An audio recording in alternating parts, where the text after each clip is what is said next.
Chapter 1. Naval Officer by Yin. How utterly boring. Bai Yin sat on the dock of Marineford, watching the warships continually come and go. Each vessel embarked on its own mission, departing the harbor to fulfill its duties and returning only upon their completion, bringing back personnel for respite. Yet, Bai Yin found himself confined, unable to venture anywhere. It was not that anyone within the Navy restricted his freedom, rather, it was his system that forbade him from leaving the naval headquarters until he reached adulthood. Hey, little Bai Yin, why are you sitting here all alone?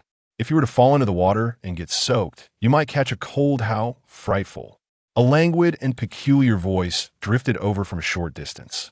Even without turning around, Bai Yin could discern who the speaker was. After all, he had spent a considerable time within the Navy.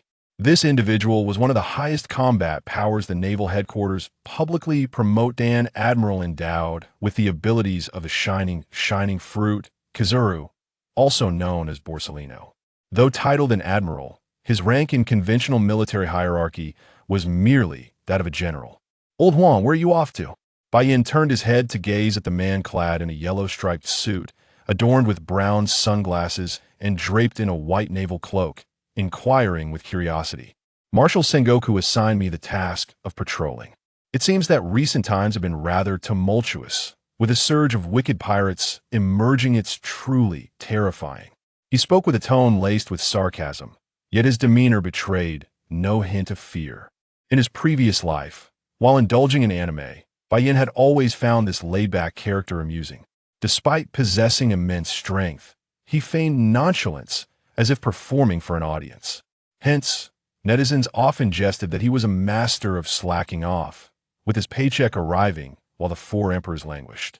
Well then, once I finish my training retreat, I shall accompany you on your voyage, Bai Yin expressed with palpable envy. Haha, splendid. I'm quite eager to see who among our naval prodigy and those notorious new generation pirates is truly the stronger. Through his brown sunglasses, his languid gaze lingered on Bai Yin, seated upon the stone bench. Just a bunch of little karamis. Bai Yin, being a transmigrator, felt a thrill upon entering the world of his beloved anime, though he lamented the inadequacies of the system he had received. It was a clock-in system, demanding compliance with its stipulations. The system dictated his destinations for clocking in, and failure to comply would lead to his obliteration. It was hard to fathom how he had endured 6 or 7 years under such constraints. Nevertheless, fortune smiled upon him as he had acquired several formidable abilities over those years. The 3 forms of Haki conquerors, Haki, armament Haki, and observation Haki, were all attained during the first 3 years of his tenure. Upon nearing Marineford, he finally elevated his mastery of all 3 types of Haki to an intermediate level. During his time aboard the warship en route to Marineford, he had also acquired swordsmanship. To Bai Yin, Marineford felt like a prison. After 4 years of honing his swordsmanship, he had achieved a level of excellence, his long sword, which had accompanied him for 4 years, now resembling obsidian. Yet, this accursed system still failed to notify him of the conclusion of his clocking period at Marineford. Had it not been for the individual who brought him to Marineford, known other than the current Marshal Sengoku, it was difficult to imagine how the Navy had sustained Bai Yin for so long without purpose. Residing in a single-room apartment and enjoying the provisions suitable for officers, he lacked only his salary. Otherwise, his career was at its zenith. Even without embarking on a single mission, over 4 years, he had been promoted to the rank of lieutenant colonel by Sengoku's favoritism. Many officers expressed discontent with Sengoku's bias. Even certain brigadiers and rear admirals regarded Bai Yin with disdain, believing he had risen to his rank through connections alone. However, only a select few within the core ranks understood the extent of Bai Yin's prowess. At merely 17, possessing all 3 forms of Haki, one could ascertain the strength of his swordsmanship merely by observing the black blade he carried. Yet, only a handful of those at the upper echelons had glimpsed the black sword sheathed within its obsidian scabbard. Even during training, Bai Yin rarely showcased his swordsmanship, yet those aware of his formidable capabilities, the top-tier naval forces dared not underestimate him. After all, who could consider weak an individual capable of engaging in full-force combat for hundreds of rounds under the legendary naval hero? Garp? What you say is truly frightening. Borsellino cast a glance at Bayen, then laughed heartily as he made his way toward his warship. At the naval headquarters, all officers of the rank of brigadier and above possessed their own warships. The only distinction lay in the scale of the vessels. Brigadiers and rear admirals commanded the smallest ships, while the ships of vice admirals were considerably larger. Among vice admirals, only Garp's ship could rival those of the three admirals. The size of a warship served as a measure of the strength of its naval crew. Garp's vessel was also the only one among the naval headquarters adorned with flamboyant embellishments. As Bayen watched Admiral Kizaru depart, a myriad of thoughts flooded his mind. Was the era of the worst generation upon them? Did this imply that the protagonist from the anime, Pirate King Luffy, had set sail? Alas, the thought of Hancock, the Empress, pierced his heart with anguish. As a fan of the anime, he had long fantasized about winning the affections of that naive beauty. Bayen's infatuation with Boa Hancock was unwavering. Capturing her heart would render her utterly devoted, unlike his ex-girlfriend from his previous life, who had been whisked away by a wealthy heir for a mere handbag. Were it not for his good friend discovering the truth during a hotel stay, Bayen would have remained blissfully unaware. Was this what one referred to as returning to the countryside to accompany family? The betrayal of his girlfriend had scarcely wounded Bayen. He felt momentarily saddened, realizing he had been deceived. Yet, regarding Hancock, it felt as though his heart were bleeding. If he were not in this world, it would be easier to dismiss it as just a small story. But now, he found himself within the world of pirates. Concerning the world's most beautiful woman, the fact that she was beyond his reach left him in turmoil, wondering if he had brought shame upon the transmigrators. The more he pondered, the more agitated he became, sitting by the sea and letting the breeze wash over him. His already dismal mood soured further. "Little brother, why are you all alone again?" The voice that called out was melodious, imbued with a touch of maturity. Bayen turned to see the newcomer and sighed. This woman could be considered a beauty within the Navy, regrettably. Her heart belonged not to him, but to the unfortunate chain smoker. Chapter 2. The Awakening of the Underworld Fruit. 9 Nether Underworld. The following day, Bai Jing departed from the mountain range and returned to Windmill Village. He made his way to the banquet bar run by Cheno, ordered a drink, and soon left, taking a jug of liquor with him.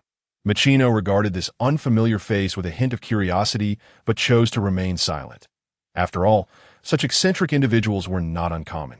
After Bai Jing left, he fastened the jug to his waist, for surely a reunion required fine wine, did it not? He murmured softly, "Then I must find a secluded place. The underworld fruit connects to the 9 Nether Underworld. Ace, Luffy's brother.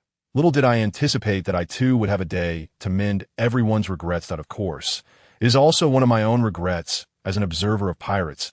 He ventured into a desolate area, an uninhabited forest.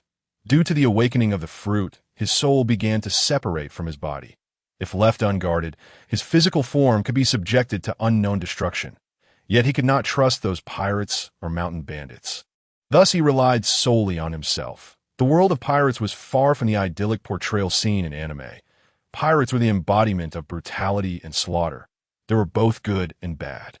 Yet the majority leaned towards the former, burning, killing, and plundering without restraint. That in just a few months, he had witnessed countless acts of piracy, where villages were massacred and resources seized. A chilling aura emanated continuously from him, causing the surrounding trees to freeze solid under the weight of his terrifying coldness. His soul gradually shed its corporeal shell, leaving his body behind. The dark golden hue of his soul shimmered with brilliance, slowly merging into the fabric of this realm. Before him, a guiding presence infused with the essence of the 9 Nether floated gently behind him, moving with remarkable speed as it traversed a frigid spring and a shattered ancient bridge. Countless gray souls floated above the bridge, yet he passed unnoticed, cloaked by the aura of the underworld fruit. As long as he did not reveal himself, he was utterly invisible to others. This was the secret behind his ability to resurrect others, to carry their souls across this ancient bridge, which connected the realms of the living and the dead, symbolizing the intersection of the world above and the world below. Who could have imagined that the awakening of the underworld fruit could indeed allow one to traverse the underworld and ferry away lingering souls? Bai Jing drifted alongside, murmuring to himself, "And no one saw him, nor did anyone pay him any mind." Guided by the essence of the Nine Nether, he crossed the ancient bridge and arrived at a realm shrouded in mist. Below lay an endless, chaotic black sea, where turbulent waves crashed violently, casting some souls into its depths, utterly erasing them, leaving them unable to reincarnate.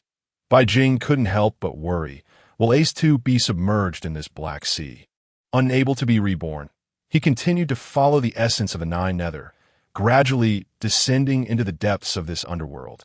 This must be the fabled underworld that, ahead stood a colossal city. Bai Jing was taken aback.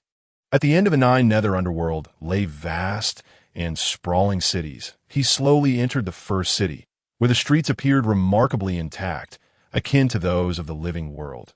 Countless lingering souls traversed the streets, preserving their forms and memories from their former lives. Yet, such beings constituted only a small fraction. Only those who were exceptionally strong in life could achieve this. Ordinary individuals, however, were largely absorbed into the underworld or had their memories eroded, entering this city to await reincarnation. These fragments of memory surfaced in Bai Jing's mind after the awakening of the underworld fruit, and he too would likely be treated as one awaiting rebirth. As the essence of the Nine Nether gradually dissipated, his original appearance was revealed. The surrounding souls merely cast a fleeting glance at Bai Jing before continuing their way on the streets. Ignoring them, Bai Jing searched for the essence of Ace within this vast city. Along the way, he encountered numerous familiar faces, minor characters among the pirates, those who had met their demise. These individuals were not worth saving. Their deaths were inconsequential. Bai Jing spotted a familiar figure.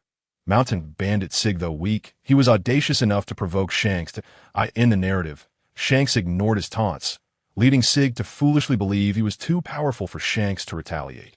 Consequently, Luffy sought vengeance for Shanks, only to be taken hostage by Sig. This incited Shanks' ire. While he could tolerate being attacked, he would not allow harm to come to his subordinate, leading to the annihilation of Sig's pirate crew. Sig, fleeing with Luffy, encountered the Sea King and was swallowed whole, resulting in Shanks losing an arm. Though he ultimately perished, trading an arm for a future against a Yonko marks Sig as formidable. However, Bai Jing found him distasteful. Stealthily approaching, he enveloped himself in the essence of the Nine Nether, rendering him seemingly out of place in this realm. He launched a powerful kick at Sig's backside, exclaiming, "Damn you!" Having completed this act, Bai Jing felt unsatisfied. After all, he was cloaked in the essence of the Nine Nether, and no one could see him, but he delivered another forceful kick to Sig's rear, shouting, "How dare you threaten Luffy? How dare you strike Shanks with a bottle? I'll be the one to end you." Bai Jing unleashed a flurry of 3 powerful kicks upon him, spitting contemptuously before departing. Meanwhile, Sig lay on the ground, bewildered. He shouted into the air, "Who is it? Which scoundrel dares to ambush Sig? Do you not know that Sig has a bounty of 8 million berries? You dare to stand and shout." Bai Jing, invigorated by the encounter, momentarily set aside his search for Ace. After all, finding him in this vast city would not be a swift endeavor. First, he decided to teach this arrogant mountain bandit a lesson. Having knocked Shanks down with a bottle, Sig found himself on the receiving end of a kick from Bai Jing. By the principle of 3, he could now claim to have taken down Shanks himself. He delivered another flying kick, sending Sig sprawling. Then, adopting a soccer shooting stance, he aimed a heavy kick at Sig's head, all the while yelling, "Go to hell!" In this Nine Nether Street, an absurd spectacle unfolded. Sig was repeatedly kicked, his head flung this way and that, his body shifting accordingly. Who the hell ambushed your grandfather, Sig? Damn it, hitting the face is not allowed. I'm sorry. Please spare me, great one. In this street, where only he was present, Sig's cries drew the curious stares of onlookers who regarded him as a fool. Only when Sig conceded did Bai Jing feel satisfied, clapping his hands before striding away with a flourish. Chapter 3. Encountering Little Oars, a clue to Ace. Little Oars. Boom! Boom! Yet again this fellow. How did he arrive in this place? Such a massive physique. Is he a member of the giant race? In the northeast corner of the street, the tremendous commotion captured Bai Jing's attention. He murmured to himself, "The first awakening of the underworld fruit. My time in this Nine Nether realm is undoubtedly limited. The essence of the nine nether within me is running low. If I cannot find Ace within a day, I must return my soul to the living world. Otherwise, I shall remain trapped here in the nine nether underworld forever. Given the short time since acquiring the underworld fruit, I have not yet mastered the essence of the nine nethered. I must slowly accumulate and utilize it in the living realm. Only by storing the endless, deathly, and frigid energies can I prolong my stay in this underworld. There was movement in that direction. He decided to investigate. Bai Jing dissipated the essence of the nine nether and made his way to the northeast corner. There he found an oddly featured individual with two horns on his head, awkwardly surveying the damage he had caused to the surrounding structures. With elongated fangs protruding from his mouth and skin of a pale green hue, he sported long red hair and lengthy eyelashes. He towered over others, a member of the ancient giant race, far larger than any typical giant. Adorned with a skull pendant and clad in samurai armor, he wielded a massive sword. Upon Bai Jing's arrival, he was momentarily taken aback by the sight of this giant. Wasn't this little Oars, the captain of Whitebeard's crew?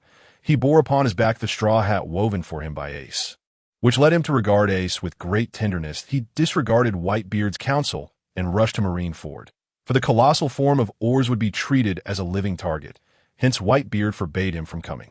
Yet, in a bid to save Ace, he ventured alone towards the execution platform, intent on rescuing him. The outcome, however, was a grievous assault by three members of the Warlords of the Sea, Bartholomew Kuma, Don Quixote da Flamingo, and Gecko Moria, leaving him severely injured. His right leg was severed, his body pierced, and ultimately Oars collapsed due to his grave wounds as the Navy deployed a net to ensnare Whitebeard and his allies. The sheer magnitude of Oars caused his blood to seep into the net's mechanism, disrupting its function. Furthermore, before reaching the execution platform, he prevented the net from entirely obstructing Whitebeard and the others, later assisting Whitebeard in guiding the formidable ship, the Moby Dick, into the confines of the net, only to be struck down once more by cannon fire. Thus, he met his demise. Numerous souls surrounding him gazed upon Oars with malice. Such a reckless giant had wreaked havoc upon countless streets and edifices. Fear not. Soon the enforcement team shall arrive to banish this specter to the underworld, denying him the chance of reincarnation. Those who disrupt the order meet such fates. What manner of aberration is this? Who knows? With such a fearsome visage, perhaps he was once a monstrous entity. It is astonishing that such a creature could arrive in this realm of the dead and still have the chance to be reborn. Bah! Upon hearing such words, Oars, already of volatile temperament, felt a flush of anger rise upon his azure visage. Yet, bound by the regulations of this underworld, he found himself powerless to act. Gripping his sword, he stood frozen, his eyes filled with confusion that he could perish. But what of Ace? Originally, Whitebeard intended to rescue Ace, but upon encountering Oars, he could not simply stand by and do nothing to as the captain of the 16th ship. His strength was at the level of a vice admiral. Hearing of the intent to send him to the underworld, denying him reincarnation was unacceptable. An aura of boundless dark energy enveloped him, shrouding his colossal form. As his silhouette gradually faded from sight, Whitebeard felt a pang of regret. He could have lingered here for 24 hours, but now he could remain only for 18, the maximum allowed. Nevertheless, his presence remained, albeit invisible. The onlookers, bewildered by Oars' sudden disappearance, wondered where he had gone. Where did he vanish to? Just moments ago, he was here, truly a phenomenon. Clad in the dark energy, Whitebeard approached Oars, gazing upwards at him, since Oars was present. Perhaps there was a connection to Ace that he inquired. Do you know where Ace is? Upon hearing the voice, Oars looked down cautiously, his demeanor shifting to one of fierce protectiveness. If it were for another, he might yield, but for Ace, he would divulge not a scrap of information. Moreover, the individual before him was familiar with Ace. He could not discern if he was friend or foe, his voice heavy with suspicion. He demanded, "How do you know Ace? Who are you?" Thanks to the shroud of dark energy, their bodies and voices remained concealed from others, allowing for a private conversation. Whitebeard smiled gently. "Not only do I know Ace, but I can also reunite him with his brothers. You need only trust that I harbor no ill will towards you. You see, am I not assisting you in your plight? If you take me to Ace, You will understand everything. He found himself at a loss for words, unable to explain that he was a traveler from another world, driven by a passion for pirates and a desire to rectify all the regrets within that realm. Would this specter believe him? It was likely that this giant would not hesitate to cleave him in two. Oars remained vigilant, his caution unyielding despite Whitebeard's words, and he tightened his grip on his sword. This was Oars' nature, to protect Ace as a brother, a bond so profound that he would risk his very life. During the Marineford War, he had endured gunfire to save Ace, seeing that his approach was futile. Whitebeard sighed softly and pointed to the hat upon Oars' back, speaking, "This hat was crafted by Ace himself, was it not? You shielded him from countless bullets, and yet he ultimately perished in battle. Truly, you are a sentimental fool. Do you not long to return to the realm of the living? Do you not wish to witness the reunion of Ace, Luffy, and Sabo? And do you not miss the others from the Whitebeard crew? The immortal Marco still walks this earth, burdened by guilt and sorrow. Do you not wish to see him again? Do you not yearn for vengeance?" Whitebeard's series of probing questions gradually eased Oars' wariness, igniting a flicker of rage within him. It was the accursed navy that had slain Ace and their father during the war. Oars lowered his guard, his gaze softening as he regarded Whitebeard. Although he could not fathom how Whitebeard possessed such knowledge, especially about the hat Ace had woven, he found himself believing him based on those words alone. He too desired to return to the living world, to witness the reunion of Ace and his brothers, to see Ace's smiling face. One could not deny that Oars, despite his size, was a creature of great loyalty, wholly devoted to his kin. He declared, "Follow me." Seeing his words take effect, Whitebeard nodded and trailed behind Oars. Enveloped in the dark energy, all of Oars' movements and sound were concealed. Chapter 4. The long-awaited reunion with Ace, Ace's reluctance under Oars' lead. The two traversed the streets, arriving at a dilapidated corner of the northeastern city. This forsaken estate lay in ruin, overgrown with weeds, yet it was precisely due to its disrepair that it remained uninhabited. The vast estate could accommodate Oars' immense form. Within the open confines of this abode, a young man stood anxiously outside, scanning the surroundings as if searching for something, his expression fraught with concern upon sighting Oars' return. The tension in his face gradually eased, and he exhaled a heavy sigh of relief. "Feud, I was beginning to worry where you had gone. With such a massive frame, if anything were to happen, it could disrupt the rules of this realm." Whitebeard emerged slowly from behind Oars. Upon confirming the identity of the young man before him, he could not help but smile, relieved to have finally found him. Adorned with an orange cowboy hat, its brim embellished with both cheerful and sorrowful insignias, he had black hair, freckles on his cheeks inherited from his mother, and was bare-chested. His left arm bore a tattoo inscribed with the letters ASC, with the S marked through, an emblem not belonging to his name, but a tribute to another sworn brother, Sabo. The back of Ace was marked with the insignia of the Whitebeard pirates, or spoke. "This person wishes to see you. He is the one who helped me out of my predicament. Due to my destruction of property, I would have certainly been captured by the enforcers, but thanks to him, I avoided a confrontation." Ace paused, his gaze softening as he turned his attention to Whitebeard, bowing deeply in gratitude. This was a courtesy he had learned since Sabo's passing. To care for Luffy it was thus that he exhibited such gentleness. "I owe you my thanks, brother. Come, let us sit inside and discuss our gratitude. Shall we?" Whitebeard nodded, as this was precisely his intention. Matters of importance were best discussed within, not outside. The trio entered the dilapidated estate, where Oars, due to his enormous size, could only stand in the center of the courtyard to accommodate him. Ace and Whitebeard erected a simple pavilion in the middle. Ace poured 2 glasses of fine wine for Whitebeard. He raised his glass high, expressing, "To you, brother, I toast this drink in gratitude." Whitebeard accepted the toast, raising his glass and downing its contents in one gulp. He then proceeded straight to the heart of the matter. "I can take you back to the world you once knew." Ace was taken aback, momentarily at a loss for words. After a brief pause, he burst into laughter, seemingly incredulous. "Is what you say truly the case?" He scrutinized Whitebeard's face, searching for any hint of deception. Had it not been for Whitebeard's rescue of Oars, he would have dismissed him outright. Was this not an utter absurdity? once one had entered the realm of the dead. How could they hope to return? Did he take him for a mere child? Whitebeard replied earnestly.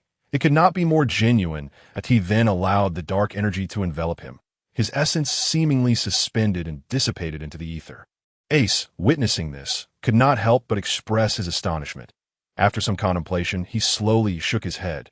Having lived one life, a simple reincarnation would suffice to settle down, to toil and struggle. What regrets could remain? Return. Whom shall I meet again? Father perished in his efforts to save me, and many members of the Whitebeard pirates have also lost their lives in the same pursuit. Upon my return, who will still recognize me? Who will I have the face to confront? Ace forced a self-deprecating smile, a faint trace of desolation crossing his features. Burdened by the ramifications of his actions on the entire pirate crew, he found himself ensnared in a web of endless guilt and anguish. Even as a soul, he remained unable to gather his thoughts, the relentless pain burying him deeper. Seeing this, little Oars spoke up. You're not at fault. We are all family, and that is what Father would want. This sentiment reminded White of a poignant moment among the pirates. One of Whitebeard's sons, Spider, deceived and manipulated by the Marines, dealt a fatal blow to Whitebeard. This single act precipitated Whitebeard's rapid decline. Yet instead of seeking vengeance, Whitebeard embraced Spider tightly, with a benevolent gaze, declaring, "Even so, I shall love you, my son," tears welling up. However, this was not a justification for Ace to evade responsibility. He was currently fleeing from reality. Escaping the past, White spoke slowly, his tone unwavering. What if I could bring Whitebeard back to the original world? What if I could resurrect those who have passed? Ace listened intently, but shook his head slowly. As souls, we have tried to locate Father's spirit. Yet, after exhausting 2 full years searching this realm of the dead, we have found nothing. Moreover, in this world of death, our powers can still be wielded. As he spoke, a flicker of soul fire appeared in his hand, a manifestation of the Mera no Mi. This was merely a different presentation of his abilities. This is the balance of yin and yang. Logically, since Sabo consumed the Mera no Mi, Ace's abilities should have vanished. Yet here he remained, still capable of using them. He continued, "However, no one dares to stir trouble. The enforcers possess the means to completely suppress our powers. Regardless of how formidable one was in life, here, a dragon must lie low, and a tiger must crouch. The soul snare can eradicate all your abilities and ensnare you in an endless abyss, dragging you into the afterlife, never to be reborn." This was the first time White had heard of such a power structure in the realm of death, and it was also the first mention of the enforcers. No wonder little Oars had shown such trepidation towards them. White countered, "Is this realm of death limited to just the city of Yellow Springs? Have you sought out other cities, for upon crossing the Yellow Springs, he had witnessed numerous cities scattered about. His arrival at this particular city seemed merely coincidental. Thus, it was understandable that Ace and little Oars had not ventured to other cities. Other cities, upon hearing White's words. Both men appeared perplexed. They had indeed never visited other cities, as they could not even exit the gates of this one that White asserted confidently. "I can make that happen. First, I will take you back. Once my 9 nether energy is restored, I can explore other cities and resurrect Whitebeard." The two men fell into an unusual silence, seemingly lost in deep contemplation. White did not disturb them, instead taking a drink from the flask at his waist and downing it in one gulp. He had expected that such news of resurrection would invigorate Ace and little Oars, yet they remained in their current state. It was precisely this that had caused Ace to harbor his inner turmoil, retreating into self-imposed isolation to escape reality. Little Oars, of course, stayed by Ace's side, mirroring his demeanor. It would be unreasonable to persuade Ace for the sake of a stranger. Yet, White had his own intentions. Today, Ace's resurrection was a certainty, and no one could dissuade him from this belief. His gaze held profound depth and contemplation.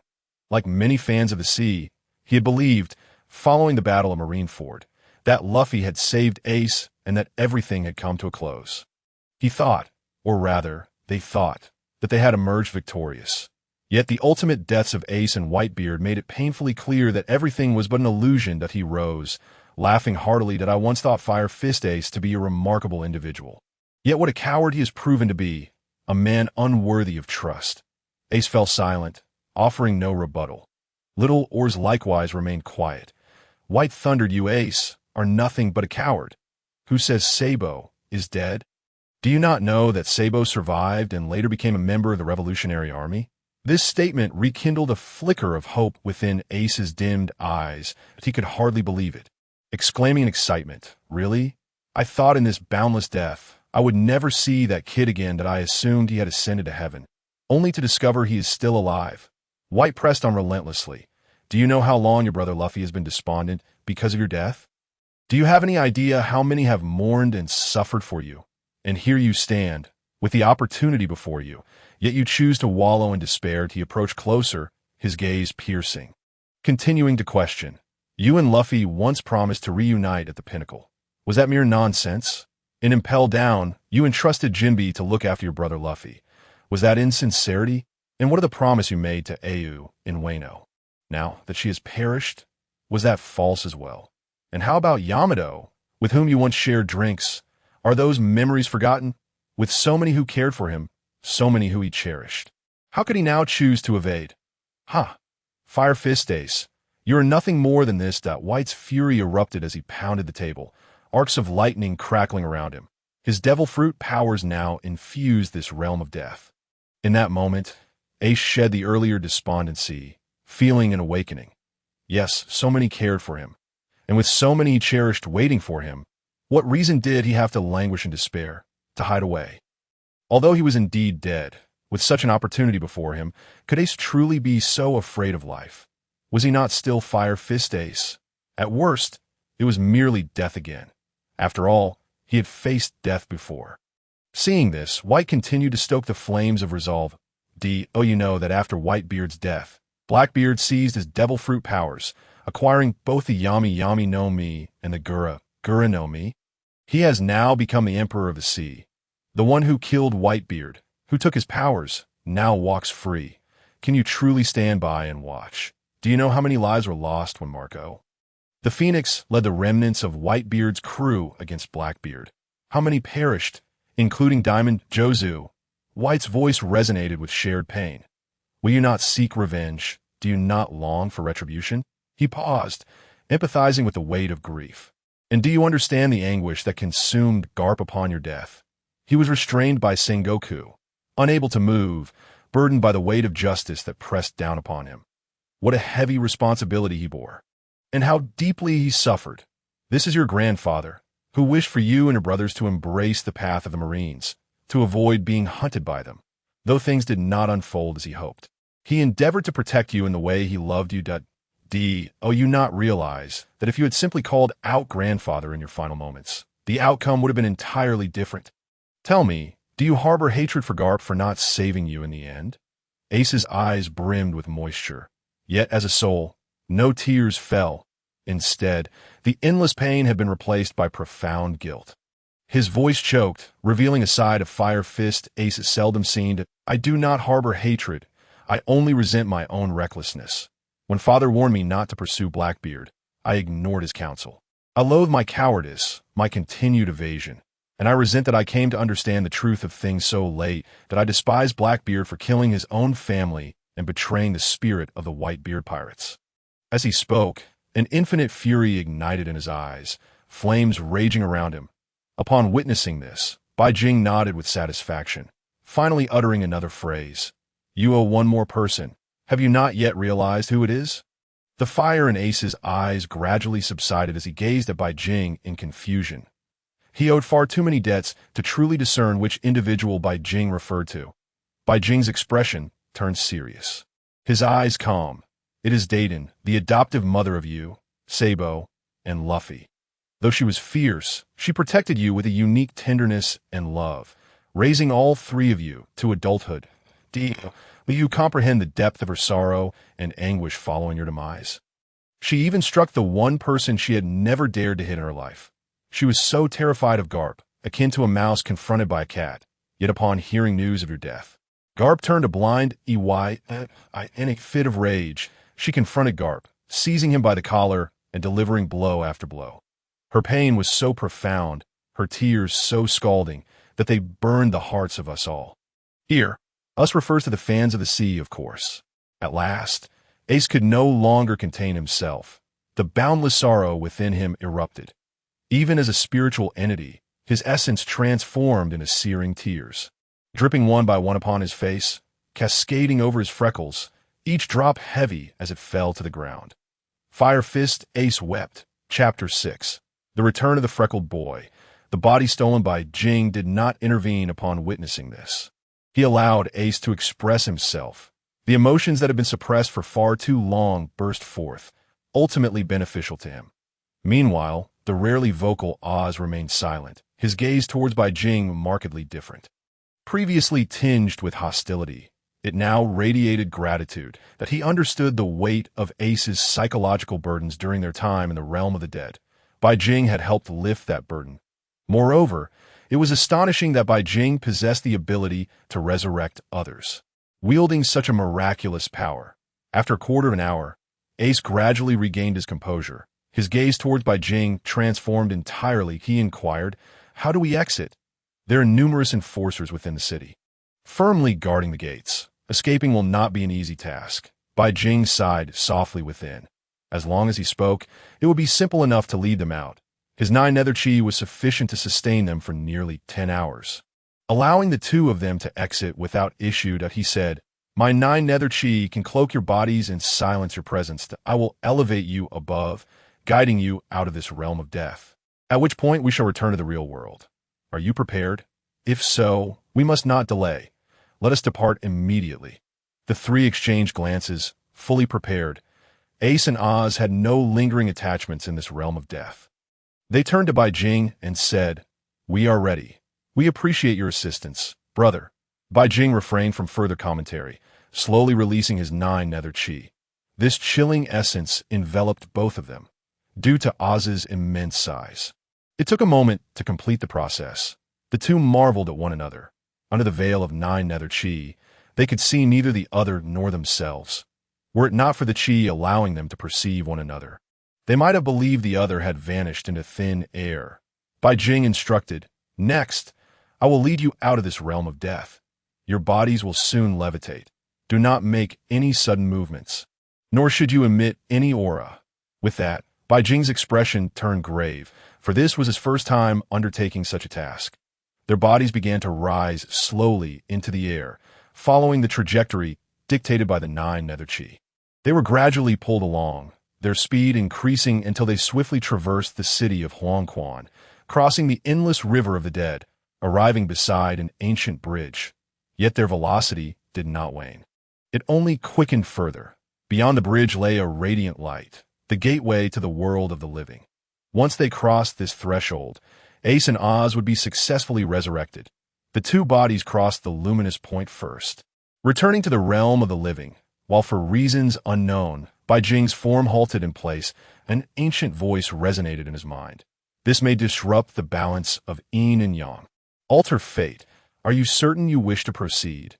This voice, whose origin Bai Jing could not fathom, possessed the power to impede him. Cold sweat drenched his back. Despite being a spiritual entity, the gravity of the situation weighed heavily upon him. Yet having come this far, there was no room for regret or hesitation. He resolved to press on. Ignoring the voice, he intensified the release of his 9 nether chi, surging through the luminous point and into the world of the living. Returning to the realm of pirates, in that instant, upon his return to the pirate world, the voice echoed once more. "Very well, it is your choice." The voice abruptly ceased. Bai Jing departed. A soft sigh resonated through the realm of the dead, echoing over the river of the dead, questioning whether it was a blessing or a curse. The original course of the world had been altered by his actions. How could he traverse the realm of the dead? Even the awakening of the Huangquan fruit could not achieve such a feat. This child emanated the essence of a higher civilization. Did he hail from elsewhere? With the conclusion of its words, the realm of the dead fell once more into an abyss of silence. One was aware that 2 spiritual entities had vanished from Huangquan City, nor did they know how they had departed. Within the deeper layers of the realm of death, several familiar figures appeared to Bai Jing, notably a massive elder riddled with countless bullet holes. His gaze was profound as he murmured, There are no family members here. My children are all gone. As Bai Jing's spirit gradually returned to the realm of reality, Ace's spirit and Oz's spirit followed closely behind.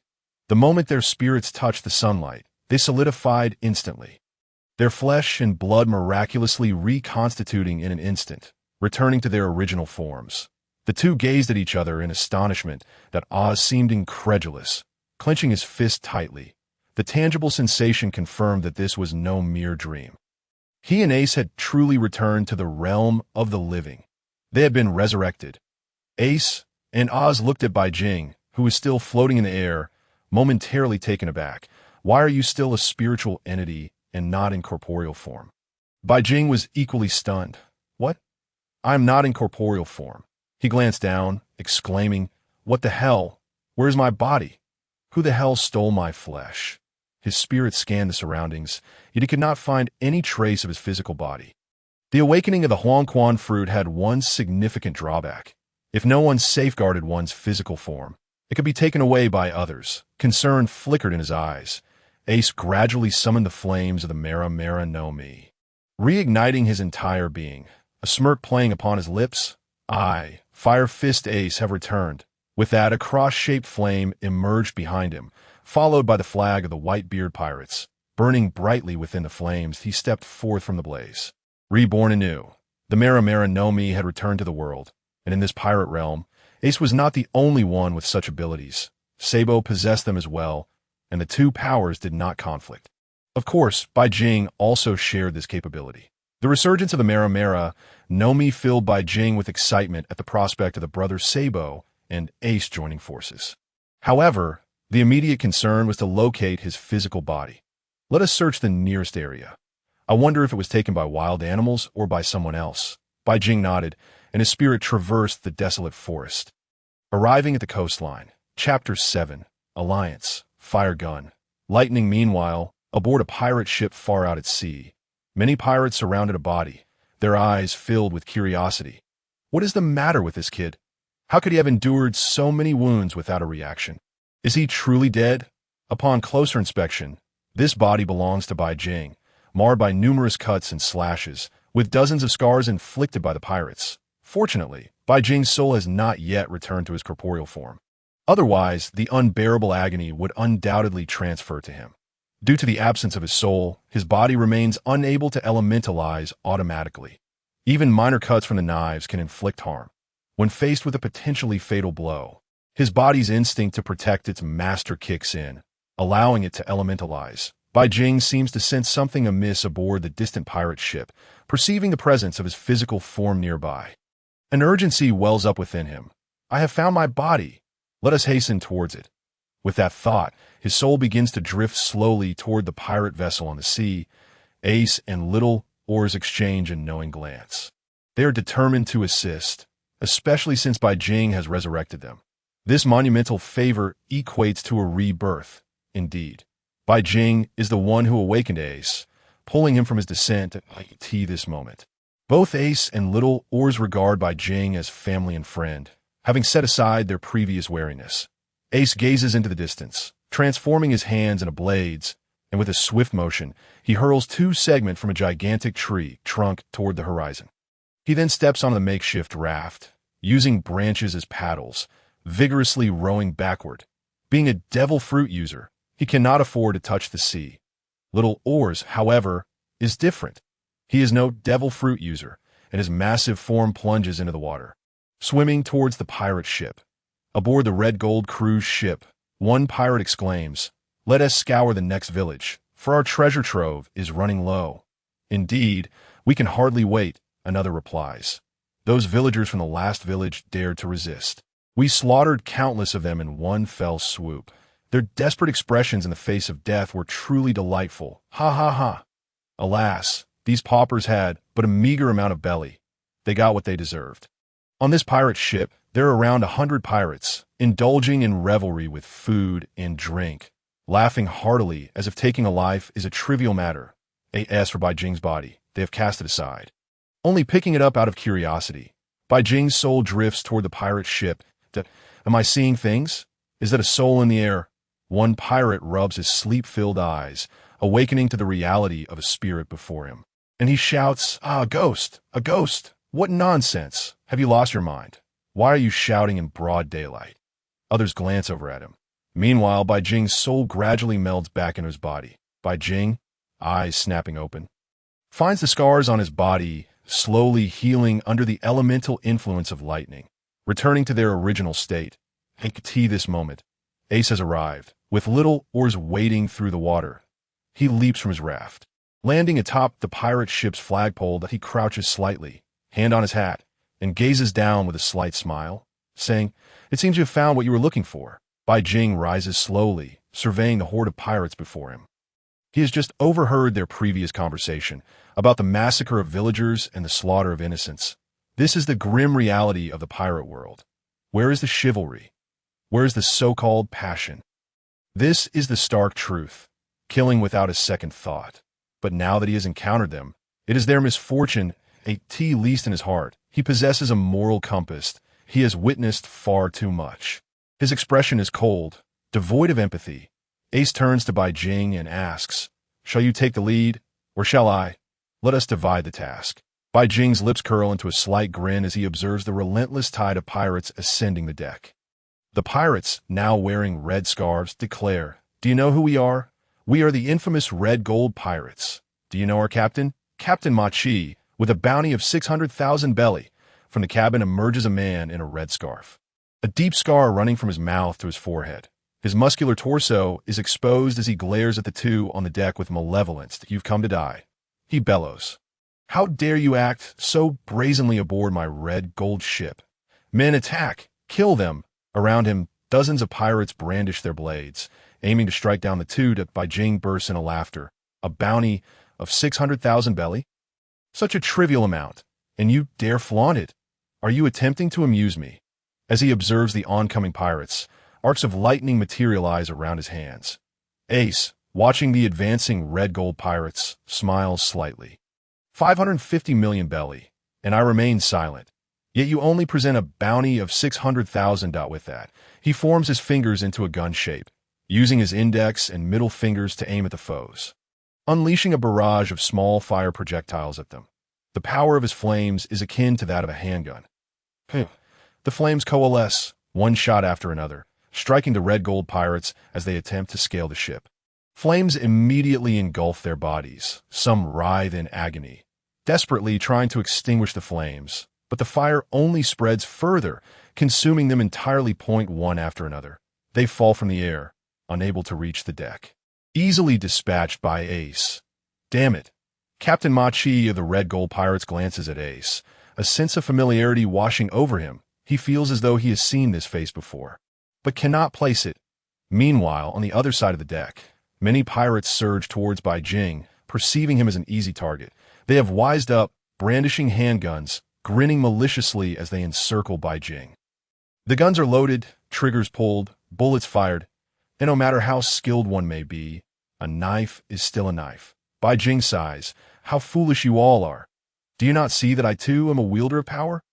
With that, arcs of electricity dance around him as he commands, "Lightning." The energy surges from his body, converting the lightning into light or heat to neutralize any physical attacks. Endless flashes of electricity illuminate the area, deflecting each incoming bullet until they vanish into nothingness. Chapter 8. The elegance of the fire fist. Bai Jing releases arcs of lightning, murmuring, "Discharge, 1,000,000 volts." This ability allows him to unleash electrical attacks on his targets, manipulating the voltage freely from 1 to 200 million volts. In this instance, he conjures 1,000,000 volts, 20 million, 100 million, and ultimately max 200 million volts. The immense arcs of lightning surge across the battlefield, crackling with sound. Crackle, crackle, crackle. One red gold pirate who touches the arc immediately stiffens, his body rigid, eyes rolling back as he collapses, electrocuted. Bai Jing gazes at the fallen pirates, a sigh escaping his lips. "Why are you all so intent on stealing my body? Really, what a troublesome affair." Meanwhile, Ace continues to fire his flaming bullets downwards.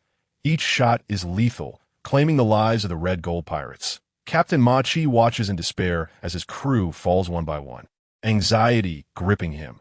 Today we have encountered formidable foes. With the realization that his men are nearly all gone and recognizing his own lack of power to resist, he decides to flee instead. Without hesitation, he turns and dives into the SEAT that moment the flames descended upon them, reducing their bodies to mere ashes. Bai Jing directed his gaze towards the interior of the pirate ship, where a chest brimming with gold and silver treasures lay. An entire small chest, overflowing with golden jewels. However, Bai Jing found himself dissatisfied, curling his lips in disdain, for it was a pitiful sum, hardly substantial. The golden jewels, if sold, would only fetch roughly 10 million berries. After this, he turned his attention to the still floating figure of little Oars and commanded, "Retrieve his head. A tea should be worth about 600 berries. We might as well exchange it for some money." Little Oars, with his enormous fingers, pinched the head and tossed it onto the ship. Ace leapt down from the mast, gazing out at the endless ocean, exclaiming, "What a familiar sensation. It feels like being a pirate once more." He turned to Bai Jing and inquired, "Do you have any plans? We would like to accompany you." The reasons were twofold. First, to await Bai Jing's resurrection of their father, and second, to express their gratitude for his kindness in reviving them. Having spent some time alongside Bai Jing, they felt it was their duty to assist him in his endeavors. Whether he aspired to be a pirate or pursue other ambitions, Bai Jing understood their intentions and chuckled, asking, "Why not seek out Luffy or Sabo? Wouldn't it be heartwarming to reunite with your brothers?" Ace slowly walked to the deck, gazing at the boundless sea, softly stating, "The ocean embodies freedom, and one can shatter the wings of liberty. Luffy has his own adventures and companions, while I, as his brother, have long since perished. I shall not disturb him. One day, amidst this vast ocean, we shall meet again, will we not?" He turned his head, a gentle smile gracing his lips. Bai Jing nodded in agreement, affirming the sentiment. "Then how about this? You two will accompany me as we sail the seas once more." Ace did not refuse, replying, "Let it be so for now. We shall discuss future matters later." With that, they exchanged knowing smiles, and Bai Jing finally unfastened a flask of liquor from his waist, tossing it to Ace. "Taste this familiar flavor." Ace uncorked the flask and took a hearty swig, exclaiming, "What a fine drink." He then tossed the flask to little Oars, who downed it in one gulp, a broad grin spreading across his face. Above the east blue, three men laughed heartily together. "By the way, what are your intentions? To be a pirate or a marine?" Ace asked. Bai Jing, surveying the infinite ocean, declared with fervor, "I shall assemble a fleet of my own, comprised of the strongest pirates of this generation, or perhaps even the last. I aim to be the most carefree pirate upon these seas. The title of Pirate King does not concern me. Let Luffy and the others handle that I wish to experience the beauty of the pirate world for myself. Whether as a pirate or a marine, as long as I adhere to my ideals, that is enough." Turning to them with earnestness, he added, "I once heard a remarkable man say that it is admirable for a man to perish in pursuit of his convictions. Is that not a noble sentiment?" A glimmer of nostalgia danced in his eyes. Ace and little Oars were momentarily taken aback by such words, pondering who could possibly utter them, as they resonated deeply within their hearts. Observing Bai Jing's demeanor, they could not help but ask, "Is he still alive?" Bai Jing slowly shook his head. "He has long since passed, but that matters not. I can resurrect him, though our stances may differ. I wish to persuade him to join my crew. This ship must not only comprise pirates, but also individuals of varied backgrounds." With a slight smirk, Bai Jing addressed Ace, "As the first step in your resurrection, allow me to present a firework display to celebrate your rebirth." He leapt gracefully into the air, his right hand forming a fist. Flames erupted, and Ace gasped in astonishment, exclaiming, "Impossible! That is the power of the flame fruit." His surprise was pure, devoid of jealousy or any ulterior motives. Bai Jing disregarded Ace, knowing that the confrontation between the flame fruit and his own abilities would be a matter of mutual immunity. Transforming his arm into a searing inferno, he extended it, launching a fiery punch towards the intended target. The speed was swift, the range expansive, the impact tremendous. This was a technique Ace often employed, capable of sinking 5 ships with a single blow. The endless flames roared as Bai Jing shouted, "Fire Fist!" A fiery apparition, extending several dozen meters, surged towards the red-gold pirate ship. Upon contact, the flaming fist cleaved through the vessel, igniting it in a blaze. Ace, taken aback by the spectacle, quickly leapt onto little Oars' shoulder. They both gazed at the slowly burning ship, awestruck. Once he completed this display, Bai Jing clapped his hands in satisfaction, landing on little Oars' other shoulder. Chapter 9. The Emergence of Sea Kings, the Voice of All Things, Divine Retribution. He looked at Ace and inquired, "What do you think of this bonfire? Are you satisfied?"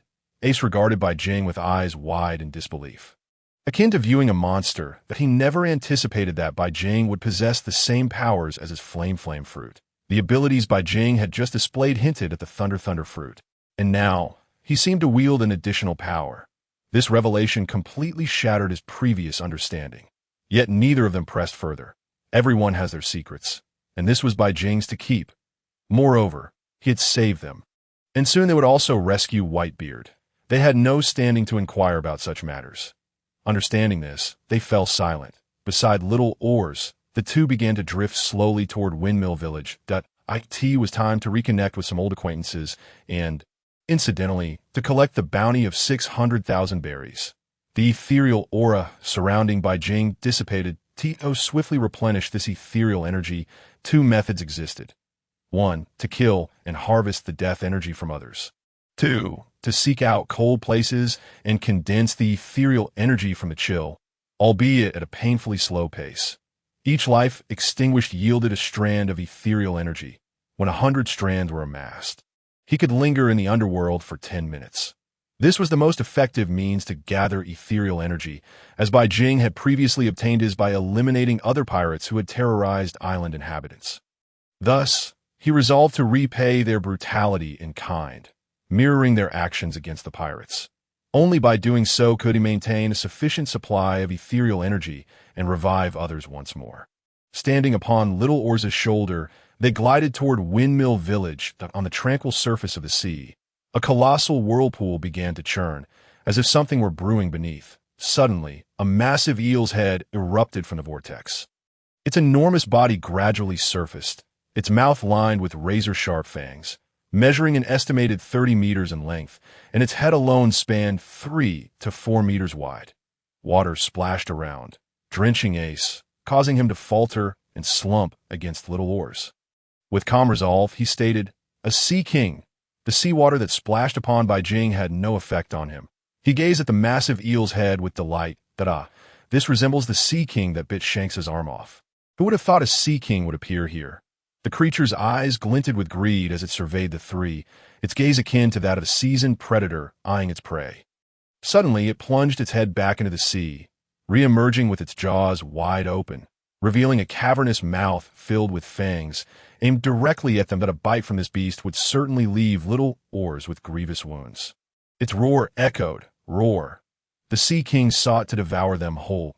That moment, Ace, weakened by the splashes of water, glanced at Bai Jing, relieved to see him unharmed.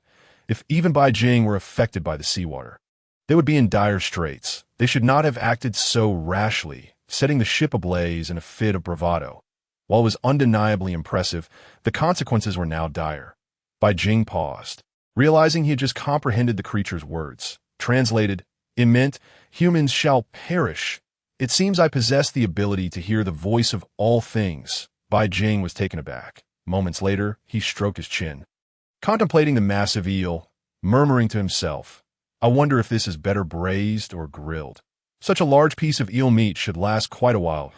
As little Oars raised his long sword with fervor, poised to strike down upon the massive eel, a sudden shift occurred with Bai Jing. His hands crackled with lightning, arcs of electricity swirling around him. The sound of thunder echoed as the thunder fruit unleashed its full might. He chose not to employ the powers of the flame fruit. The limitations of the latter in the ocean were too great, while the thunder fruit thrived in this aquatic environment, proving to be an exceptional weapon. Ace, observing the lightning enveloping Bai Jing, could not help but urgently caution him. "Be careful. The seawater conducts electricity. What if we get electrocuted too?" Bai Jing, fully aware of the situation, offered Ace a reassuring smile. Witnessing this, little Oars relinquished his long sword, placing his trust in White Jing's capabilities. The Sea King before him seemed insignificant, and dispatching it would pose little challenge. With the power to resurrect others and possessing extraordinary abilities, dealing with the Sea King was a mere formality. Were it not for the significant restrictions imposed by the ocean, the two of them could easily slay a Sea King with a mighty release of lightning. An infinite storm brewed in White Jing's grasp. His expression was solemn as he bellowed, "Divine retribution." Channeling lightning through his wrist, he unleashed it according to his will. The resulting bolt descended from the heavens as a colossal pillar of electricity, obliterating its target. This technique could also be hurled horizontally, not solely from above, that if combined with observation Haki, it could be aimed with pinpoint accuracy. Fortuitously, he possessed the ability of observation Haki as it unfurled from his eyes. The Haki honed in with unparalleled precision on the Sea King's head. He raised his right hand high, the arcs of lightning dancing to their zenith, and then thrust it downward into the void. Above the Sea King, the lightning manifested in a bizarre manner, forming a towering pillar far larger than the creature's head, just as the Sea King's fangs were about to snap at the group. The lightning bolt struck from above, piercing through the Sea King's skull that a tremendous surge of high-voltage electricity caused its body to stiffen abruptly, its consciousness extinguished in an instant. The immense heat generated by the electricity left a charred aroma wafting from its form. White Jing, satisfied, clapped his hands together, pleased with the outcome. The Thunder Fruit was indeed formidable, and these techniques were merely minor displays of power. Many greater moves remained unutilized, as for the observation Haki he had just released. It was an innate trait of the Thunder Fruit that it allowed him to keenly sense the energy around him, detecting enemies beyond his line of sight and predicting their movements, a phenomenon known as the mind web during the Sky Island arc. This ability could also be likened to a form of telepathy or the power of hearing. Function 2. Cardiac Pacemaker. This was the power of Enlil, the Thunder God, which combined with the Thunder Fruit's abilities, enhanced the mind web's capacity and range, enabling him to hear the voices of everyone on Sky Island.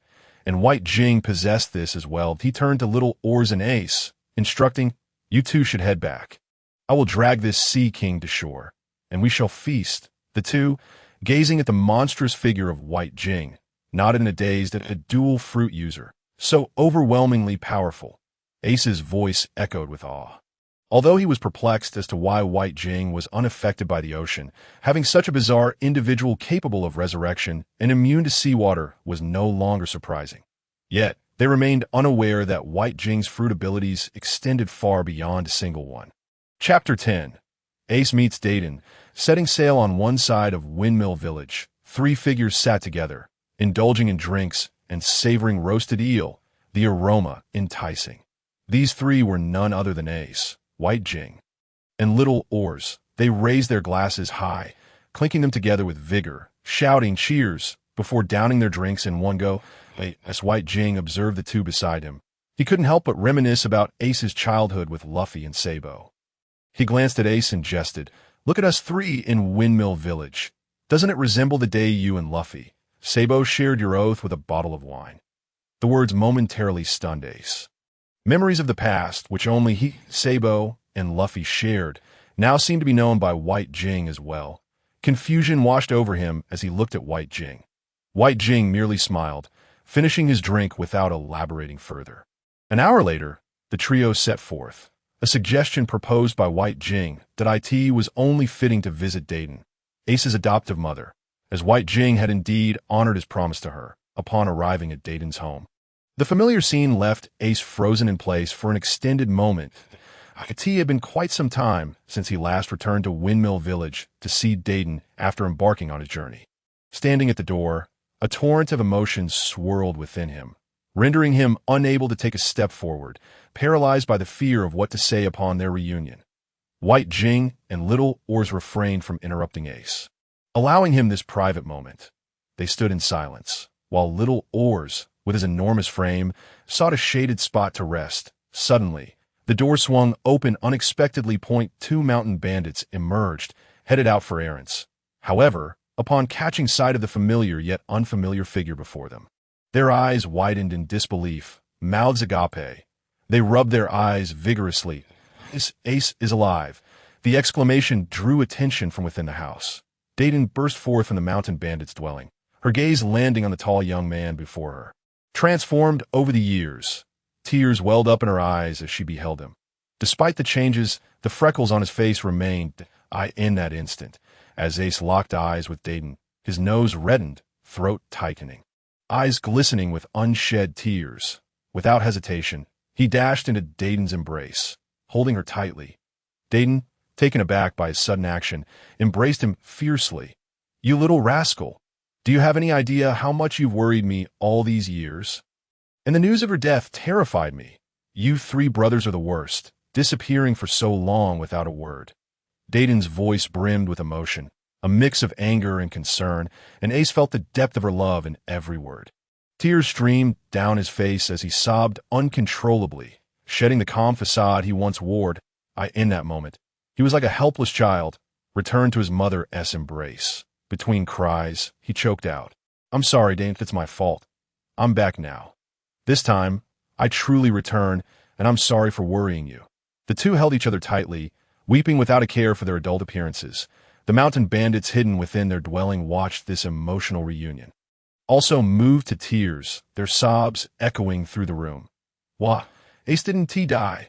I knew that rascal wouldn't go that easily." White Jing, unable to bear the sight any longer, felt his own eyes moisten. On the verge of tears himself, as he witnessed Dayton's fierce reprimand of Garp, his tears flowed freely.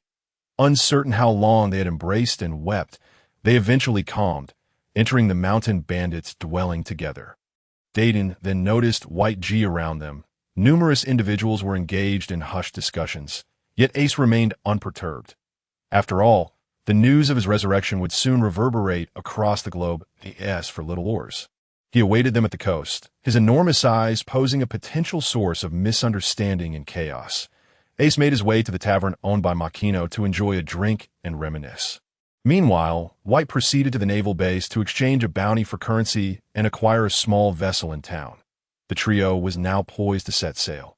After a brief time, White discovered a small boat barely sufficient to accommodate himself and Ace.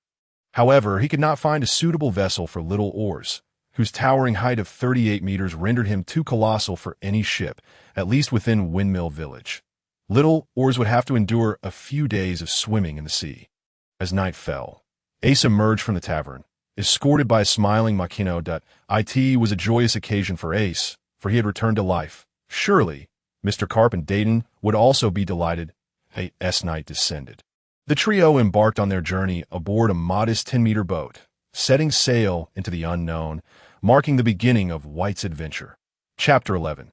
The sea restaurant under surveillance that night, Ace, White, and Little Oars officially commenced their voyage upon the vast ocean. The two were uncertain of their destination, simply drifting along the waters. The sturdiness of their small craft was questionable, yet should they encounter pirates, they would be ready to seize the opportunity. If not, they would resort to persuasion. After all, White was a time traveler, and those who understood such matters would comprehend the implications. They let fate guide them, or perhaps they would engage in the elimination of other pirates. Little Oars, with his immense physique, propelled the small boat forward with astonishing speed, eager to resurrect others as soon as possible. He wished to assist in vanquishing pirates to gather some spectral energy for White. However, Ace gently shook his head, indicating that Oars had misjudged. The lives of pirates were still lives. It was the murderers who truly deserved condemnation. Such matters should unfold naturally, for Mr. White had his own thoughts on the matter. Ace's address of White had evolved from brother to Mr., signifying his genuine respect. Respect for strength, for their resurrection, and for the enlightenment he had received. Reclining on the small boat with his head resting on his hands, White smiled softly, gazing at the myriad stars adorning the sea. This was the essence of freedom. He had already identified his next target. Have you ever heard the saying, "True men are but little foam. Gentleness is but corazon, and deep affection is but say," or, regrettably, among these three, one was a subordinate of Don Quixote da Flamingo, making it unlikely to recruit him. However, filling this void of love would suffice. Yet it was uncertain whether the desired individual lay within reach. They would let things unfold naturally, but first, They would set their course for Marineford. It would not be long before they reunited with Luffy and the others. By now, they should have arrived in Big Mom's territory. Ace listened intently, then inquired aloud. However, the journey to Marineford was still quite distant, likely taking several days at a. We could seize a naval warship, White suggested. Those ships are fast and semi-automated, far swifter than our humble vessel. White leapt with ambition sparkling in his eyes. Ace nodded in agreement. It was indeed a feasible plan. For 3 whole days, the trio drifted across the sea without encountering any pirate vessels, not even a trace. White lay listlessly at the bow of the boat. Having exhausted their provisions, with nothing left to eat, they could only dive into the ocean to catch sea kings, though those creatures were seldom seen. Little Oars, after tirelessly propelling the small boat for 3 days, had lost some weight. They possessed ample belly, but no means to spend it. Their total wealth, including the bounty for the head of the red gold pirate cruise captain and the converted treasure, amounted to 15 million belly. Alas, money could not satisfy hunger. Look, there ahead lies a sea restaurant. Let us rest there. Little Oars's heavy voice resonated, catching the attention of Ace and White. The two stood and gazed at the distant establishment. White felt an uncanny familiarity and exclaimed, "Isn't that the sea restaurant owned by Redfoot Zeph, Sanji's master?" Excitement surged through White as his soul, liberated by the H10 fruit, floated towards the restaurant, leaving his corporeal form behind. The sea restaurant bustled with patrons, with hundreds of pirates dining within. The moment White's spiritual form arrived at the restaurant, he called out, "Boss, 50 portions of seafood fried rice. Please, what on earth? There's a ghost." The startled patrons and servers turned their attention towards the floating green spirit, their faces draining of color. Pirates shouted in alarm, while those dining exclaimed, "It's truly a ghost." A haunting in broad daylight. Ace cradled White's physical form as they entered the restaurant, allowing White's spirit to gradually return to his body and restore his natural state. Little Oars kept his distance. His massive frame would only necessitate oversized portions of seafood fried rice. Moreover, they needed to find a nearby island, lest Little Oars become desiccated after 3 days adrift at S. White returned to his original form.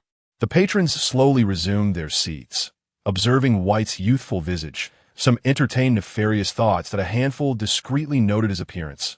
Waiting outside the restaurant, maliciously plotting, "This brat dares to make me lose face.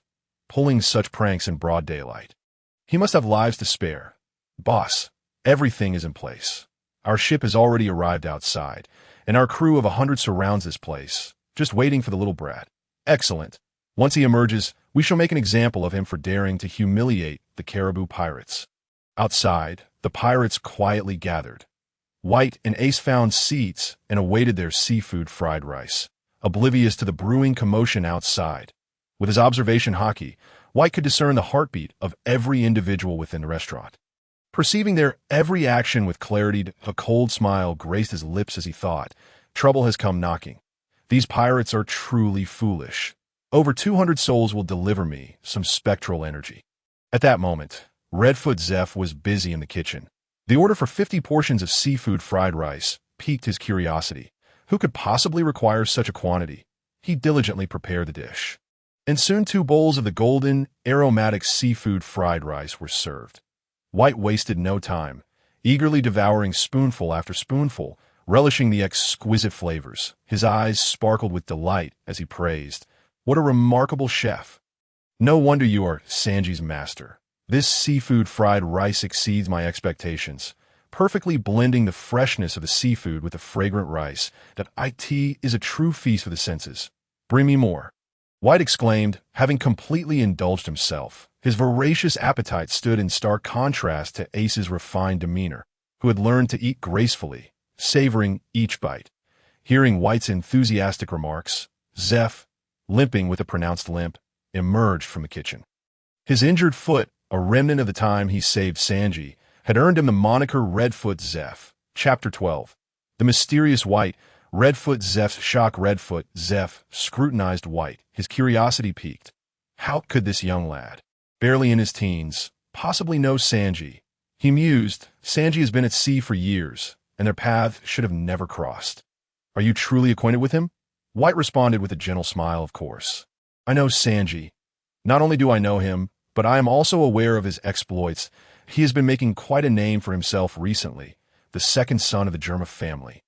His devil fruit abilities augmenting his strength significantly. Moreover, Sanji is to be married soon, though the outcome may not be as pleasant for him as Bai Jing recalled the moment of Sanji's wedding. The appearance of Luffy and his companions, along with the ensuing series of battles, was far from pleasant. However, he found solace in the profound love Bruley held for Sanji. Bruley was the first woman to claim the cigarette from Sanji's mouth, which made Bai Jing fervently support this couple. Regrettably, on that stormy night, Bruley bestowed a kiss upon Sanji, capturing a series of memories from those days, leaving her to endure the pain alone. Hearing that pirate romances are often tragic, he found this to be true. Nevertheless, he was determined to find the Straw Hat crew, restore his memories, and reunite with Bruley for their marriage. Redfoot Zepp's eyes sparkled with intrigue as he inquired, "How do you know this? You're in the East Blue, while they're in the New World." Ace, meanwhile, busied himself with food, relishing the importance of enjoying a good meal. Bai Jing remarked, "How about a wager? If I can provide evidence to substantiate my claims, then you shall treat me to these 2 bowls of seafood rice, and I shall not pay a dime."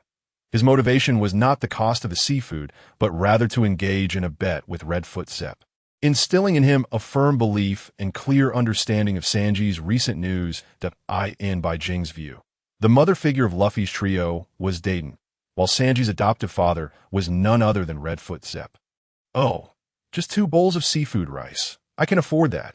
"Speak on," Zepp replied, his long mustaches twitching as he spoke. Bai Jing slowly began, "How do I know about this? Without concrete evidence, whether you choose to believe me or not is inconsequential. However, there is one thing you undoubtedly know, and you will be well aware of what I am referring to." Bai Jing leisurely took a bite of the seafood rice and murmured, 13 years ago. Upon returning to the East Blue, you led the chef pirates to the front of the orbit, where they seized the treasures aboard. Sanji charged at you, but was kicked away, clinging tightly to your right leg. He declared he would surely find all blue. This touched you, who harbored the same dream. That day, amidst a fierce storm, Sanji was swept away, and you leaped into the sea to rescue him. You both found yourselves on a deserted island, where you shared a bag of provisions sufficient for 5 days with Sanji, while you took a trove of treasures to the other side of the island to await rescue. Tio survive. You smash your right leg with a rock to feed yourself. In the manga, the narrative is different from the anime, where Zepp uses an anchor's chain to free himself from a shattered deck while saving Sanji. Bai Jing spoke those final words in a whisper, audible only to himself and Zepp. Upon hearing Bai Jing's account, Redfoot Zepp's pupils widened, and the look in his eyes shifted. In a low voice, he asked, "Who are you? How do you know all of this?" He pondered the days of that incident. Aside from Sanji, no one else could possibly know. That Bai Jing could recount it verbatim made him believe half of what he had just heard. Bai Jing waved his hand dismissively, smiling. "You need not concern yourself with my identity. Just know that by mere coincidence, I arrived at this seaside restaurant to convey news of Sanji to you. As a father figure for so many years, watching your child venture forth must be incredibly bittersweet. Now, Sanji is chasing his dream of all blue, having become a renowned pirate with a substantial bounty. Their crew has embarked upon the Grand Line. Redfoot Zepp regarded the young man before him with increasing perplexity, unable to decipher his intentions, and finally laughed, feeling a sense of relief. "Ha, you're quite the amusing little rascal. In that case, I shall treat you to the remaining 48 bowls of seafood rice you desire. Today, in my good spirits, I shall even add another 50 bowls. Lowering his voice, he glanced meaningfully outside. "There are 200 pirates out there, watching you closely. Should you wish to flee, you may take refuge in my kitchen." Bai Jing chuckled lightly, waving his hand. "No need. These mere 200 pirates are but a trivial matter."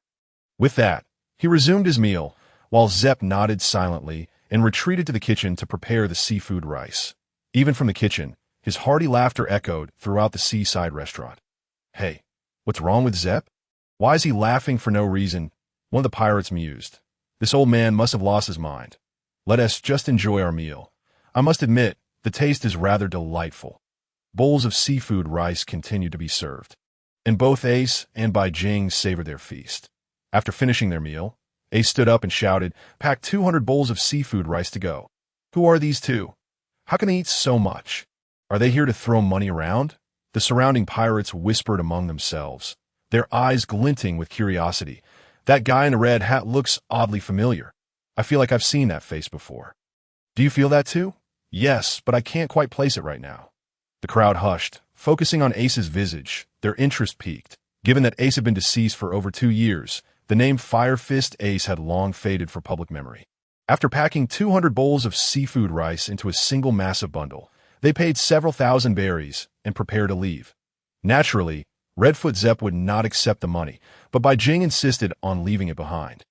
With a hefty package in tow, they made their way outside. Chapter 13. The Cheno Pirates, Bai Jing's frenzy little brat. "You finally emerged.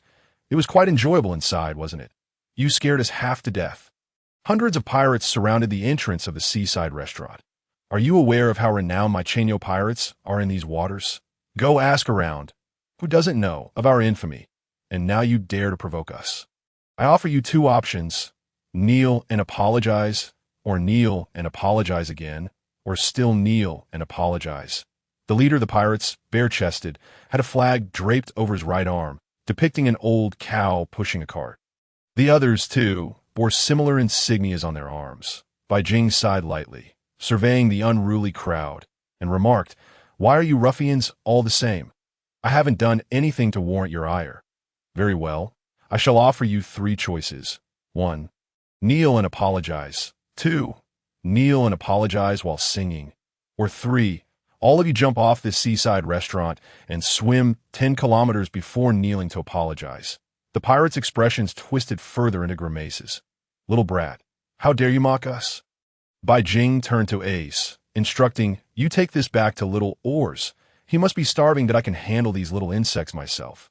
Ace nodded, leaping high into the air, soaring over the pirates. "That little brat thinks he can escape?" A throng of pirates pursued him, but the restaurant's end led directly to their anchored pirate ship. They assumed Ace had nowhere to run, but Ace ignored them and leaped to the edge of the seaside restaurant. With a slight crouch, he launched himself upward, executing a perfect 360-degree flip. Just as they anticipated he would fall into the water, a smirk appeared on his lips as he shouted, "Fire Fist." A massive flame coalesced in his hand, and with a thrust, he unleashed a powerful burst into the ocean below, propelling himself hundreds of meters away. Perfectly, he landed on a small boat anchored in the distance, where Oars' colossal form floated nearby. Ace dutifully delivered all the food to little Oars. The pursuing pirates, realizing Ace was a devil fruit user, broke into a cold sweat.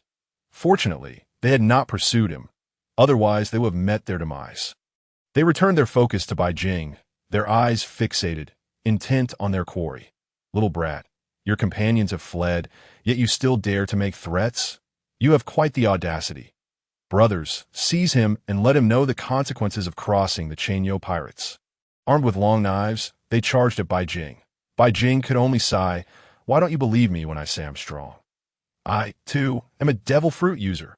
You little rascal, you think just because you say so? It must be true. Well, I possess the Marinomi," laughed the captain of the Cheno pirates with a sinister grin. Bai Jing chose not to engage in conflict. Flames gradually flickered to life around his hands as he clenched his fists tightly. A figure resembling the number 8 emerged, and from this fiery shape, endless flames erupted, shooting forth like a barrage towards the pirates who dared to approach him. Before their large blades could even reach Bai Jing, they were engulfed in roaring flames. A fireball pierced through their bodies, akin to a real bullet tearing through flesh. With a faint sigh, Bai Jing uttered, "Why do you refuse to believe? Now it's too late." "It's shooting time, showtime." Flames manifested as firearms in his hands, firing in rapid succession. These flames transcended the limitations of bullets, crackling continuously as they unleashed death upon the pirates, claiming nearly 100 lives in the blink of an eye. The aura of death emanating from their bodies transformed into pure nine nether energy, merging into Bai Jing's, being unseen by the rest. "Impossible. Run. This kid is a devil fruit user, someone we cannot contend with. Run, it's already too late. Perhaps in your next life, you should open your eyes a bit wider," Bai Jing's voice echoed, reminiscent of the Grim Reaper's whisper, His hands became blazing firearms, unleashing relentless fireballs that harvested lives with brutal indifference. Within the sea restaurant, many peered out to witness the spectacle, gasping in shock. This kid is playing the fool to catch the unwary. He is a devil fruit user. Could it be he wields the Mara no Mi? Isn't that exactly Ace's fruit? They wondered. Wait, the person sitting opposite this young man just now. Wasn't that Ace himself? But wasn't Ace said to be dead? Why does he appear here now? I don't know. Could it have been a rumor? Keep your voices down. If this young man hears us, we might not have a favorable outcome. The patrons of the sea restaurant were left in disbelief, their minds racing with bold conjectures. That Ace had not perished. A revelation sure to spread swiftly throughout the East Blue. Big brother, please spare me. I was blind to your greatness. Now that I've offended you, if you let me go, I promise I won't dare again. The captain of the Cheno pirates, realizing escape was futile, immediately knelt, tears and snot streaming down his face. Surrounding him lay the lifeless bodies of his crew. Bai Jing, cold and indifferent, gradually extinguished the flames enveloping his hands. Just as the pirate believed he was saved, a short dagger suddenly appeared in Bai Jing's hand. With a fierce leap, the pirate lunged at Bai Jing, shedding all pretense. You little brat, for making me lose face. You shall die, he shouted. The dagger plunged deep into Bai Jing's body, but the anticipated scene of bloodshed never materialized. The dagger and fist passed straight through Bai Jing's abdomen, which had transformed entirely into flames. Incinerating the pirate's arm, the intense heat turned it to molten blood that he cried in agony, withdrawing his right hand, now completely charred by the flames in the blink of an eye. Bai Jing had never been naive enough to expect this man would bow in apology. He had been on guard the entire time. Even now, a smirk lingered at the corner of his mouth. With a deliberate flick of his right thumb, a bolt of lightning surged through the pirate's forehead, leaving a gaping wound. The man's eyes widened in shock as he collapsed to the ground, lifeless. After this, Bai Jing turned his gaze toward the interior of the sea restaurant, smiling as he said, "Thank you for the hospitality." With that, he deftly leaped aside, commandeering the Cheno pirate's ship, sailing away into the distance. Chapter 14. Silver Fox Foxy, the slow fruit user. Now that they had a pirate ship, there is no longer a need for the small boat to set sail. Due to his massive size, little Oars remained in the water, unable to board. Ace glanced at little Oars with concern. Realizing that soaking in the sea was not a viable solution, "Don't worry, it won't be long before we have a bigger ship for our journeys," he assured. Little Oars grinned widely, his enormous tusks appearing somewhat menacing. "It's fine. As a member of the giant race, if I can't handle this little bit of seawater, I would truly be useless." Ace and Bai Jing exchanged smiles, both of them painting over the ship's flag. The image of a small cow pulling a cart was simply too unappealing, evoking memories of a peculiar technique from a past life that felt rather odd. The three of them continued their voyage across the boundless sea, this time having learned their lesson and stocking plenty of food aboard. Coupled with the provisions of bread and wine originally stored on the ship, they had enough to last them for a while. At night, the three chatted and drank, eventually falling into a deep slumber after indulging in spirits, as they passed numerous small islands. Little Oars was able to climb onto one to dry off and rest. Days later, they spotted a massive island, one Bai Jing recognized, Long Chain Island. This island belonged to the Silver Fox Foxy and was the site of an exhilarating competition with him. Bai Jing's eyes sparkled with interest. It wasn't the competition itself he sought, but rather Foxy's fruit ability. The slow fruit was a severely underestimated power, primarily due to the ineptitude of its user. This fruit could reduce the flow of time for surrounding objects, altering time to a certain extent. Such a formidable power was squandered in such an unremarkable manner. If Bai Jing were in Foxy's position, he would rather find a tofu block to crash into. Standing at the bow of the ship, he gazed at the island with keen curiosity. Slow photons, an unknown particle yet to be discovered in this world.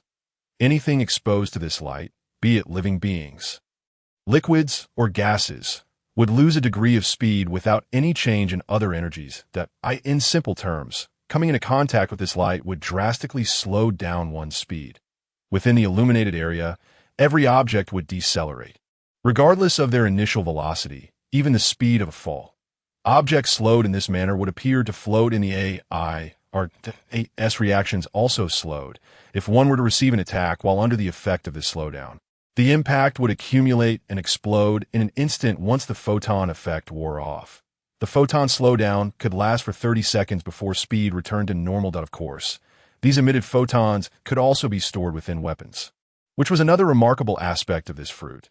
Just imagine, when Bai Jing amassed a legion of followers, unleashing the slowdown light would render their foes sluggish. Nonetheless, there was a critical flaw. Photons would be reflected upon encountering a mirror, meaning the user would also be affected by the slowdown.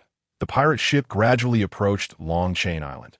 Little Oars remained by the shore, his colossal figure too conspicuous for the island. Only Ace and Bai Jing disembarked, with Ace accompanying Bai Jing. The moment they set foot on the island, the thunderous sound of cannons erupted around them, booming one after another. Boom! Bang! A red carpet unfurled from beneath their feet, extending into the interior. Beyond the carpet, Foxy made a dazzling entrance. Clad in shiny shoes, he stepped forward, appearing before the duo. With a distinctive red nose, inverted eyebrows, and triangular eyes, it was undoubtedly Foxy. He beamed at the two, his gaze fixated on their pirate ship, his eyes gleaming with delight. Welcome to Long Chain Island. Join us for a competition, and you shall reap bountiful rewards. Should you lose, simply wager your pirate ship, he declared. Our competition is entirely fair and just, without deceit. Rubbing his hands together, he eagerly awaited the two, hoping for their acceptance. Given their slender frames, how could they possibly refuse? With so many on his side, Foxy surely had no fear of besting just two individuals. Bai Jing was filled with unexpected joy. He never anticipated such an opportunity falling into his lap. With Silver Fox Foxy before him, he no longer needed to seek him out as for the nonsense of a fair game and his claims of justice. Pure balderdash. Had he never watched the Pirate Saga? What a devious fruit ability, capable of slowing down others. Who could call that fair? Bai Jing, with an unwavering resolve, surged forth with astonishing speed, transforming into a streak of lightning as he appeared before the Silver Fox. Foxy. Before Foxy could even comprehend the situation, Bai Jing's hand had already settled upon his shoulder. The instant his hand made contact with Foxy's body, he acquired the power of duplication, enabling him to perfectly replicate the abilities of others. Foxy felt an inexplicable void within himself, while Bai Jing sensed the sudden addition of a new fruit ability. The slow fruit. Foxy's expression shifted drastically as he shrugged off Bai Jing's hand, bellowing in fury. What are you doing? Bai Jing placed his hand back on Foxy's shoulder and remarked, My good friend owes you a debt of gratitude, but as for this game, I shall no longer partake. Farewell until we meet again. With that, he turned and departed. Remarkably, within mere moments of arriving on the island, he had encountered an adversary who willingly bestowed upon him a fruit ability. Meanwhile, the young Oz, still drenched from his recent escapades on the island, was eager to set sail once more. How dare you treat Long Chain Island as if you can come and go as you please? Foxy fumed, his hands clenched into delicate fists as he unleashed a barrage of slow beams. However, Bai Jing had already anticipated this, his body once again becoming elemental, transforming into lightning and vanishing from sight. He suddenly reappeared before Foxy, seizing him by the neck and lifting him effortlessly, his gaze indifferent. His voice was cold, akin to the icy chill of December. Silver Fox Foxy, valued at 24 million berries. Do you not think it would be splendid if I were to take your head to the government in exchange for a reward? Lightning and flames crackled around him, as bolts of electricity and fire rained down upon Foxy. Albeit only a fraction of their full power, the high voltage caused Foxy's hair to stand on end, while the flames singed it away completely, leaving him resembling a bald fox. Foxy's face flushed with rage as he glared at his subordinates, who were still hesitating. What are you waiting for? Attack. Do you not see he is threatening me? Chapter 15. Firefly Firedama. Men are but phone-like. The four subordinates, initially poised to strike, hesitated as Ace stepped forward, igniting a massive wall of flames that enveloped them all. Within this fiery circle, flames roared ferociously, and Ace himself became a beacon of fire. His voice, casual yet commanding, warned, You would do well not to move. Lest you be reduced to ashes beneath this inferno. I make no guarantees, he murmured again. Firefly, fire dama, conjuring numerous glowing, greenish-blue orbs that floated like fireflies around them. These could converge upon an enemy and explode, causing harm, but they could just as easily harm everyone present. Foxy's pupils dilated in shock as he recognized the man in the distance. The flames he wielded, coupled with that playful smile and tearful hat, could only belong to Fire Fist Ace of the Whitebeard pirates. Hadn't he been declared dead? How could he still be alive? Clearly, the others recognized Ace as well, their bodies trembling in unison. This was none other than the infamous Fire Fist Ace, who had once rejected the offer of the 7 warlords of the sea. Foxy could not help but question, Ace, how do you still live? His eyes were filled with trepidation as they met Ace's. Ace remained silent, awaiting Bai Jing's next command, as the group had subtly begun to rally around Bai Jing, who exuded a power that commanded respect. Bai Jing gently lowered Foxy and turned to leave, while the members of the Silver Fox Pirates stared at him in awe, not daring to utter a word or even breathe too heavily. After all, the flames surrounding them were a constant reminder that a single misstep could lead to their demise. Once Bai Jing had gradually distanced himself from their sight, Ace turned and followed in his wake. The two boarded the pirate ship, summoning the young Oz. The ship set sail once again, drifting ever farther away. As the immense wall of flames that had encircled them slowly dissipated, Foxy felt as though he had just returned from the depths of hell. Bai Jing's indifferent gaze and the overwhelming power of lightning and fire left him shaken. After years of being a pirate, he had never experienced such a sensation. That look in Bai Jing's eyes was reminiscent of a deity gazing down upon mere insects. Cold sweat soaked the backs of those present. They had encountered the legendary Fire Fist Ace, the notorious pirate whose supposed demise had been a mere fabrication. This shocking revelation would soon ripple through the entire pirate world, while the Silver Fox Pirates were still reeling from Ace's unexpected reappearance. Foxy's shock stemmed from a different source. How could that young man wield the powers of 2 different fruits? Moreover, Ace seemed to regard him as a leader. The two aboard the ship resumed their drinking. Bai Jing, clearly in high spirits, humming a cheerful tune. Yo-ho-ho-ho, yo-ho-ho, yo-ho-ho-ho, yo-ho-ho-ho, I present to you Binks Brew, a long-awaited fine wine. The melody wafted through the air, exuding the fragrance typical of seafaring men. This song immediately captivated Ace's attention. He listened intently as Bai Jing finished the melody and inquired, "What is the name of this song?" Bai Jing replied with a smile, This song was composed by an extraordinary musician. It is called Binks Brew, and this musician has a connection to your brother." Ace took a sip of his drink, falling silent thereafter. The two simply gazed at the night sea. Bai Jing estimated that in the past few days, he had only taken the lives of around 300, and the energy of the 9 hells within him had condensed into just over 30 strands. It would take about 5 hours for him to traverse the underworld in search of souls. It seemed unrealistic to find anyone in such a short time that he needed to seek out more ruthless pirates to gather sufficient energy to resurrect some individuals that on this vast ocean. Only he and Ace occupied the pirate ship. Young Oz couldn't board, floating on the water and feeling somewhat lonely. Once he had successfully resurrected individuals, he intended to recruit more crew members, preferably musicians or chefs, to enhance their culinary experiences at sea. Observing Bai Jing's contemplative expression, Ace inquired, "Are you pondering whom to resurrect?" Bai Jing nodded. "Whitebeard should be in one of the other cities within the underworld city. However, I am unaware of his exact location, which will require considerable time to ascertain. The same goes for others I wish to resurrect. To be safe, I should gather enough 9 hells energy to ensure I can remain in the underworld for 3 days. At that point, I will embark on another journey to the 9 hells to seek out those souls and see if they can be brought back." That he turned to Ace, his expression serious, and asked, "Are you aware that in my world there exists a saying?" Before Ace could respond, Bai Jing continued, "Family ties are but dating, regrets are but solo. Men are but foam like love is but so. Tenderness is but corazon, and gentlemen are but Sanji." Ace found this intriguing, particularly the mention of Dayton. His curiosity about Bai Jing's origins intensified. Bai Jing, recognizing Ace's ignorance, stood and gazed into the distance, recalling a flamboyant figure clad in a swan dress. His eyes reflected nostalgia as he spoke. "Men are but foam Calais, And it is no mere sink. He was imprisoned and impelled down for the sake of your beloved brother. Impelled down. He assumed the guise of Magellan to facilitate Straw Hat Luffy's escape, opening the gates to allow Luffy and his companions to flee. Beyond this favor, he also carried Luffy across the treacherous snowy expanse of Impel Down, seeking the Okama King to ensure Luffy's salvation, ultimately sacrificing his own freedom in that sunless abyss.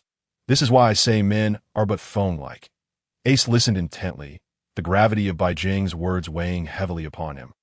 To sacrifice so much for his brother was truly admirable, he sighed. That is a true man. I long to meet him and express my gratitude for all he has done for my foolish brother. Chapter 16. The most arrogant pirate, plundering a navy warship. A trio was making their way toward the Sabiti archipelago. Bai Jing was eager to seek out Rayleigh first to learn about Haki. At the very least, he should master the armament Haki. Initially, he contemplated consulting Ace, but he always found Ace to be somewhat unreliable. It would be far better to learn from Rayleigh, the former first mate of the Pirate King. Undoubtedly possessing invaluable knowledge, present, he felt inadequate in strength.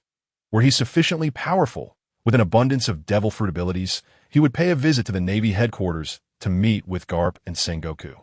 The ability of Sengoku's Buddha Buddha fruit was quite enticing to him as well. Naturally, if he were to amass more abilities, he would venture to the residence of the Celestial Dragons and eliminate those scoundrels. Furthermore, he could collect the supreme grade swords. It would be utterly delightful. The journey ahead was still long. After drifting at sea for another 10 days, a massive warship appeared on the horizon, slowly approaching them. The Blue Navy warship bore the familiar seagull flag, a fully automated, large Navy vessel. Bai Jing gazed at the distant blue ship, his eyes sparkling with excitement. Ace, look! Little Oars has found a target. This Navy ship was so enormous that it could easily accommodate the massive form of Little Oars. Bai Jing was undoubtedly the most audacious of pirates. Typically, pirates would flee upon sighting a warship, but he sought to seize one instead. Oh, and he couldn't forget the iron-headed fool who, too, showed no fear of the Navy. Do you think I'm someone to be trifled with? I'm Jack. Jack, that big fool, charged straight at the warship, only to be left battered, with one of his horns broken. Fire Fist aced on his hat. Excitement gleaming in his eyes. The Navy. It had been a while since he last encountered them. Although Bai Jing intended to commandeer the warship, he harbored no desire for excessive bloodshed. If the Navy were foolish enough not to recognize the situation, that would be on them. As a reincarnator, he prided himself on reasoning. Surely, the Navy would understand the concept of trade. It was only logical to exchange a small pirate ship for their grand, fully automated warship. Quite reasonable, indeed. Major Mole, it appears there is a pirate ship ahead. Should we fire upon it? A Navy soldier, noticing Bai Jing's ship, promptly reported to the Major. This Major was familiar to Bai Jing. Renowned for his frequent appearances in pirate encounters, he raised his telescope and, upon confirming the presence of a pirate ship, immediately issued orders. Pirates should be captured on these seas, since they had crossed paths. They ought to be bombarded. Relay the orders, full speed ahead, close in on that pirate ship and bombard them.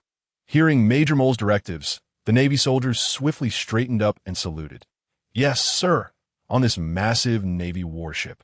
There were a total of 10,000 soldiers aboard. The vessel, measuring 300 meters in length and dozens of meters wide, was a sight that greatly pleased Bai Jing. That a warship of such magnitude would certainly exude grandeur. After all, he only needed to use this warship to reach the Sabiti archipelago. Anything beyond that was not his concern. As for being pursued by the Navy, ridiculous. He possessed the Thunder fruit and the Flame fruit. Along with Ace and Little Oars, 3 formidable forces akin to the 7 warlords of the sea. Unless an admiral of the Navy appeared, no one could stop them. Pirates ahead, surrender, and you might have a chance at survival. Otherwise, do not blame us for showing no mercy under our cannon fire. The voice of the Navy rang out from the ship, reaching the ears of the trio. Ace and Bai Jing remained calm, steering their pirate ship directly toward the warship without any intention of evasion. Meanwhile, Little Oars positioned himself behind the pirate ship, concealing his enormous head to prevent the Navy from detecting him, thus achieving an element of surprise. Despite the presence of only one Navy warship, It was more than sufficient. Bai Jing alone could handle it. His body was impervious to sea prism stone and the sea itself. Bolstered by the powers of the devil fruit, this advantageous setup rendered him invincible. As the warship drew closer, Major Mole, observing that the pirates showed no signs of remorse, declared fire, bombard the opposing pirates. At that moment, massive cannonballs shot forth from the dark mouths of the cannons. Ace ignited with roaring flames, extending his fingers to form a cross. He aimed at the incoming cannonballs and proclaimed, "Crossfire." The crossed fingers released a beam of light shaped like a cross, directing flames toward the targets. This conflagration surged forth from his fingertips, creating a towering pillar of fire that pierced through the volley of cannonballs. The flames swept through all the projectiles, causing them to explode in midair before they could reach the pirate ship. Once this was accomplished, Ace crouched slightly and launched himself toward the Navy warship. In midair, his fists blazed with fire as he struck down toward the sea, utilizing the tremendous recoil to land gracefully upon the Navy vessel. Observing Ace's successful leap, Bai Jing mused, "I need to find Kizaru one of these days. His light fruit could allow me to traverse such distances effortlessly. Otherwise, it lacks flair with the might of the thunder fruit." He transformed into a bolt of lightning and dashed toward the Navy warship, vanishing from the pirate ship. The two of them suddenly appeared on the Navy ship, catching the soldiers completely off guard. As they finally recognized the two figures before them, Major Mole's eyes widened in disbelief. His pupils dilated, his face stiffened, and his hands and feet felt inexplicably cold. Trembling, he exclaimed, "Fire Fist! Ace! How is this possible? Were you not dead?" He had witnessed Ace being mortally wounded by Cheno during the Marineford War, and now he stood before him, unharmed, which left him utterly astounded. Moreover, Ace's flame fruit powers remained intact. Defying all norms of reality, seeing the crowd still in shock, Bai Jing took it upon himself to break the silence. "There's nothing to speculate. This mountain was opened by me. This tree was planted by me. If you wish to pass through here, you must pay a toll. My greatest pleasure in life is to make friends and trade, that I generously offer you my pirate ship in exchange for your Navy warship." "Is that too much to ask?" Bai Jing chuckled, scanning the area to identify where the ship was being operated. As the others regained their composure, hearing Bai Jing's words ignited their fury. "You insolent brat. This is a foolish dream. What do you think you're doing in broad daylight?" Chapter 17. Fierce battle on the warship. Two flame fruit users, their harsh words were met with a dawning realization. As Navy soldiers, they felt an overwhelming sense of humiliation at being robbed. By pirates. No less. How audacious could one be? Pirates typically fled upon encountering the Navy, yet here was a brazen individual jumping from a pirate ship to plunder a Navy vessel, facing an army of 10,000 without a hint of fear. Had he lost his mind? "Are you all right, kid? Have you gone mad? We are the Navy, and you are a pirate. Do you not comprehend the disparity in our identities?" A nearby soldier interjected. Bai Jing nodded, feigning innocence. "I am very well aware of that. Surely, you do not wish to lose your lives over a mere warship. Moreover, who says that those aboard a pirate ship must necessarily be pirates? Now that I stand on a Navy ship, why can't you consider me a Navy officer?" Major Mole gripped his sword tightly. Resolute in his sense of justice, he would not take a step back. Even before the formidable Fire Fist Ace, Ace casually greeted Major Mole. "How have you been, Major? It has been over 2 years since the Marineford War. How should I repay you Navy folks for your hospitality?" As soon as the words left his mouth, Ace's figure vanished from sight. He bellowed, "Divine fire! Unknowable fire!" With his hands transformed into flames, he hurled a spear of fire towards his adversary. As it pierced through his opponent, it ignited and inflicted damage, proving effective in close combat. His hands blazed with fierce flames, creating a towering column of fire that propelled him with sufficient speed to strike at Vice Admiral Mole. Before the Vice Admiral could react, he swiftly swung his long sword, his hands turning black as the Haki enveloped them, crashing towards Ace. However, Ace's speed was overwhelming, and his attack caught Mole off guard. The two colossal fire spears pierced through Vice Admiral Mole's body. Fortunately, he had fortified himself with Haki just in time. Otherwise, that blow would have left him bleeding profusely. He was forced back several steps, spitting out blood, yet still retained considerable fighting capacity. The Vice Admiral was certainly not merely talk. His strength was formidable. His long sword transformed into a black blade, cloaked in Haki, as he unleashed the Marine Six forms to engage Ace in combat. The surrounding Marines, upon recognizing Fire Fist Ace, began to harbor thoughts of retreat. Spotting Bai Jing, an unfamiliar newcomer, they all surged towards him. When picking a fruit, one must choose the softest to squeeze. Thousands quickly gathered. Surrounding Bai Jing and leaving no escape, they raised their firearms and incessantly shot at him, attempting to bring him down with their barrage. Yet Bai Jing showed no intent to defend. He allowed the bullets to pierce his body. His entire form became elemental, and as the bullets passed through him, they sparked, transforming him into a being of fire. He grinned widely, stating, "First courtesy, then combat. It is a custom from my homeland. What I do is not a matter of right or wrong. Merely differing perspectives that, I assure you, I shall go easy on you."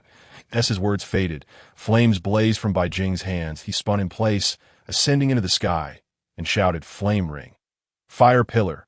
Utilizing the flame ring, he gathered the flames and, through the rotation of his hands, transformed them into a burning pillar that shot upwards, striking the heavens. Even mid-air, he could redirect the flames downwards to eliminate foes below. Countless small flames rained down from above, cleansing the surrounding Marines. The moment the flames made contact, they ignited fiercely, causing the soldiers to frantically roll on the ground to extinguish the fire as they struggled. Bai Jing's figure darted about the ship like a specter, embodying lightning.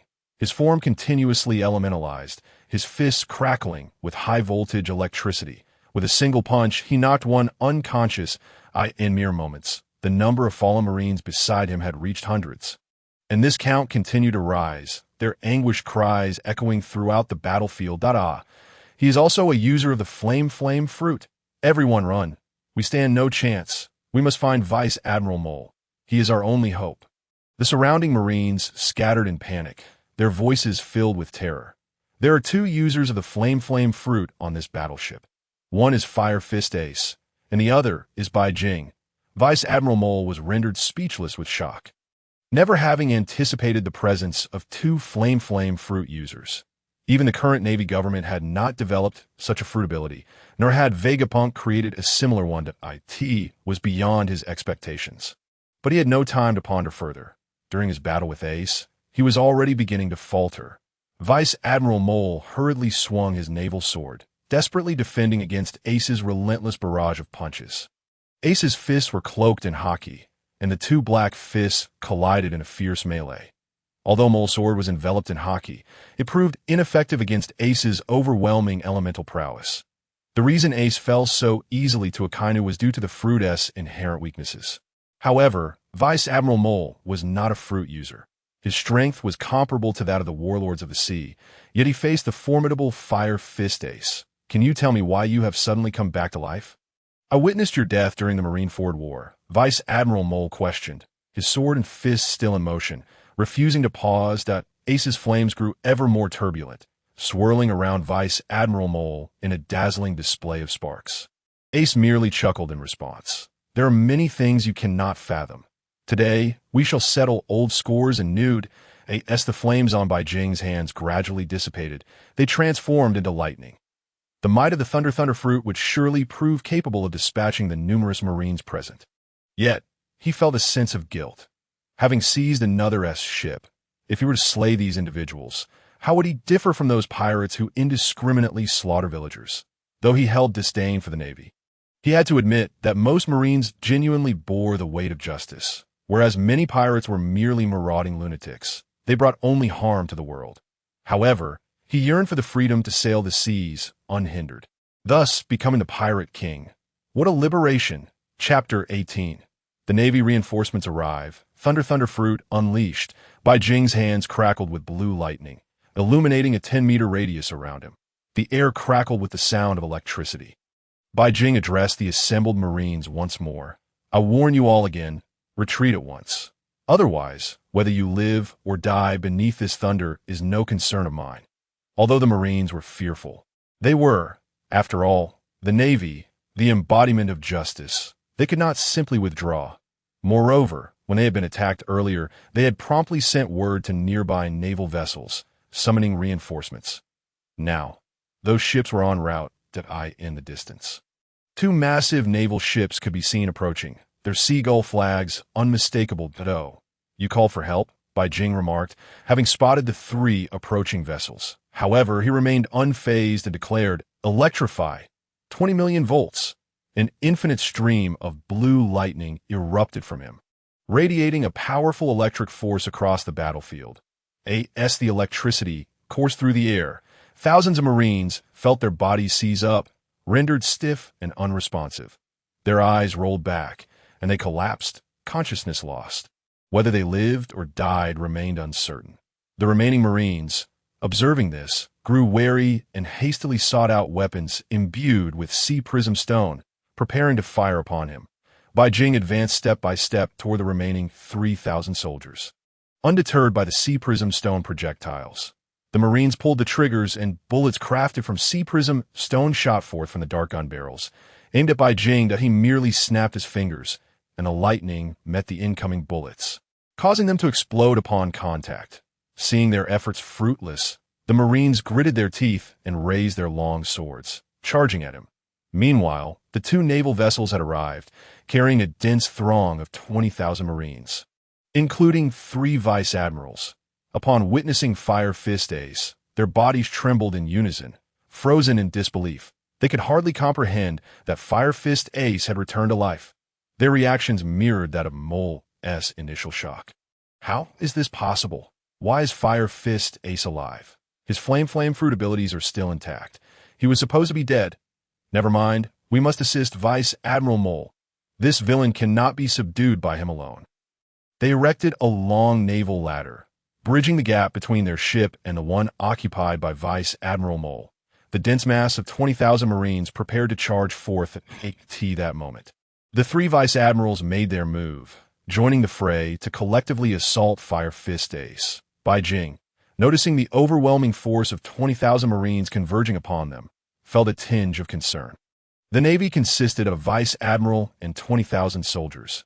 Among them was even Kobe, one of Luffy's most loyal subordinates. Facing him posed a significant challenge. In a swift motion, he leaped to Ace's side. Ace, seeing the 3 vice admirals join the battle, took a few steps back. The two stood back to back, surveying the multitude of Marines encircling them. These soldiers did not instill fear in Ace. Even if 2,000 more Marines were to arrive, what was there to fear?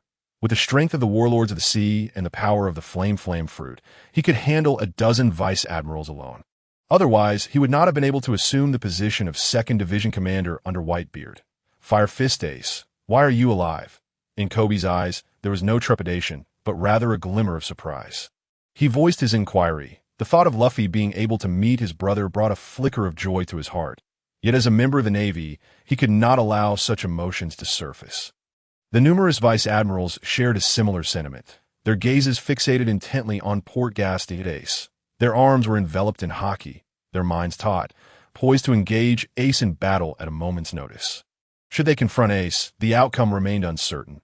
It was quite possible that Ace would emerge victorious. Bai Jing turned to Kobe and inquired, "Might you allow us to depart unharmed? If we all take a step back, the seas would be vast and open. None would come to harm. Let you two go. What foolish daydreams are you entertaining? Today, you shall all be captured and brought to Navy headquarters. One shall escape."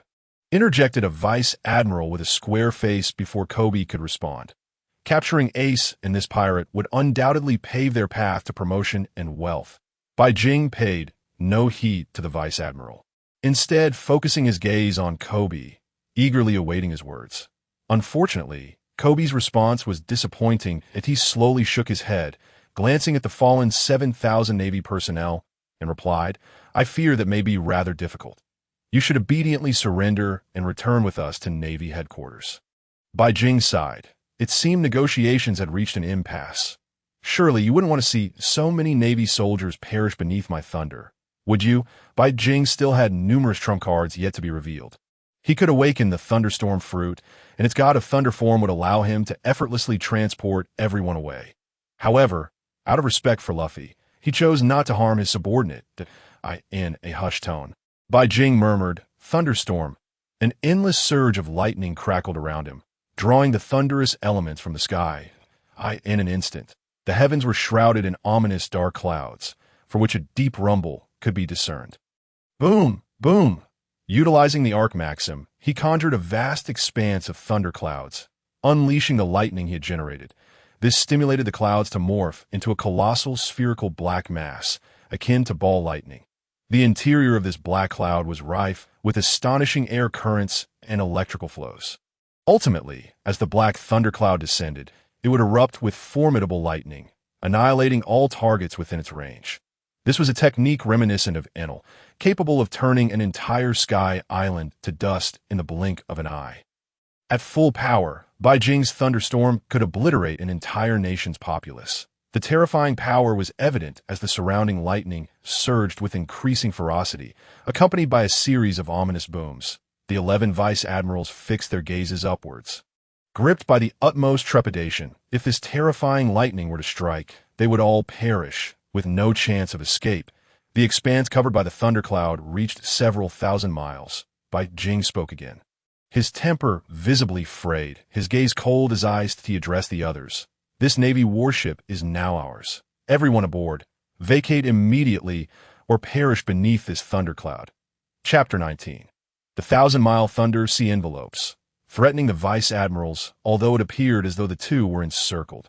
Bai Jing's mastery over thunderstorm had undeniably shifted the tide. Despite their numerical superiority, they now found themselves at a disadvantage, which left them feeling deeply resentful. Yet, as they sensed the horrifying aura above, they felt utterly helpless. The 3 vice admirals wore expressions of profound gloom, their faces devoid of color, a grim sight indeed.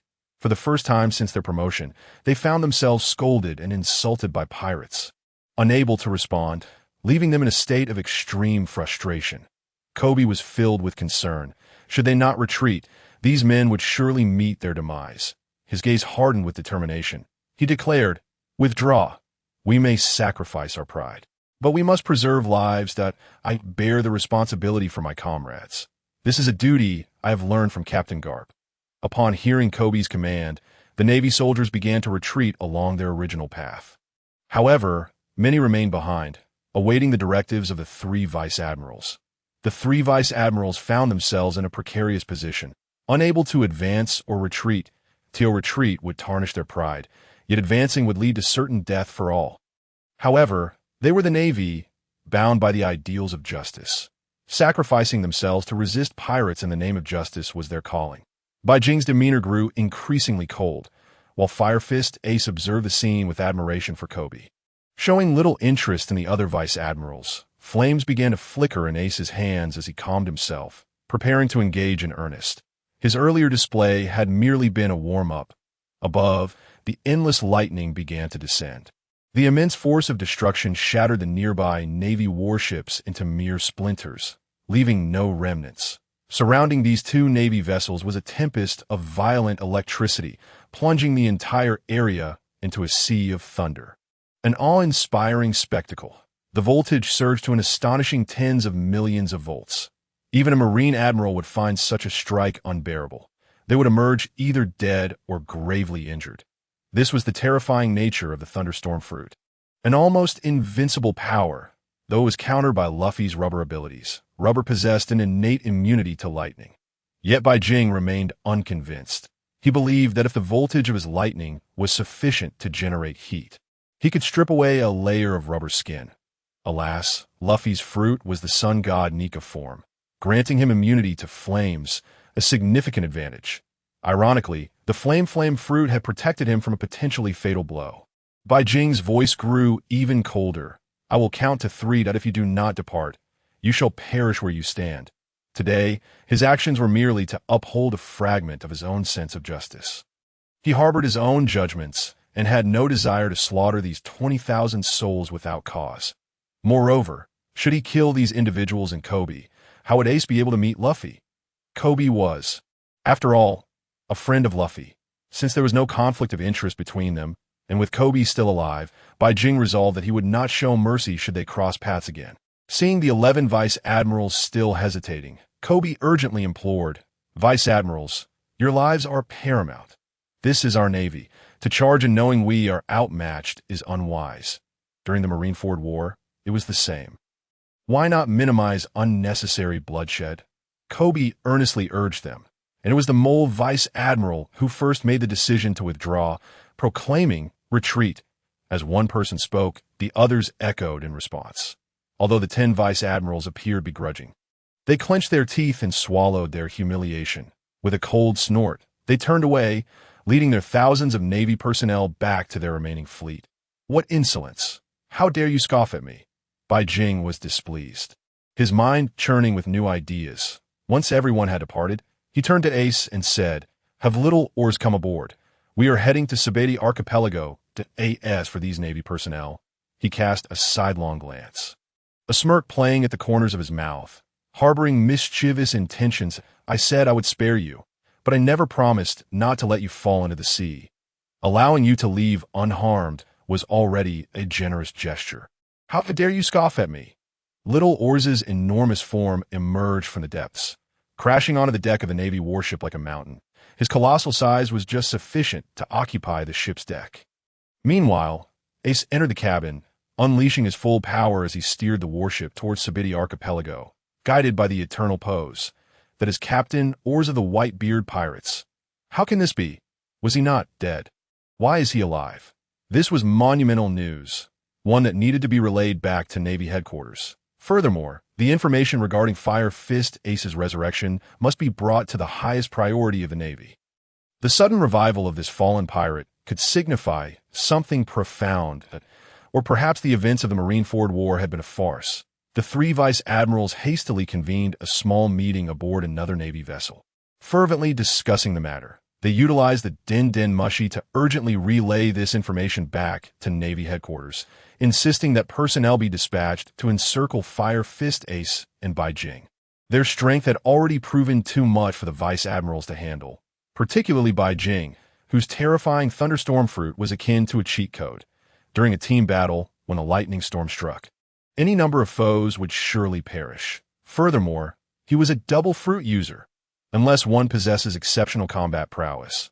The naval vessels of Bai Jing have long since sailed beyond this region. Yet the thunderclouds and lightning that have lingered for the past 4 weeks show no signs of dissipating.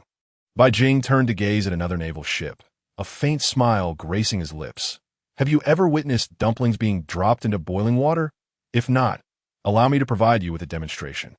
With that, the electric aura surrounding him stirred the boundless thunderclouds above. From within those clouds, a colossal and ferocious sphere of lightning began to coalesce. This sphere, measuring several dozen zhang in diameter, radiated an overwhelming electrical force that repelled anyone from approaching. Any who dared to come near would surely meet their demise. Not even the Vice Admirals could withstand it.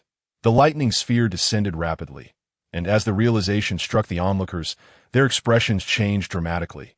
They shouted, "Scatter to the sides, quickly, or we shall all perish." Tens of thousands of naval personnel hastened to flee to either side of the ship. Just as they completed their escape, the sphere of lightning struck the vessel. The tremendous force of the lightning pierced through the entire naval ship. Beginning from the center, it created a vast rupture, flipping the ship over and transforming it into countless fragments. As for the tens of thousands of sailors aboard, along with the 3 Vice Admirals, they all plunged into the water. The extent of their injuries and fatalities remained unknown. A glint of amusement danced in Bai Jing's eyes as he chuckled. How amusing! I wonder if you will dare to behave so boldly again, Dada. But next time, luck may not be on your side. Next time, it will be when my 9 nether chi continues to accumulate. Bai Jing, Ace, and Little Ooz's naval ship gradually departed, their destination set for the Baratie Archipelago. Chapter 20. Armament Haki. Crafting weapons, Ace looked at Bai Jing with confusion and asked why he did not simply kill them, but instead chose to let them go. Bai Jing smiled subtly and replied, "Do you know that young naval officer with pink hair? He is a devoted admirer of your dear brother. He holds great admiration for Luffy. If I were to kill him and all of them, it would not bode well for your brother, would it?" This was Bai Jing's subtle intention, that if he and Ace were to eliminate Kobe, it might not alter the bond between Ace and Luffy, but it would inevitably create a sense of discomfort. Realization dawned on Ace. His gaze towards Bai Jing shifted. This man was shrouded in mystery. His thoughts intricate and well-considered. In comparison, Ace felt he was merely a youth in his teens, while Bai Jing seemed like an exceptionally mature middle-aged man. This was undoubtedly due to Bai Jing being a devoted fan of the series. Having watched One Piece for so long, how could he not be familiar with the characters? That would render his viewing pointless.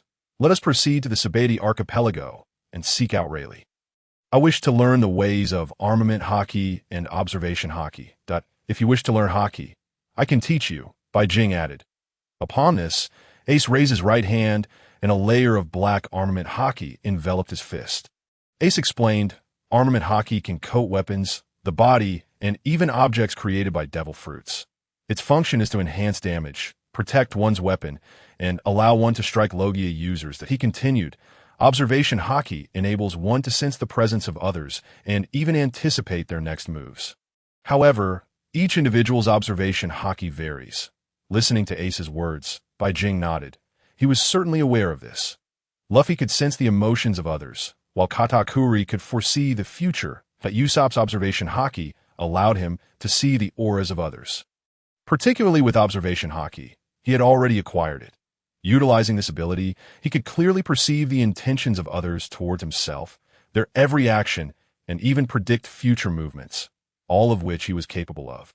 With his Thunder Fruit, he could achieve even more, although he had yet to fully unlock its potential, as his time in this pirate world had been relatively brief. The most basic form of armament Haki is known as armament hardening. This stage allows one to cover their body or weapons with Haki to enhance both offensive and defensive capabilities. A notable characteristic of this stage is that the surface of the weapon and body covered in armament Haki turns black. Bai Jing focused, allowing his thoughts to solidify, and imitated Ace and the others. A faint black hue began to envelop his fist. It first covered his thumb, then gradually spread to his entire palm. However, achieving this left him perplexed as he struggled to progress further. Ace was astonished. He had not anticipated that just moments ago, Bai Jing was a novice in armament Haki. Now he could directly apply it to his entire palm. Although this was merely the most rudimentary form of armament Haki, it indicated Bai Jing's remarkable talent. Ace had only just introduced the concept, yet Bai Jing could already execute it. Little Luz also directed his gaze towards Bai Jing and remarked, "You truly are a marvel. This pirate world is destined to change because of you. It is not an exaggeration to say that you may very well claim a position among the future emperors of the sea." Bai Jing chuckled at Little Uz's words. "Even you, the straightforward Little Uz, have resorted to flattery." Little Uz scratched his head sheepishly, his face slightly flushed. Clearly, Bai Jing had struck a chord with his thoughts. It was true that he had a hint of flattery in his words, but it was undeniable that what he said came from the heart. Bai Jing harbored grand ambitions. His goal was not simply to become one of the emperors of the sea. While he held little interest in the title of Pirate King, he nonetheless wished to witness it for himself. Assisting others in fulfilling their dreams and addressing the regrets of pirates was a responsibility he felt as a fan who had traversed into this world, and it formed part of his objective. However, as a man, he aspired to ascend to that throne.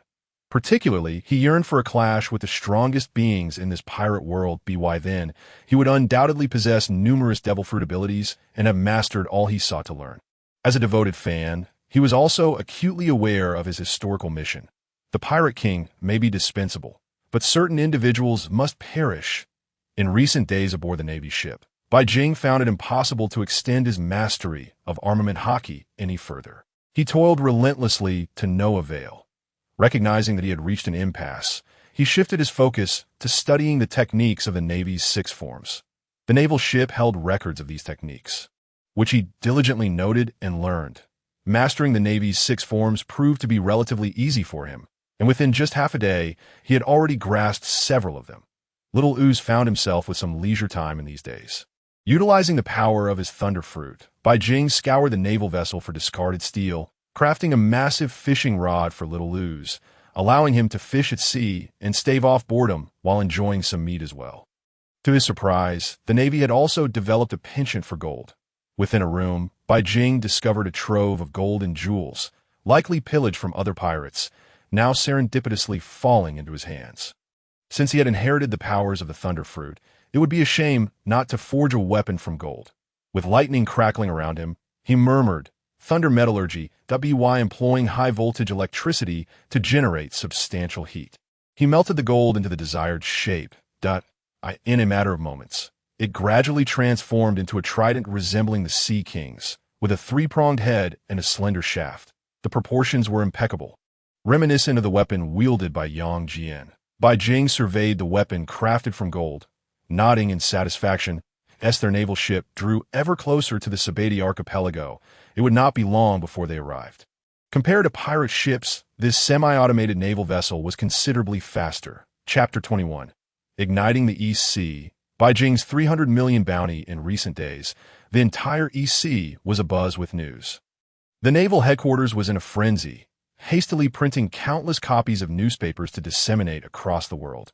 Fire Fist Ace has been resurrected. Fire Fist Ace has returned. Not only that, but he possessed the power of the flame fruit. And a mysterious youth appeared alongside him, brazenly robbing a naval vessel. The entire East Sea was thrown into turmoil.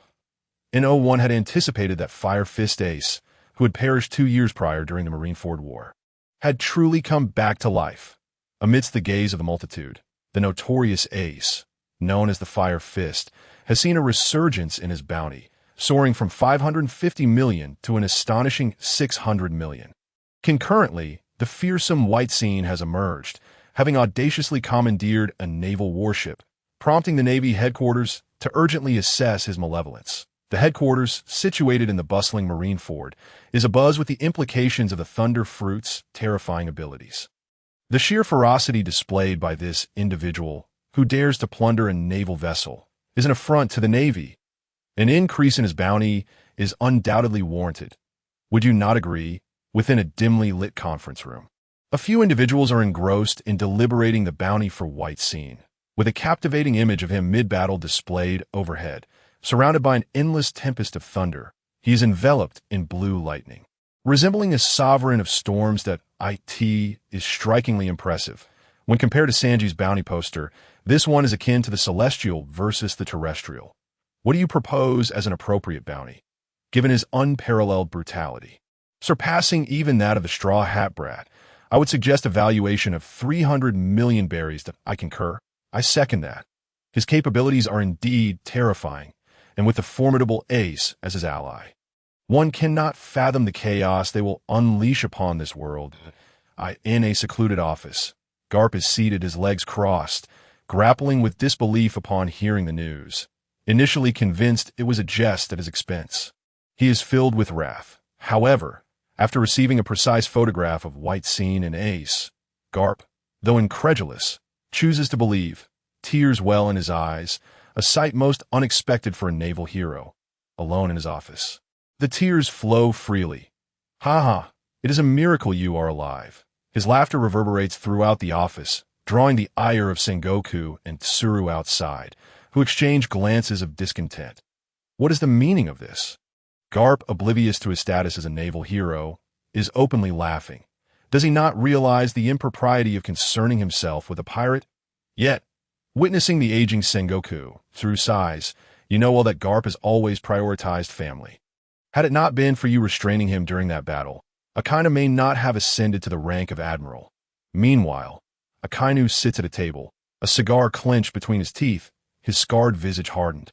Upon sensing the revival of Ace, he leaps to his feet, smashing the table with a fierce blow. He was dead. How can he still be alive? These pirates are relentless. If not dealt with, they will continue to re-emerge.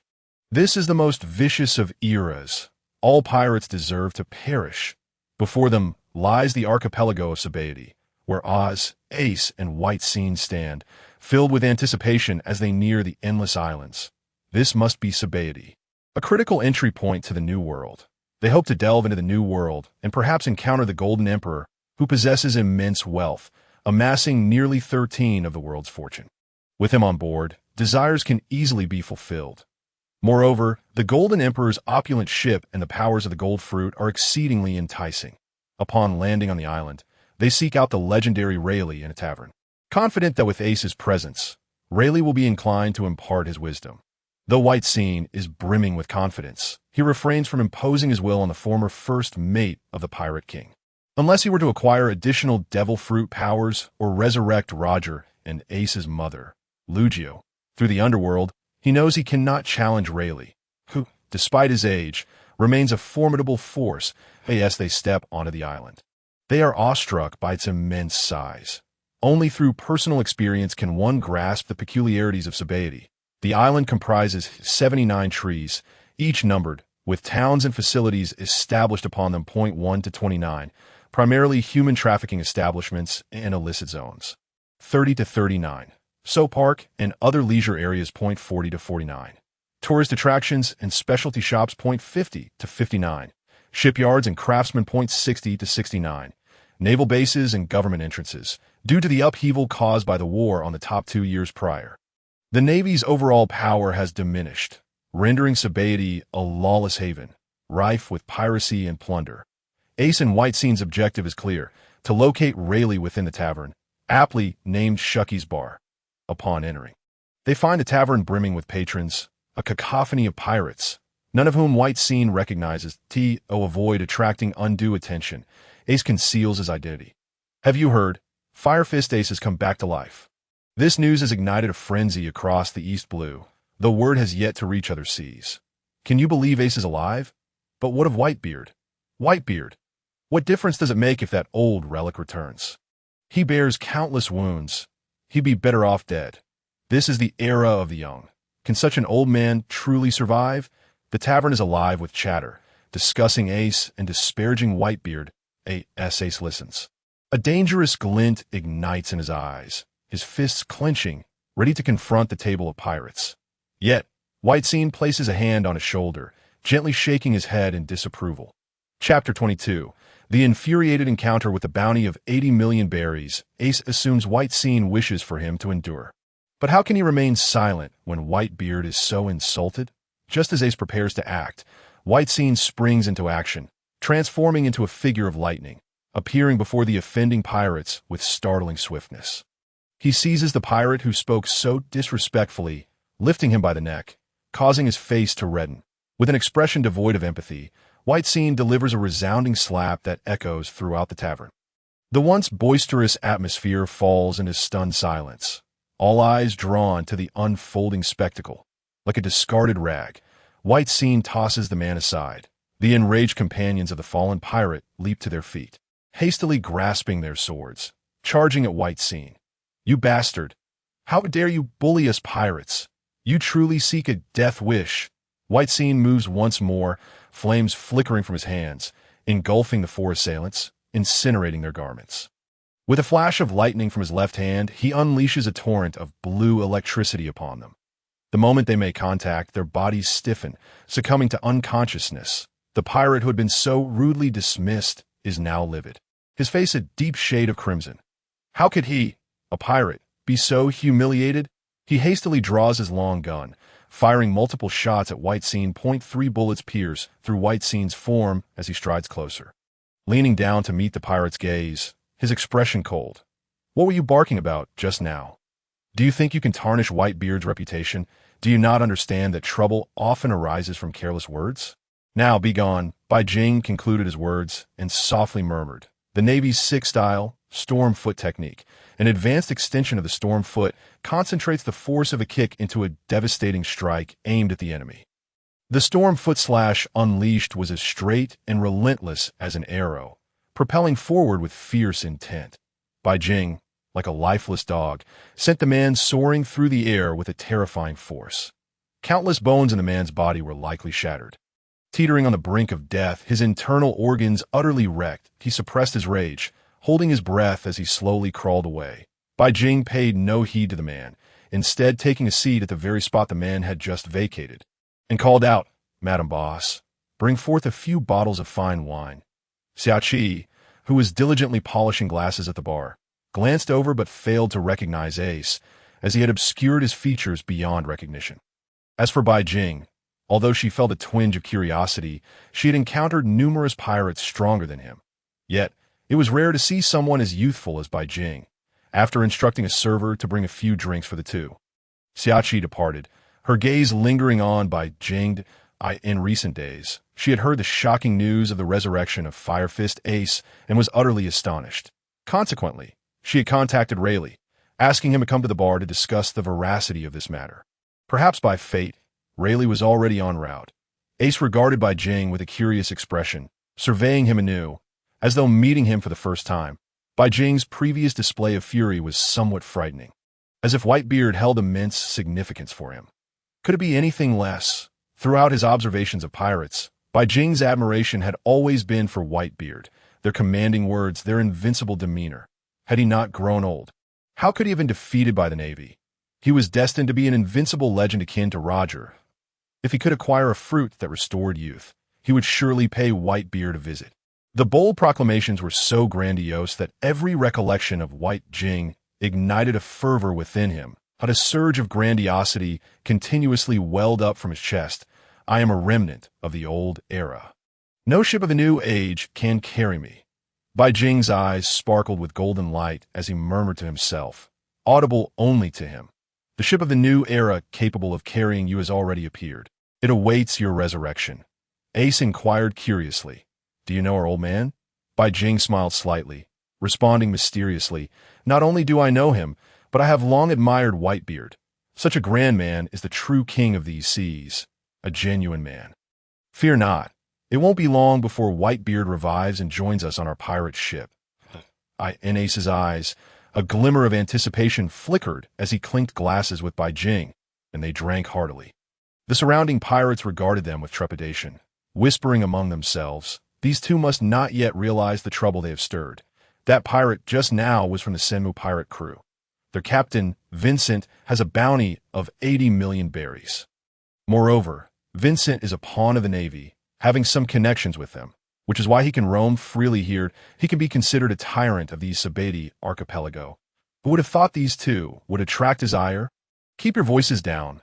These two don't appear to be pushovers either, especially that young man. His decisive actions just now. Did you not see the 4 dead dogs lying there, unconscious, their fates uncertain? Ace and Bai Jing continued to drink nonchalantly. For them, it mattered not which pirate approached.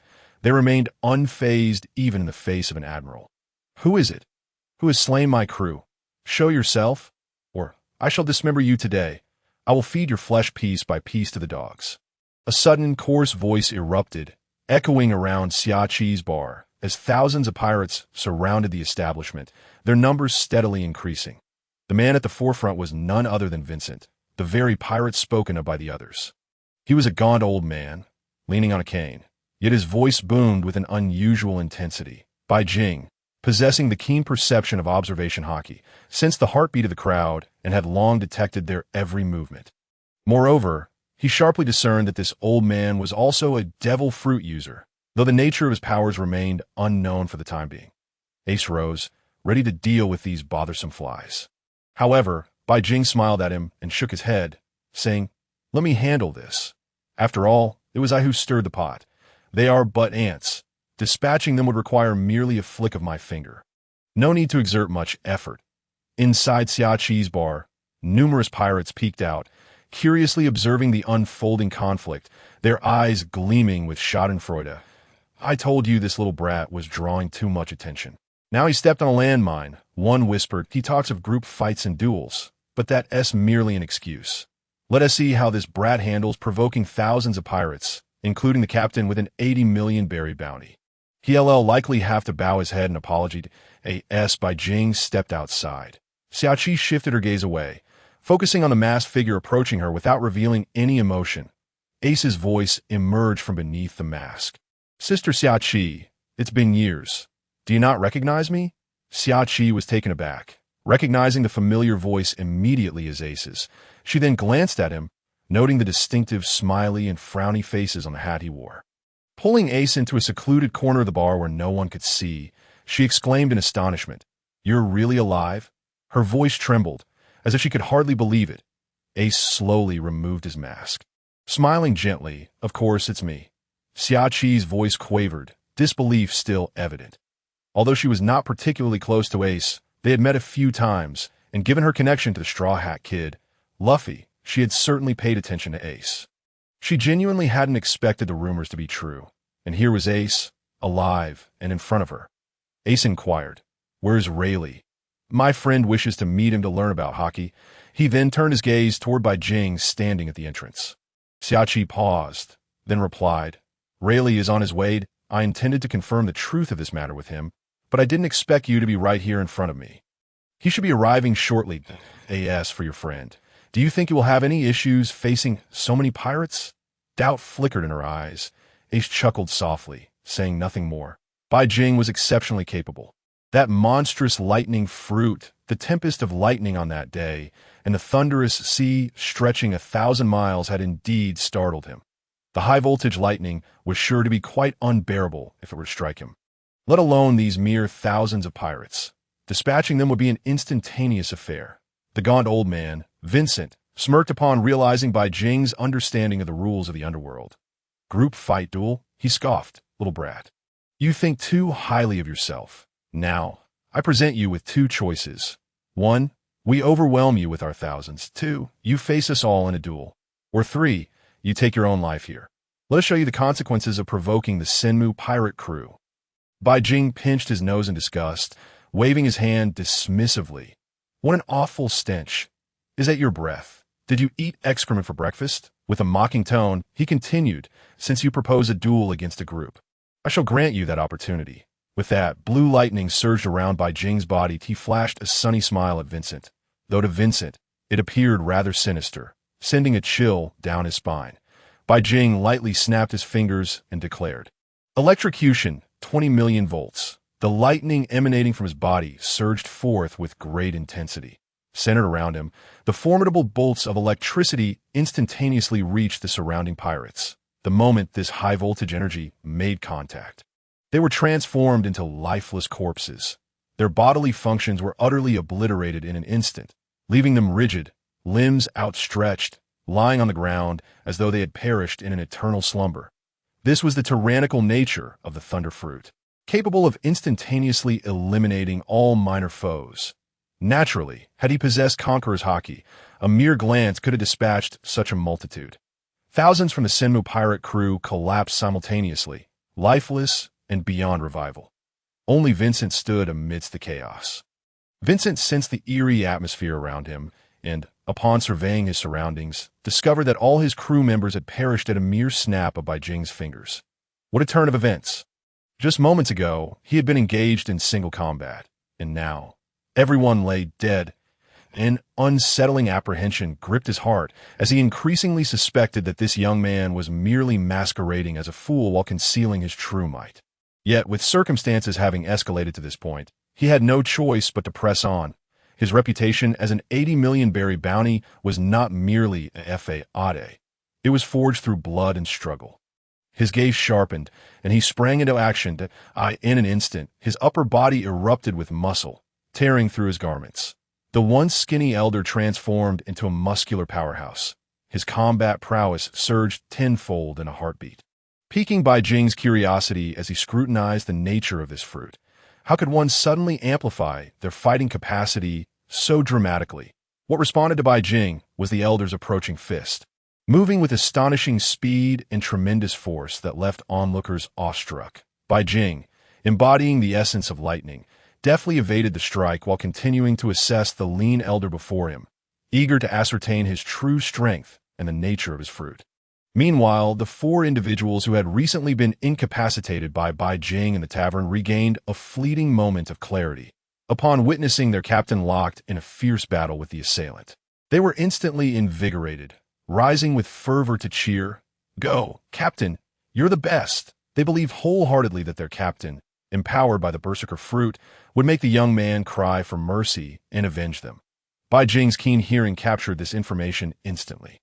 The Berserker fruit, as its name implied, seemingly provided an instantaneous boost, unleashing tremendous power, akin to the elder's current state.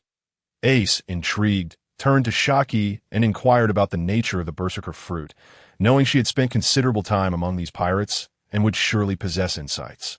Haki began to explain, the Berserker fruit enables its user to amplify their strength, speed, agility, and defensive capabilities tenfold for a duration of 1 hour. However, once the hour elapses, the user will enter a severe state of weakness that can last up to 3 days, posing a significant threat to the user, a double-edged sword, if you will. Ace nodded, realizing that during his absence, peculiar new fruits had emerged. A fruit capable of augmenting one's combat abilities tenfold was undeniably formidable. Yet, the subsequent period of vulnerability was a considerable drawback. In the heat of battle, there was seldom time to wait. Had Luffy found himself weakened for 3 days while battling Doflamingo, he would surely have met his demise long before. Having heard Shaki's explanation and the others' comments, Bai Jing felt no need to feign ignorance any longer. After all, an 80 million berry bounty was a tempting prize. His hands ignited with flames on the left and crackled with electricity on the right. Gradually merging the two elements, the space around him began to tremble violently, producing a thunderous roar as a result of this fiery lightning fusion. This was a spontaneous idea inspired by numerous novels from his past life. He was aware of the concept of thunder fire in fantasy literature. Experimenting with his own powers, he discovered that this fusion was indeed feasible. Little brat, prepare to die. Where do you think you're running? Vincent had no intention of letting Bai Jing escape. Fully aware of his fruit's significant drawbacks and the loss of his crew, he aimed for a swift resolution before finding a safe haven to endure the impending 3-day weakness. His fists surged with fury, striking with unparalleled speed towards Bai Jing. His armed Haki enveloped his fists in a dark sheen. Each blow aimed to deliver fatal harm. Bai Jing nimbly evaded each punch, moving aside to retrieve the golden trident strapped to his back. Infusing the spear with the electrified flames from his left hand, he gripped the weapon firmly and hurled it at Vincent, unleashing a torrent of lightning and fire. 30 million volts. Thunderbird. The lightning he conjured took the form of a phoenix-shaped bird, soaring swiftly towards its target, aiming to incinerate him. The colossal Thunderbird, forged from electrified energy, barreled towards Vincent. Its sharp beak opened wide, moving with blinding speed, and before Vincent could react, the 30 million volts detonated upon him. Flames engulfed his body, a combination of the fire fruit and the thunder fruit's powers, producing a charred aroma. The internal lightning caused his body to stiffen, momentarily clouding his consciousness. Damn you, kid! In that moment, he was propelled into a berserk state, his rage amplifying his strength even further, enabling him to boost his power by an additional tenfold. What should have been a fatal blow only served to revive Vincent, as his muscles bulged, transforming him into a fearsome figure. His defensive capabilities, resilience, and tenacity reached their zenith. Intrigued by the berserker fruit, he found himself unexpectedly drawn to its power. Bai Jing, sensing the shift, transformed into a bolt of lightning and vanished from sight. Vincent's speed became nearly imperceptible as he disappeared and unleashed a powerful punch aimed at Bai Jing's head. Bai Jing, his fists enveloped in armed Haki, though only one fist, began to ignite with flames, lightning coursing through his arm. Boom! A resounding impact reverberated through the arena, accompanied by the sound of shattering bones. The patrons inside the tavern held their breath, fixated on the spectacle unfolding before them, awestruck by the sheer intensity of the battle. The sound of breaking bones was indeed Bai Jing's fist, as he had underestimated Vincent's berserk mode. That tenfold increase in power felt more akin to 100-fold, and the exponential enhancement of strength caught him off guard, resulting in an injury. Yet he felt no pain, a grin emerged on his face as he narrowed his eyes, bellowing, 60 million volts. Thunder Dragon, let us see if you survive this. The lightning he conjured formed into a colossal dragon, surging towards its target, intent on delivering a fatal shock. This enormous thunder dragon was as large as 3 Vincents combined, erupting forth from Bai Jing's fist, with a roar that resonated throughout the arena. The massive thunder dragon pierced through Vincent's body, creating a gaping wound and obliterating half of him. Vincent, now reduced to a mere half, lost all consciousness, collapsing lifelessly to the ground. Having concluded this fierce encounter, Bai Jing withdrew his hand and gazed at his right fist, a bittersweet smile crossing his lips. It seemed he had underestimated his opponent. However, he chuckled softly, allowing his right hand to elementalize into the shape of lightning. Within mere seconds, the shattered bones fully healed, leaving only minor scars. Armed Haki, capable of countering elemental fruits, had allowed him to sustain some damage, but the acquisition of this potent fruit was undoubtedly a significant gain. With his left hand gripping the golden trident, he lightly sliced across Vincent's neck, severing half of his head. Using a cloth, he wrapped the head and lifted it, blood seeping from the fabric as he turned and returned to the tavern. Gasp! The crowd collectively inhaled sharply, witnessing such a ferocious pirate for the first time. They began to murmur, what kind of fruit power is this combining lightning and fire? And how can it be so overwhelmingly powerful? Who could withstand that colossal thunder dragon? Uncertain of their origins, these pirates were undoubtedly not mere nameless ruffians. Why they only now emerged in the Baratie archipelago, having remained unheard of until this moment. Shock rendered Haki speechless, her gaze fixated upon Bai Jing, striving to penetrate his very essence. The 4 members of the Senmu pirate crew, witnessing their captain being dispatched with such swiftness, nearly soiled themselves, their smiles frozen in disbelief. Bai Jing entered Shaki's tavern, while the onlookers, filled with trepidation, cowered in silence, uttering not a word. Power, after all, was the ultimate law of the pirate world. The 4 pirates trembled uncontrollably, retreating as Bai Jing approached, a figure reminiscent of a demon. Why the silence? Were you not just shouting with such fervor? Bai Jing remarked with a grin, according to the law of conservation of smiles, when one person's smile fades, it must appear on another's face. Now, it rests upon mine. Chapter 25. The Dark King Rayleigh, inquiring about Haki, spare us. Please, we shall never oppose you again. They pleaded, kneeling pitifully, their desperation palpable. Tears and snot streamed down their faces, the air thick with an unpleasant odor. A glance at the floor revealed a damp patch beneath them. Losing all interest, Bai Jing turned his back on them, instead focusing on Haki at the bar, for his aim was to learn Haki from the Dark King Rayleigh. Not to waste time with these insignificant characters, the 4, sensing Bai Jing's disinterest, felt a wave of relief wash over them, albeit their minds still harbored malice, that we may have stumbled this time, but next time, we will make you pay that. I'll summon help. Do you think you can survive until tomorrow? We'll see about that. A glimmer of venom flickered in their eyes. Bai Jing's Raijin fruit granted him the ability to hear the heartbeat of those around him, and with his observation Haki, he could glean their innermost thoughts. At that moment, he turned, lightning crackling at his fingertips. The 4 bolts of electricity, with a voltage of 6 million volts, were more than sufficient to extinguish their lives. The lightning pierced through their skulls, rendering their eyes void of light as they collapsed in unison. In their final moments, they failed to comprehend why Bai Jing, who had promised not to kill them, had gone back on his word. Bai Jing turned to the astonished onlookers, covering his mouth, and remarked, the deceased are unharmed. I trust they'll be fine. They just need to be more cautious in their next life. With that, he pivoted and approached Ace at the bar, inquiring about the situation. The patrons were taken aback by Bai Jing's audacity, wondering how such a shameless pirate could exist. Was this the same individual who had decisively obliterated the 80 million bounty pirate? Vincent, how could he be so brazen? Bai Jing seemed to perceive their astonishment, offering a light chuckle. What is the matter? It's all quite simple. Point 1, must eradicate the root of the problem, or it will only sprout anew. The wicked must meet their end. After all, I'm a pirate. If you believe in pirates, what do you consider yourselves? Are your minds clouded? Such reasoning resonated in the minds of the crowd. Moreover, this pirate was so unabashedly brazen. How could he be more piratical than they? Ace's perception of Bai Jing underwent a transformation. He had shifted from a cunning strategist to a wily trickster. This Bai Jing was indeed unpredictable.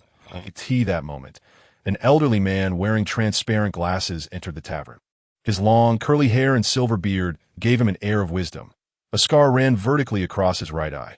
This man was none other than the Dark King Rayleigh. Bai Jing finally set eyes on the one he had long sought. Casting a look of appreciation at Ace and remarking, "Your efficiency is commendable."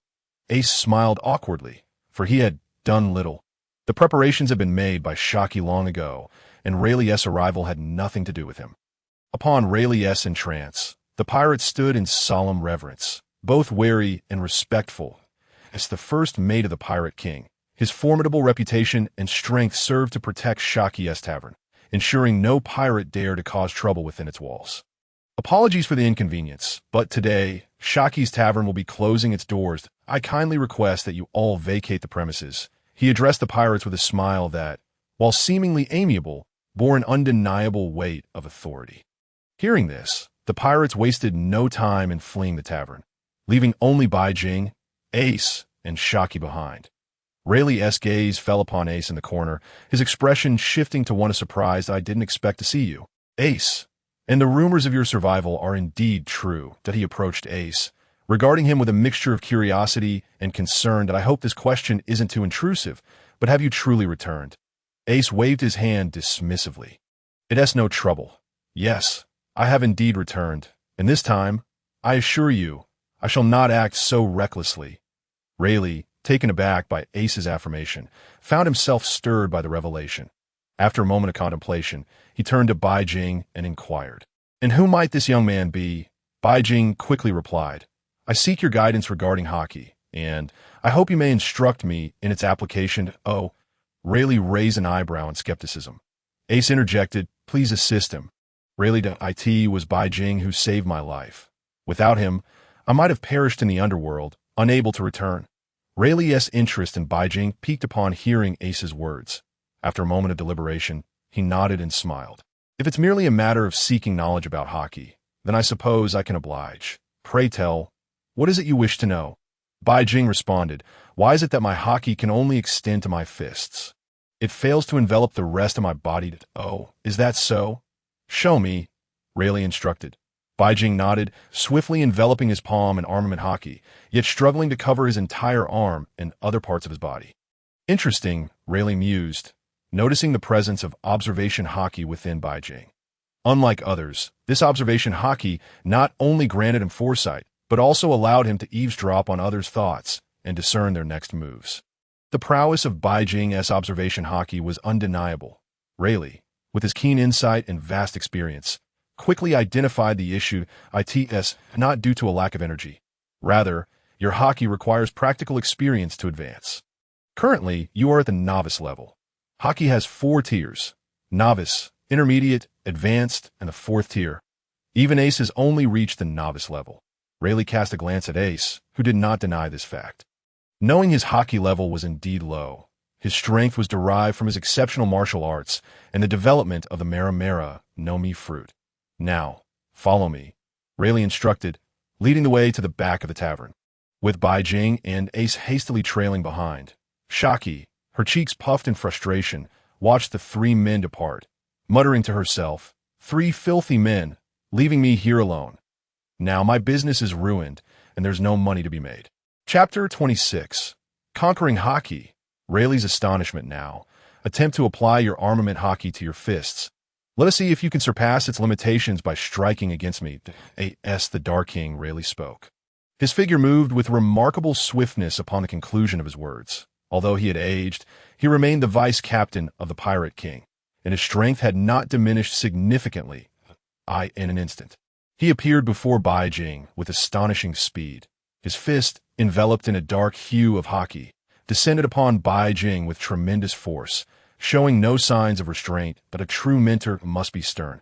To do otherwise would be to neglect Bai Jing's training. Bai Jing's pupils constricted as he hastily gathered his own Haki to counter Rayleigh's punch.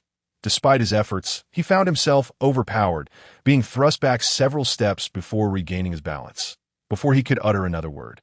Rayleigh's second punch was already upon him. Both left and right fists, cloaked in Haki, struck relentlessly against Bai Jing's form. This moment, Bai Jing felt the pressure mounting, prompting him to once again raise his right fist in defense. While his left remained vulnerable without the protective Haki, that he successfully deflected one punch, but the other landed squarely in his abdomen, sending him staggering back a dozen steps before he steadied himself. Yet, Rayleigh reappeared in front of him, delivering a flying kick imbued with Haki, aimed directly at Bai Jing's head. Ace, observing from his side, couldn't help but marvel at Rayleigh's formidable martial prowess. Age had not dulled his skills. In the midst of battle, Bai Jing seemed to experience an epiphany, extending his left hand, which he cloaked in Haki to block the impending kick. In a swift motion, Rayleigh flipped and unleashed another punch aimed at the crown of Bai Jing's head. Seizing the moment, Bai Jing raised his right hand above him, quietly enveloping it in Haki just in time to withstand the blow. Rayleigh, witnessing this, felt a smile of approval flicker in his eyes. He was quite satisfied. This young lad had already transcended his limits after merely 3 exchanges. Now he could cover both hands with Haki, a remarkable display of talent. Intrigued, Rayleigh wondered just how far Hijacking could push his own boundaries. With a booming voice, he declared, "Come again." He had shifted into earnest mode, having previously only tested the waters. Now, it was time for the main course. His speed surged exponentially, and the Haki covering his fists unleashed a flurry of punches that filled the air before Hijacking. In response, Hijacking activated his observation Haki, predicting Rayleigh's strikes and the trajectory of his fists. Under the influence of his heightened awareness, Hijacking perceived the punches in slow motion, allowing him to evade Rayleigh's relentless assault like a phantom. His fighting spirit ignited, he enveloped his fists in Haki, which cascaded down his arms like a flowing river. The two engaged in a rapid exchange of blows, their fists colliding in a symphony of sound. Thud, thud, thud. The resonance of their strikes filled the air, and Rayleigh's satisfaction grew with each impact. Suddenly, his right leg lashed out with blinding speed, catching Hijacking off guard. Feeling an impending sense of doom, Hijacking was overwhelmed by an instinctive surge of power emanating from within. His eyes shimmered with an unyielding dominance, as golden waves of energy pulsed visibly in the It was this very aura that allowed him to perceive Rayleigh's kick with clarity, recognizing it as an opening, a flaw to exploit. With a battle cry, he unleashed a torrent of lightning from his fist, conjuring a wolf-like creature of electricity that charged towards Rayleigh with fierce velocity. Caught unawares, Rayleigh was propelled backward, retreating a full 10 steps before regaining his composure. The commotion drew the attention of Ace, Rayleigh, and Haki, their gazes fixed intently on Hijacking the Conqueror's Haki. They murmured in unison. As Hijacking retracted the lightning from his hands, he realized that his earlier retaliation had been instinctual. Hearing the others speak of Conqueror's Haki brought a smile to his face. The golden aura that had erupted from him was indeed that very power. He sensed that mastering it might not be as daunting as he had thought. Furthermore, after his duel with Rayleigh, he had achieved the ability to envelop his entire body in Haki, elevating his prowess to a new level. Rayleigh was left astounded by Hijackking's growth. He chuckled softly, shaking his head in disbelief. The new generation is indeed pushing us old-timers aside. You, my boy, are a true anomaly. Just 3 exchanges, and you've already elevated your Haki's potency while possessing observation Haki as well. There's little left for me to teach you. Hijacking scratched his head, grinning sheepishly. Ace approached him, throwing an arm around his shoulder, guiding him into Shaki's tavern for a drink. Rayleigh, in an unexpectedly jovial mood, joined them for a few rounds. The trio indulged in revelry until nightfall, thoroughly intoxicated. Feeling the urge to explore the night market of Baratie archipelago, Hijacking slipped away from the tavern alone. Meanwhile, Rayleigh and Ace exchanged tales of their experiences over the years, with Ace glossing over the more harrowing details of his past, fabricating a narrative that omitted mention of the afterlife. As Hijacking meandered through the streets, he stumbled upon a dilapidated bar, aptly named Joel D. Roger Tavern. Upon entering, he found the establishment in disrepair, with only an ancient and toothless man tending to the bar. Recognizing the significance of this place, a wave of nostalgia washed over him. Once seated, he recalled that this was the very bar where Luffy had once visited, and the old man had discerned Luffy's potential to become the Pirate King. The elderly bartender, adorned with golden earrings and a woven hat, regarded Hijacking with silent curiosity. Feeling a surge of clarity, Hijacking laughed heartily, exclaiming, "Roger Tavern. How intriguing!" At that moment, his aura radiated, and the powers of lightning and fire coalesced behind him, enhancing his presence that he stood tall, as if commanding an army, and declared, "I do not resent those who came before me. I only lament that they could not witness my ascent." The old man was momentarily taken aback, sensing an extraordinary force emanating from Hijacking. He had once recognized Luffy's potential here, and now he perceived an even more formidable presence before him. In a moment of introspection, he murmured to himself, "This young man's fortune and spirit surpass even that of the Straw Hat Boy from years past. I sense that he is destined for greatness." In the blink of an eye, Baijing's imposing aura receded as he collapsed onto the bar, slipping into a deep slumber. The old man, lost in memories of yesteryears, continued to drink, reminiscing about the stories of the past. The next morning, Baijing awoke, shaking off the remnants of his intoxication. As he glanced at the old man, memories of the previous night flooded back. He chuckled sheepishly. "My apologies for the disturbance, old man." With that, he exited Roger Tavern, leaving behind little more than a fleeting moment of nostalgia. Having inadvertently wandered into this establishment, he found nothing of particular significance to cling to, for he had already heard the tales of Roger. Baijing's figure grew distant. The old man pondered, certain that this young man would achieve remarkable feats and shine brightly in this world.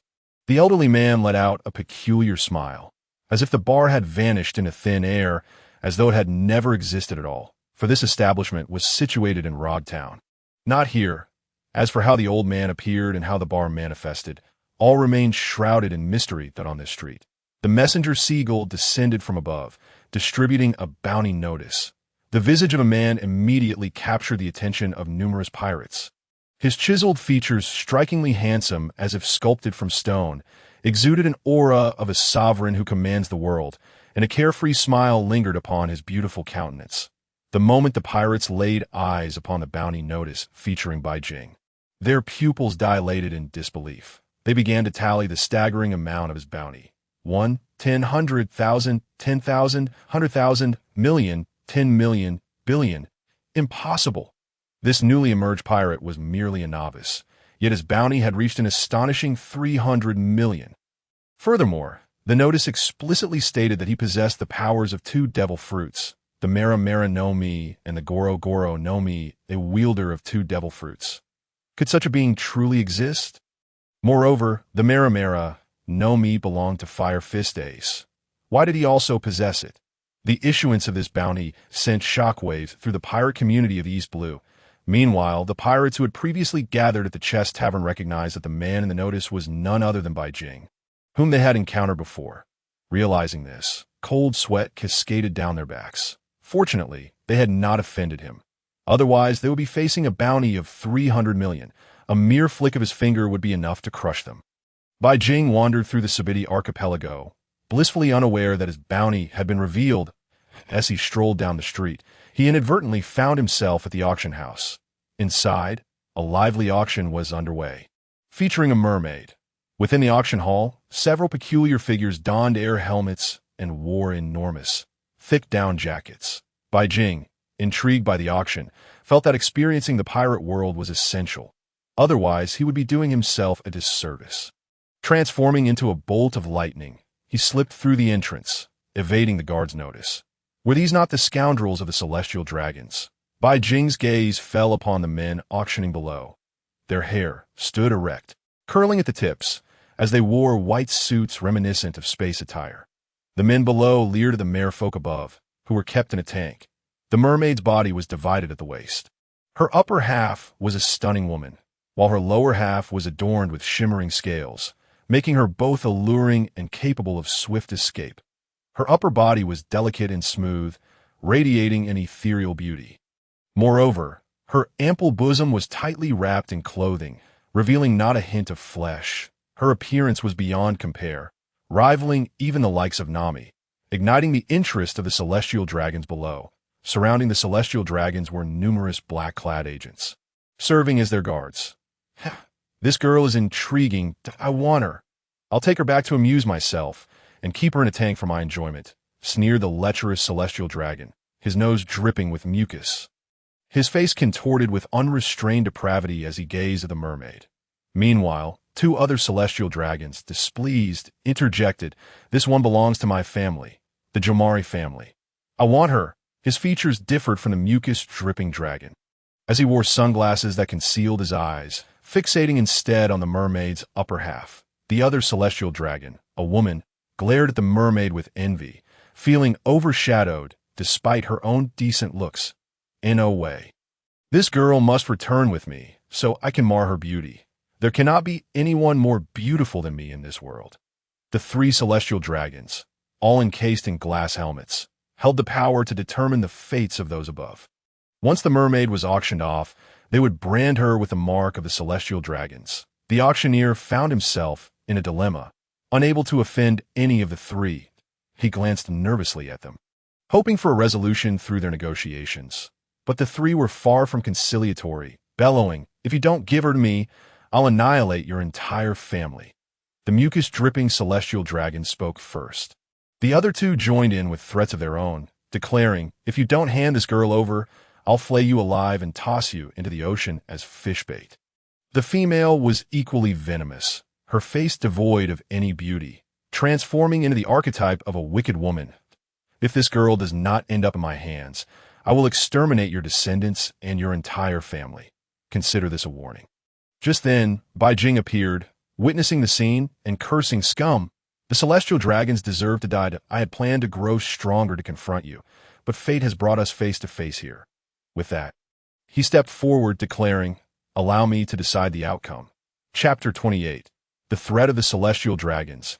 Resolving the guards upon hearing his voice, the crowd turned to see a mere boy, their interest waning. The auction hall was filled with prominent figures, all of whom were financially secure. The three celestial dragons at the forefront, however, took notice of Bai Jing's words and stood up, glancing disdainfully at him as if he were an insignificant insect.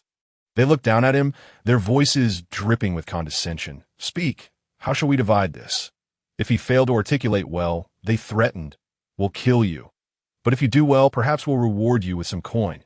Now scram. Just looking at you is irksome." The mucus-dripping celestial dragon spoke with disdain, as if he had caught a whiff of a foul fly. Bai Jing, invigorated by their contempt, retorted, "Ha! I'm just itching to kill you all. And you dare provoke me? You're merely walking into the line of fire." A smile broke across his face, radiant as sunlight, warming the hearts of those present.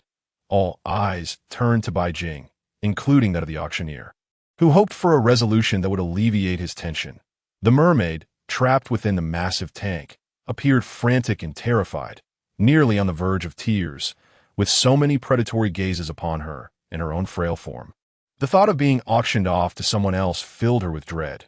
Bai Jing fixed his gaze upon the three celestial dragons and spoke deliberately, "You three fools will perish before my eyes. This mermaid belongs to me." "What? What did you just say?" The three celestial dragons erupted in fury, especially the mucus-dripping one and the two wearing sunglasses who swiftly drew their long guns, aiming at Bai Jing and firing several shots. Bullets pierced through Bai Jing's form, but he remained unscathed, having already transformed into an elemental state, rendering ordinary bullets ineffective. The female celestial dragon also joined in, firing her weapon until their ammunition was exhausted, then gradually lowering their firearms, astonished at Bai Jing's indifference. They turned to the surrounding black-clad agents, barking, "What are you all staring at? Get him!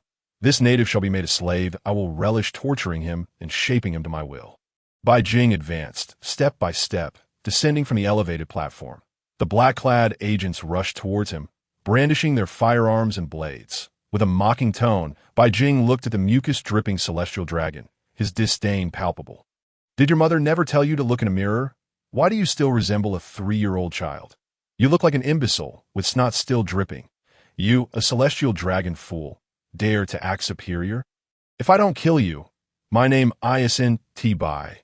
As Bai Jing spoke, he transformed into a flash of lightning, the luminous arcs weaving around all the black-clad assailants rushing towards him, only to materialize before the celestial dragon. His large hand pressed against the air shield.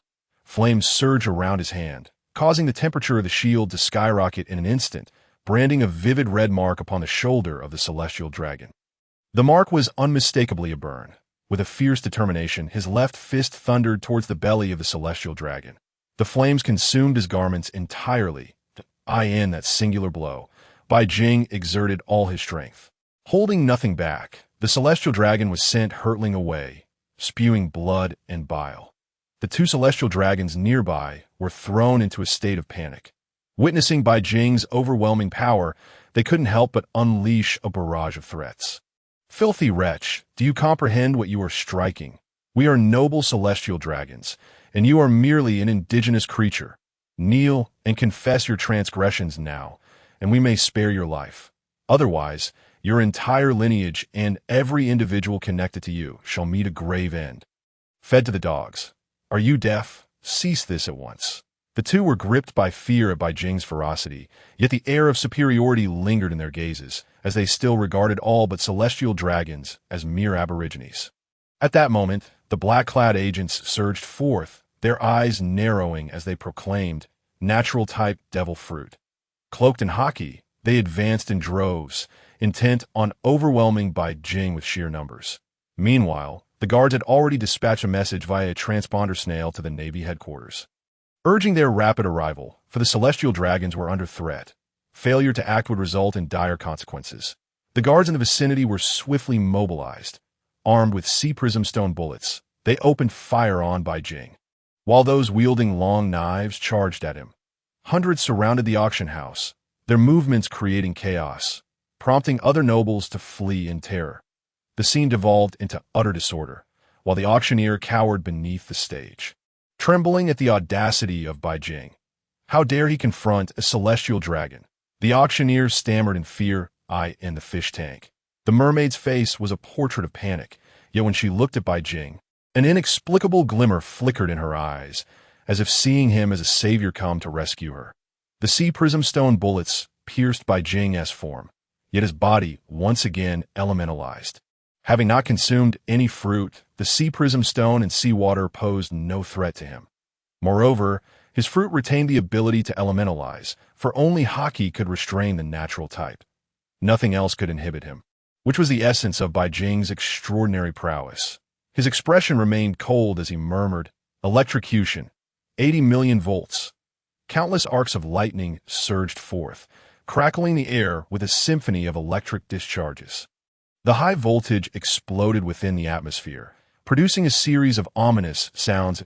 The moment the hundreds of agents encountered the high-voltage lightning, they lost consciousness, succumbing to the electric onslaught. This was the tyranny of high voltage. Yet Bai Jing intentionally restrained some of his power, ensuring the three celestial dragons were spared from the electric surge. With all the agents neutralized, only the three powerless celestial dragons remained. Without uttering much, Bai Jing directed a bolt of lightning at the auctioneer, rendering him unconscious as well. The blubbering celestial dragon staggered to his feet, his voice thick with fear and disbelief. "You are doomed. How dare you confront a celestial dragon? The Navy will arrive shortly. Do you understand the magnitude of the calamity you've invoked? I will have you torn to shreds, utterly obliterated." His voice crescendoed into a near roar, while the other two celestial dragons retreated in trepidation as Bai Jing advanced step by step towards them.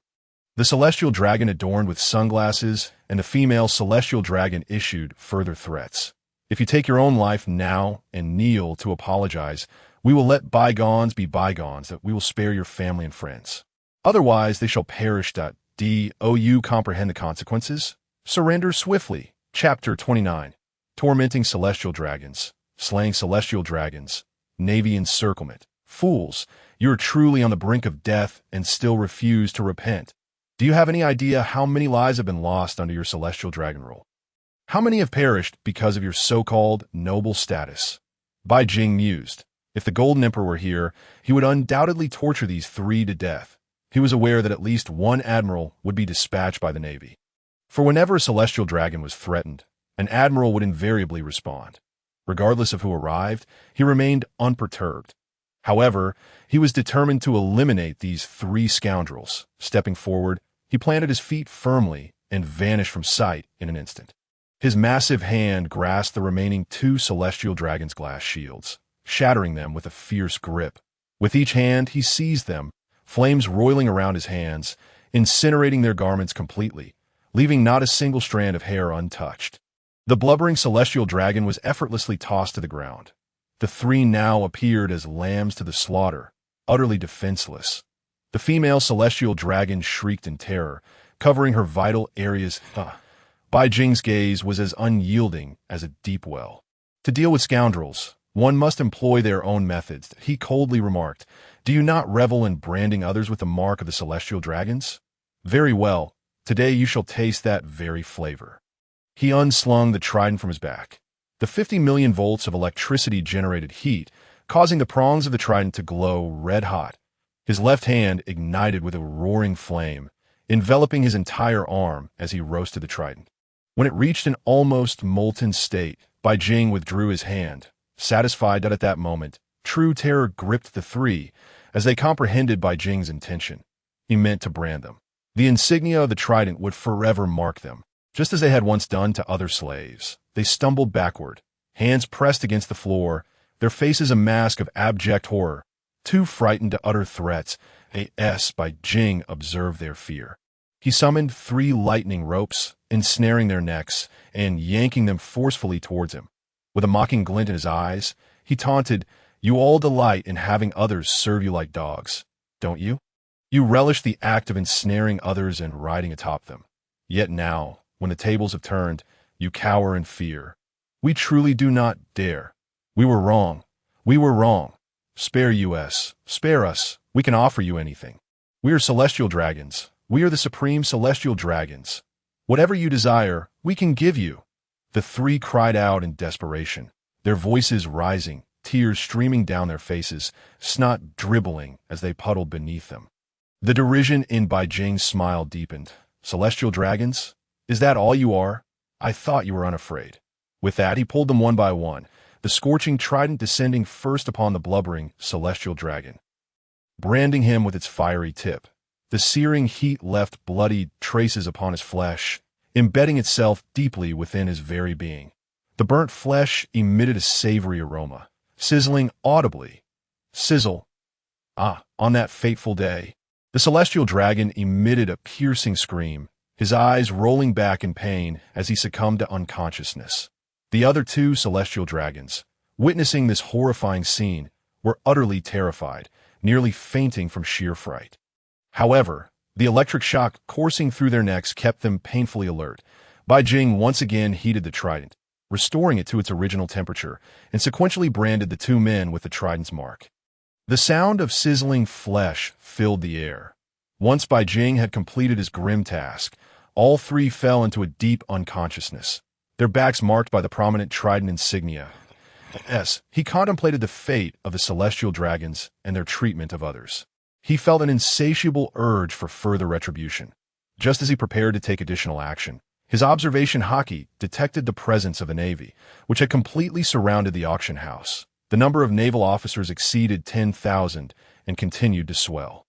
Reluctantly, Bai Jing decided to halt his plans. However, sparing the 3 unconscious celestial dragons was out of the question. He increased the voltage on their restraints, shocking them awake.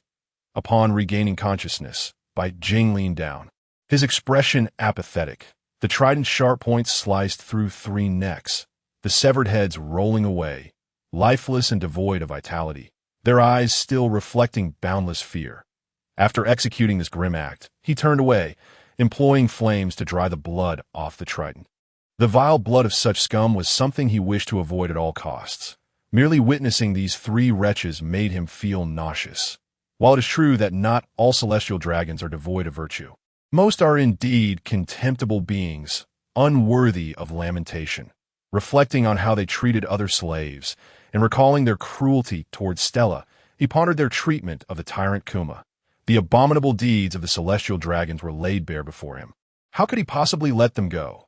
The mermaid in the fish tank witnessed the entire spectacle, observing Bai Jing's ferocity and brutality. Strangely, despite her fear of the auction, she felt no trace of dread towards Bai Jing's actions. Instead, her face radiated a smile as she gazed intently at him. With a grateful expression, she boldly spoke, "Sir, please take me away. I promise to repay you, even if it means serving you like a beast. Just do not leave me here. I implore you." Bai Jing considered taking her with him, though not because of her beauty, certainly not. It was not as the others might assume. However, the area was besieged by countless naval forces, and he sensed that an admiral was approaching. This admiral was someone Bai Jing knew well, none other than Kizaru, the renowned admiral and Luffy's uncle. Exiting would pose no problem for him, but facing an admiral like Kizaru presented a formidable challenge. Furthermore, having murdered 3 celestial dragons, he knew they would not let him off easily and would pursue him relentlessly. Thus, taking on the burden of a mermaid was of no advantage to him. He hesitated, knowing that leaving a woman behind could invite untold horrors upon her. Given his actions against the celestial dragons, it was clear that she would not survive for long. Bai Jing's compassion stirred within him, and he found himself torn. The mermaid seemed to sense his inner turmoil and spoke again. I, too, am a devil fruit user, and my powers are quite unique that if you take me with you, I promise not to be a liability.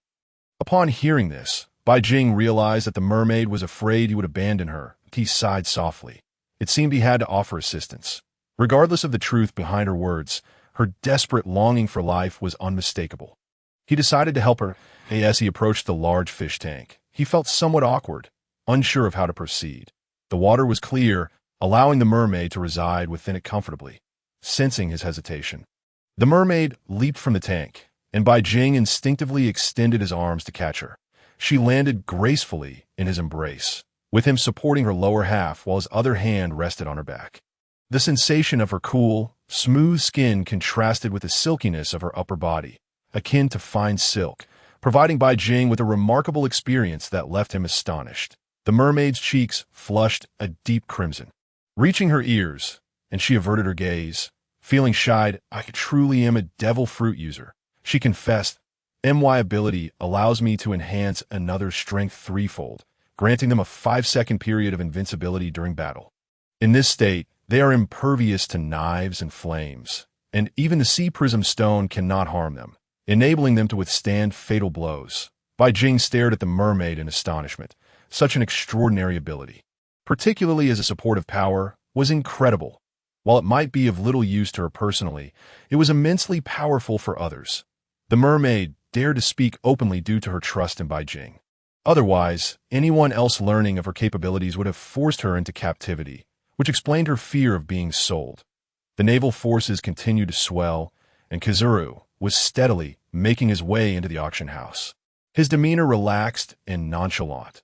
With his short, slightly curly black hair, sunglasses perched on his nose, and a light stubble adorning his face, he cut a tall and slender figure, dressed in a yellow and white striped suit. A purple tie, a dark green shirt, and white shoes, he strolled into the scene, and upon noticing the corpses strewn about, his expression remained unfazed. However, when his gaze fell upon the 3 headless bodies, his pupils constricted. Losing their earlier indifference, he turned to look at Bai Jing, who stood alone, his expression darkening. You realize the magnitude of the calamity you've wrought. These were celestial dragons. How dare you kill them? Kizaru's body transformed into a golden flash, disappearing from sight, and aimed a powerful kick at Bai Jing's head, intending to send him flying. Yet with his tripled combat prowess, Bai Jing was not intimidated by Kizaru. He swung the golden trident, enveloped in armament Haki, to meet Kizaru's strike. Due to Kizaru's superior martial prowess, Bai Jing was forced back several paces before regaining his footing. His expression turned serious as he remarked, "Indeed, the disparity between us and an admiral is immense." Despite the tripled enhancement, he still found himself pushed back by the force of Kizaru's kick. The yellow monkey emitted a soft sound of surprise. Seemingly taken aback that Bai Jing still possessed some strength beneath his foot, he did not hold back in the slightest.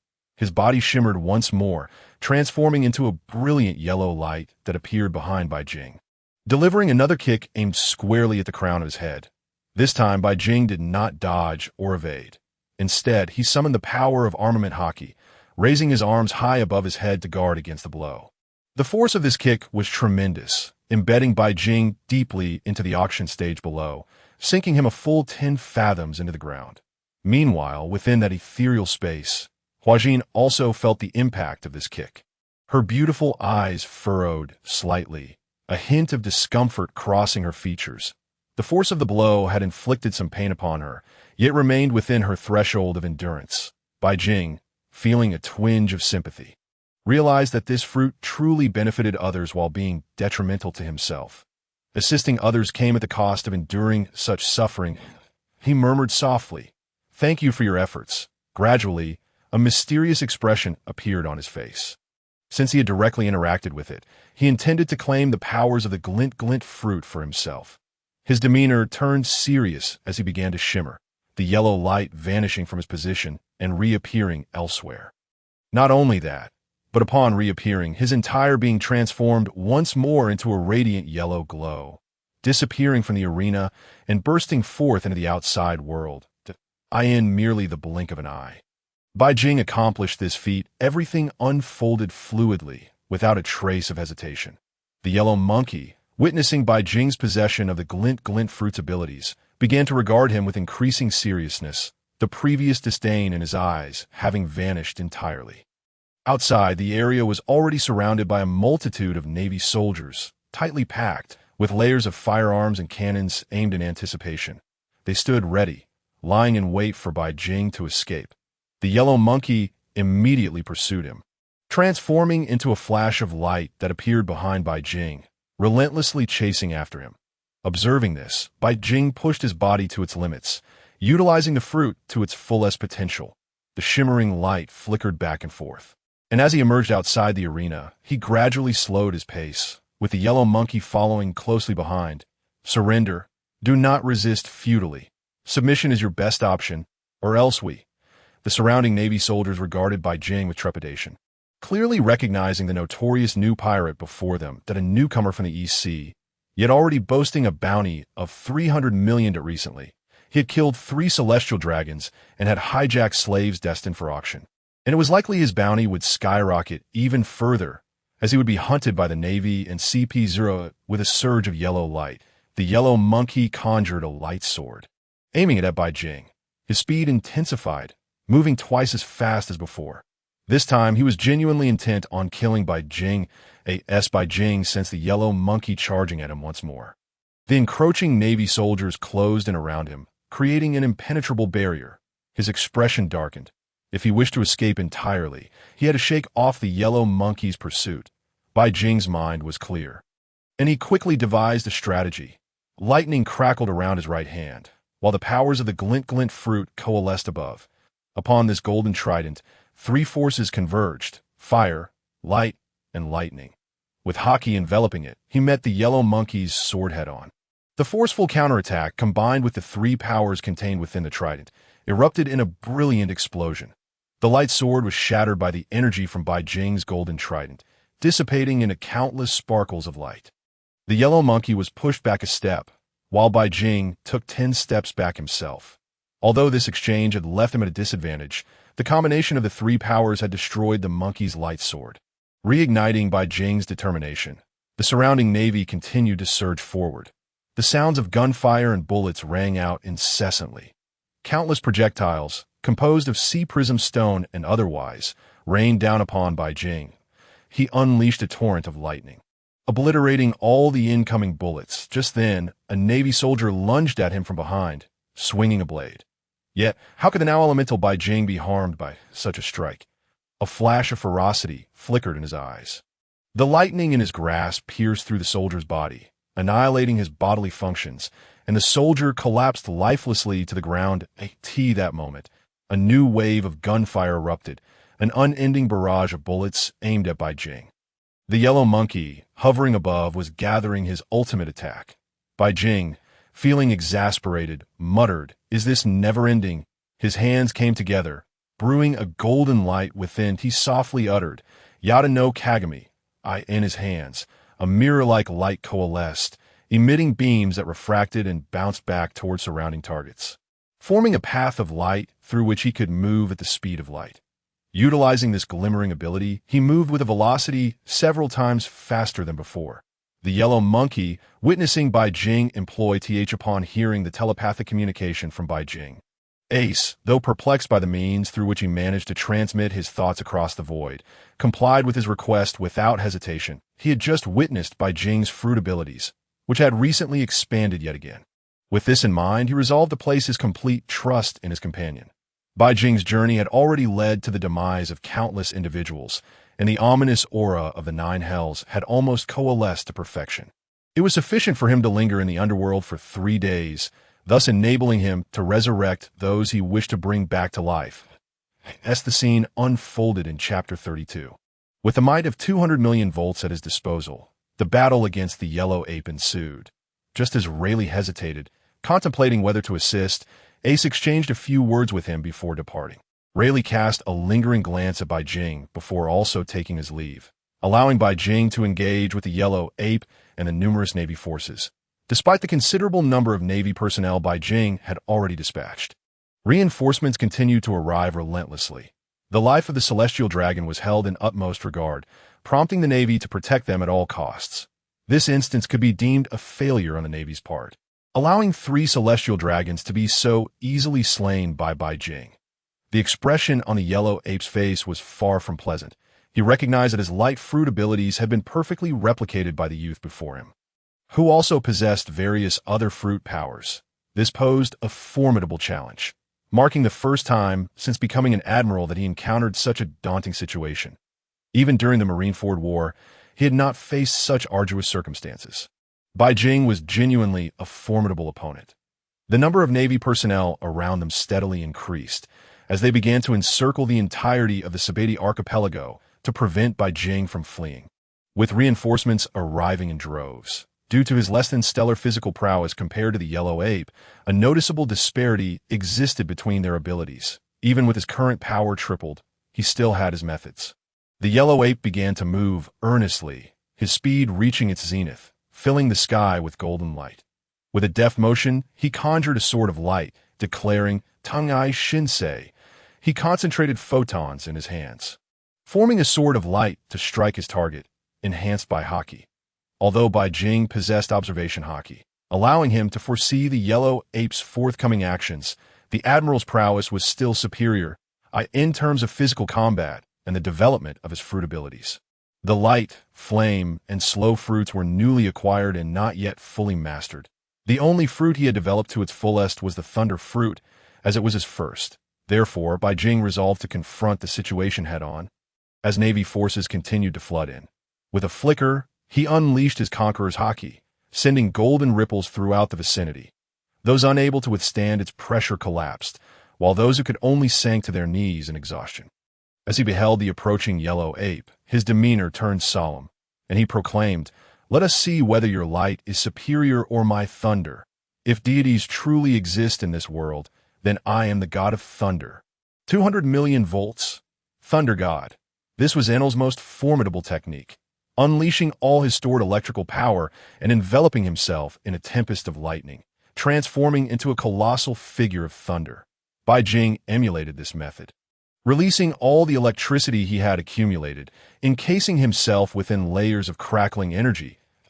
In that moment, his previously slight form swelled with power, now towering several meters in height and width compared to the yellow ape, embodying an unparalleled might. Let me test my strength against the Navy Admiral. The ability of the rampaging fruit surged forth, doubling his size as boundless lightning engulfed the auction venue, plunging it into chaos.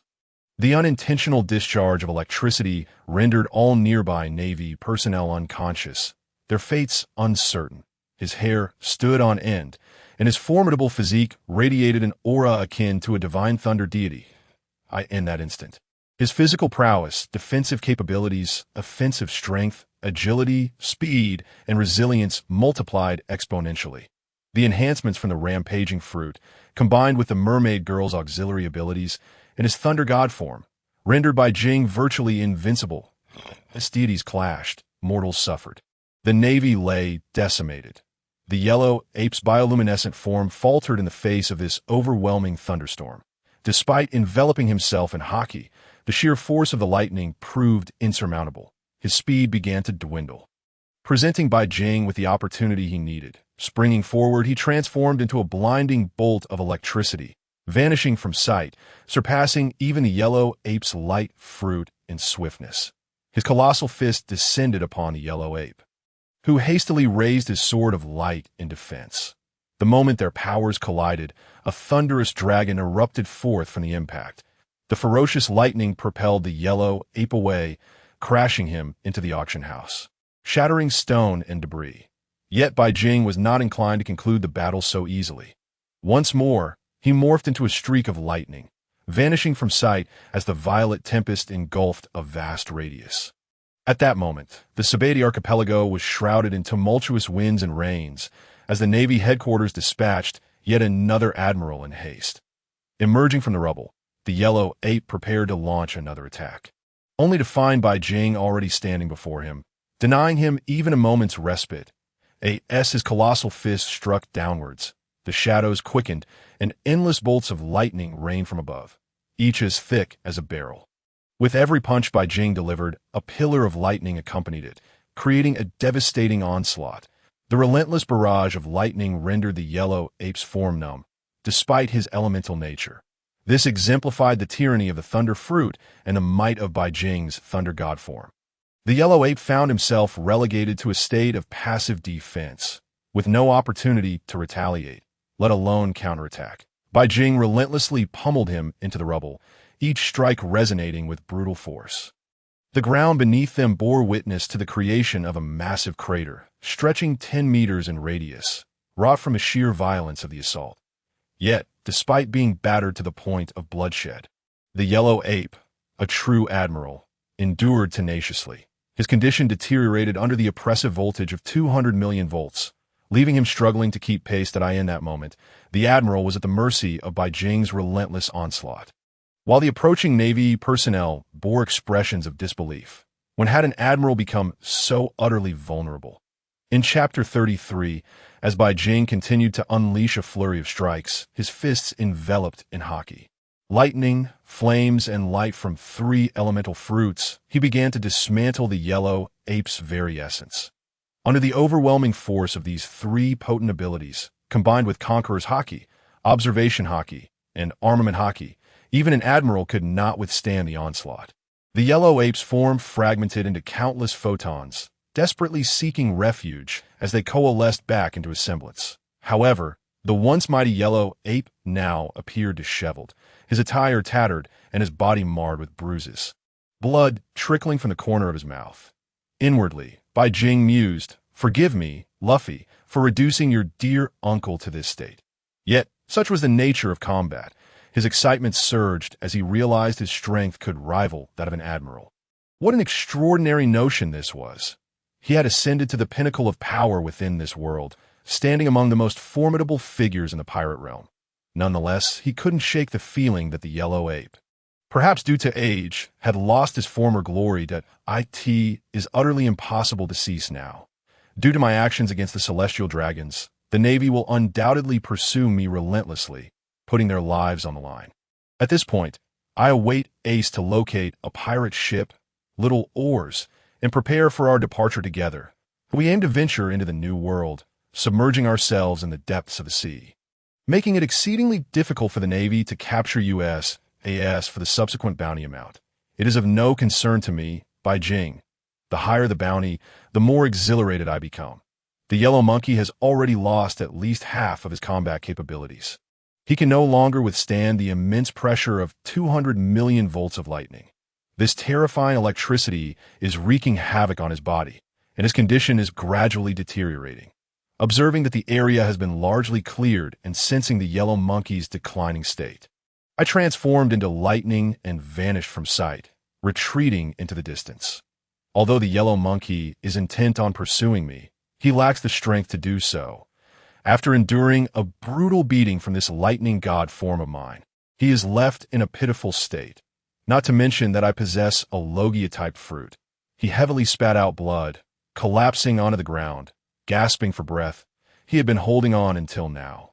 But the 200 million volts of electricity are simply unbearable. This lightning god form is too fearsome. Yet he feels no sorrow or despair. Instead, he chuckles lightly. I must be getting old, unable to withstand a few blows. This brat is truly monstrous. Well, after all, he is a celestial dragon.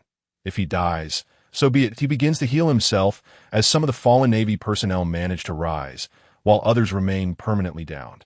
This high-voltage current is not something everyone can endure, even if it is merely a few tens of millions of volts. If it were 200 million volts, none of the Navy present would be able to stand. Just over 10 minutes after Bai Jing's escape, Fujitora hastens to the scene, glancing at the yellow monkey seated on the ground, and inquires, "What happened? Where did he go?" The yellow monkey replies nonchalantly, "He got away." That kid is incredibly abnormal, that he possesses 3 types of fruit abilities and can even replicate others' powers. That my Pika Pika, Nomi has been copied by him. That if you intend to pursue him, do so quickly. Otherwise, he will truly escape. Fujitora nods. Although he cannot see, He begins to pursue him little by little. Utilizing his observation Haki, navigating the route proves to be quite simple. Meanwhile, Bai Jing has reached the edge of the Baratie archipelago. Ace and Little Oars have boarded a massive pirate ship, one that has been coded and procured personally by the Dark King, Rayleigh.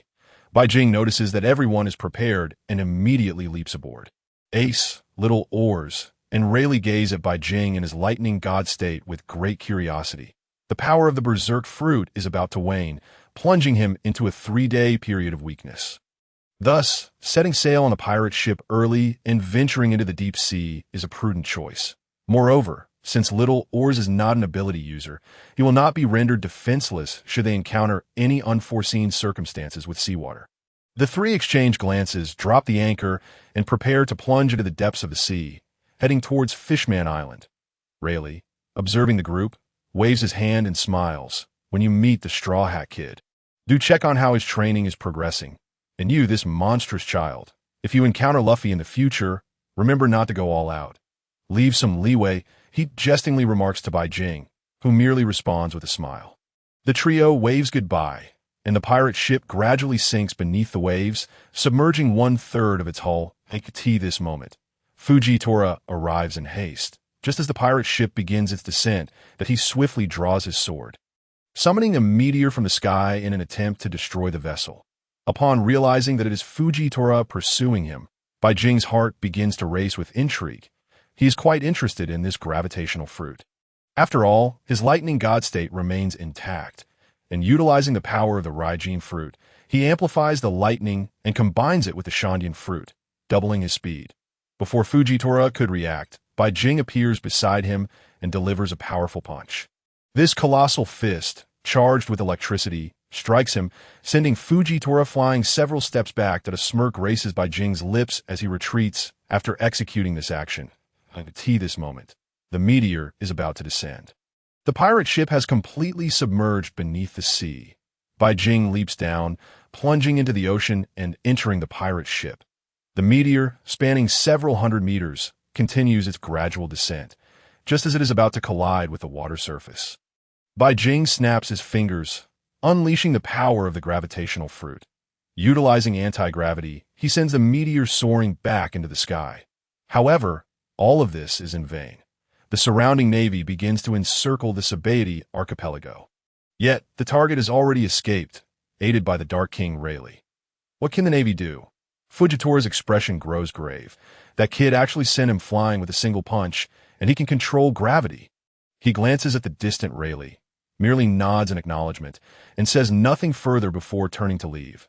After all, the individual has already escaped. Pursuing him is futile, so it is better to return sooner. He also harbors resentment towards the Celestial Dragons. Over 100,000 Navy personnel have been left empty-handed, and numerous Navy ships have failed in their mission. This operation has resulted in a complete and utter defeat for the Navy. With 3 Celestial Dragons beheaded and disgraced, it is unimaginable what kind of turmoil will ensue, especially considering the death of Celestial Dragons in these past decades. No pirate has actively killed a Celestial Dragon. This is the first instance. Moreover, it occurred right under the Navy's nose while being protected. At this moment, the pirate ship is diving into the boundless depths of the sea, the light gradually fading into darkness. Surrounding them, a few pirate ships descend alongside them. Bai Jing's lightning god form slowly dissipates, the electricity fading away as he returns to his original state. That a wave of exhaustion crashes over him, and he feels utterly drained, struggling to move even slightly, his muscles aching. Ace and Little Oars express their concern, asking, "Are you all right? You truly fought against the Yellow Monkey and managed to escape from such a powerful admiral. Just how strong are you?" Bai Jing can only manage a bitter smile. It was merely luck. This is the aftermath of the fruit's power. I will enter a period of weakness for the next 3 days. So I entrust the navigation to you during this time. After saying this, he finds it difficult to utter another word. He never anticipated that the side effects of the berserk fruit would be so severe. Chapter 34. Electric Therapy, Recovery, and the Unreachable Sea for the Fishman. The two nod, steering the ship towards Fishman Island. Meanwhile, within Bai Jing's mind, in a realm akin to a spiritual space, the Fishman girl, Hannah Jean, though not seriously injured, continues to provide supportive fruit abilities to Bai Jing. Having endured so much pain, she has not relinquished this supportive state. After all, if she were to exit this state, Bai Jing's resilience and resistance would diminish threefold, hindering his recovery. Thus, she sustains the state. An hour later, Bai Jing seems to have regained some strength, able to speak and rise to his feet. Suddenly, he recalls how Inaru could use the Raijin fruit to stimulate his heart with electricity, restoring bodily functions. If he can employ the Raijin fruit to heal his injuries, could he not do the same? Without hesitation, he decides to try. Electric therapy, using electrical energy to deliver a shock to his heart. Stimulating it to resume beating, he proceeds to do just that, repeatedly stimulating his heart to beat anew. Blood circulation accelerates, restoring bodily functions, while the lightning purges the stagnation within him, promoting metabolism. A wave of comfort washes over Bai Jing, and he visibly recovers from the aftereffects at an astonishing rate. Merely 3 hours later, Bai Jing is fully restored and can once again utilize the berserk fruit. He cannot help but click his tongue in amazement. This Raijin fruit is truly extraordinary. No wonder it is regarded as a divine fruit. Indeed, with a divine element, it becomes formidable. I wonder how powerful Luffy's Gum Gum fruit, in its sun god Nika form, truly is. I should seek to encounter it someday, and have a little fun present. Bai Jing possesses an array of abilities. The flame fruit, the Raijin fruit, the Shandian fruit, the slow fruit, the berserk fruit, the gravity fruit, and the Yomi Yomi fruit. 7 powers in total. One could say he is quite monstrous. Each of these abilities is formidable and robust. Having fully recovered, Bai Jing turns to the two and inquires, "Where's my room?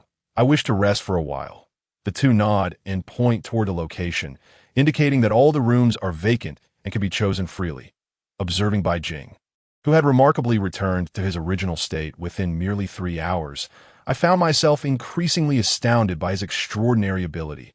His regenerative prowess and formidable strength were truly astonishing. Had Bai Jing not been a newcomer, and had Ace been acquainted with him, one might have suspected him to be a cunning figure masquerading as an unassuming individual. A emperor, no less. Within the confines of his consciousness, a miniature version of Bai Jing and a diminutive Hua Jin exchanged glances. The miniaturized Bai Jing, representing his own spirit, spoke softly, "I have fully recovered now, and need not maintain this state any longer. This is my domain. No one can see you here. This pirate ship, along with its aquarium, is our vessel. We are heading to the deep sea, where I can return you to the mermaid realm." The petite Hua Jin shyly nodded, her form fading from Bai Jing's consciousness. Gradually, a blue luminescence detached itself from Bai Jing's body and materialized before him, forming the silhouette of a mermaid. It coalesced into the likeness of Hua Jin, her complexion slightly pale, indicating that the recent battle had taken a toll on her. Fortunately, Bai Jing's injuries were not severe, so her condition was likewise manageable. Due to her lack of legs, a mermaid only undergoes the transformation into a bipedal form after reaching the age of 30. As she was still quite young, she struggled to stand independently and stumbled, falling heavily within the room. Bai Jing quickly scooped her up and placed her gently onto his bed. Behind him, a grand aquarium resided in his quarters. Currently devoid of any other creatures, Bai Jing hesitated, feeling it inappropriate to leave her on the bed, so he gently set her into the fresh water of the aquarium. Upon contact with the clear liquid, the mermaid girl Hua Jin appeared revitalized, her complexion visibly improving. With wide, expressive eyes, she gazed at Bai Jing and said, "In the mermaid world, I am but an orphan, utterly alone since birth, with no knowledge of my origins. There is no need for me to return. May I stay with you instead?" Her eyes shimmered with a hint of pleading, as if she possessed an innate wisdom, clearly perceiving the kindness in others. She sensed that Bai Jing harbored no ill intentions, not even a trace of lewdness, her gaze unclouded. Bai Jing felt torn. He genuinely wished to keep Hua Jin close, especially since her fruit ability was remarkably supportive, providing him with substantial enhancements. With his own rampage fruit, which amplified his power tenfold, and in a state of extreme fury, he could further augment his strength by an additional tenfold, coupled with her auxiliary fruit's threefold boost. It would culminate in an astonishing 300 times his original capacity. Ace's power grew. Combined with the almost absurd nature of her supportive ability, it seemed no one would be able to rival him. Yet, as he observed the pitiable expression on the girl's face, he could not bring himself to refuse and nodded in agreement. "Really? That would be wonderful," she exclaimed, her face lighting up with joy as she swam excitedly around the aquarium. However, he was reminded that they were underwater. Her clothes were thoroughly soaked, revealing the outlines of her form. Bai Jing thought it was time to procure her some proper attire, for he would be too embarrassed to explain her state to Ace and Oz. "For now, you'll have to endure this inconvenience. What would you like to eat? I can bring something in for you. Given your current attire, I cannot let you meet the other two once we reach Mermaid Island. I will buy you some clothes before we venture into the new world, and then I will introduce you to Ace and the others." Hijacking was momentarily taken aback, glancing down her upper body. Her cheeks flushing crimson, extending to her ears, she hastily covered her chest with her hands and nodded. Bai Jing chuckled, shaking his head. After all, she had already used her fruit ability in front of him before. There was nothing left to be shy about. Yet, for reasons unknown, he found himself asking, "Have you ever revealed this fruit ability before?" Instantly, Bai Jing regretted his question, realizing it was rather inappropriate. However, the mermaid girl shook her head earnestly. Locking her gaze with his, "This is the first time I have utilized this fruit ability, and is exclusively with you. The fruit has a limitation. It can only be used on one individual. Henceforth, once it has been employed on that person, it cannot be used for anyone else for life." Bai Jing was taken aback, momentarily stunned. If that were the case, without taking her along, Hijacking would be rendered powerless. A mermaid, having consumed a devil fruit, how could she survive in the ocean? Moreover, this fruit was akin to a fruit of loyalty, allowing only one user for a lifetime. How could Bai Jing turn his back on her? His eyes reflected his regret. "I apologized. I was just contemplating whether to take you with me. I should have been more decisive. That I hope for your continued support." Chapter 35. Mermaid Island. Mermaid CF in the days that followed. Bai Jing consistently brought a variety of meals and fine wines into his quarters. This peculiar behavior piqued the curiosity of Oz and Ace, though they chose not to pry further, respecting each individual's privacy. Standing at the bow of the ship, Ace and Oz gazed into the pitch-black expanse of the ocean, both expressing their excitement about once again entering the new world since their rebirth. Oz, with his massive physique, occupied a significant portion of the pirate ship's deck. Ace smiled slightly, reminiscing, "Back when we first entered this new world, we were strangers, even to our father. Now, so many years have passed, and we embark on a new journey. It truly is exhilarating." That Oz's eyes reflected nostalgia as he gently caressed the large straw hat he wore, which had been woven by Ace. He sighed, "I wonder where father is in the afterlife." Ace chuckled softly. "Mr. Bai Jing will handle everything. We need not force anything. After all, it was Mr. Bai Jing who resurrected us, that we should be grateful and not ask for more. Soon, we will reunite with Luffy." Oz nodded solemnly, embodying the sincerity Ace felt. 3 days later, their pirate ship approached the kingdom of mermaids. Ace and Oz looked forward to the sight of the mermaid realm, their second visit. The previous time had been aboard Whitebeard's ship. As the pirate vessel docked, the surroundings transformed, revealing the luminous beauty of the mermaid world, which bore no resemblance to the depths of the ocean. An enormous air dome enveloped the area, providing ample oxygen for everyone to breathe. "We have arrived at Mermaid Island. Let us gather any supplies we require before setting sail for the new world," Bai Jing remarked, his curiosity piqued by the sight of Mermaid Island. The crew anchored the pirate ship and disembarked. Due to Oz's immense size, he remained on board to guard the ship while Ace, Bai Jing, and Hijacking ventured into the bustling streets to procure supplies. Hijacking, still in her ethereal blue form, melded back into Bai Jing's being. As they walked through the streets, numerous merfolk regarded Ace and Bai Jing with curiosity and kindness. In recent years, following Luffy's rescue of the Mermaid Islanders, both the merfolk and fishmen had become notably more welcoming towards humans. Yet, there were still those who remained wary. After spending a good part of the day shopping for food and beverages, they returned to the ship before heading out again to seek entertainment. For it was a rare opportunity to visit Mermaid Island. Bai Jing had a clear objective. The the mermaid CF, a place renowned for captivating Sanji, where he had nearly succumbed to blood loss from his excitement. Bai Jing was determined to experience it for himself. Upon entering the mermaid CF, they found it eerily quiet, with no patrons in sight. This was largely due to the fact that many had already ventured into the New World, and attendance at Mermaid Island had dwindled. Additionally, Princess Shirahoshi and other royal figures were attending a world conference with the Celestial Dragons, further diminishing the island's population. As Bai Jing and Ace entered. The merfolk within the CAF immediately turned their attention towards them, warmly inviting them in. What would you like to order? This is the Mermaid CAF. You can also enjoy a performance of mermaids dancing if you wish. The enchanting mermaid maiden spoke, intentionally or not, ensnaring Bai Jing's hand amidst the peaks, the sensation akin to cotton rendered Bai Jing's right hand soft and pliable. His expression remained unchanged. After all, they were all adults. So why shy away from such trivialities? This was the world of pirates, not the world of yore. Around them, enthusiastic mermaids beckoned to the two. As the music commenced, the mermaids above burst into song and dance. Their graceful forms undulating in the air. Ace, unaccustomed to such a spectacle, appeared somewhat awkward, his cheeks tinged with a faint blush. Feeling overwhelmed, he swiftly distanced himself, seating alone and ensuring no mermaid approached him.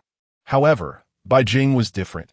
He offered no resistance. Besides, nothing untoward had transpired. What was the harm in such a fleeting connection?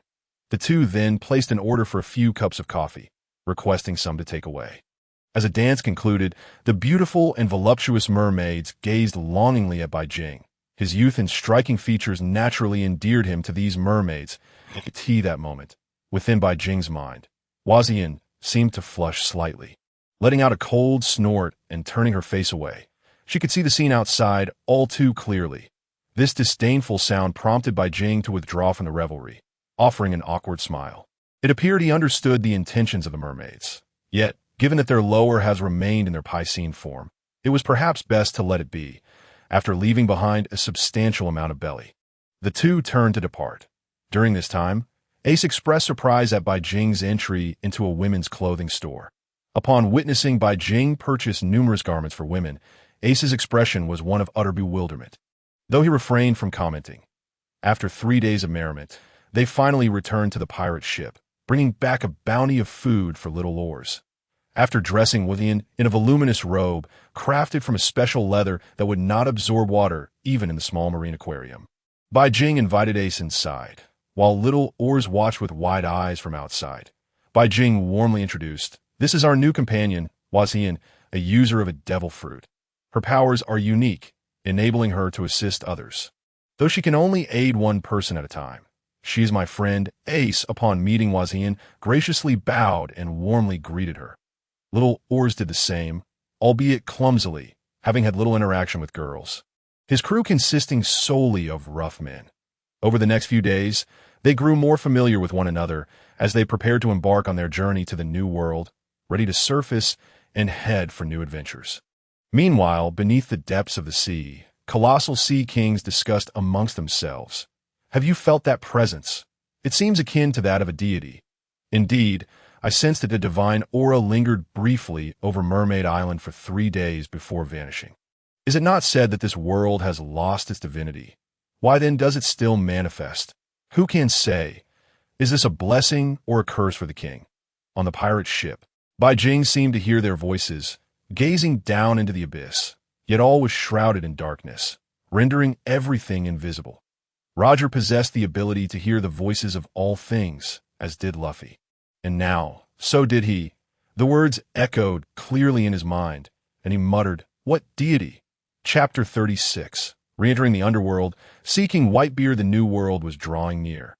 The pirate ship was on the verge of surfacing. Bai Jing, introspective, felt his collection of the 9 nether energy was ample. It was time to venture beneath to the underworld.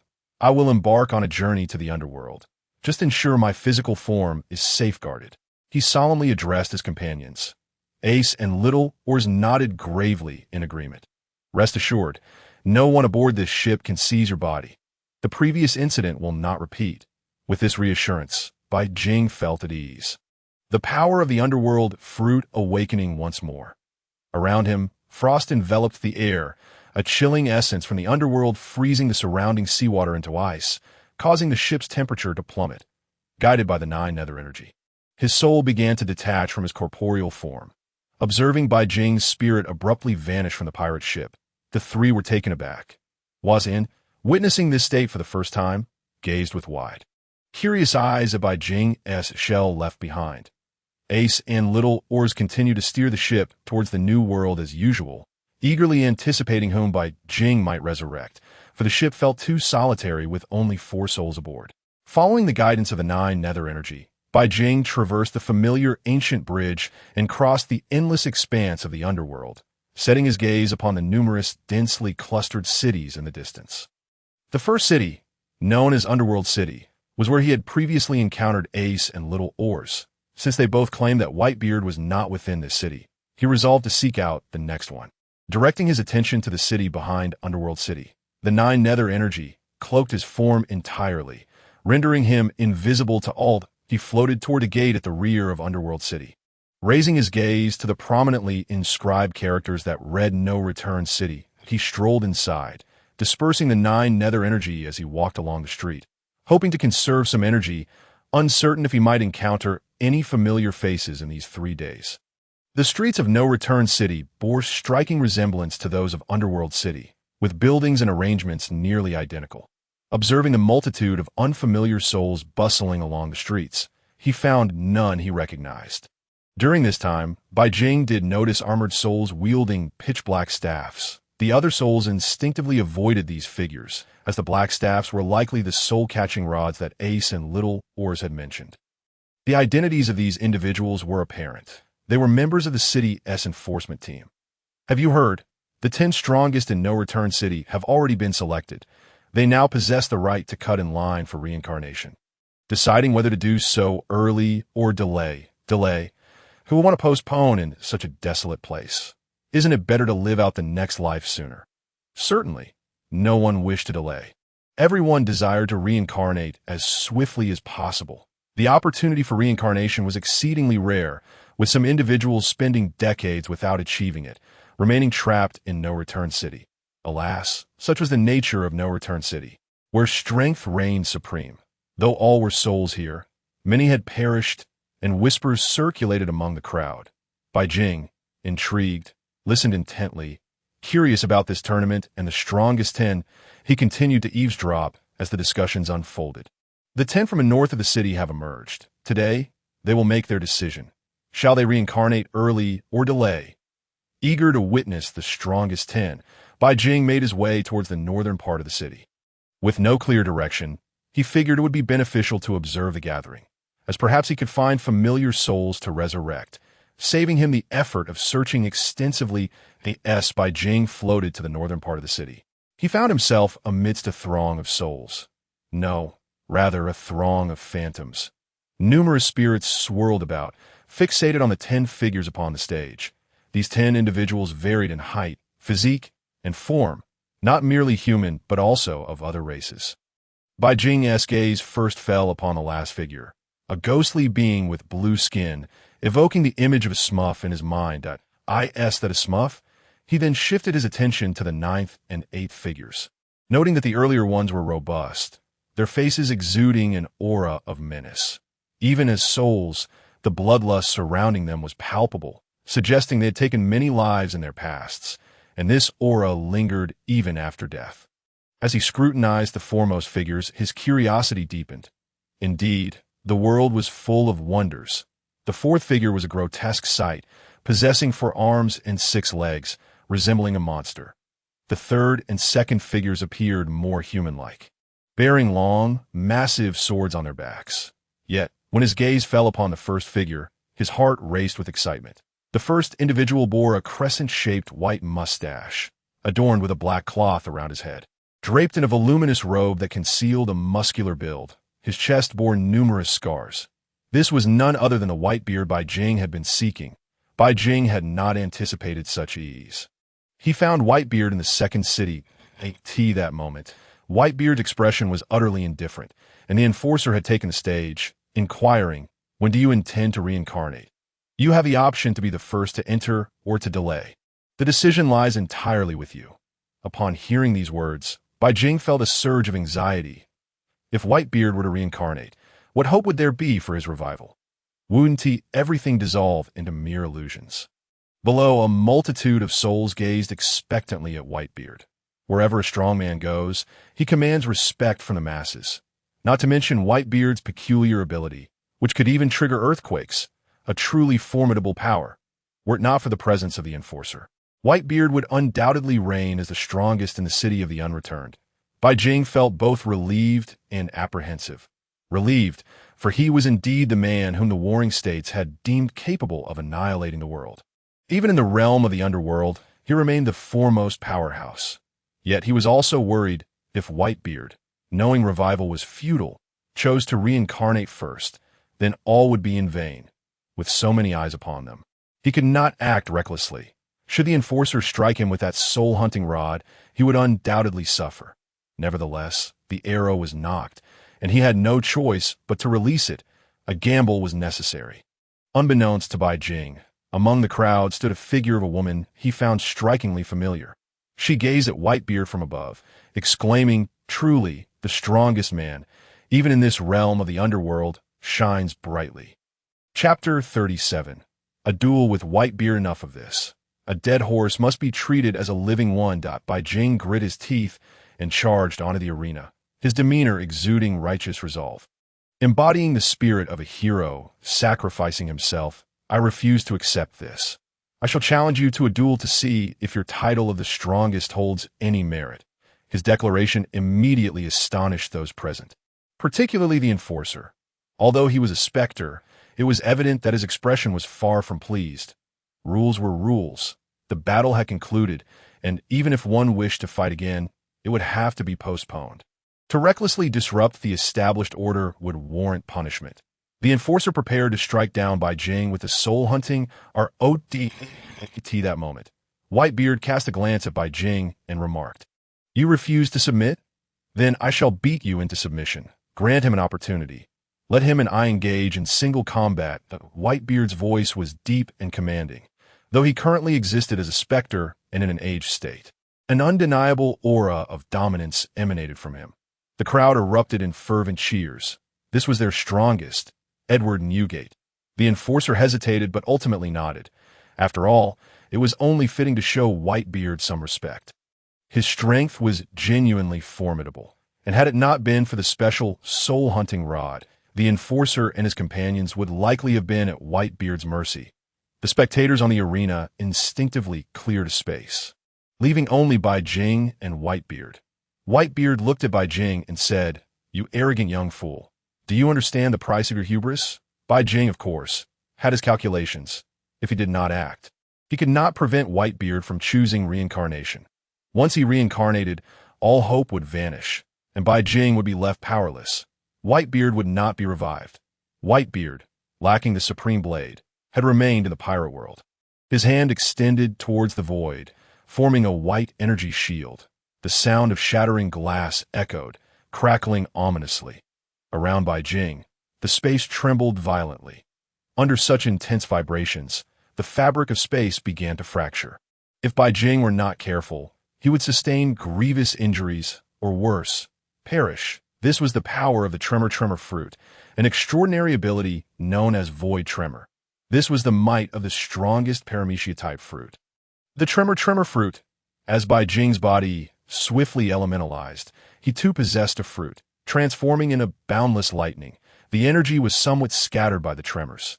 However, the overall impact on Bai Jing was minimal. He became a streak of lightning. Darting towards Whitebeard, seemingly intent on close combat, he bellowed, 200 million volts. Thunder God! Endless bolts of lightning manifested around him. His muscles bulged as he became enveloped in electric energy, resembling the very embodiment of a thunder deity. With an imposing demeanor, a halo of purple lightning formed behind him, akin to a divine ring. Whitebeard observed Bai Jing's transformation with intrigue, although he was not at his peak in this underworld realm. Engaging with this young fool posed no challenge. His massive fist collided heavily with Bai Jing's thunderous punch, that Whitebeard's body remained unyielding, not retreating an inch. In contrast, Bai Jing was forced back 3 or 4 steps before stabilizing himself. Yet he chose to press forward, trading blows with Whitebeard, a flurry of punches enveloped in lightning. Electric attacks were particularly lethal to specters. Each punch inflicted significant damage on Whitebeard. After all, electricity was particularly effective against souls. As Bai Jing continued to strike, he spoke, "You can choose not to reincarnate, for I possess a means to revive you in the pirate world. Ace and little Oars have already returned." Whitebeard paused upon hearing Bai Jing's words. Momentarily taken aback, but still unleashed a powerful punch of golden lightning. "Boy, are you speaking the truth?" Bai Jing continued to rain down punches, his voice barely audible amidst the clash. "And no wonder I couldn't find Ace and the others in the city of the unreturned. It seems I was the only one here. As long as they have returned, Ace should be seeking his foolish little brother. Let them be together, my foolish sons." Whitebeard spoke, his expression unwavering. Bai Jing noticed Whitebeard's lack of desire for revival and grew increasingly anxious. Why did they all change upon arriving in the underworld, showing no intention of coming back? What were these pirates truly thinking? Bai Jing cursed inwardly. Ace had been like this, and now Whitebeard as well. What a frustrating predicament. He pressed on. "What do you say? If you wish, I can revive you right now and take you away from this underworld." Whitebeard slowly shook his head as their punches quickened, each fist crashing against the other's body.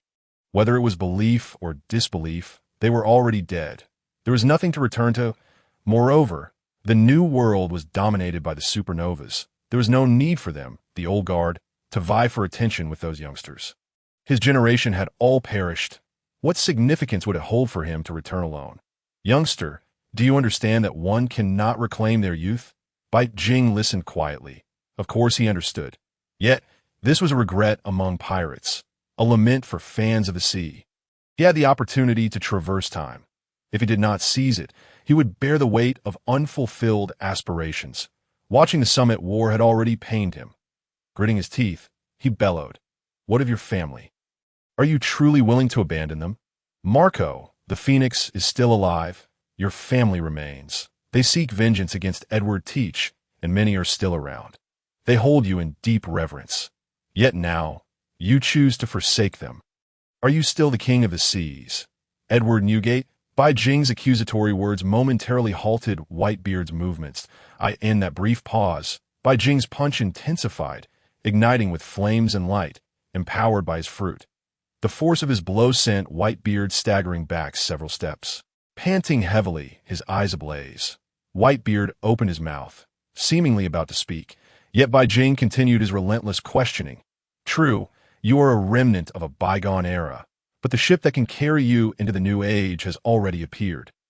Join my pirate crew.as for your comment about never returning to youth. I can restore you to your former state. Your family is still here. Do you not long for another exhilarating adventure? Do you not wish to reclaim glory with your family upon the seas? The new generation of pirates has emerged, and they're the most ruthless yet. Such adventures are most suitable for men of the sea. Are they not? The ocean is the epitome of freedom. It is vast and boundless." Chapter 38, A Gamble with Whitebeard. A 10-year pact. Listening to Bai Jing's words, Whitebeard, for once, fell silent. He sighed lightly, his expression complex. The scars upon his body shimmered with a glorious luminescence. The it was not that he did not wish to return. Rather, he pondered the meaning of returning without regaining his former peak. What significance lay in returning only to be a frail Whitebeard, plagued by illness and in need of care? What purpose would that serve? Rather than merely existing, it would be preferable to embrace death. At the very least, one could leave behind the legend of his white beard upon the seas. He may come to terms with his own frailty, yet he cannot acquiesce to any diminishment of his strength. If he were to return to his former state, then everything would be rendered meaningless. Who is he? He is Edward Newgate, the former emperor of the sea. Youngster, do you comprehend how formidable I was when I regained my youth? Do you realize that in my prime, I regarded no one with respect? What gives you the audacity to believe you can persuade me to willingly join your pirate crew? This statement is not born of disdain towards Bai Jing, but rather a stark reality. The young Whitebeard, upon reflection, is a figure of terror. T is pinnacle, wielding the mightiest paramecia devil fruit, the tremor fruit. Even the world government trembled in fear. As for Hijacking assertion about why he could restore Whitebeard to his zenith. It is indeed because among Zephyr's 2 students, one possesses the ability to revert Hajit is this very fruit that has ignited hope in Hijacking for Whitebeard's resurgence. Hijacking proposed a wager. How about a bet? You, at the height of your power, if you lose to me, you shall serve as a member of my crew. Consider me family or friend, that I will gather all the remnants and old comrades of the Whitebeard pirates. The vast pirate world requires your tales, as well as grand adventures. Whitebeard listened. Intrigue sparkled in his eyes, and he let out a resounding laugh that echoed throughout the arena, leaving the spectators perplexed, uncertain of the shift from fierce combat to this unexpected camaraderie. Just moments ago, the duel had been intense, with Hijacking, this newcomer, managing to push back the strongest of them all, Whitebeard, several paces. The onlookers were left in awe, their excitement palpable. The enforcer's gaze towards Hijacking shifted, questioning when such a formidable contender had emerged in the city of no return. Why had they not noticed him before, during the previous arena contest? Why had he not participated? Had he could have easily secured second place.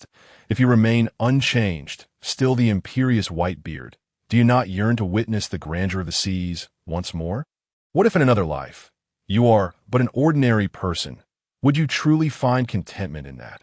After finally assembling a family and those you hold dear, can you bear to part from them now? Hijacking's voice was soft yet insistent. The crowd, upon hearing Hijacking's words, was left in a state of confusion. You claim there are no familiar faces left in the new world. Sengoku and Garp still live. And if I wish it, I could resurrect Roger and Shiki as well. The clash between the old and new eras is thrilling.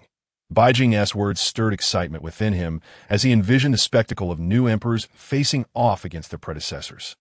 Whitebeard seemed to relent, addressing Hijacking.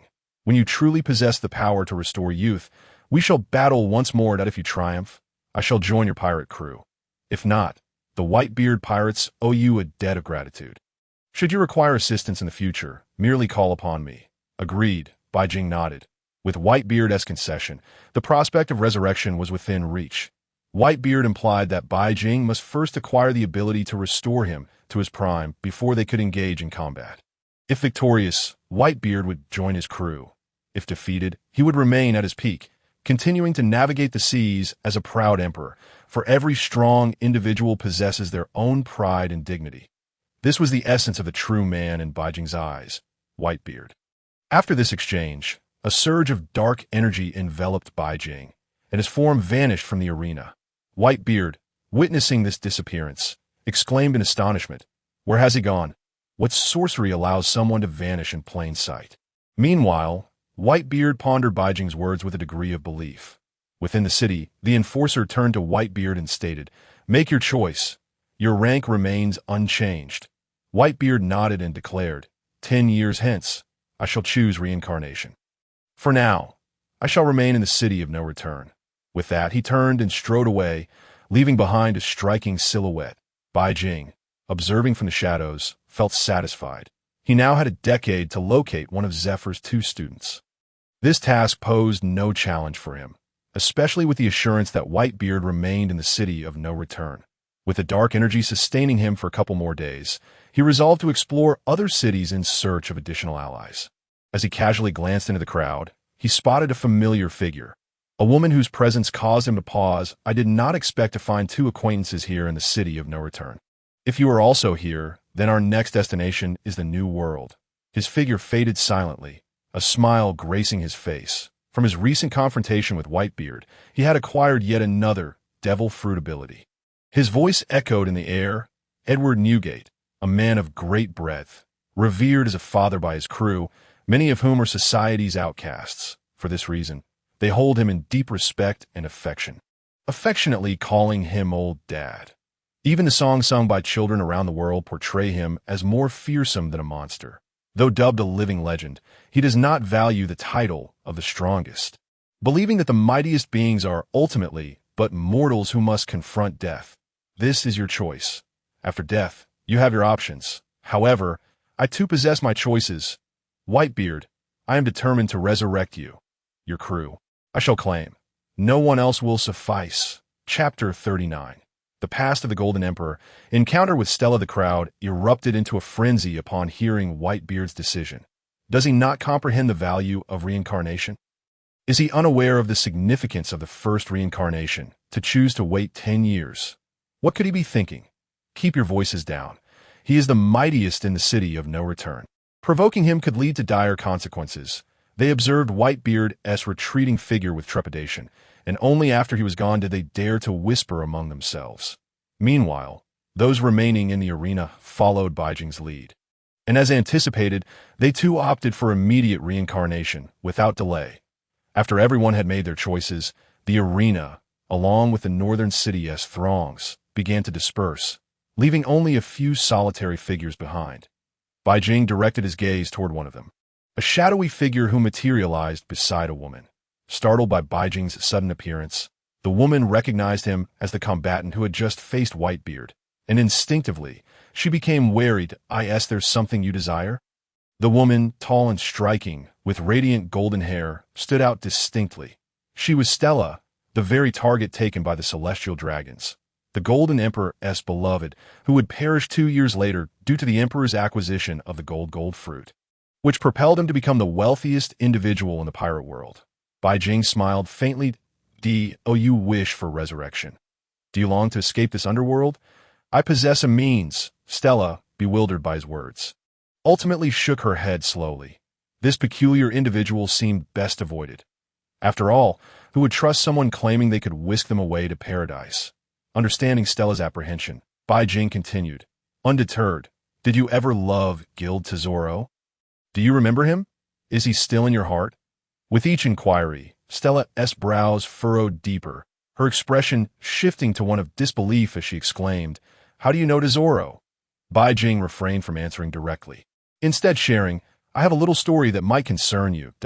In this ghostly city, there are many oddities and strange happenings abound daily. To a young boy, born into poverty, cherished the art of song.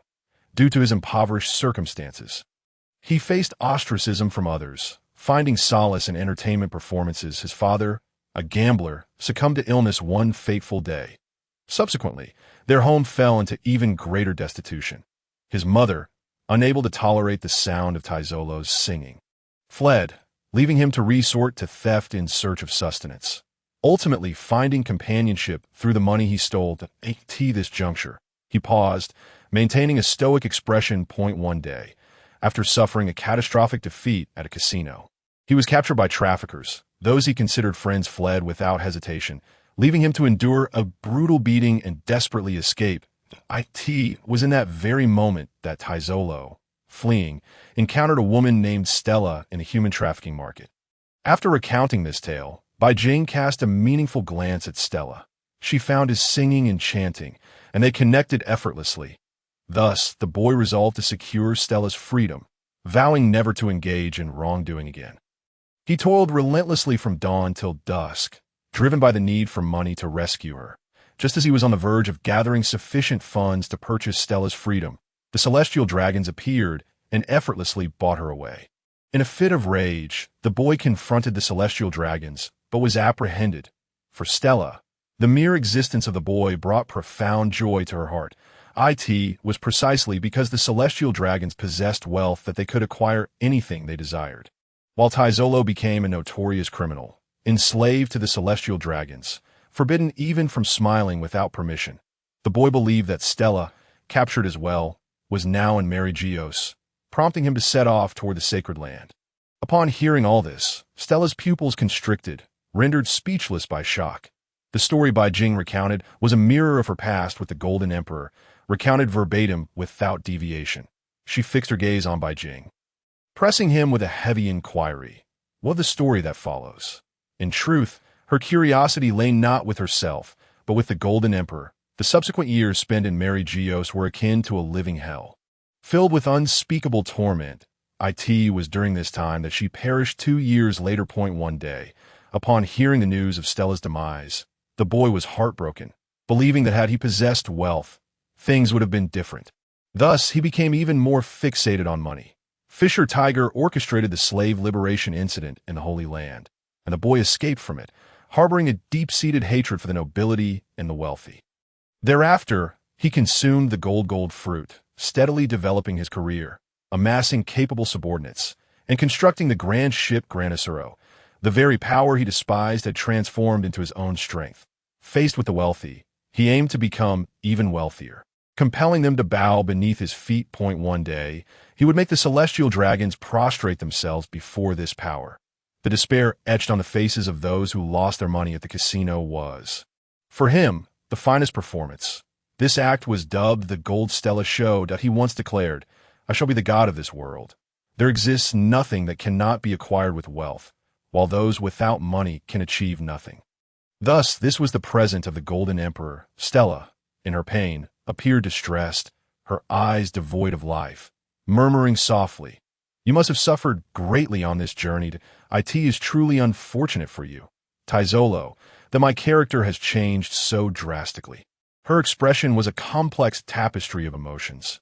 Subsequently, a hint of fear and concern flickered across her face as she cautiously asked Bai Jing, "Does he now have a companion, a woman who loves him by his side? Or is he still alone?" Her careful inquiry, imbued with trepidation, tugged at Bai Jing's heart. The woman before him, even after death, still cared for the Golden Emperor. Was this the essence of love among pirates? Was this the tragic fate of pirate love? More often than not, pirate love is steeped in sorrow, with the two souls separated by realms. Bai Jing responded with a light-hearted chuckle. "Whether he has a companion, I cannot say. All I know is, with 9 fingers adorned with golden rings, the nameless one is reserved for but one. Thus, do you wish to return to him? To meet him?" Bai Jing inquired, gazing at her. Upon hearing Bai Jing's last words, Dai Lola sighed softly, her expression reflecting a mix of complexity. She was torn, realizing that after all these years, he had not forgotten her, nor sought someone better. A sense of relief washed over her. He still remembered her, and now she had the chance to reunite with him. As for her past experiences, she resolved to forget them. All that mattered was that she had been reborn. Having died once, with unwavering determination, she bowed deeply to Bai Jing, imploring him. Observing this, Bai Jing's face lit up with joy, his heart swelling. "Look at this. This is what it means to be an ordinary person." Upon hearing of resurrection, she was instantly revived, unlike the previous two who hesitated for so long. Chapter 40. Plain water, oolong tea. Igniting with a spark, Bai Jing enveloped Stella's form in the ethereal aura of the 9 hells, their essences and bodies vanishing from the spot. Stella gazed at this scene with curiosity. Having spent so long in the realm of the dead, she had never witnessed such an extraordinary method. Bai Jing, his expression serious, spoke earnestly. "From here on, do not utter a sound, nor make any movements. Follow the 9 hells' energy I guide you with, and we shall depart from this realm safely." Stella nodded vigorously, and their bodies began to rise slowly from the ground. Soaring above the city of the dead and departing from it, they traversed the sky above the underworld city, crossing the boundless expanse of the afterlife. And then over the ancient bridge, all in one fluid motion. This was Stella's first experience of such a journey, her features a blend of surprise and wonder. Ahead, a familiar white light beckoned. Crossing through it would lead them into the true world.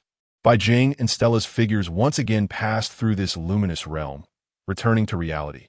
The 9 hells' energy Bai Jing had employed was still sufficient to allow him to linger in this realm for another 2 days. Stella's body, or rather her soul, traversed the underworld and emerged into the world of the living. Her spirit coalesced at a visible pace, returning to its original form, flesh and blood restored, her face strikingly beautiful. Suddenly, a stranger appeared on Ace and Oz's pirate ship, capturing their attention at that moment. Bai Jing's soul gradually returned to his corporeal form. Opening his eyes, Ace and little Oz instantly understood that this was Bai Jing's companion resurrected from the realm of the dead. However, they were unfamiliar with her. Although they did not see the anticipated Whitebeard, they refrained from speaking too much. There was no need for haste, as Bai Jing had his plans. Hijacking glided out from within the cabin. Notably, her mode of transport was a small aquarium mounted on a cart, allowing her to float within it for ease of movement. night, she would sleep on Bai Jing's bed. The two worlds differed significantly. While Bai Jing had only been absent for a few hours, an entire day had elapsed outside. The three of them curiously turned their attention to Stella as Bai Jing introduced her. "This is Stella. We have one more companion to join us on the ship, and we may need a larger vessel." That he added, "She will be one of our comrades." Little Oz and Ace displayed no signs of discomfort. Ace regarded Stella with a gentle smile, his freckles shifting slightly. He removed his hat and introduced himself. "Hello, I'm Ace." True to his nature, he was a kind-hearted boy. Little Oz, with his simple demeanor, chimed in, "I'm Little Oz." On the other hand, Hijacking, for reasons unknown, had become wary of any woman Bai Jing brought aboard since his experience at the mermaid Saf. She could not articulate why, but she softly introduced herself. Hijacking of the Mare Folk. The sudden appearance of the three caused Stella some discomfort. She greeted each of them with a smile, introducing herself in turn. Bai Jing sensed Stella's confusion and explained, "We are still beneath the sea. A considerable distance from the New World. The Golden Emperor's Golden Pirate City is also quite far away, so it will take some time to locate him. For now, we shall wait aboard this pirate ship." Stella nodded in gratitude towards Bai Jing, feeling as if he were a second set of parents to her. Thus, a new companion was added to their pirate crew. The five of them gathered on the deck. Observing the luminous deep-sea fish around them, their interest piqued. The underwater scenery was indeed vibrant and colorful, with a myriad of fish and the vast, mysterious depths of the ocean revealing its enigma. The five engaged in a small feast aboard the pirate ship, bringing forth an abundance of stored food from the hold to indulge in. Fine wine and delectable meats were served in abundance. When Hijacking noticed Bai Jing pouring her a glass of wine, she hastily waved her hands, exclaiming, "I can't drink alcohol. It causes me to behave strangely." Bai Jing was taken aback, after spending these days together. He had completely regarded Hijacking as a friend. Thus, he jested, "Fear not, this is not wine. It is merely a glass of plain water." Hijacking, filled with skepticism, gazed intently at the clear water in her hand. Believing it to be genuine, she took the cup of seemingly ordinary water and gently sipped. However, to her astonishment, she discovered a remarkable difference upon swallowing. It was unexpectedly spicy, with a hint of richness. Once she completely swallowed it, a subtle sweetness lingered in her mouth. At that moment, Bai Jing was watching her with a cheerful smile. Hijacking immediately understood that this was no ordinary water. It was clearly a beverage of a different sort. She turned to Ace and requested, "Ace, could you lend me a light?" Ace, smiling, approached and conjured a flame atop the cup of water to her surprise. The fire ignited with a whoosh. It was undoubtedly alcohol, and Bai Jing was looking at Hijacking with gleeful malice, exclaiming, "It's no big deal. It's merely a cup of wine." Yet Huajine's face flushed crimson at that moment, and her gaze became somewhat intoxicated. This was precisely why she refrained from admitting to drinking. She had a low tolerance for alcohol. Just a sip, and she was already tipsy. Bai Jing seemed to notice Huajine's unusual state and laughed heartily, saying, "So what if you're drunk? There's nothing to fear." After saying this, he poured himself a cup and downed it in one go. Meanwhile, Xiao, Ozzy, Ace, and Stella poured themselves fine wine and followed suit as the deep night enveloped the vast ocean. Tranquility reigned in the depths, yet the pirate ship was alive with revelry. The joy of piracy lay in the adventures shared with comrades, a truly delightful affair. Half drunk, Hijacking felt a bit dazed, her eyes hazily fixed on Bai Jing, causing an involuntary shiver to run down his spine.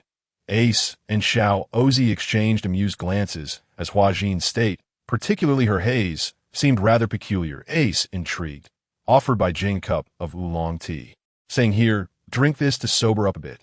You seem somewhat tipsy."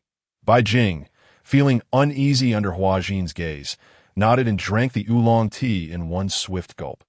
Halfway through, he realized something was amiss. This oolong was even spicier than what he had previously consumed. With still half a cup remaining, he ignited a flame in his hand, causing the entire drink to blaze like a tea. That moment, he understood the truth. One who frequents the riverbanks cannot avoid getting their shoes wet. He had fallen into a trap. Moreover, this drink was far more potent than he anticipated. Glancing at the bottle Ace held, he noticed it was labeled whiskey and no wonder it was so strong. He had failed to recognize that its color likely indicated a mix with cola. Chapter 41. The Deep Night Banquet, and the heavy slumber of the night deepened further. Beneath the ocean's surface, darkness prevailed, yet aboard the pirate ship, the atmosphere remained jubilant. The whiskey was undeniably potent, leaving Bai Jing somewhat intoxicated. A flush adorning his cheeks and neck. In this pirate world, such exquisite spirits were abundant, most being strong liquors rather than gentle wheat beverages. Bai Jing and Hijacking were both tipsy, while Xiao, Ozzy, and Ace, having spent time with the Whitebeard pirates, possessed a commendable tolerance. Compared to Bai Jing, they were in a different league entirely. Stella knew when to call a night and automatically ceased drinking, observing Xiao, Ozzy, and Ace as they indulged. Half an hour later, Bai Jing had succumbed to complete inebriation, his vision blurring into 8 indistinct figures. His consciousness drifted in a state of semi-slumber. During this time, Huating's behavior grew increasingly unusual. Her fiery gaze directed at Bai Jing could almost set fire to him. Midway through, she returned to Bai Jing's quarters, having reached her limit with alcohol, deciding to leave the rest of the gathering to others. Half an hour later, Bai Jing stumbled into his room, his steps unsteady. His small chamber was brightly lit. Meanwhile, Hijacking had not remained in the small aquarium, but lay on the bed. At that moment, Bai Jing was blissfully unaware. As he approached his large bed, he unceremoniously flopped onto it, his consciousness fading rapidly. The effects of the alcohol were indeed fierce, rendering him completely inebriated. Little Pa Kai. Hijacking shyly revealed herself, peeking out with a mischievous demeanor. The alcohol had emboldened her, transforming her from her usual self. Now, as she prepared to engage in a stealthy act, she felt quite nervous. At that moment, she too existed in a state of half-drunk, half-awake, the alcohol having dulled her senses. Due to her unique constitution, the mere presence of alcohol magnified her desires exponentially, filling her with newfound courage. Stella had noticed her peculiar state, and Ace had caught a fleeting glimpse of it. However, with a spirit of camaraderie, they had assisted in intoxicating Bai Jing, facilitating Huajian's intentions. As Bai Jing's breathing steadied, he began to drift into slumber. Huajian, emboldened, moved like a specter, appearing beside Bai Jing. Previously wrapped in blankets, her features remained concealed, but now she was fully exposed. If Bai Jing were to awaken at that moment, he would surely compose a poem. Alas, he was merely a drunken fool, completely unconscious. Huajian, emboldened beyond measure, whispered softly, her voice akin to a gentle murmur. "Thank you for saving my life. My existence has been one of profound solitude, devoid of care. Now, there is..." She gazed at Bai Jing with deep affection, leaning closer and delicately pressed her lips against his. After a long while, their lips parted. She had resolved to take the greatest leap of her life. Casting a wistful glance at her mermaid half, "I cannot offer you anything just yet, so let this suffice." In that moment, her cheeks flushed with intoxication. Bai Jing, lost in dreams, felt an inexplicable sensation wash over him. Huajian's cheeks turned crimson, reaching down to her neck, startled by Bai Jing's earlier behavior. Upon realizing he had not awakened, she sighed in relief, her face still flushed. Outside, the revelry continued. Ace and Xiao Ozzy were indulging heavily, while Stella had returned to her own quarters, having succumbed to slumber due to the effects of the liquor. It has been ages since I drank so heartily. Come, let us toast to our brotherhood." Ace and Xiao Ozzy raised their glasses high, clinking them together before downing their drinks in unison. Below them, prepared meats were devoured with great gusto, embodying a spirit of camaraderie. Meanwhile, in his room, Bai Jing sensed something amiss. Huajian's complexion grew increasingly flushed, her state becoming more alarming. Initially, her demeanor had appeared harmless, but now it seemed increasingly daunting, causing her cheeks to redden further. Cold sweat trickled down her forehead as the tension escalated. Such a daring act was only possible after indulging in alcohol. Feeling awkward, Huajian, whether on the pirate ship's deck or within this room, the atmosphere was rife with revelry. That night, everyone had indulged to excess. And the consequences of drunkenness were not mere words out of course. It was not the most extreme form, but rather the ordinary kind. It seemed that Bai Jing was stirred from his stupor, his bleary eyes opening to an uncomfortable scene. Upon seeing the chaos unfold, he was taken aback, and then an elegant arc formed in the air.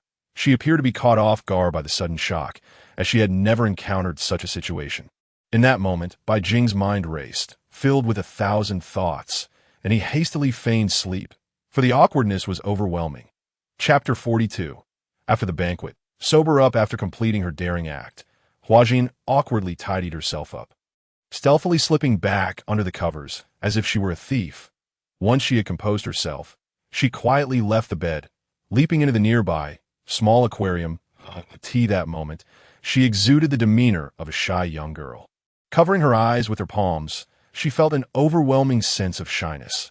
Yet, through the gaps between her fingers, she dared to steal glances at Bai Jing, her gaze lingering on him, confirming that he had not awoken. She let out a quiet sigh of relief, her complexion still rosy.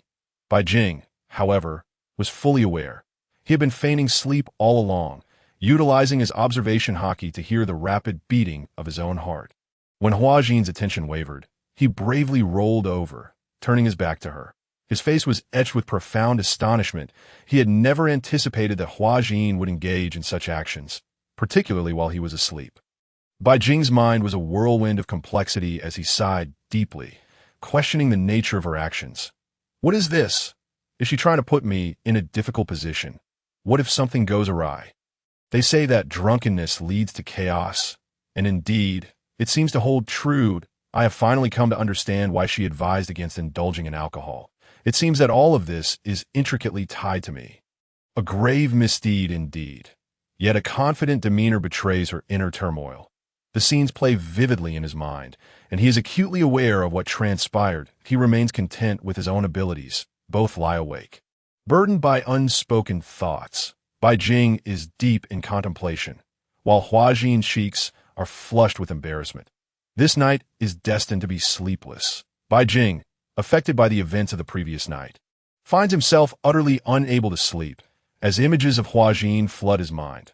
Likewise, Huajin is ensnared in memories of the night's occurrences. Outside, Ace and Xiao AOC are still merrily drinking, downing cup after cup. In another room, Stella is lost in thoughts of Taizua, gazing intently at the flickering candlelight. The world often speaks of the pains of unrequited love, yet little do they know that it is the lover who suffers the most. The next day, Huajin awakens from her slumber, gently tapping her forehead, feeling a wave of dizziness wash over her. After last night's indulgence, fragmented memories linger. She recalls the events, her cheeks burn with a deep crimson, her face radiating heat. She silently chastises herself. Huajin, how could you have acted so recklessly? What if people discover this and deem you a frivolous woman? Alas, the folly of drunkenness has led to this predicament. Upon waking, Bai Jing shakes his heavy head, recollecting the events of the previous night. Noticing Huajin's lack of response, he discreetly nods to himself that it is better to keep this matter buried within their hearts, lest future encounters become awkward.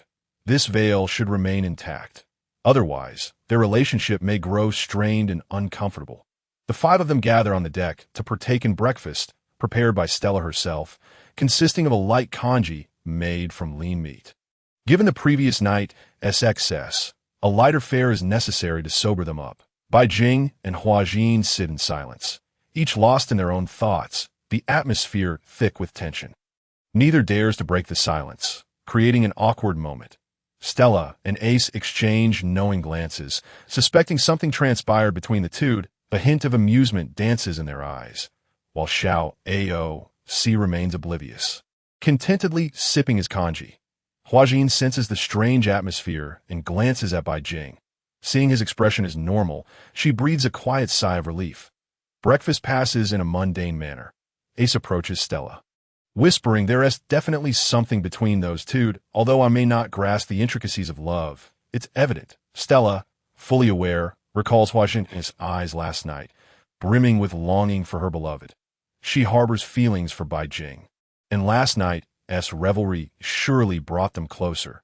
Yet Huajin, being of the mere folk, will only fully transform into human form upon reaching the age of 30, leaving Stella curious about the peculiarities that might arise from this.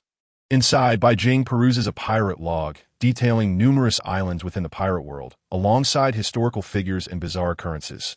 Huajin watches him read from the small aquarium. After a while, feeling fatigued, Bai Jing takes a sip of oolong tea. The first taste strikes him as odd, prompting him to spit it out forcefully. Flames ignite above his fingers, and soon, a blazing fire erupts. Huajin giggles. "You asked for plain water, and now you've fallen into my trap." This little act of revenge is Huajin's response to Bai Jing's earlier prank of offering her specially prepared plain water. "Ah, you thought I would be powerless just because you're in the fish tank, didn't you? Planning to outsmart me? You still have much to learn," Bai Jing retorts, a faint spark of electricity flickering at his fingertips. This gentle current, though barely noticeable, sends a delightful shiver through Huajin's body, eliciting an indescribable comfort. Bai Jing continues to pour more energy into the aquarium, and Huajin, overwhelmed by the sensation, pleads for mercy. "I promise I won't do it again. Please let me go." Bai Jing, lifting his chin in triumph, replies, "It's good that you realize your mistake." They exchange knowing glances, bursting into laughter, momentarily forgetting the events of the previous night, resuming their usual camaraderie, as for future developments.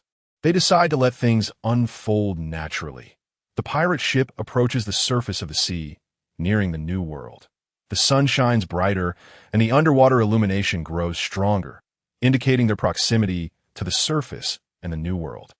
Bai Jing resolves to seek out the Golden Emperor at their first stop in the New World. He plans to entice the Golden Emperor aboard, knowing that with such a lavish ship, indulging in various pleasures will be effortless. Being a native of Huaxia, Bai Jing is keen on enjoying life's luxuries. Furthermore, the Golden Emperor, being wealthy, provides all manner of entertainment aboard the ship. However, he is aware that the Golden Emperor has many subordinates, and he intends to retain only a few while perhaps commissioning a magnificent pirate ship for their voyage. Chapter 43. The World in Turmoil. Bounty increased after nearly half a month of traveling beneath the sea. Bai Jing and his companions finally arrive in the New World. The brilliant sunlight, the boundless ocean, the familiar sea breeze, and the azure sky uplift their spirits. Bai Jing stands at the bow of the ship, filled with ambition, aiming for the grandest entertainment vessel upon the seas, the Golden City. Stella gazes into the distance, torn between anticipation and fear. She yearns to reunite with Taizwa, but fears that she may not be worthy of him. After all, Taizwa, having consumed the gold fruit, has become one of the most powerful individuals in the world, surely surrounded by many admirers. Does he still care for her now? Without strength, she feels like nothing but a burden. Bai Jing seems to sense Stella's unease. He smiles reassuringly and softly says, "Do not worry." He wears rings on all but his ring finger, which is reserved for one person. This speaks volumes. He gently pats her shoulder before stepping aside to leisurely fish with a rod he crafted himself. Huajin also enjoys fishing by his side. Xiao Ao has caught quite a few fish lately, some of which are peculiar in appearance. Any poisonous fish are discarded by Bai Jing, while the more beautiful specimens are placed in the small aquarium. The aquarium consists of two sections, separated by a divider, one for the ornamental fish and the other in Bai Jing's room, where Huajin can sleep at night. The merfolk have a unique sleep pattern, floating above without feeling cold, a sight that has intrigued Bai Jing on several occasions. At this moment, a monumental piece of news spreads across the sea. 3 celestial dragons have been slain by the most vicious of the supernova pirates. Among them, the latest addition to the supernova is none other than Bai Jing himself. His visage is prominently featured on the front page of a newspaper, with the bounty amount significantly raised. In Rayleigh, upon hearing that the celestial dragons have been murdered by pirates, outrage erupts. Even the 5 elders summon Akainu for a discussion. Akainu, his expression grim, departs Rayleigh and returns to Marine headquarters, where he sits in his office. His demeanor dark as shadows dance across the scar on his face. Opposite him sit Kizaru and Fujitora. His power truly so formidable that he can even replicate your light fruit abilities? If even you cannot defeat him, who among us can bring this accursed pirate to justice? Akainu glares at Kizaru, his voice low and serious. Kizaru remains nonchalant, his expression as relaxed as ever, seemingly unfazed by the gravity of the situation. I am getting old. It's time for the younger generation to take charge. There's no one capable of stepping up now. I'd rather enjoy a peaceful retirement like Vice Admiral Garp. He acknowledges that Bai Jing can indeed replicate others' abilities, noting that he now possesses 3. The Light Fruit, the Flame Fruit, and the legendary Thunder Fruit, known as the God Fruit. Kizaru's casual tone reveals a stark contrast to the seriousness of the situation. As if the defeat and escape of this pirate bear no significance to him. Kizaru, as Luffy's uncle, don't play coy. You must be connected to the Revolutionary Army. They could never have imagined in their wildest dreams that the misdeeds of Bai Jing extend far beyond what they currently perceive. Moreover, he has acquired the formidable power of the Shock Fruit, a most potent Logia-type devil fruit. Tung, who kept his eyes tightly shut, rendered sightless and incapacitated, quietly listening. Molten magma erupted from Akainu's body. The smoke from his cigar curling upwards, obscuring his face and leaving only a pair of fierce, glinting eyes visible. The Navy headquarters has once again issued a revised bounty for Bai Jing. This marks the swiftest adjustment of a bounty in the history of the Navy. Although it had been less than a month since the initial announcement, they have already reprinted it. The image of Bai Jing remains unchanged. But this time, his bounty has undergone a dramatic transformation, skyrocketing from mere 300 million berries to a staggering 800 million berries, a rise of 500 million, simply for the elimination of 3 celestial dragons. Furthermore, there are no restrictions on the bounty notice. It explicitly states that whether alive or dead, anyone who can bring him back to the Navy headquarters will be rewarded, in the New World. CP0 has been dispatched to commence the hunt for Bai Jing. Additionally, the Navy has deployed numerous warships to patrol and analyze Bai Jing's route into the New World, with the intent to intercept and capture him. This situation has garnered the Navy's utmost attention, especially given the pressure exerted by the Celestial Dragons and the Gorasia. Vice Admiral and Navy hero Garp munched on a crispy biscuit, intrigued by the bounty for Bai Jing in his hands. What an interesting lad. Having slain 3 scoundrels, he chuckled heartily. Such a fascinating pirate. Reminiscent of the bygone era, I never anticipated encountering one like him again. Garp felt no sympathy for the 3 celestial dragons. Rather, he reveled in their demise, viewing them as detestable vermin that deserved extermination. The recent news of Ace's resurrection brought him immense joy, rejuvenating him by several years. I could see this moment across various locales in the New World. The message-bearing seagulls began disseminating the updated bounty and the significant events that had transpired recently. When a multitude of pirates laid eyes on the newcomer Bai Jing and his exorbitant bounty, their pupils dilated in shock. What? This lad is merely a newcomer, and in less than a month, his bounty has reached 800 million berries, having killed 3 celestial dragons. Yet that was not the most astonishing part. What truly astounded them was his ability to hold his own against Admiral Kizaru and escape from his clutches. This was undoubtedly the source of his remarkable reputation. What has become of the supernovas? First, there was the straw hat brat and red-haired kid, and now this abnormal supernova has emerged. What does this mean for the rest of us pirates? It makes us feel inadequate. I ask anyone interested in meeting this newcomer to gauge his strength. Forget it. If you wish to court death, don't drag me into it. If he could evade an admiral, he undoubtedly possesses immense power, while any encounter we have with an admiral would mean our demise. Such sentiments echoed throughout the corners of the New World. Bai Jing's renown had truly spread far and wide. I could see this moment. Upon receiving the news of his increased bounty, Bai Jing was filled with exhilaration. "Ha ha! My bounty has risen once again," he laughed heartily. "What a delightful day it is!" Ace and the others celebrated Bai Jing's success with yet another feast. This time, Hua-Jing cautiously examined each cup of plain water Bai Jing offered, only daring to drink after confirming its safety. Meanwhile, Bai Jing indulged in a drunken stupor. Chapter 44, Navy Division, 10 warships in pursuit report. We have locked onto the location of that pirate ship. It lay 300 nautical miles away from us, pinpointing Bai Jing's position. Excellent. Mobilize all units to apprehend Bai Jing. Having slain 3 celestial dragons, capturing him will be our opportunity for promotion and wealth. This chance has finally arrived. At a naval base, several vice admirals had pinpointed the location of Bai Jing's ship, Utilizing the Navy's unique maritime reconnaissance system, 10 warships set sail from the naval base in grand formation. Each warship carried nearly 10,000 personnel, assembling a formidable fleet of around 80,000 Navy soldiers. These sailors were well-trained. 20 vice admirals were dispatched, led by Vice Admiral Smoker, who had returned to the New World and was now tasked with the responsibility of capturing Bai Jing. At this time, Bai Jing remained blissfully unaware that danger had stealthily approached. In truth, for Bai Jing, this posed little threat. Even if they sent him 10 warships, what could they accomplish? Could they truly withstand Bai Jing's might? With multiple devil fruit users, he was unperturbed by seawater or sea prism stone, and possessed Conqueror's Haki as well. Such an overwhelming advantage meant that no matter how many Navy forces came, he could dispatch them with ease. As for the vice admirals, they too would fall swiftly. Bai Jing's pirate ship did not boast exceptional speed. Compared to the Straw Hat Crew's Thousand Sunny, it was somewhat inferior, lacking any acceleration aids or the semi-automation of Navy warships. Bai Jing lounged leisurely on his vessel, soaking up the sun and fishing while humming a tune. The sky is blue, the autumn grass fragrant, a paradise most beautiful. Who painted longing with wings, as Bai Jing hummed his little song. Hua Jin's gaze remained fixated on him, unwavering. Ever since that fateful day, a fire had ignited within her heart, intensifying her affections for Bai Jing.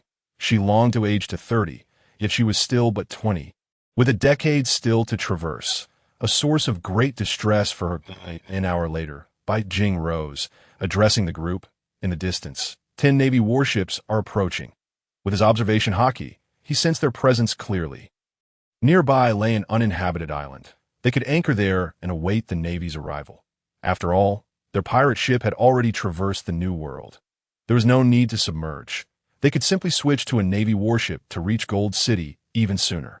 Ace, upon hearing this, took the helm and steered the pirate ship toward the nearest uninhabited island. Once they docked, they disembarked onto the massive island, where the colossal Oars awaited their arrival. He preferred to take it easy, hoping they could resolve matters without Bai Jing needing to intervene. Thus, Bai Jing could merely observe, sing his little songs, and cheer them on. Report, Vice Admiral. Bai Jing and his crew have docked at the uninhabited island ahead and have all disembarked. A Navy soldier, clutching a telescope, accurately relayed their real-time situation. Excellent. Relay the orders. Navy warships advance swiftly, surround the island, and leave 100,000 personnel aboard the ships. Prepare the cannonballs and sea prism stones to bombard them at a moment's notice. The rest of you, disembark and seize Bai Jing alive. Our opportunity for promotion and wealth is here. That a nearby vice admiral's eyes gleamed with excitement as he eagerly spoke. Smoker, with 2 large cigars clenched in his mouth, exhaled smoke that swirled around him. Behind him lay his familiar weapon, a sturdy iron rod with 2 iron forks. Dasky trailed closely behind, her glasses perched as always. Nearly 2 years had passed since their last encounter with the Straw Hat Crew. Now, the Straw Hat lad had reached Wayno, likely on the brink of confronting Kaido. Doflamingo had been captured by the world government, while Jack was still unaccounted for. Given the chance, Bai Jing would indeed relish the opportunity to add Doflamingo to his ranks. Admiring the formidable figure he was, moreover, the powers of the string fruit intrigued him greatly. Whether he could control Doflamingo remained to be seen. Dependent on Bai Jing's own capabilities, they were drawing closer. Little Oars, with his colossal stature, stood tall and gazed far into the distance that he spoke, while the crowd around him was already primed and eager, itching for action. Stella, safeguarded by Bai Jing, remained on the side, for she was but an ordinary person unarmed. A burden in such tumult. Yet, it was Bai Jing's duty and responsibility to escort her to meet the Golden Emperor, to mend the regrets born from the pirate realm. Thus, she must not sustain even the slightest injury. And with Bai Jing as protection, she faced no imminent danger. However, whether the Navy would stoop so low as to launch a surprise attack and seize Stella as a hostage was a question Bai Jing could not guarantee. Among the Navy, there were undoubtedly righteous individuals, but equally, there were scoundrels. Human nature is the most elusive of all, and no one can predict it with certainty. 10 battleships of the Navy anchored ashore. Encircling the island in layers. 5 of these vessels had their cannons trained upon Bai Jing and his companions. A formidable contingent of 100,000 Navy soldiers descended from above, armed with rifles and long blades. Leading the charge were 20 vice admirals, among them Vice Admiral Smoker. The moment Smoker set foot on the island, his gaze locked on a Persuading Ace. He thundered, "Are you truly Persuading Ace? Huh, is it that you have returned from the dead? You should have perished." In the rear, Dasky adjusted her glasses, scrutinizing Ace to confirm his identity. The two had once fought in the desert, with no clear victor. Now, witnessing Ace's resurrection, Smoker felt an indescribable turmoil within. Ace's lips curled into a faint smile, flames raging in his grasp. He drew back his massive fist and bellowed, "Fire fist!" A colossal fist of fire surged toward the advancing crowd of Navy soldiers, who had yet to react to the impending strike. At that moment, Smoker sprang into action. His body swiftly transformed into smoke, enveloping the flames and countering Ace's fiery assault with a smoke fist. The clash of two immense forces erupted in a thunderous explosion, sending clouds of dust swirling into the air. Smoker confirmed without a doubt that this was indeed Persuading Ace, wielding the powers of the Mera no Mi. Though he was curious about how Ace could revive and retain his abilities, now was not the time for such ponderings. Capturing Beijing was of utmost priority. As for Ace, Smoker held no illusions about his strength. He knew it all too well. His sole focus was to apprehend Beijing, allowing others to escape. Smoker issued his orders, and the surrounding Navy soldiers nodded in unison, charging toward Beijing. Chapter 45, Vice Admiral's Ambush. Tremor fruit powers surrounded by Stella and Wazian. Beijing gazed at the relentless tide of Navy soldiers advancing toward him, momentarily taken aback. What folly is this? Why seek your own demise by targeting me? Look at that simpleton beside me. He appears weaker, a veritable easy target. And that lad in the cowboy hat, so frail. Why not engage him instead? Why come for me? Beijing lamented, observing the oncoming Navy with no hint of mercy. A mysterious smile playing upon his lips. Despite his words, his actions told a different tale, that a sudden surge of Conqueror's Haki erupted from the corner of his eye. Golden waves of Haki radiated outward from his being, impacting the thousands of Navy soldiers charging at him. Under the overwhelming influence of this terrifying aura, many fell to the ground, their bodies limp, their eyes rolled back. In that instant, 40,000 of the 50,000 Navy soldiers collapsed. Only 10,000, steadfast in their resolve, continued their advance toward Beijing. Little Oars grinned widely, swinging his sword forward. Meanwhile, 5 vice admirals rushed ahead to confront the towering giant. With a single slash, or sent thousands of Navy soldiers flying. The vice admirals engaged him in fierce combat. However, the Navy vice admirals were no pushovers, particularly those skilled in the 6 powers of the Navy. The 2 admirals shouted, launching into the sky, "Soru, iron block." They leaped from the ground, spinning their bodies at high speed, and using Soru, they swiftly turned toward the enemy, employing iron block. All their attacking force converged at its peak, striking the enemy with incredible power. Enhanced by the momentum of their rapid rotation. Iron block, crush, the other 2 Navy soldiers, enveloped in iron block, unleashed powerful punches upon little oars, capable of shattering the ground. This attack posed a threat even to such a massive figure. Ace's expression twitched as he overheard Beijing's earlier remarks that he, the strongest here, was now being baited into distraction. Old rivals clashed as Smoker faced off against ACAS for the other Navy soldiers, without Seastone. They were mere fodder. The Seastone artillery and bullets troubled Ace greatly, yet he would not hold back against Smoker. It was a fight to the bitter end. 10 fingers of fire. Ace extended his 10 fingers, forming a cross, and shouted. From his fingers, a cross-shaped beam of light shot forth, igniting flames that surged toward Smoker. In response, Smoker's fists, shrouded in swirling smoke, collided with the fiery cross, pushing forward against the onslaught. Ace was no pushover either. Having executed his attack, he vanished from his previous position, utilizing his agility to appear behind Smoker. His fist struck Smoker with tremendous force, erupting in flames. Surrounding Navy soldiers raised their Seastone bullets, firing at Ace. Ace, catching sight of their movements, leapt aside, evading the Seastone projectiles that would have restricted his abilities.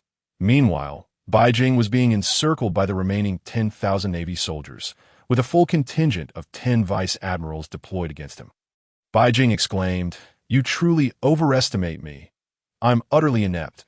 There's no need for such a large force. Have you seen that simpleton? Your navy is being suppressed by him. You ought to send more capable fighters over. And that fire-wielding lad over there? He is formidable enough. You need not focus solely on me." Lightning crackled around Beijing. Witnessing this spectacle, the onlookers were taken aback that if they were to believe his words, they would indeed be fools out of course. Everyone knew he was the strongest here, attempting to play the role of a humble underdog. His bounty was the highest, after all. Enough chatter. Prepare to die. Surrender peacefully, or face our wrath. A Navy vice admiral shouted, as he activated the 6 powers, his Haki enveloping him. The other 9 soldiers surged toward Beijing from all directions, offering him no chance for retaliation. How outrageous! You all lack honor. Ganging up on a single individual. Are you truly the righteous Navy? What about your justice, your dignity? Beijing protested. Justice is behind us. As for dignity, that is of little consequence. Capturing you is what matters. The approaching Navy soldiers retorted that moment. Beijing sighed softly. Why go to such lengths? 30 million volts. Thunder Beast. 30 million volts. Thunderbird. Lightning coalesced into a massive beast in his left hand, which charged toward the nearest soldiers. Meanwhile, a gigantic phoenix formed from lightning soared into the skies, targeting the Navy vice admirals above. As for the soldiers behind him, Beijing leaped aside, clasping his hands together as an endless surge of lightning swirled around him. With a booming voice, he declared, "Divine judgment." He formed his wrists into conduits for the lightning, releasing it according to his will. The unleashed lightning descended from the heavens as a colossal column of thunder, obliterating its target. The rear vice admirals were struck by this massive bolt, the terrifying electricity sending them reeling, their forms rendered chaotic. They quickly summoned their Haki to shield themselves, but the overwhelming pressure of the lightning and its tremendous force sent them tumbling aside, leaving them in disarray. In mere moments, Beijing dispatched 10 vice admirals with 3 effortless strikes. Meanwhile, the remaining 10,000 Navy soldiers continued to close in, encircling him. The Seastone artillery was primed, bullets ready to be unleashed. From a Navy fleet, the cannons roared in a relentless barrage. Bang! Boom! Boom! A colossal cannonball, as large as a head, hurtled toward Ace, little Oars, and White Scene in quick succession. Hijacking languidly observed the surrounding navy from within a small fish tank. Stella approached Hijacking, her expression devoid of panic. Since they were all comrades, trust in one another was paramount. It was White Scene who had saved her and granted her the opportunity to reunite with Taizolo. Even if he were to perish in this moment, she would harbor no grievances. White Scene gazed at the multitude of black cannonballs, densely packed like a torrential rain of projectiles, with a snap of his fingers. A sound akin to shattering glass resonated in the air. The space above began to fracture, revealing a pitch-black void. The cannonballs were obliterated mid-air by this force of shock, exploding above and failing to descend to harm anyone. Chapter 46. A thrilling battle. A sudden ambush, such was the grotesque nature of the shock fruit. The bewildered Navy, who had just witnessed the cannonballs soaring through the air, could not fathom how they had suddenly detonated. Was it possible they were duds? That couldn't be. They had been meticulously inspected at IT was utterly implausible. As the sailors exchanged incredulous glances, they hastily tightened the ropes of the cannonballs behind them. The ominous black projectiles shot forth from the cannons, soaring high into the sky, while the chambers were reloaded and aimed once more at White Scene. Piu! Boom! Boom! Boom! White Scene snapped his fingers again, activating the capabilities of the shock fruit. As he did so, 2 transparent glass shields rubbed against each other, generating vibrations, shock waves in the air. Cracks formed in the atmosphere, gradually splintering. The upper space shattered, causing the cannonballs to explode once again in the air, preventing them from landing near the others. The Navy was left questioning their very existence. How could a mere snap of White Scene's fingers result in the detonation of all those cannonballs? Did this brat possess the ability to trigger explosives? If so, their artillery was rendered useless. Smoker and Ace were embroiled in a fierce clash, with the Navy continuing to surge forth, while Ace dodged the sea stone bullets. He also had to be wary of Smoker. Their battle raged on, intense and unrelenting. Meanwhile, the number of naval vice admirals confronting little Oars had surged to 8, leaving numerous crimson marks upon his massive frame. Blood began to seep from his wounds. Despite his strength, he was still somewhat inferior to Ace and White Scene. Nevertheless, little Oars swung his massive sword, sending one vice admiral flying after another, while the number of fallen navy around him reached thousands. As for White Scene, the situation was even more dire. The relentless waves of navy continued to advance, and the golden hue of his conqueror's Haki radiated from his eyes, overwhelming thousands of sailors. He strategically found densely packed groups of navy, unleashing his Haki to incapacitate them, time and again. The bullets, he allowed them to pierce through his body, unaffected by their impact due to his elemental form, rendering them utterly ineffectual. With 400,000 navy present, more than half had already succumbed to White Scene's cunning tactics, leaving merely 100,000 remaining. The 10 vice admirals, previously sent flying by White Scene, regained consciousness amidst the chaos. Spotting the unguarded Hijacking and Stella, a wicked glint sparkled in their eyes. The means were irrelevant. Only the outcome mattered. Capturing White Scene would resolve everything. Exchanging silent glances, they stealthily prepared to approach the two women. Both were female and had not engaged in battle, indicating their weakness. Yet their association with White Scene suggested they were his allies, by taking them hostage. They could leverage their safety to compel White Scene to surrender. Unless he was willing to abandon them, he would be forced to comply, creating a rift between him and Ace and little Oars, allowing for a subsequent arrest. It must be noted that the machinations of these 10 vice admirals were astutely calculated. Devoid of any guilt, driven solely by ambition and the desire for rank, Smoker, on the other hand, was solely focused on engaging Ace in a thrilling duel. Their battle intensified, smoke swirling in dense clouds while sparks erupted violently. In the midst of their clash, Smoker's form unleashed a barrage of fiery attacks, while he retaliated with smoke solidifying to extinguish Ace's flames. That on little Oars' side, 2 or 3 vice admirals had already been cleaved away. Collapsing to the ground, their fates uncertain, the surrounding navy continued their relentless assault, targeting his formidable physique, which served as a live target. Numerous bullet holes marred his body as he swung his blade in agonized retaliation. Witnessing the unfolding chaos, White Scene sensed the urgency of the situation. With a crackle of lightning, he shouted, 60 million volts, lightning dragon. A colossal dragon of electricity, stretching 100 feet long and several dozen feet wide, slithered forward with a roar, charging toward the navy, surrounding little Oars. Roar! The lightning dragon seemed alive, paralyzing thousands of sailors in its wake. He needed to assist little Oars. Otherwise, he would be left with grievous wounds from the relentless barrage. Additionally, he noticed the 10 vice admirals lurking in EA at that moment. The divine markings of the god of fire manifested upon him. An incessant aura of flames radiated from his being, creating a vast inferno that encircled the 10 individuals. Those few who sought to break free found themselves ensnared, unable to move a single step. The searing heat, rivaling that of molten lava, soared to tens of thousands of degrees. The terrifying temperature reduced their garments to ash, and it seemed as though these 10 were isolated from the world. No one could perceive their plight. Chapter 47. The Awakening of the Flame Fruit, the World of Fire. Beneath this oppressive heat, the flesh and blood of the 10 began to melt ever so slightly. Their skin was completely scorched, rendering their forms a deep crimson. They were as if submerged in an endless sea of flames. With Beijing at the very center of this inferno, the closer one drew to Beijing, the more intense the heat became. This fiery realm extended infinitely, with the sky painted red and the ground ablaze. The temperature reaching unimaginable heights, their feet began to liquefy, bones became exposed, and their flesh slowly ignited in the flames. The 10 cried out in agony. Even the use of Haki could not withstand such extreme temperatures. Fear etched upon their faces. They were truly panicked at this moment.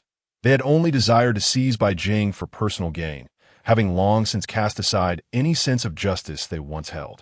Years spent in positions of power had led them to commit numerous heinous acts, thus their proficiency in such dealings. This familiarity had birthed the idea of abducting Hijacking and Rayleigh to threaten Beijing. Beijing, well aware of the nefarious nature of these 10, felt emboldened to eliminate them without hesitation. Standing at the heart of the inferno, Beijing remained unscathed. His form gradually transforming, he became entirely elemental, morphing into a colossal fire giant. Boundless flames constituted his physique, while endless fire shaped his arms and legs. His head was also formed of flames, leaving only his eyes visible. His voice resonated from within the fire. Welcome to the world of flames. I am the sovereign of this fiery realm, the Lord of Fire. This was the true power of the flame fruit, a potential yet untapped by Ace. Each individual's ability to harness their fruit varied, and Beijing was no exception. This was the manifestation of the flame fruit after its awakening, a world of fire. The 10 cried out in despair, their faces painted with terror, pleading for release. Let us go. We will never dare to capture you again. Whatever you desire, wealth, status, women, we will grant it to you. Please spare us. Their bodies were already half melted, death looming near. The agony of this conscious demise was utterly fatal. This fiery realm diverged from the original pirate world. Indeed, it could be further developed to engulf everything in flames, transforming it into a true world of fire. The fiery domain in which they found themselves was within Wang Xuanji's fiery battleground. Hence its boundless appearance, others. It appeared that these 10 had merely fallen into Beijing's inferno, yet they could not witness the horrors within, only hearing the anguished cries and pleas for mercy from the 10 generals. Such sounds greatly affected morale. The Navy, already disheartened, found their resolve further diminished upon learning that their generals had capitulated. Beijing paid no heed to their suffering. With a wave of his hand, the infinite flames morphed into fire beasts, fire birds, and fire dragons, consuming them whole. The 10 perished utterly in the flames, in the blink of an eye. They were all annihilated, their bodies reduced to nothing but ash. Having completed this act, Beijing retracted his fiery form, returning to his original state, and gazed into the distance. Ace and Smoker were locked in a fierce battle, neither gaining the upper hand. Meanwhile, the 10 generals on Little Oars' side had been sent flying. Though Little Oars himself bore injuries and was bleeding profusely, he transformed into a golden flash, leaping onto Little Oars' shoulder. Lightning surged, coursing through Little Oars' body, enhancing his blood circulation and metabolism, invigorating his heart. In that moment, his wounds visibly healed, old scars slowly closing. Beijing whispered words of electric healing. After regaining his strength, Little Oars became increasingly formidable, wielding his massive sword with devastating precision. Numerous Navy personnel were sent flying, many perishing in the process. The generals were thrown into disarray. Realizing the precarious situation, Smoker decisively commanded, "Everyone, retreat," with 10 Navy generals dead and approximately 3 of their number slain by Little Oars. They had incurred the loss of 13 generals. The remaining sailors, still bearing life signs, rushed towards the Navy fleet. Those who had been stunned by Haki hastily made their way back to the Navy ships. Beijing was indeed a monster. Not only did he possess the powers of the Spark fruit, but also the Flame fruit and the Thunder fruit, rendering him virtually untouchable. They had initially believed that a dozen or so generals could subdue him. Yet the overwhelming power of the Thunder had claimed so many lives. Moreover, Hijacking had yet to merge with Beijing, thus failing to augment his combat capabilities, accompanied by the burden of Rayleigh. They were unable to contend with him. Ace observed Smoker's retreating figure, but did not pursue, nor did Little Oars. All of this was orchestrated by Beijing. Their immediate goal was to repel the Navy, commandeer a warship, and lure the Golden Emperor aboard their pirate vessel. This was the path to victory. As for whether the Navy would pursue them afterward, the answer was unequivocal, as long as Beijing roamed free. The Navy's pursuit would be relentless and increasingly ferocious. After all, he had slain 3 celestial dragons and countless Navy generals. Without a doubt, his bounty would rise upon his return.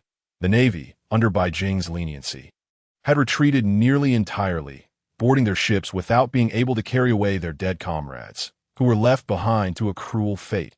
With hands clasped together, Beijing formed a reflective mirror. A beam of light shot forth from this mirror, landing squarely upon a Navy warship. Bai Jing's figure transformed into an elemental essence, following the light beam onto the Navy vessel. The onlookers were filled with dread, aware that this ruthless pirate was far beyond their capacity to handle. Bai Jing casually scratched his ear and remarked, "Is it not against the rules to let you leave just like this? And you leave nothing behind. Is that not a tad too lenient? Leave behind one Navy warship, and you may depart. Otherwise, you shall remain here today." The expressions of the crew darkened, a palpable gloom settling over them. As Navy personnel, when had they ever been so brazenly threatened by a pirate? Without hesitation, Smoker ordered, "Give them that Navy ship. Everyone evacuate to our vessel immediately." The crew swiftly abandoned the ship, and Bai Jing, pleased with their efficiency, wore a smug expression that was utterly insufferable. He welcomed them aboard, escorting Sherdila and Huajin onto the Navy vessel. Little Oars' size was just sufficient to sit upon the deck of the Navy ship. He waved his hand, and Ace activated the Navy ship, steering it away into the distance. Bai Jing called out, "Farewell. Next time there's such an opportunity, be sure to invite me. I will gladly accept any Navy ships you have. But next time, do not send such weaklings. Find some strong ones, preferably those with devil fruit abilities and do take the deceased back with you. After all, the dead deserve respect." The Navy personnel listened to Bai Jing's infuriating remarks, their faces darkening in anger. How could such an infuriating brat exist? It was as if he was pouring salt into their wounds and then roasting them over a fire, ensuring they felt every ounce of pain. This time, they had faced a setback, suffering significant psychological and physical trauma. Smoker cast a reluctant glance at Bai Jing and his departing crew, slowly retracting his gaze with a grim countenance, lighting 2 cigarettes. He exhaled a plume of smoke and solemnly declared, "Return to the Navy headquarters. We shall deliberate on this matter further. Relay this incident to the Navy headquarters. This youth's strength surpasses that of a vice admiral, and the vice admirals pose no threat to him."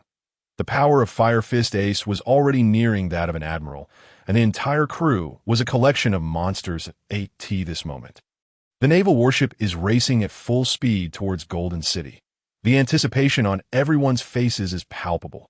Bai Jing shares this immense expectation, particularly intrigued by the fruit that could enhance his fortune. He is also quite interested in the gold fruit. This journey promises him at least 2 devil fruit abilities, while also allowing him to perform good deeds and rectify past regrets. Chapter 48, Golden City. Giant pirate crew after a fortnight of sailing. The naval warship finally arrives at the grandest entertainment venue on the ocean, Golden City. This colossal vessel docks at a corner of Golden City. Those at the entrance find themselves momentarily taken aback. After all, these are pirates. What business does the Navy have here? Their eyes glint with malice. While there are Navy personnel in this entertainment hub, they are largely scorned.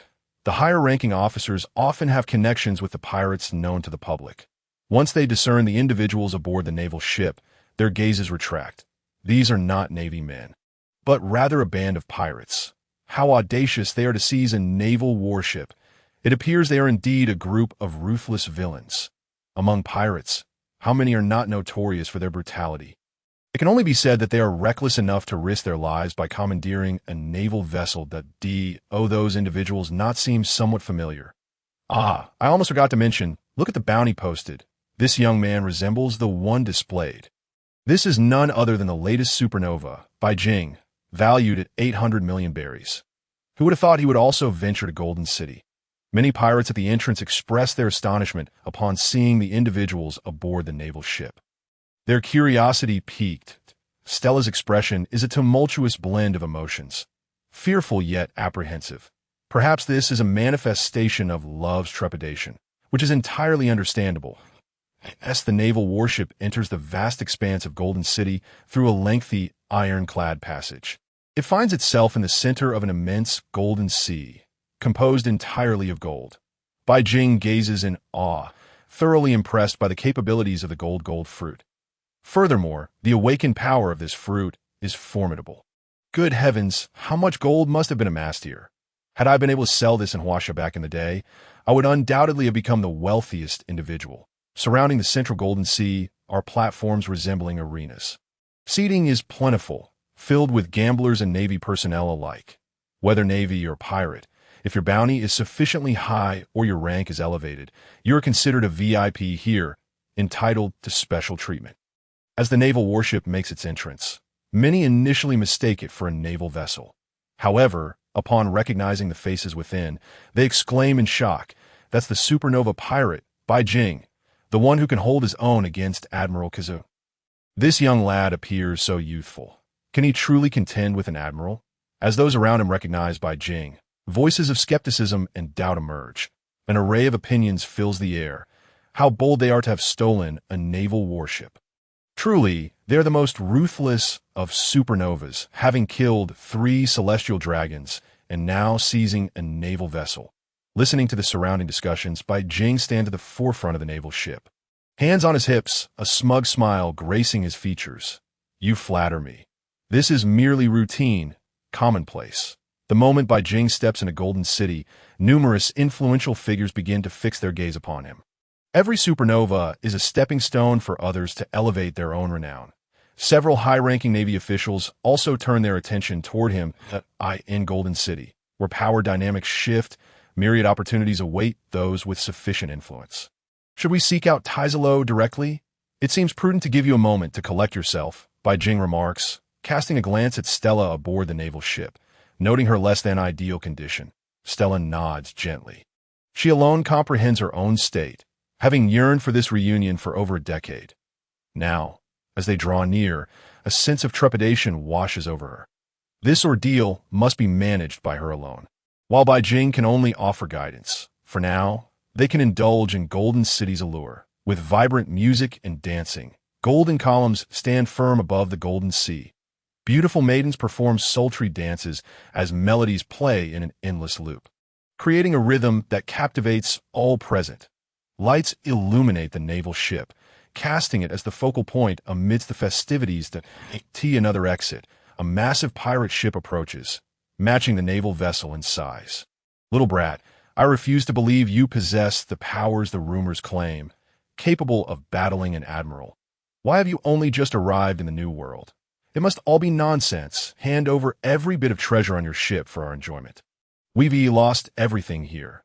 You're our golden opportunity. Aboard the colossal pirate ship, 5 giants loom, surrounded by hundreds of pirates, each adorned with flamboyant flags on their right arms. Surely they're pirate insignia.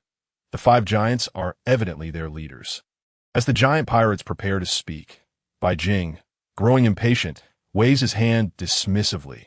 Mere insects should refrain from speaking. In these past days, every petty creature has dared to cross my path. The commotion below captures everyone's attention. Look, they are engaging in combat. Bai Jing's crew is doomed. They're facing the infamous giant pirate crew, who have instilled fear throughout the New World. Each of their leaders has a bounty of 100 million berries. Now, encountering a pirate worth 800 million, who will prevail? The anticipation for an exciting spectacle is palpable.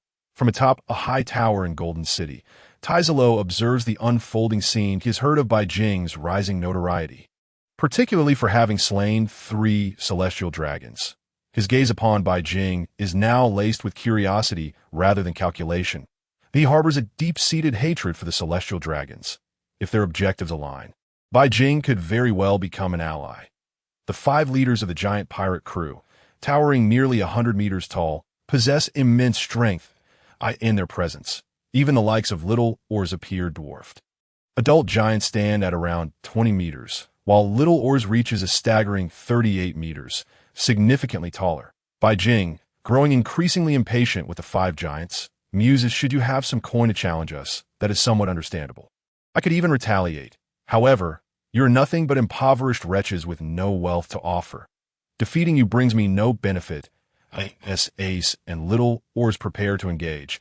Bai Jing transforms into a flash of light, propelling himself towards the ship of the giant pirate crew. Little brat, you seek death. The 5 giants brandish their spiked clubs, poised to deliver a crushing blow to Bai Jing. Armed with Haki, they believe even Bai Jing's elemental transformation will prove futile.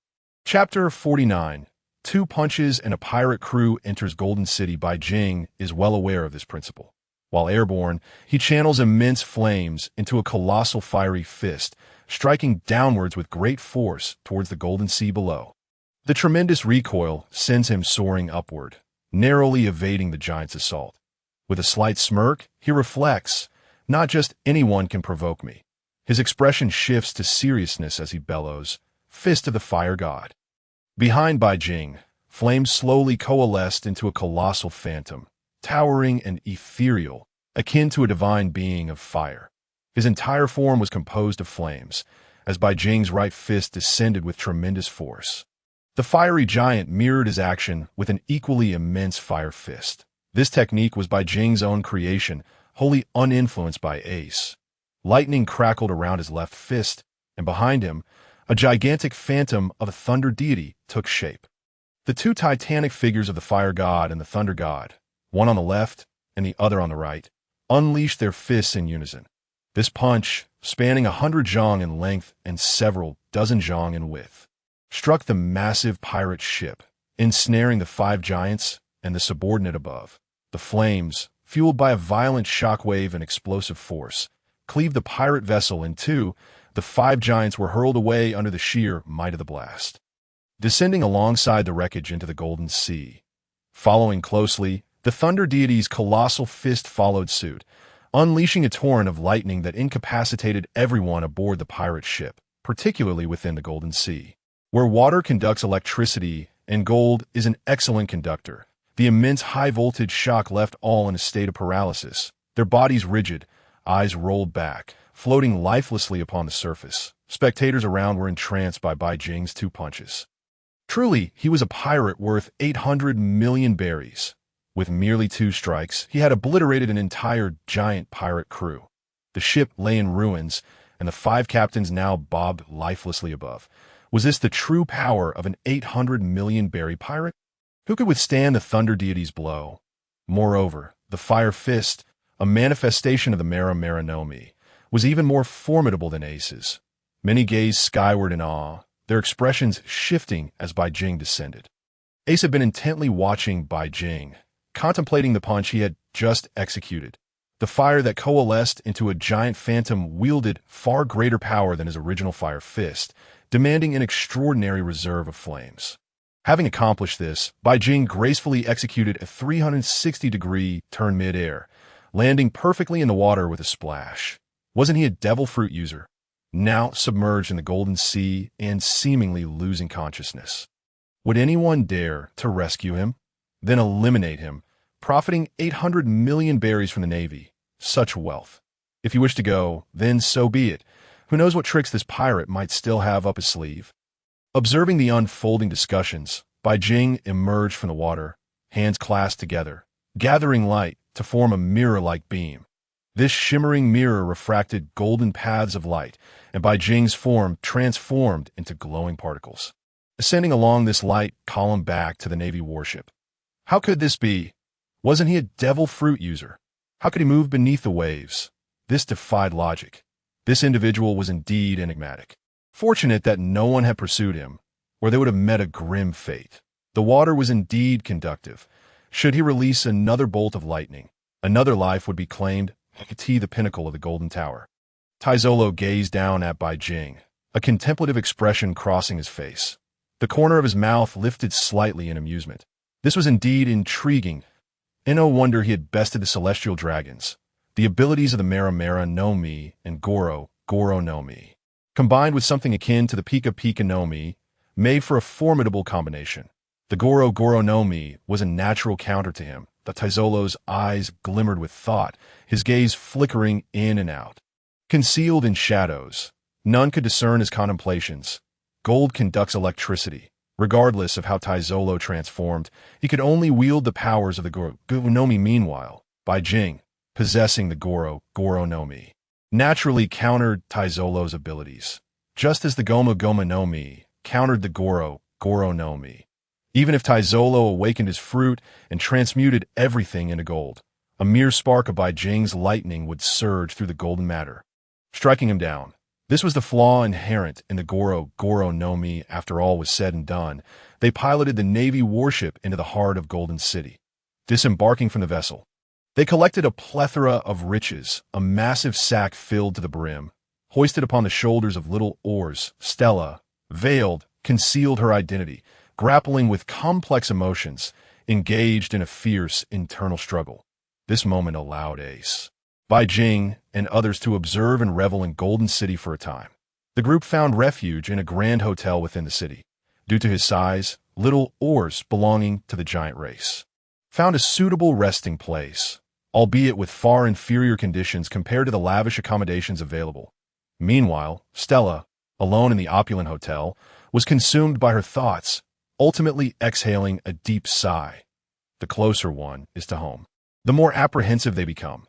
They dare not inquire of those who arrive. The closer one is to a loved one, the more fearful they are to meet the past. Meanwhile, Bai Jing reveled in the nocturnal splendor of Golden City, first venturing into a vast gambling hall where he squandered a considerable amount of wealth that, in truth, he never won a single hand, his luck seemingly abysmal. After a brief span, Bai Jing exited the establishment. His countenance darkened with frustration. What wretched luck was this, to lose hand after hand without a single victory? He began to suspect that the Golden Emperor had siphoned his luck away. Yet, having never encountered them, he could only attribute his misfortune to his own ill fate. His expression was grim. Chapter 50. Following and meeting the Golden Emperor, Bai Jing stroked his chin, deep in thought, muttering to himself, I must find Baccarat and steal her luck fruit to enhance my own fortune. Then, no matter how I gamble, victory shall follow. With this plan in mind, he chuckled to himself, determined to pursue it. After all, gambling is fundamentally a game of chance, though there are often unseen forces at play. Drawing countless gamblers to the tables, A.S. Bai Jing strolled through the expansive streets of Golden City.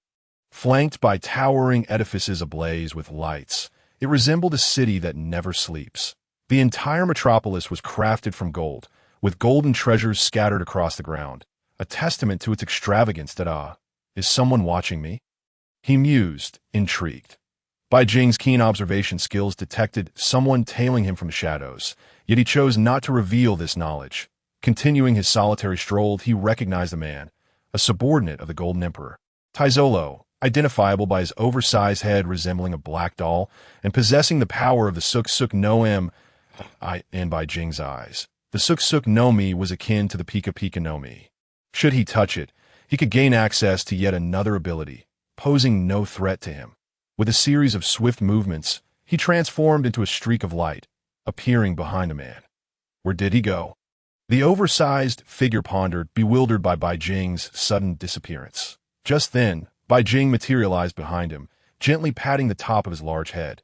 Due to the disparity in their heights, this was the only way to reach him. The sudden contact startled the giant, causing him to leap into a nearby, shadowy portal. Vanishing from sight, a smile crept across Bai Jing's lips, his eyes alight with mischief. He had succeeded, mimicking the giant's earlier action. He leaped into a black, circular portal, emerging at a different corner of the street. Meanwhile, the giant was left bewildered, grappling with the impossibility of Bai Jing locating him. How could he find me? How could he even see me? He exclaimed, fear evident on his face. Tasked by Taizolo to monitor Bai Jing constantly, the giant had been instructed to observe for any unusual activity, or perhaps devise some means to keep Bai Jing in Golden City. To recruit him as an ally. This was not a forced retention through violence, but rather through gambling, as Taizolo admired Bai Jing's audacity in slaying a celestial dragon, Tio Taizolo. Wealth was a means to acquire everything. It stemmed from the profound impact of Stella's death on him. Bai Jing, well aware of Taizolo's motivations, chuckled softly. Let us go. It's time I met the Golden Emperor. The conversation is long overdue. You wish to meet the master? The large-headed doll gazed at Bai Jing with suspicion, the first to break the silence. Observing this, Bai Jing shook his head, deciding it was best to seek out the matter himself. Very well. Inform me when you have found it. Though I suspect it may take an eternity, I prefer to maintain control in my own hands. With that, Bai Jing leapt upwards, a small black hole appearing in mid-air as he vanished into it without a trace. The large-headed doll, witnessing Bai Jing's display, felt his pupils constrict in disbelief, muttering to himself, how is this possible? Isn't that my technique? Why can he use it too? Who is this person before me? Stunned for a moment, He soon followed suit, leaping into the black hole above to report to the Golden Emperor, Tesoro. Bai Jing did not bring Stella along, as he deemed her unprepared for such an encounter. It was better for him to negotiate with the Golden Emperor alone. If diplomacy failed, he would resort to force. If successful, any hint of dissent from the Emperor would prompt him to release Stella as bait. Luring the Golden Emperor aboard would not be a daunting task. This was Bai Jing's cunning strategy. Meanwhile, little Oz rested heavily in a hotel, exhausted from the recent toils. Ace, on the other hand, was filled with curiosity about everything within the Golden City, exploring and engaging in gambling, fully immersing himself in the essence of piracy, freedom. Bai Jing traversed through several black holes, his sights set on the tallest structure in the Golden City, the Golden Tower. After crossing multiple voids, he arrived in a dimly lit grand hall that moment. The Golden Emperor was bathing in a pool, surrounded by a dozen scantily clad women, who offered him red wine and towels. Behind him loomed a massive pink pentagram, a cover for the mark left by the celestial dragons. With gray-green hair slicked back and donning purple sunglasses, Tesoro quietly mused, having likely observed Bai Jing's movements. It seems it's time to implement my plan and see if he is one of my kind. Worthy of joining my crew. The celestial dragons, mere scum, must perish. Now that I have amassed considerable wealth, I cannot compensate for past regrets, so I shall eliminate every last one of them. When Bai Jing materialized before Tesoro, he plunged into the water with a splash. Surprised, Tesoro sprang to his feet, eyes fixed on Bai Jing, who emerged from the water and stood tall, surveying the Emperor and the women beside him.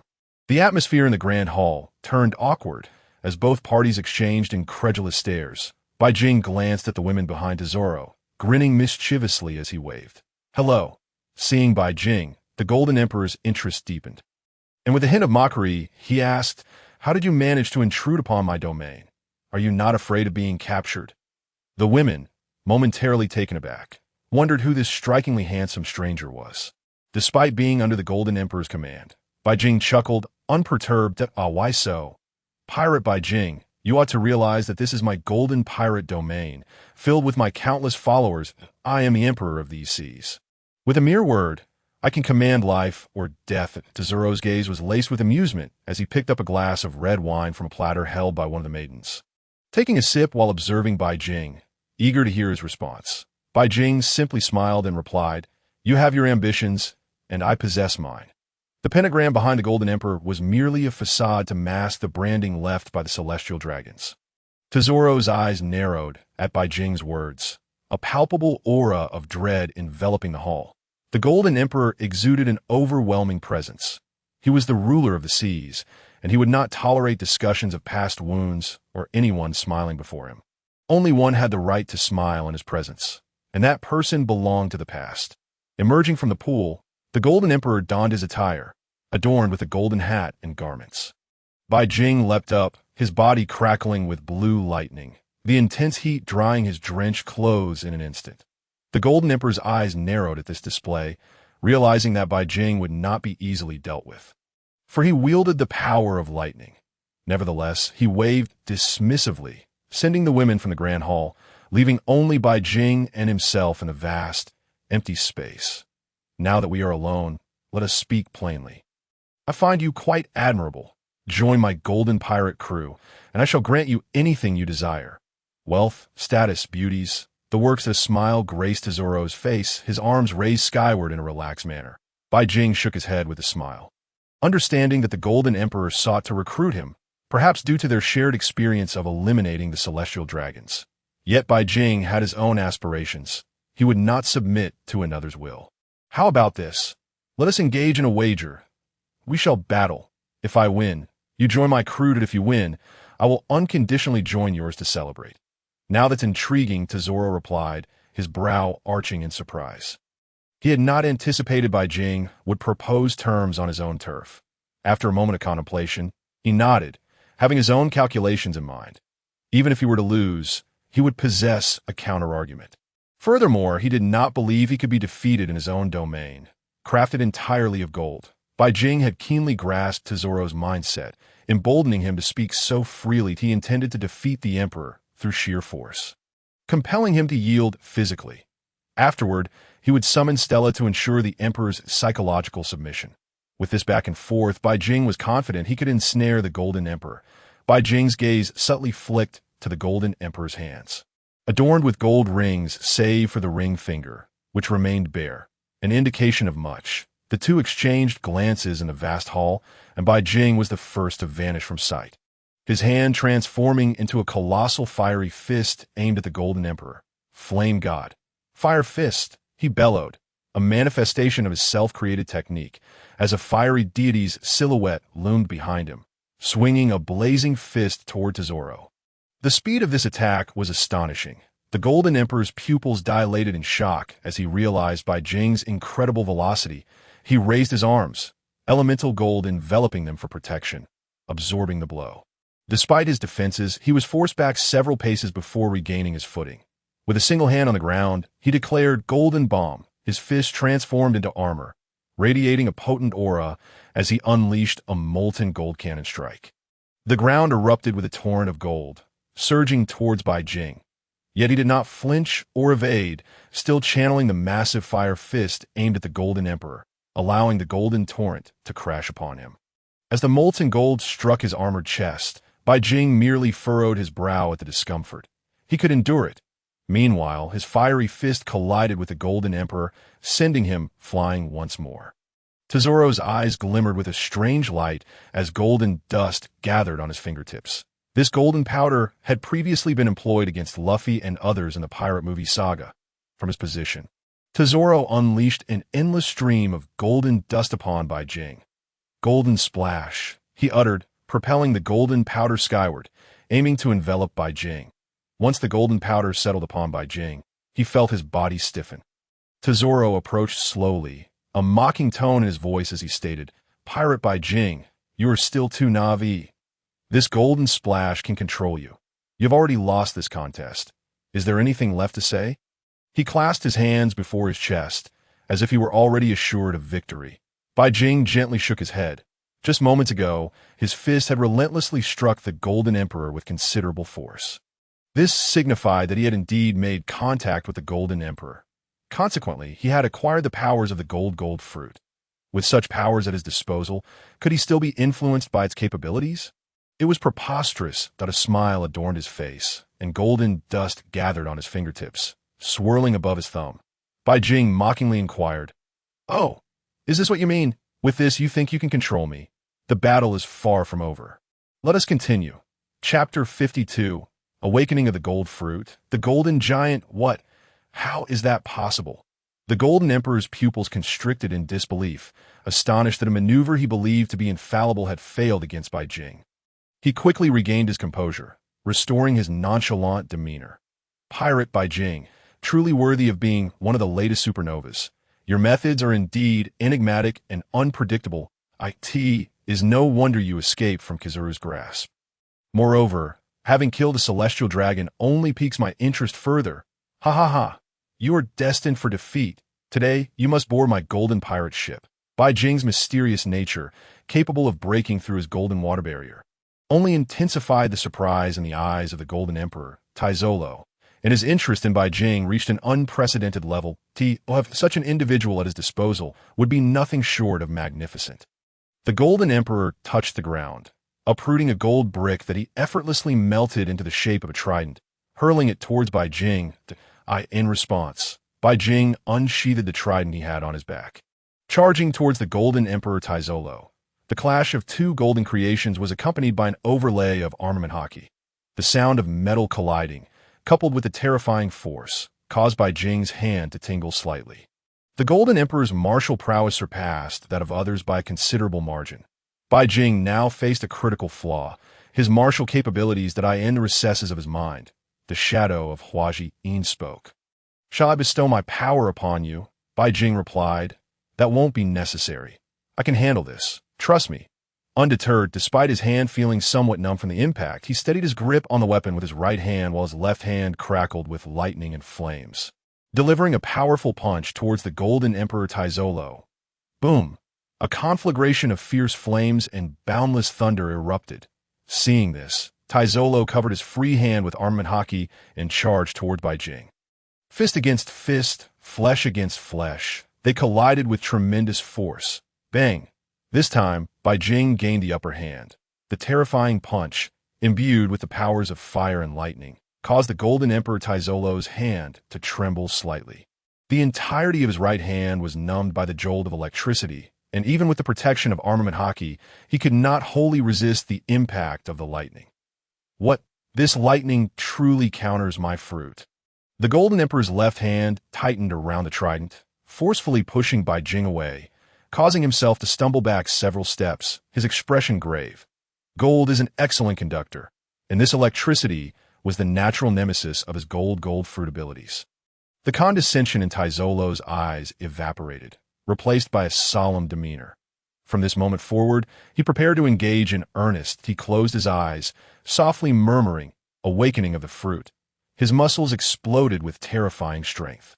Tearing through the upper portion of his clothing, resembling a rampaging beast, his green hair transformed into a golden hue, his entire being exuding an aura of gold, while the muscles in his legs bulged and his fists radiated golden energy. From the center of his chest, several pink light patterns emerged, shimmering brilliantly. His visage morphed into that of pure gold, and he had wholly transformed into the Golden Man with the awakening of his fruit. The surrounding objects began to shift, morphing into a liquid state of flowing gold. He opened his eyes wide, gazing at Beijing as he spoke. This awakened state of the fruit enhances my attack power. Defense, resistance, and resilience. Can you still withstand it? Surrender now and obediently join my golden pirate crew, and you may avoid a painful fate. The Golden Emperor Taizolo fixed his gaze on Beijing, eagerly awaiting his response. But ultimately, he was met with Beijing's colossal fist.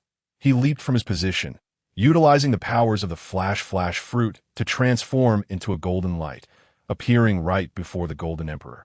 A massive fiery fist was taking shape atop his right hand, accompanied by the sound of a dragon's roar. Beijing bellowed, Flame God, Fire Fist, 60 million volts, Thunder Dragon. This punch descended directly upon the Golden Emperor's face. The terrifying fire fist struck, causing his head to twist, and he was sent hurtling backward. The fearsome Thunder Dragon roared to life, echoing throughout the Grand Hall, before surging forth to gnash at the Golden Emperor Taizolo's abdomen. Upon contact, it erupted into a cascade of electric light, propelling him over 10 meters away and out of the Grand Hall. The height of the Golden Tower was at its apex, and after being blasted out, the Golden Emperor Taizolo plummeted from the heights. Rather than feeling anger, a smile crept onto his lips as he laughed heartily. How interesting, truly interesting.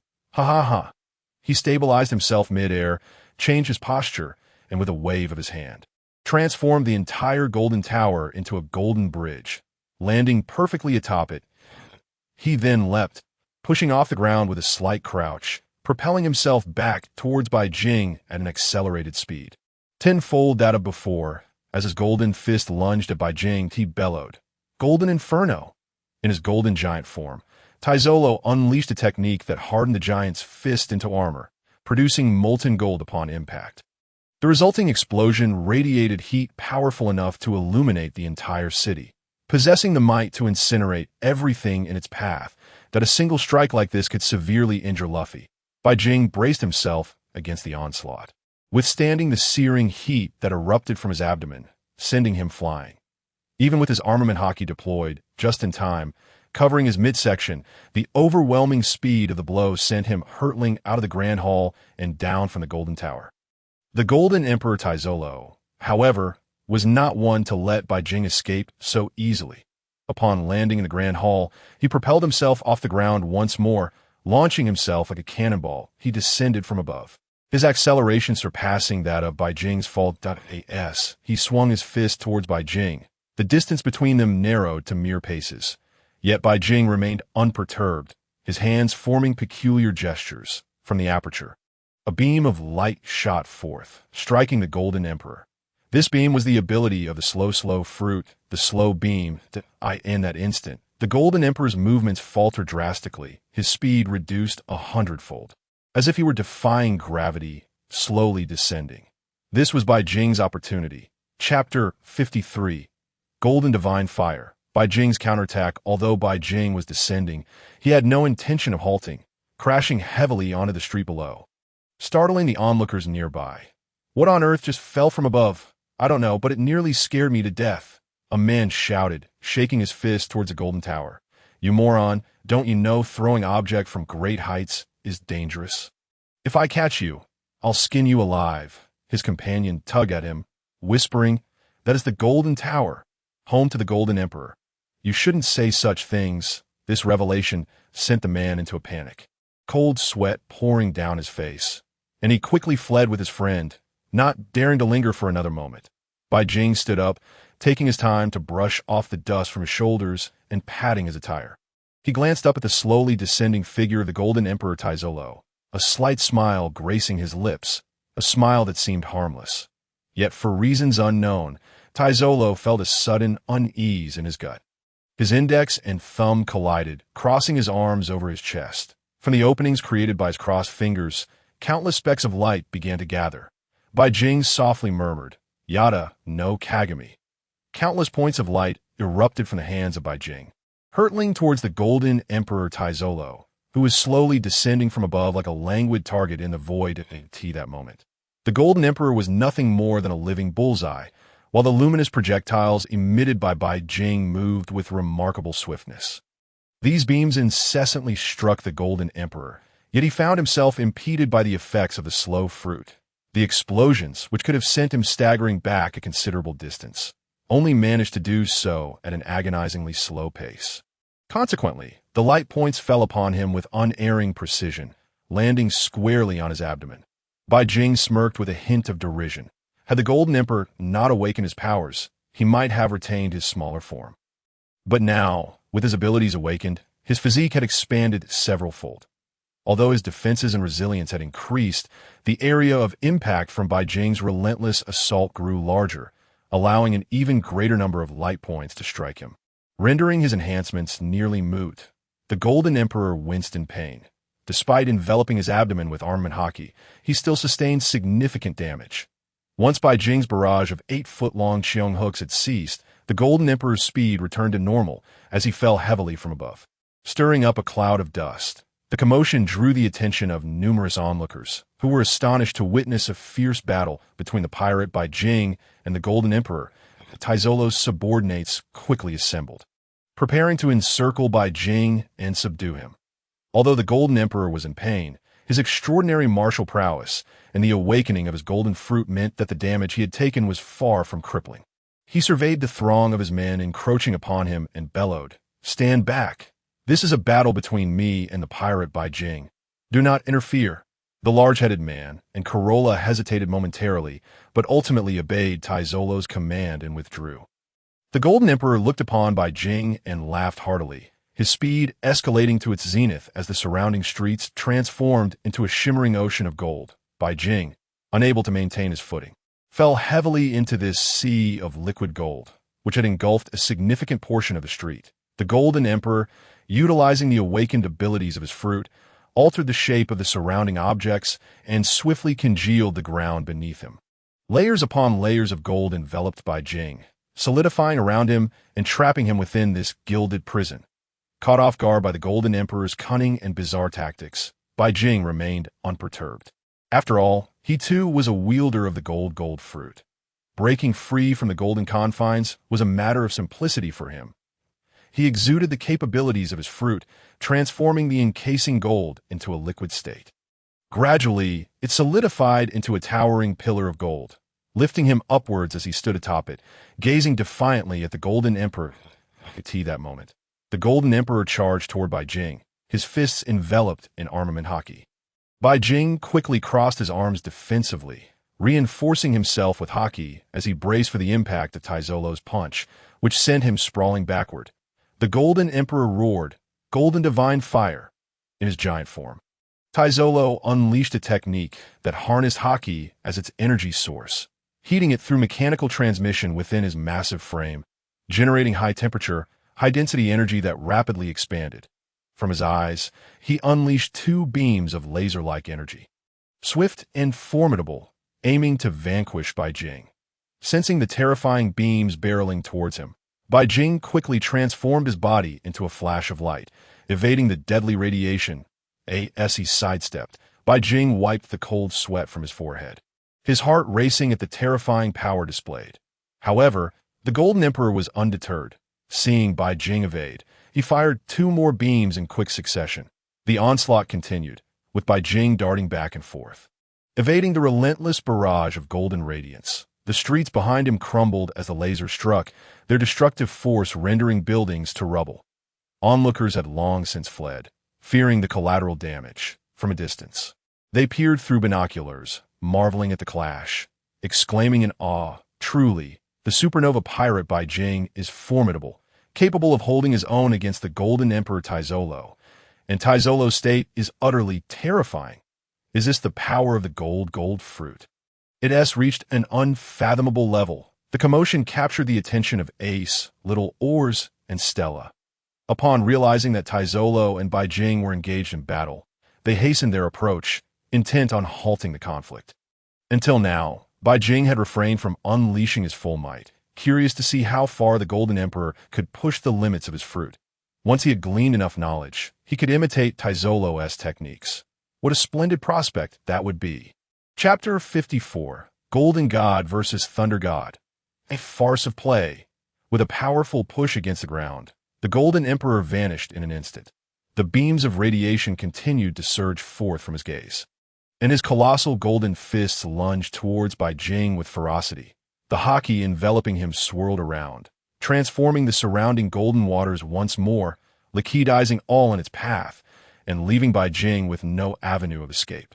Bai Jing's expression shifted as he observed the encroaching sea of liquid gold. He realized that while he possessed the capabilities of the gold fruit, he had yet to reach the level of awakening. Having only recently acquired it, he could not compare to the Golden Emperor, who had wielded his powers for far longer. Yet, he remained unruffled. If Taizolo wished to engage in a battle of strength, he would not shy away either. "Pirate Bai Jing, will you continue to cower? Are you too timid to face me head-on?" The Golden Emperor taunted, the radiation from his eyes continuing unabated. Bai Jing retorted sarcastically, "Why would I run? Am I foolish enough to stand still and let you hit me?" Seemingly growing weary of the banter, Taizolo prepared to unleash his ultimate move that he gathered the power of the gold fruit, ensnaring Bai Jing in the golden sea, rendering him temporarily immobile. As Bai Jing struggled within the liquid gold, Taizolo suddenly appeared above him, coalescing streams of golden water into towering pillars, golden divine punishment. He bellowed, his eyes narrowing as he raised his right hand, lifting hundreds of golden pillars high before hurling them downward. This was known to be Taizolo's most potent technique, executed in his awakened state, merging multiple golden pillars into missile-like projectiles. Fortified with an overwhelming application of armament Haki to strike his foe, this formidable force had once subdued Luffy in his Gear 4th form during the events of One Piece. The terrifying impact and explosive power, combined with the Haki, descended upon Bai Jing with an unstoppable force if he were to withstand it. Bai Jing knew he would surely be overwhelmed. A rush of determination surged within Bai Jing as he realized the gravity of the moment. It was time to get serious. With a smile, he murmured, "Let us see whether your golden divine punishment or my thunder god's punishment prevails. You can enlarge. I can do the same." Endless blue arcs of lightning surged around him. Crackling with energy, his muscles swelled dramatically, mirroring the Golden Emperor's transformation. As his upper garments burst apart, revealing his chiseled physique, his hair stood on end, illuminated by the fierce blue lightning, forming a radiant halo around him, enhancing his appearance to resemble a true deity of thunder. Bai Jing silently gathered an immense amount of electricity in his hands, gazing at the Golden Emperor's golden divine punishment. Unyielding, he shouted, 200 million volts, Thunder God. He unleashed a torrent of lightning, enveloping himself and transforming into a colossal figure of thunder. The violent sea of electricity filled his vision, hurtling toward the golden divine punishment in a cataclysmic clash.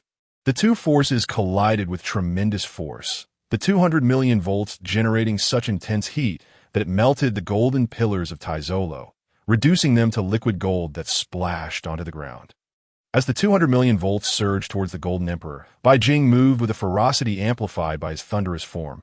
his speed, defense, and attack power enhanced beyond measure, charging straight for Taizolo. His fists crackled with electric energy, preparing to strike. Thunder Punch, accompanied by an overwhelming surge of 200 million volts, the formidable thunder god, Golden Emperor Taizolo, hastily summoned the surrounding golden liquid to shield himself. Eager to deflect the impending strike, yet in his moment of carelessness, he overlooked the fact that gold is an excellent conductor of electricity. The instant the golden liquid came into contact with the lightning, it swiftly transmitted the electric current to Taizolo's body. The terrifying voltage sent waves of numbness coursing through him, even causing a momentary stagnation in his blood flow and heartbeat. This brutal assault by Bai Jing was delivered without restraint. To hold back at this juncture would have been an act of cruelty against himself, an utter folly. While he had not yet reached the point of eliminating Golden Emperor Taizolo, it was imperative that he decisively subdue him. Taizolo's eyes rolled back, and his consciousness abruptly faded. However, through sheer willpower, he regained awareness almost instantaneously. Yet trapped within that sea of 200 million volts, he found himself utterly immobilized, writhing in excruciating agony. Seeing this, Bai Jing unleashed a devastating blow to the abdomen of the Golden Emperor, sending him soaring through the air like a mere plaything. Observing from a distance, the burly man and Corolla exchanged glances of sympathy. Preparing to intervene to that moment, Ace fortuitously arrived, positioning a formidable fire punch in front of the two. Bai Jing advanced, his gaze indifferent as he addressed the Golden Emperor. "You have lost. Will you surrender?" "Who says I have lost?" "Let us fight again," Golden Emperor Taizolo retorted, his eyes filled with defiance and a hint of madness flickering across his face. The boundless power of gold surged forth from him once more, as he sought to exhaust his potential and break through his limits. The infinite sea of gold surrounding him coalesced, enveloping his form and transforming him into a towering golden giant, standing 100 meters tall and spanning several dozen meters in width. Resembling a colossus of myth, enclosed within this golden giant, Taizolo swung the massive fist of his golden form toward Bai Jing with astonishing speed. In that moment, Bai Jing's thunder god state appeared somewhat diminished in comparison to the towering giant. Slowly shaking his head, Bai Jing declared, "You have already lost, for the thunder fruit is the bane of your gold fruit. And no matter how Taizolo develops his powers, even if he manifests this golden giant, as long as my fruit carries even a trace of electricity, the entire body of this golden titan will conduct it, and Taizolo will inevitably suffer harm." However, Taizolo's masochistic tendencies were evident, and Bai Jing was more than willing to indulge them. With a casual snap of his fingers, dark clouds erupted in the sky, unleashing a torrent of electric fury. Thousand thunders, Bai Jing roared, utilizing the art proverb to generate a vast expanse of thunderclouds, which released the lightning he had conjured, igniting the electrons within the clouds to culminate in a chaotic storm of electricity that rained down upon the Golden Emperor. The air was filled with the sound of his anguished cries. Bai Jing observed from below, shaking his head. "What are you playing at with your life? In such a disheveled state, how do you expect to face your beloved?" Chapter 55. The two finally meet, a passionate kiss in his current thunder god state. Bai Jing was not inferior to anyone. He had reached the pinnacle of his power. Even if the Golden Emperor's gold fruit awakened, he felt no fear. His thunder fruit was the natural nemesis of the gold fruit. Beneath the terrifying electric pressure, the Golden Emperor remained paralyzed, his expression tinged with pain. 200 million volts was the maximum voltage that Enel could wield, yet it was far from Bai Jing's limit. He too could awaken his thunder fruit, becoming a true god of lightning, but there was no need for such escalation in dealing with the Golden Emperor, even in his thunder god state. He was already overwhelming. Again, the Golden Emperor exclaimed, unwilling to concede defeat.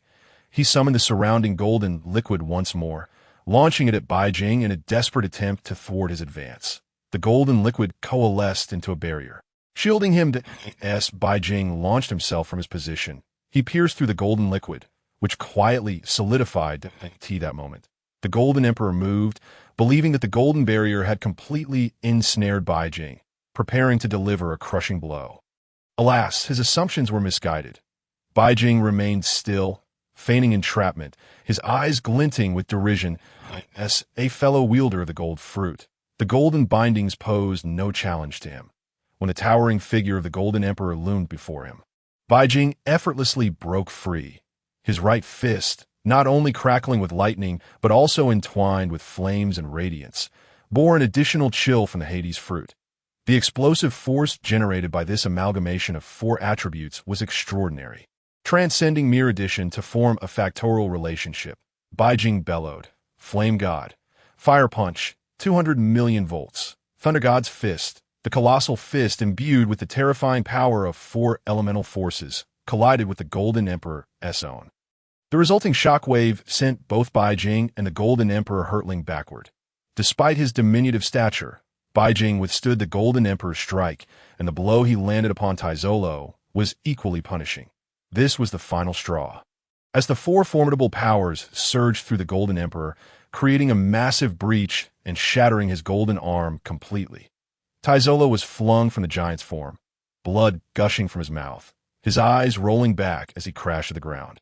Gasping for breath, severely injured, his internal organs were displaced, and he struggled to draw breath, his body battered and bruised, ribs shattered, and chest caved in. Baijing gazed down upon the Golden Emperor's pitiful state and, as he approached, flicked a spark of electricity at his heart, stimulating it into a state of heightened activity. This accelerated Taizolo's recovery.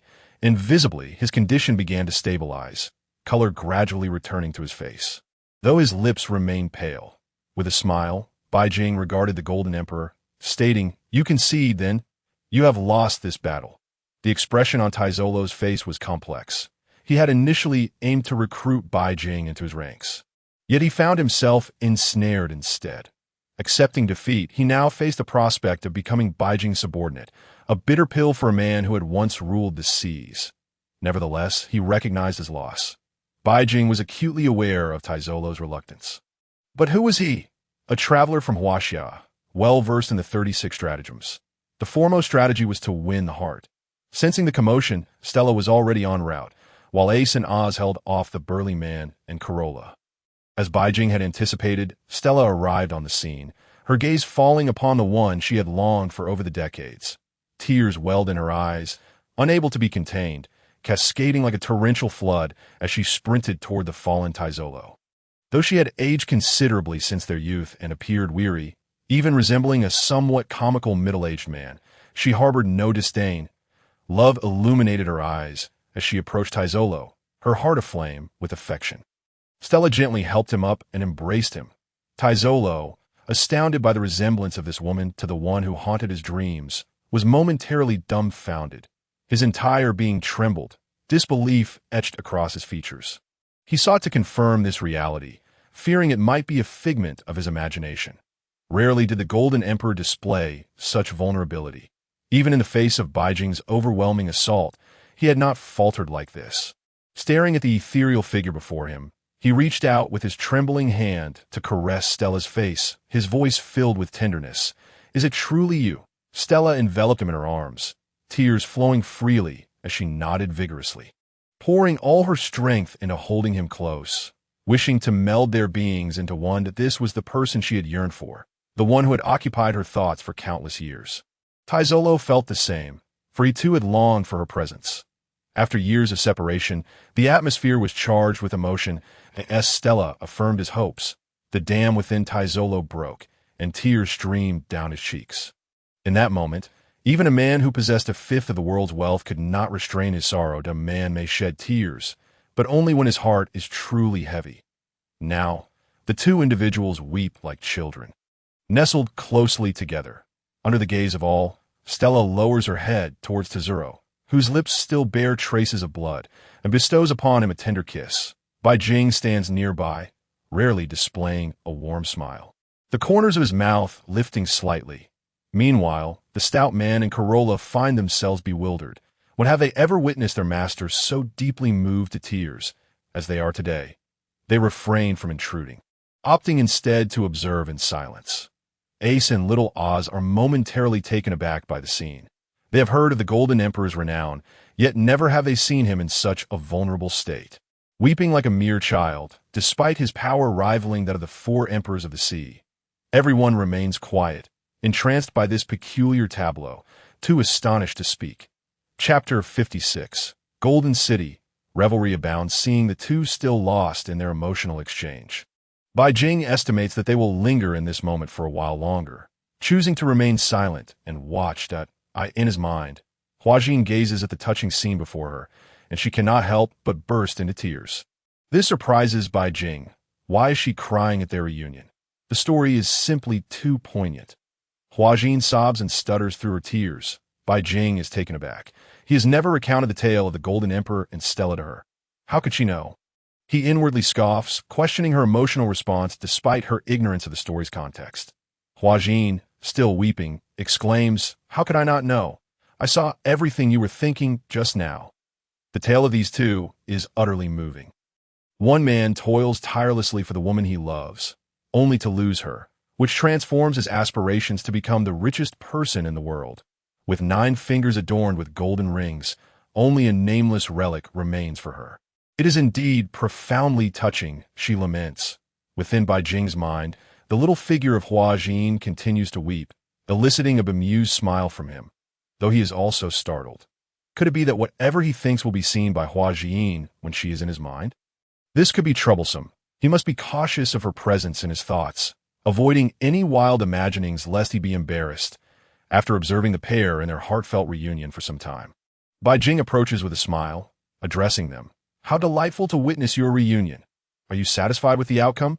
He chuckles lightly, and Stella casts a grateful glance at Bai Jing. Everything is conveyed without words. Should Bai Jing require anything in the future, Stella would undoubtedly do her utmost to assist him. This gift of rebirth, allowing her to reunite with the Golden Emperor Tesoro, is a debt she feels cannot be repaid.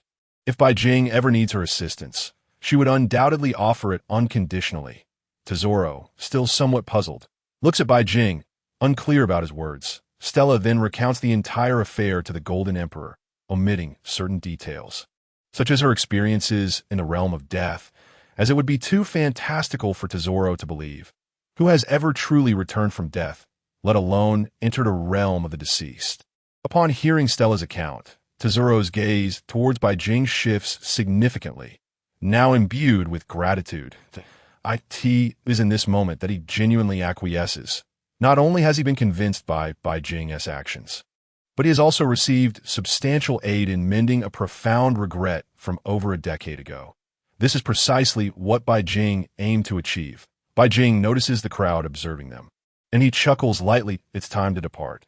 There's no need to remain here and become the subject of ridicule. Furthermore, if the two wish for intimacy, they should do so privately, he muses, raising an eyebrow and playfully gesturing to them. Any words of gratitude can wait. He grants them these days to themselves. Turning, he prepares to leave and continue his revelry in the casino. Observing this, Tesoro immediately addresses Corolla and the stout man in the distance. "In these coming days, treat Bai Jing as if he were me. Whatever he desires, provide it without hesitation, and ensure he is well cared for." The two nod vigorously at the Golden Emperor's command and approach Bai Jing, fawning over him, particularly the stout man. Previously, they had merely observed Bai Jing from afar, but now they find themselves in a position of servitude to him. As Corolla lightly rests her hand on Bai Jing's shoulder, her soft, delicate form unintentionally leans against him. Bai Jing, taken aback, feels a jolt of surprise and a rush of emotions. His mind races, overwhelmed by the sensation. This is not merely a coincidence, he reassures himself. She has chosen to bestow this upon him willingly, amplifying his own abilities with the power of luck. With Corolla's presence and the constant companionship of Huajin in his mind, Bai Jing finds himself ensconced in an exhilarating escapade.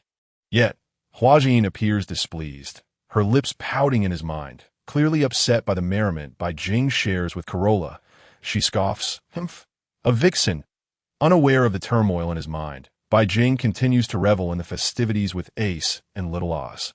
They explore the casino's offerings, their luck seemingly boundless, amassing fortunes that escalate from nothing to hundreds of millions of berries in mere days. After 3 days of unrestrained enjoyment, Bai Jing, feeling somewhat fatigued, returns to his quarters, followed closely by Ace and Little Oz. Pondering thoughtfully, he muses, "We lack a pirate ship. No ship at all. Yet the Golden City, owned by the Golden Emperor, serves effectively as a pirate vessel, ready for use. Venturing forth on such a ship is feasible, but the scale of our ambitions is daunting, and its speed leaves much to be desired if the Navy were to pursue us. Escape would be impossible." After considerable reflection, Bai Jing resolves to request the Golden Emperor to commission the construction of a sizable pirate ship, one that can accommodate him and his companions. Initially, they need not many crew members, and Bai Jing has no intention of bringing along Kizaru subordinates, as they are simply too weak.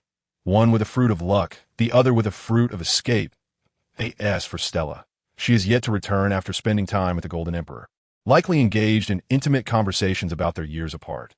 Bai Jing perceives that a lingering regret has been addressed, and it is time to explore other possibilities.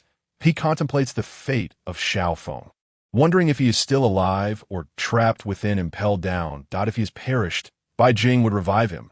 If not, he would rescue him. There are other regrets to rectify, and once all are resolved, they will seek out Luffy for a grand reunion. Bai Jing also plans to acquire the rubber fruit in its sun god form, and perhaps pursue Kaido for a fish fruit to add to his repertoire. The more abilities he possesses, the stronger he becomes. Currently, his weakest aspect remains his physical prowess. Chapter 57. A small meeting to design the pirate ship. Days later, Bai Jing has nearly exhausted all the pleasures the Golden City has to offer. Having indulged in approximately 15 different experiences, despite the seemingly modest number, the vastness of the casino has limited his exploration over the past half-month. The Golden City is not merely an amusement park.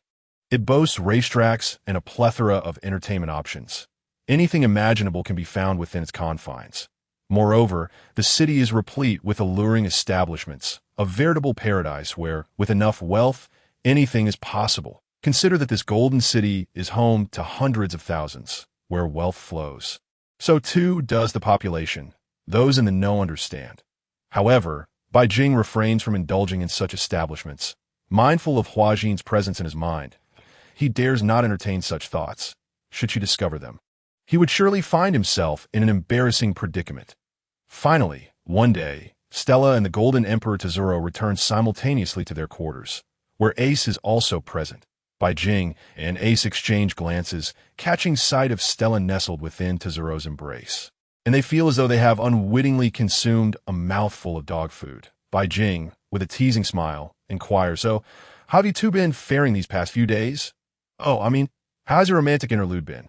Listening to Bai Jing's words, Stella cast a sidelong glance at him, her cheeks flushing a delicate shade of red that extended to the very roots of her ears.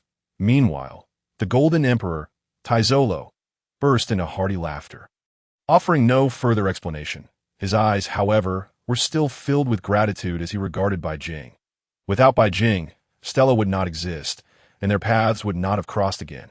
Bai Jing noticed that on Taizolo's ring finger there now rested a ring, while Stella's hand was similarly adorned with matching couple rings. Bai Jing then spoke, "Since you are in full agreement, let us board the ship, shall we?" Without a moment's hesitation, Taizolo nodded in affirmation. Over the past few days, their interactions had not merely been filled with tenderness. Stella had shared many things with the Golden Emperor, leading him to willingly join Bai Jing's pirate crew. As long as Stella was present, he would follow her anywhere, ready to forsake all his riches for her sake. Bai Jing felt a deep sense of satisfaction and cheerfully suggested, "Let us commission a pirate ship. For the Golden City is simply too vast, and should the Navy pursue us, we must have a means of escape." Taizolo, exuding confidence, replied, "Rest assured, I possess 20% of the world's wealth, and I can remain unyielding upon the seas. No other pirate can seize it from me, for my strength guarantees As he spoke, a strong sense of self-assurance radiated from Taizolo. After all, he had amassed immense wealth over the years and dared to operate a floating casino, attracting both pirates and Navy alike, even other professions. His continued prosperity indicated that he had a certain backing, possibly even connections to government officials. Bai Jing, however, slowly shook his head, revealing the complexity of their situation. The Golden City was still not convenient. They required a specially customized pirate ship that was not only grand, but also capable of swift movement. He had his own concerns, as he intended to resurrect Whitebeard in the near future. Along with a host of legendary pirates, if the opportunity arose, even Joel D. Roger could be brought back. He aimed to be the ultimate conclusion to the tales of piracy, uniting all legendary pirates and the new generation under his command. Just imagining a ship filled with not only Whitebeard but other legendary pirates sent shivers of excitement through Bai Jing. He even envisioned the former Admiral, Zifa, aboard. The more he pondered, the more exhilarated he became. His body trembling with anticipation for the day he could command such a formidable fleet. Whether they would willingly join him depended solely on his methods. With the myriad of abilities he possessed from the fruits, he felt confident in his endeavors. Observing Bai Jing's resolute demeanor, Taizolo chose not to comment further. He understood that following Bai Jing was the way forward. After all, Bai Jing had saved Stella, and now he was part of Bai Jing's crew. Taizolo promptly gave orders to engage the best shipbuilders to craft a magnificent pirate vessel, one that would rival even Whitebeard's own ship in luxury. The small gathering concluded, and everyone awaited the completion of the ship. Eager for their collective voyage, Bai Jing's next objective was clear: to seek out Zifa's two students. Once he located them and accessed the fruit that could reverse aging, he would be ready to resurrect Whitebeard, confront him, and persuade him to join his crew. This fruit had the potential to restore Whitebeard to his former glory, the apex of the ocean's rulers, a legendary figure returning to his prime. Just the thought thrilled Bai Jing to his core. Before that, however, he needed to refine his physical combat skills, as they were currently lacking. Even with formidable fruits at his disposal, without the requisite speed, they were akin to a skyscraper built on unstable foundations. He was already preparing for this training, confident that with Ace and Little Oars as his mentors, he would make rapid progress, that Ace's prowess in combat was significantly superior, and Little Oars, being a giant, was even more formidable. Over the past few days, Bai Jing had taken time to study the new fruits he had acquired. The Golden City was vast, allowing him the freedom to train wherever he wished. The Golden Emperor had decreed that within the city, Bai Jing was to be treated with the utmost respect, and any requests he made were to be fulfilled. This command stirred a commotion among the populace, who had not anticipated such deference toward Bai Jing. Furthermore, the Golden Emperor boldly declared his intention to join Bai Jing's crew and become one of his pirates, while assuring that the Golden City would remain under their management. With plans to return periodically, Bai Jing ventured to a relatively deserted area of the Golden City, where he began his rigorous training in combat and the development of his fruit abilities. His primary offensive abilities stemmed from the Flame fruit and the Thunder fruit, while the Flash fruit served as agility. Yet, he knew he had yet to fully utilize the potential of his other fruits. Chapter 58. Enhancing Physical Skills. Danger Approaches. The Slow fruit had the power to decelerate enemies during combat, while the Gravity fruit could exponentially increase weight, crushing foes under a gravity of 100, 1,000, or even 10,000 times. To 10,000 times gravity, it could obliterate an enemy outright. The Quake fruit, as well known, was a symbol of invincibility in this open space. Bai Jing harnessed the Gravity fruit's power to create a massive gravitational field around him. Initially set to 10 times his weight, that he adapted to this pressure, then added sandbags and barbells to intensify his training. Thanks to his unique physique, enhanced by multiple fruit abilities, he found it relatively easy to lift several hundred pounds. Under the weight of 10 times gravity and an additional 100-pound barbell, he began his rigorous training. Talent alone would not sculpt muscles as if carved from stone. Diligent effort would elevate him to heights unattainable by others. Bai Jing firmly believed in this principle. Over the following days, Bai Jing dedicated himself to enhancing his combat skills. Ace and Little Oars, witnessing Bai Jing's relentless dedication, felt compelled to abandon their leisure. Ace resumed developing his own fruit abilities in Haki, recognizing that his skills were not yet formidable enough. The Flame fruit was particularly vulnerable to the Magma fruit, and in the New World, everyone wielded Haki, diminishing the effectiveness of the Flame fruit. Little Oars focused on improving his offensive capabilities and agility. With such a large frame, he could easily become a target if he did not strengthen himself. The Golden Emperor's strength was unquestionable, possessing the gold fruit ability and at least the caliber of a vice admiral, which provided Bai Jing with a sense of security. Moreover, he considered it only right for the couple to enjoy their long-awaited reunion. The grand pirate ship was under construction, and once completed, they would set sail. Bai Jing still possessed sufficient 9 nether energy to support his next venture into the realm of the dead. He hoped to locate familiar faces to resurrect. As time progressed, Bai Jing also sought information regarding Zifa's 2 students, aware that the vastness of the sea posed its own challenges. Thus, he decided to head to Dressrosa, where he had unfinished business to attend to. After a couple of weeks, news of Bai Jing's activities in the Golden City spread. The pirate ship was still under construction, as the customization of such a massive vessel required considerable time and labor. Even with thousands of workers involved, the surrounding area of the Golden City began to see increased naval presence. Having killed the Celestial Dragon, the Navy would not remain passive, especially with CP-0 dispatch from the headquarters. Admirals Kizaru and Fujitora led a fleet of over a dozen Navy ships, each carrying tens of thousands of sailors. Notably, due to pressure from above, Garp had also mobilized.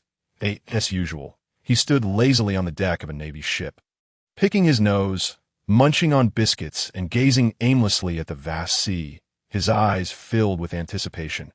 Ace, it seems we are to meet again. The demise of the Celestial Dragon carries immense weight, prompting the Navy headquarters to regard it with utmost seriousness. Furthermore, a decree has been issued from the upper echelons, mandating the capture of Bai Jing to be brought back to Mariehua for the punishment. One could say the torment meted out by the Celestial Dragons at this moment. They remain blissfully unaware that a crisis has quietly descended upon them. Even if they were aware, Bai Jing would not be overly concerned. His only apprehension lies with Garp.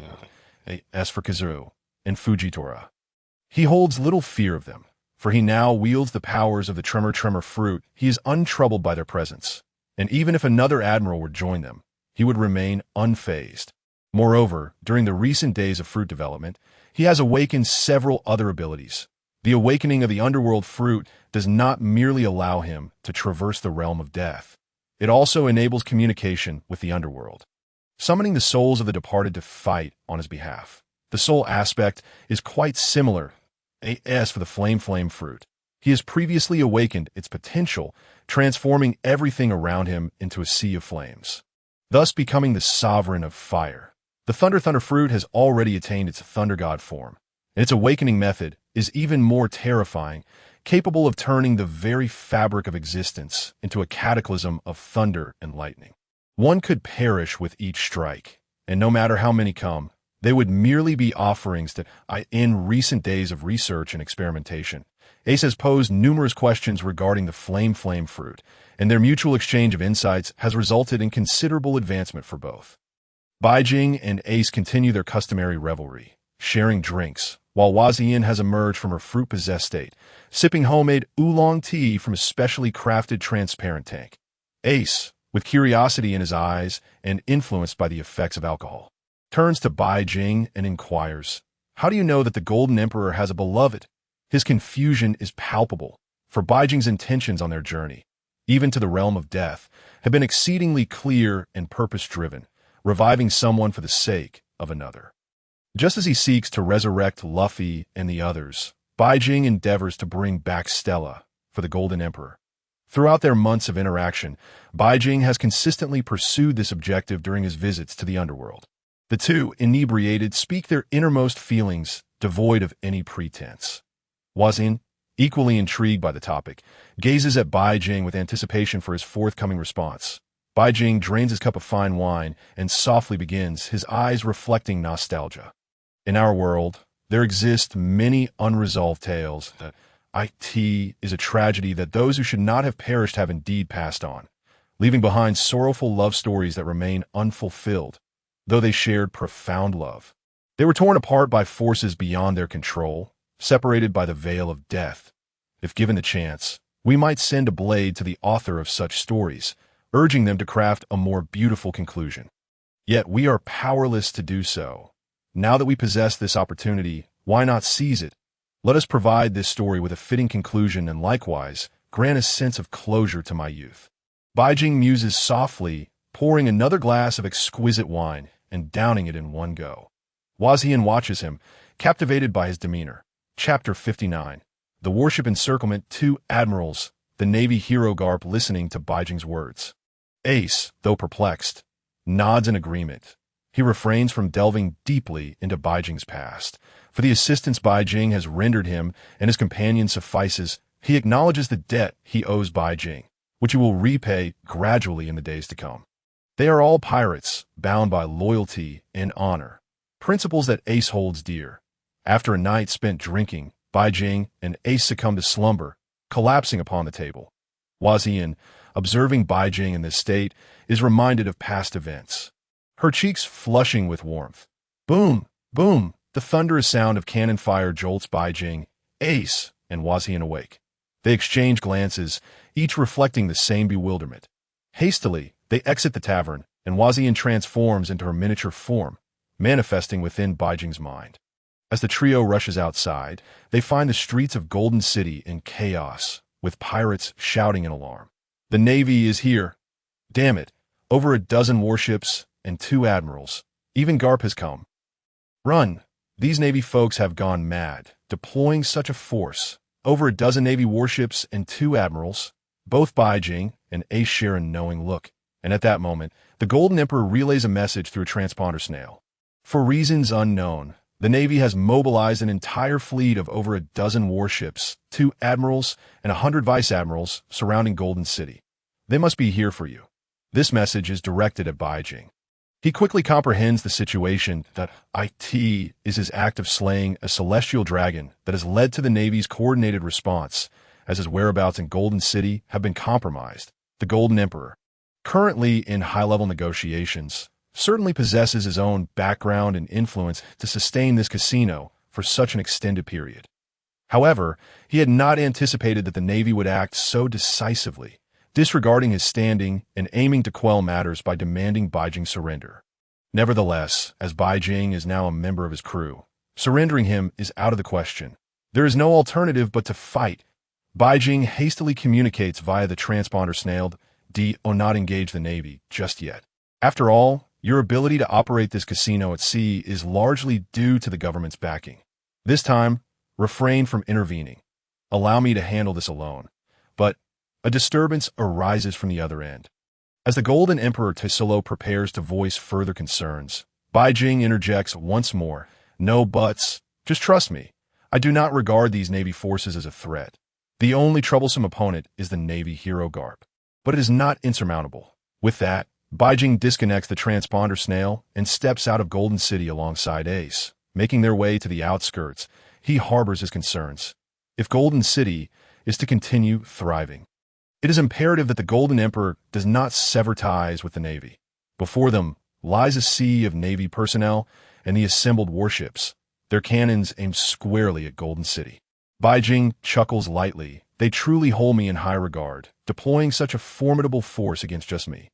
Ace, standing beside him, quips, "Well, you did kill a celestial dragon. They are, after all, the ancestors of this Navy." The massive figure of little Oars stands atop the wall, gazing down at the 100,000 Navy troops, his eyes not betraying a hint of fear, but rather a glimmer of battle spirit. During the Marine Ford War, the Navy had mobilized a mere 100,000 troops.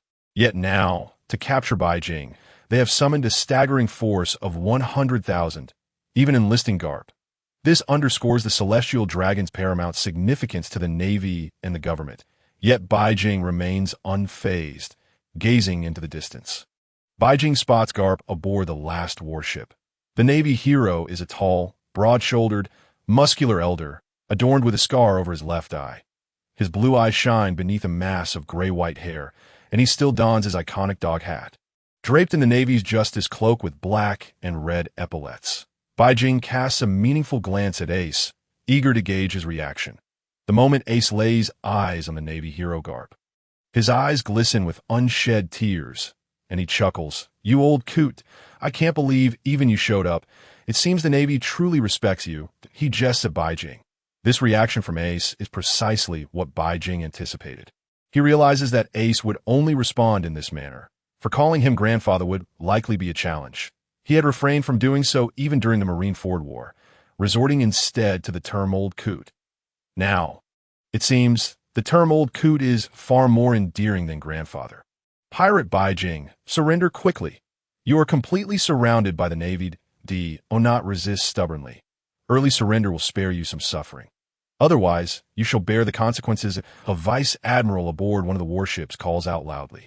Meanwhile, Fujitora and Kizaru stand on two other Navy ships, observing the scene with keen interest, fixated on Baijing. Particularly Kizaru, who, having recovered from his previous defeat at Baijing's hands, is eager for a rematch as for Fujitora. Having narrowly escaped Baijing's grasp last time, he is keen to discern the true nature of this formidable opponent. Garp gazes over at the commotion, spotting Ace's freckled face. There is no mistaking it. It is indeed Ace that he trembles slightly, his eyes brimming with emotion, tears glistening but not spilling over, hidden beneath the brim of his dog hat. The Golden Emperor stands at the pinnacle of Golden City.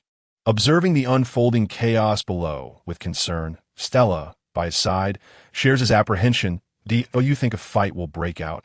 Can Baijing escape? The Golden Emperor's expression grew grave as he shook his head. If a single general were to arrive, he would undoubtedly be able to evade capture. Two, however, posed a different challenge. Yet, with the legendary naval hero Garp present, the outcome of this confrontation remained uncertain, should the critical moment arise where Baijing falters. I shall descend to assist him. In that case, you may remain safely here without venturing out. The Golden Emperor, Taizoro, gazed tenderly at Stella, clutching her hand tightly. Stella nodded, a sense of helplessness swelling within her.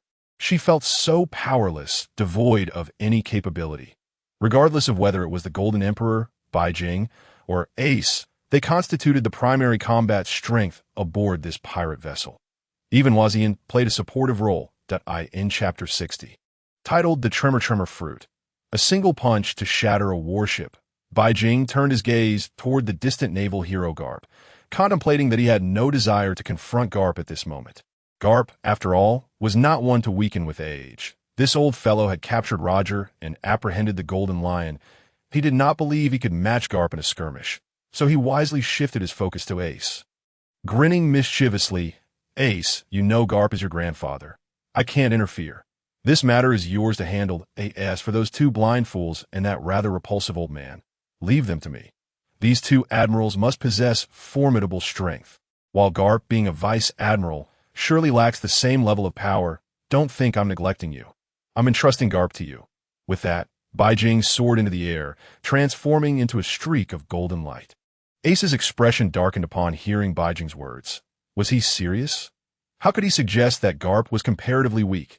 Garp's monstrous strength and his iron fist of love were not to be underestimated. Even with Haki, regardless of whether one wielded a Logia or Paramecia fruit, it would be futile. One punch from Garp, and one would find their heads swollen with bruises.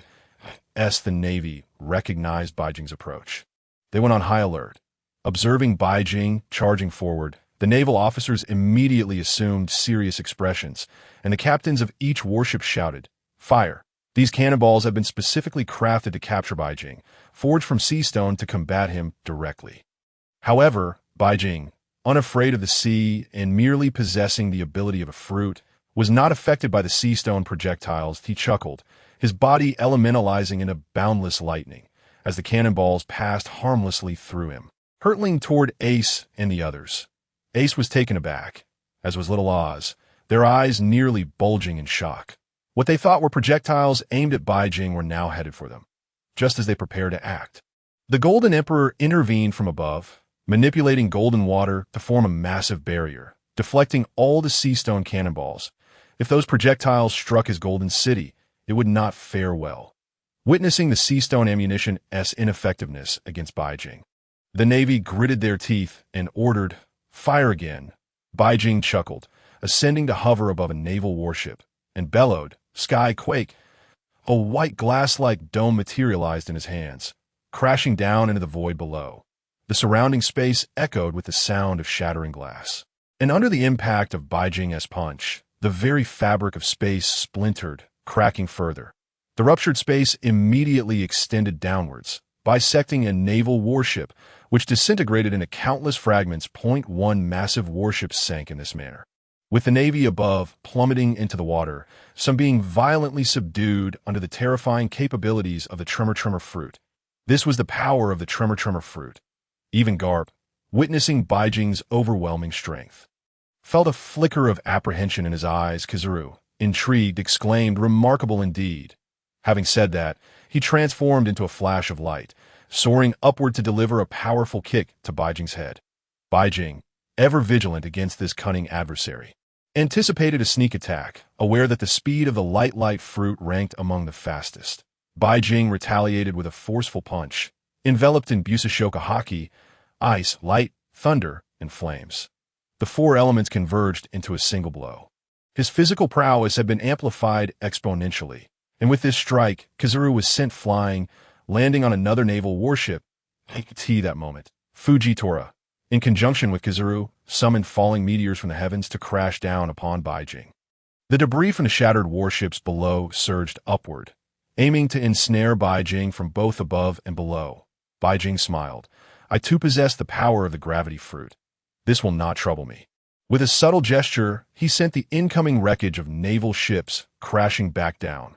The descending meteors, under the influence of his gravity manipulation, were also repelled upward, unable to touch Baijing in the slightest. Utilizing the momentum of his descent, he leaped onto a naval warship, confronting the encirclement of an army of 100,000 Navy personnel with unwavering calm. Kizaru, on another warship, transformed into a golden flash, lunging toward Baijing. In his hand, a golden sword of light coalesced, aimed directly at Baijing without any mercy. Fujitora also took action, soaring from the naval ship, wielding a long sword, slashing toward Baijing. The two admirals engaged Baijing in battle, while the surrounding navy, unyielding, fired their sea stone weapons, unleashing a barrage. Boom! Boom! The cannonballs surged toward Baijing, as others drew their navy sabers. "Pirate Baijing, you are surrounded. Surrender at once. That is the path of righteousness. Otherwise, you will face our formidable force," announced a vice admiral from above. Meanwhile, aboard 3 CP-9 naval vessels, Lucci, Kaku, and Bruno observed Baijing from above. Their duty was to protect the celestial dragons, but with the celestial dragons slain, they were compelled to act. "Oh, I am surrounded." "Are you certain?" Baijing's conqueror's Haki radiated forth, ready to eliminate these insignificant insects. This terrifying conqueror's Haki reverberated through the air, emanating golden ripples of power across the entire naval fleet. Many sailors, unable to withstand such pressure, collapsed, leaving only 20,000 of the original 100,000 standing. Kizaru's sword of light and Fujitora's long sword lunged toward Baijing from either side, their speed remarkable, but Baijing's eyes narrowed slightly. The angles of their attacks were cunning, but he transformed into a streak of light, soaring into the sky. Yet the two admirals were not inclined to relent.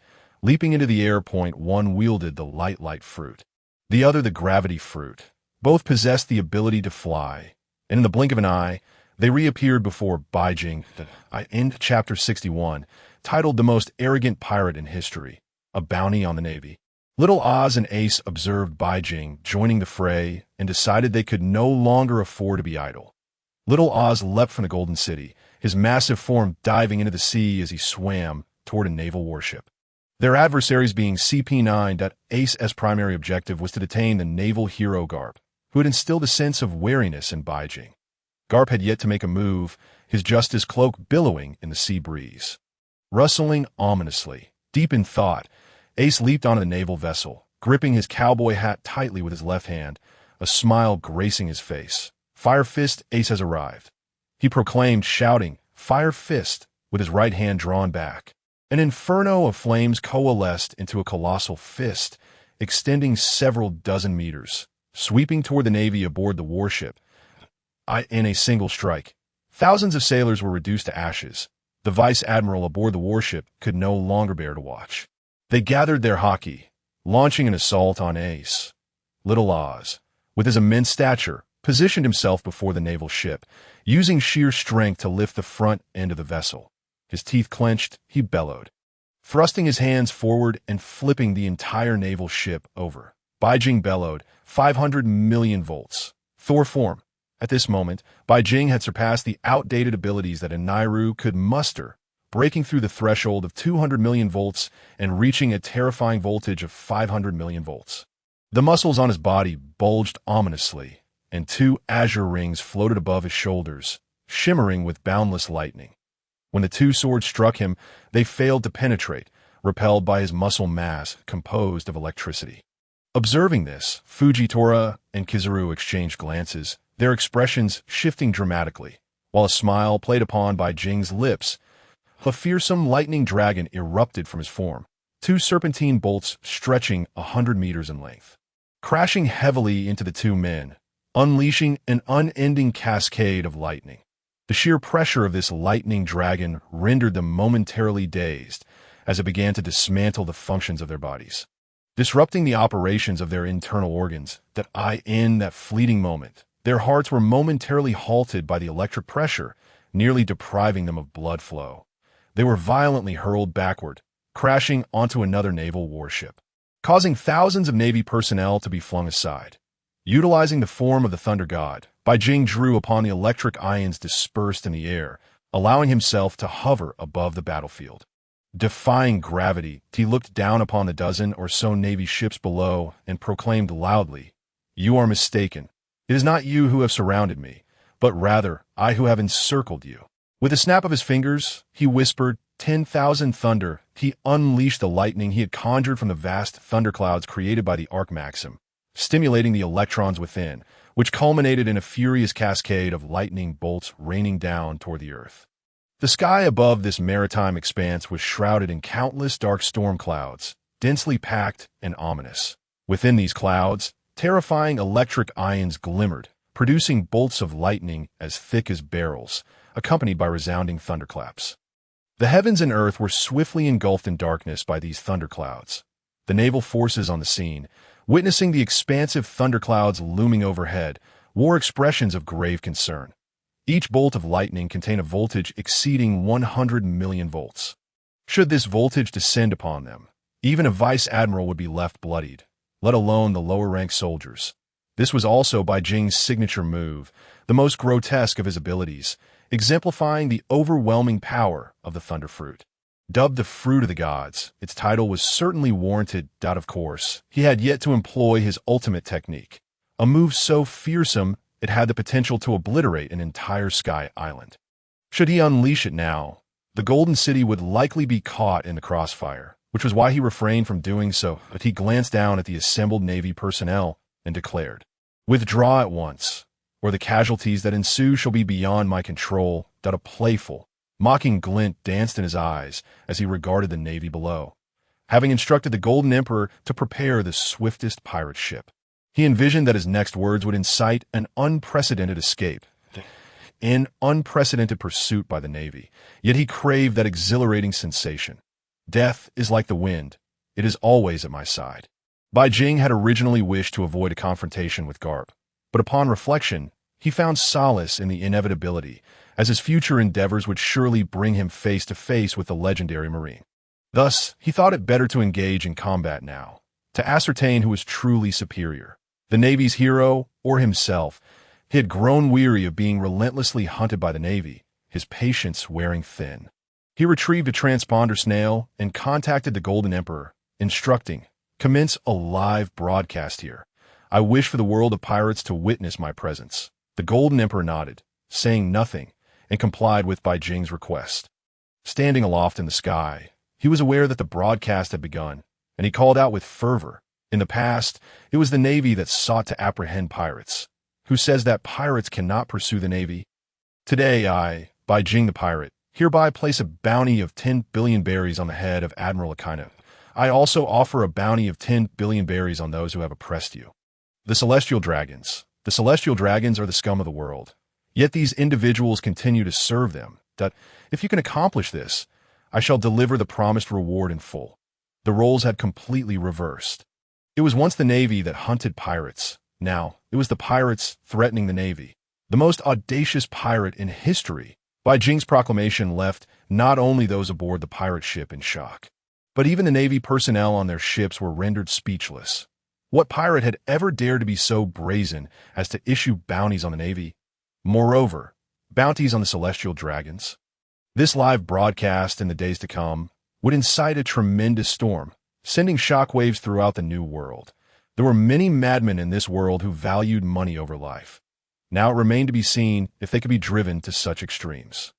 Initially, Garp had no intention of intervening, but upon hearing Bai Jing's declaration, his expression shifted and he glanced at Ace. After a moment of contemplation regarding Bai Jing, he sighed softly. He could not confront Ace, but he had to deal with Bai Jing. The implications of Bai Jing's words had escalated to a confrontation with both the world government and the Navy if he did not take action soon. Chaos would ensue. The Navy would descend into endless turmoil, as it was easy to foresee how many reckless pirates would seek to slay Navy personnel following Bai Jing's provocative bounty. Thus, the identities of the Navy and pirates had effectively swapped. Chapter 62. Confronting Garp. The space shatters. Ace clearly understood Garp's intent. He leaped high from the naval ship, landing on the vessel occupied by Garp. They stood 100 meters apart. Not too far, yet not too close, merely gazing at each other in silence. Beneath the dog-shaped hood, Garp's eyes twinkled with amusement as he fixated on Ace. Ace mirrored this sentiment.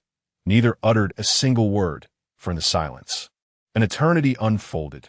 The Navy personnel aboard the ship, witnessing Ace's arrival, dared not act recklessly. Aware of the relationship between the pirate Ace and the marine hero Garp, they surrounded Ace warily. Ultimately, Garp was the first to break the silence, saying, "Just come back. I'm sure that Brat Luffy will be overjoyed." Garp's booming laughter resonated. Though it was tinged with age, it bore no sign of his years. Ace playfully chided, "You old geezer," yet his expression soon turned grave. Family ties aside, the situation with Bai Jing had escalated to a serious level. "Can you let him go?"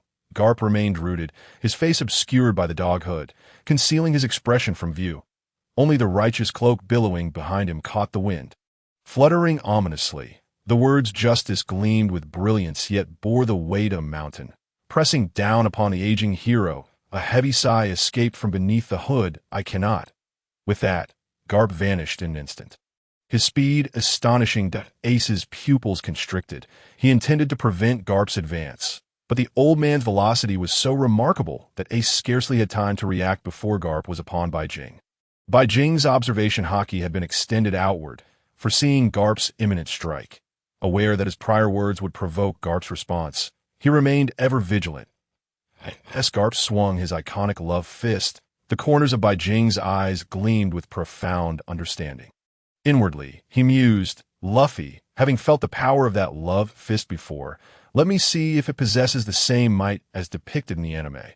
Bai Jing's gaze sharpened, his right hand pressed downward into the void. At that moment, the myriad of thunder above surged with increased ferocity. The entire realm plunged into a tempest of lightning, resonating with the thunderous roars that echoed within the dark clouds. Boom! Boom! In unison. The sky rained down bolts of purple lightning as thick as barrels, striking Garp and the naval fleet below. The terrifying thunderstorm, bearing a voltage of 100 million volts, unleashed its devastating power upon the naval ships, tearing massive holes through their hulls. Countless bolts of lightning continued to descend, accompanied by a cacophony of thunder that resounded like a tempest. Boom! Boom! The Navy ships, caught in the wrath of the thunder, were reduced to mere wreckage. The once mighty vessels, carrying hundreds of thousands of Navy personnel, were sent plummeting into the sea.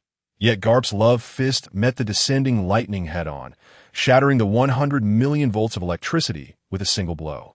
Unyielding, the fist surged forward, aimed directly at Bai Jing. Indeed, this was the legendary marine hero. Garp's prowess had not diminished with age. Bai Jing murmured to himself. As his words fell, he similarly concentrated his armed color Haki into his right fist, enveloping it with the essence of thunder and lightning, flickering flames, and a chilling aura. With the added gravity from the gravity fruit, his fist became 100 times heavier as he forcefully propelled it forward. There was no doubt that with the augmentation of these 5 abilities, he could at least withstand Garp's blow, if not send him flying. Bai Jing, brimming with confidence, understood that the cumulative power of these 5 fruits was not merely a simple addition of 1 plus 1. The 2 fists collided heavily, creating a powerful explosion that reverberated through the air. Bang! Under the impact of this blow, neither could gain the upper hand, creating a stalemate, while a glimmer of amusement danced in Garp's eyes. It had been a long time since anyone had been able to withstand one of his punches. Bai Jing felt an exhilarating thrill. After all, he was facing the naval hero, Garp. Below, Ace shouted, "Old man." Upon hearing the call, Garp hesitated momentarily, yet resolutely unleashed his left fist towards Bai Jing's abdomen. His right fist followed suit, targeting Bai Jing's chest. Both fists were shrouded in armed color Haki, indicating Garp's seriousness. Bai Jing shouted downwards, "You go deal with those from CP9. The remaining navy is of no concern. We will leave afterwards." This statement was directed at Ace. After speaking, he gazed at Garp's incoming punch. His eyes unperturbed, and a massive white glass dome appeared over his fist, and the same was true for Garp's. That a smile, innocent yet mischievous, crept onto his lips. Suddenly, he struck the space beside him with both fists. The space shattered like glass fragments, cracking in layers and resembling a spider's web. Intricate and dense. Crack! Crack! The surroundings collapsed violently. This space shattered once more. Garp's expression shifted before his fist could land on Bai Jing. He was forcibly pushed back several steps by the matrix of space. Landing on one of the surviving naval ships below, he surveyed the naval fleet around him.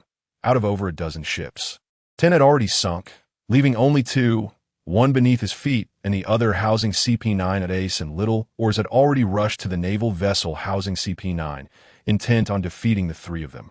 Otherwise, the incessant pursuit of so many would surely become a nuisance. Bai Jing looked down at the remaining navy and the 2 ships housing the vice admirals, and once more covered his hands with the white dome. Garp's expression changed drastically as he began to comprehend Bai Jing's intentions. Bai Jing possessed the most formidable of superhuman fruit abilities, the Quake fruit, although he was uncertain how Bai Jing had acquired it. He felt a tinge of anxiety, for it was one of the most terrifying fruits in the world, possessing the power to overturn it. Bai Jing sighed softly, "Leave now, or you all shall meet your end here." He did not wish to strain his relationship with Garp too much. If possible, he desired a rapport akin to that of Roger and Garp, where they could be both enemies and friends. With Ace aboard his pirate ship and plans to meet Luffy, Sabo, and others, creating an irreparable rift with Garp would serve no benefit to him.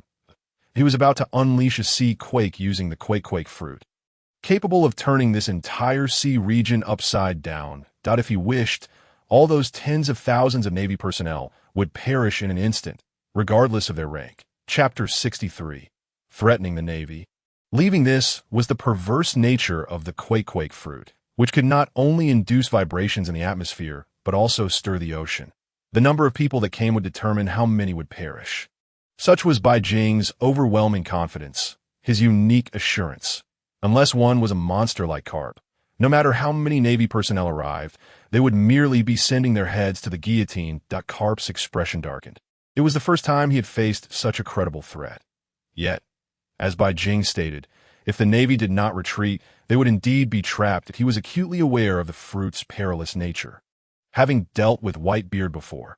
Although he did not know how Bai Jing obtained it, he understood that the lives of the Navy personnel were at stake. Bai Jing had already shown restraint. If the fighting continued, it would inevitably lead to the demise of all present. The loss of so many Navy personnel would be a significant blow to their ranks. Without hesitation, he turned and addressed the swimming Navy below, declaring, "Retreat. This mission has failed. The pursuit of the pirate Bai Jing has been unsuccessful. Return and increase the bounty." Upon completing his statement, many sailors scrambled aboard the ships. The 2 vessels were now teeming with Navy personnel, some even struggling to find standing space. Of course, a portion had already perished, as many had succumbed to Bai Jing's terrifying thunderous onslaught, resulting in countless casualties. After all was said and done, Bai Jing hovered alone in the air, standing tall, gazing down at the scene below with an air of divine elegance. This spectacle was broadcasted live, reaching every corner of the world, including the New World and beyond, reshaping people's perceptions of the pirate Bai Jing. Little did they expect Bai Jing to possess such strength, capable of repelling even the naval hero Garp. Moreover, it became clear to everyone that the pirate Bai Jing was a wielder of multiple fruit abilities: the Flame fruit, the Thunder fruit, the Flash fruit, and most notably, the Quake fruit. Now on the seas there appeared 2 flame fruit users, 2 flash fruit users, 2 gravity fruit users, and 2 quake fruit users, one with Blackbeard and the other with Beijing. The Navy's encirclement ended in failure, leaving the personnel disgraced as they retreated. Beijing and his companions returned to Golden City, where the Golden Emperor greeted them, stating, "The pirate ship is prepared. The Navy will likely return soon. So it's prudent to leave early. The massive golden ship we are constructing will take at least another 7 days to complete." Beijing nodded, instructing that the golden pirate ship be directed towards Dressrosa. "Next, we will head to Dressrosa before exploring other places." Hearing Beijing's words, the Golden Emperor nodded as the 5 of them departed Golden City. Naturally, they carried a substantial amount of wealth, and the pirate ship was custom-built.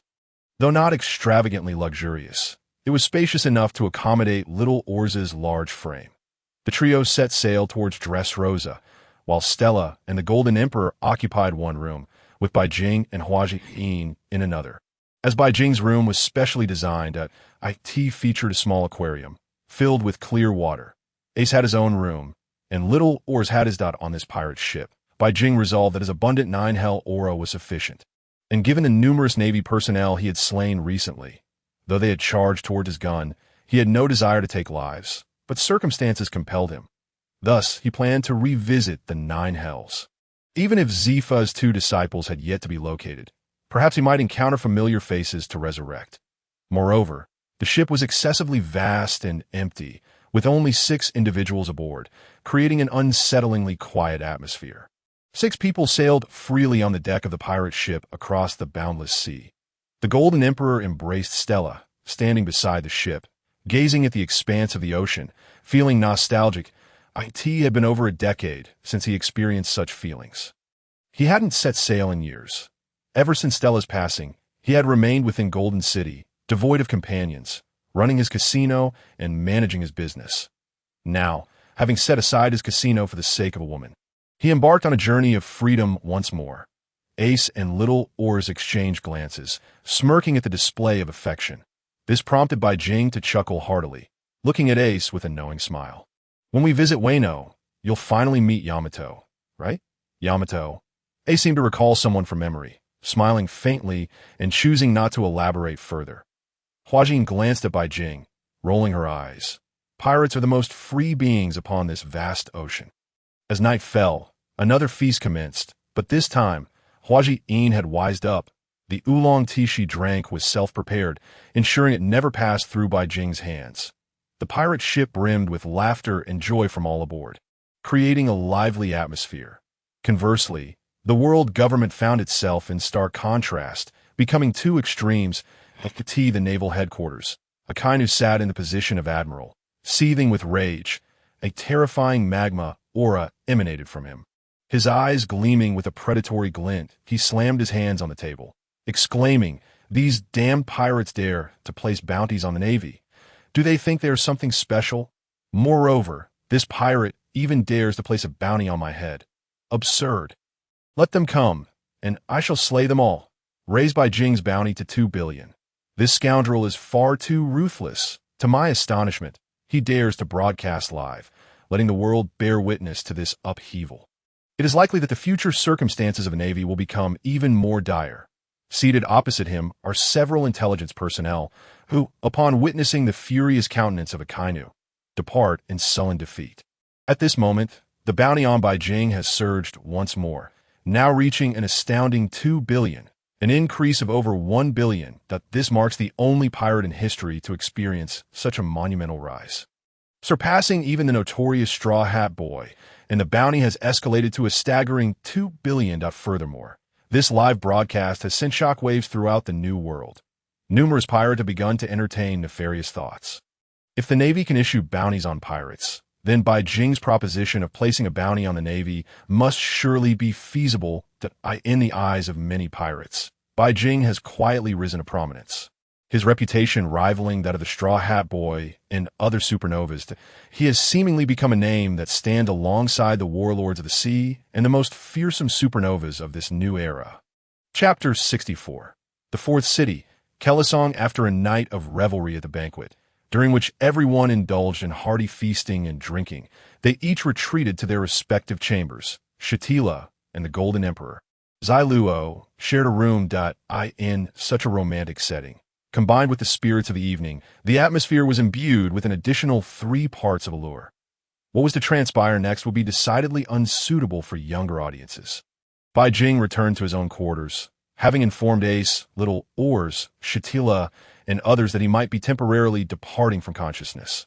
They merely nodded in understanding. They were accustomed to such occurrences. Huajing gazed at Bai Jing, who sat cross-legged on the floor, utterly captivated. In her heart, she mused, how could there be such a dashing young master?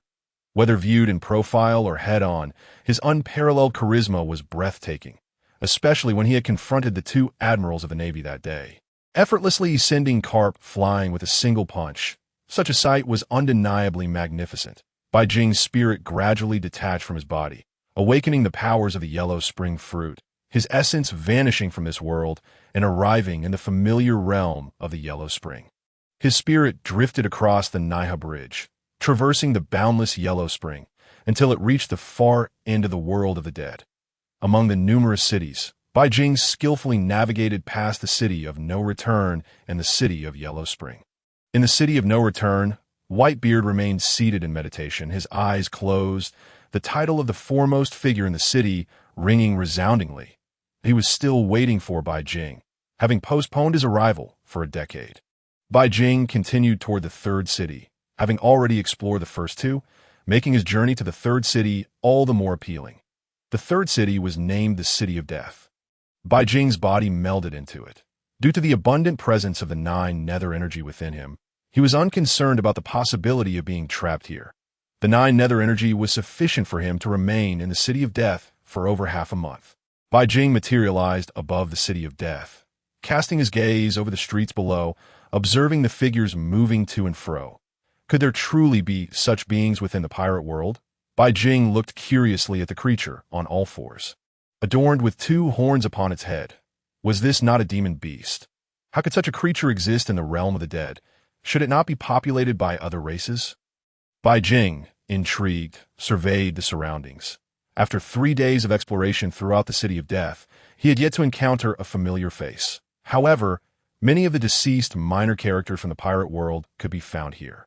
Yet, Bai Jing did not recognize them. Reviving them would serve no purpose unless he was exceedingly bored. Moreover, resurrecting such insignificant figures would be futile, as they were mere cannon fodder. Bai Jing shook his head, muttering to himself, "It seems the 3rd city holds nothing of value. I shall proceed to the 4th city. How different it is with the boon of the luck fruit."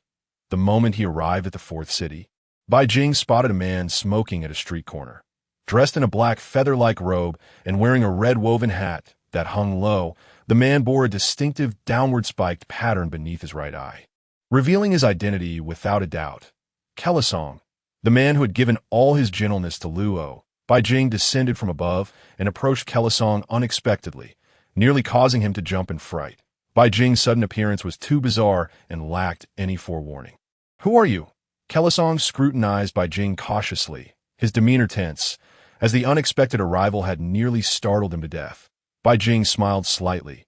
"Mr. Kelisong, I have been searching for you for quite some time." This was, of course, a fabrication, as Bai Jing had not anticipated encountering Kelisong here. What an unexpected delight it was. Meeting Kelisong made the journey worthwhile. "How do you know my code name?" Kelisong was taken aback, gazing at Bai Jing with confusion, his eyes filled with doubt. Bai Jing smiled slightly, offering no further explanation. "Surely I cannot reveal that I am a traveler from another world, and that you are all characters from an anime?" Bai Jing began to speak slowly, his tone unhurried. "Not only do I know you as Kelisong, but I'm also aware that you once helped a child to be reborn from suffering." "What was that child's name again?" Bai Jing feigned ignorance, tilting his head slightly before clapping his hands and declaring, "Trafalgar Law." Kelisong's pupils constricted in shock. He had not expected to encounter someone who not only recognized him, but also knew of his deeds. Bai Jing did not afford Kelisong the opportunity to retort further, continuing to speak to himself, relentless in his narrative. "You have an older brother named Don Quixote da Flamingo, and you were once a member of this family. But later you severed ties with him. Kelisong fixed his gaze on Bai Jing, asking, "Who exactly are you?" He rose from his seat, the cigarette in his hand gradually extinguishing. Bai Jing responded mysteriously, "Someone capable of saving you." "Saving me? In this world, everyone is dead. How could you speak of salvation?" Kelisong chuckled, a hint of mockery lacing his laughter. "Though I do not know how you came to know these matters, it is not surprising for a pirate to possess such knowledge." "Oh, is that so?" Bai Jing noted that he could not persuade Kelisong through casual conversation, so he decided to employ more compelling evidence. As a seasoned fan of the pirate world, unearthing Kelisong's past was second nature to Bai Jing. He continued, "After losing your celestial dragon status, you were subjected to retaliation by those who had previously suffered at the hands of the celestial dragons, while your brother Doflamingo vowed to take revenge on them. Later, your mother passed away, and your father was killed by your brother Doflamingo, leading you to realize your brother's true malevolence. This resulted in your departure, during which you encountered Sengoku, who took you in and welcomed you into the Navy." By this point, Kelisong's countenance had darkened, his eyes fixed intently on Bai Jing, offering no interruption. "After Doflamingo established his pirate crew and set sail, you returned to the family as an undercover agent for the Navy in an effort to thwart your brother. When the first Red Heart, Virgo, was assigned to the Navy as an undercover agent, you took over his position as the successor of Red Heart. You bullied the children taken in by your family to drive them away. But no matter how you tormented Law and Baby 5, you could not rid yourself of them. Though half a year passed, you still could not find a suitable doctor to treat Law's illness. Subsequently, you learned from your brother Doflamingo that the Navy was preparing a substantial amount of money to purchase a surgical fruit from the pirate crew of Diaz Bareilles, as well as plans for an ambush against the Don Quixote pirates, prompting you to take Law to Minion Island. You used your abilities to silently set fire to the building where Diaz Bareilles' crew resided, stealing the surgical fruit. However, due to carelessness, you stumbled and were captured by the pirates.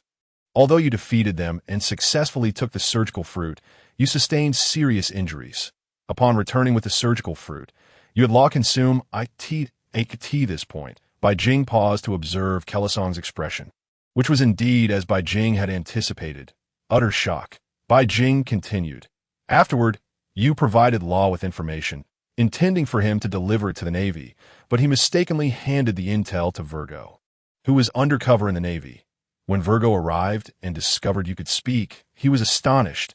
Upon opening the intel, he realized you were a spy.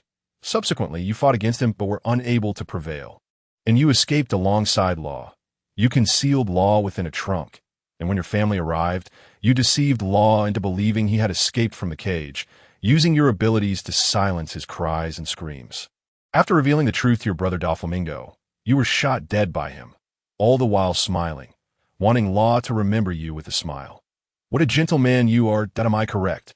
Chapter 65. Taking Kelisong away. Another familiar face. The words spoken by Bai Jing mirrored the facts of his encounters with unwavering precision, even delving into greater detail, which stirred memories from his past. The gaze he cast upon Bai Jing transformed entirely, his expression heavy, as he found himself believing half of what Bai Jing had conveyed. Yet he remained perplexed, unable to fathom how Bai Jing possessed such intimate knowledge of his past. And in such detail, he was certain that among the ranks of his family's officials, there was no individual by the name of Bai Jing, and the tale he shared with Trafalgar Law was known to no third party.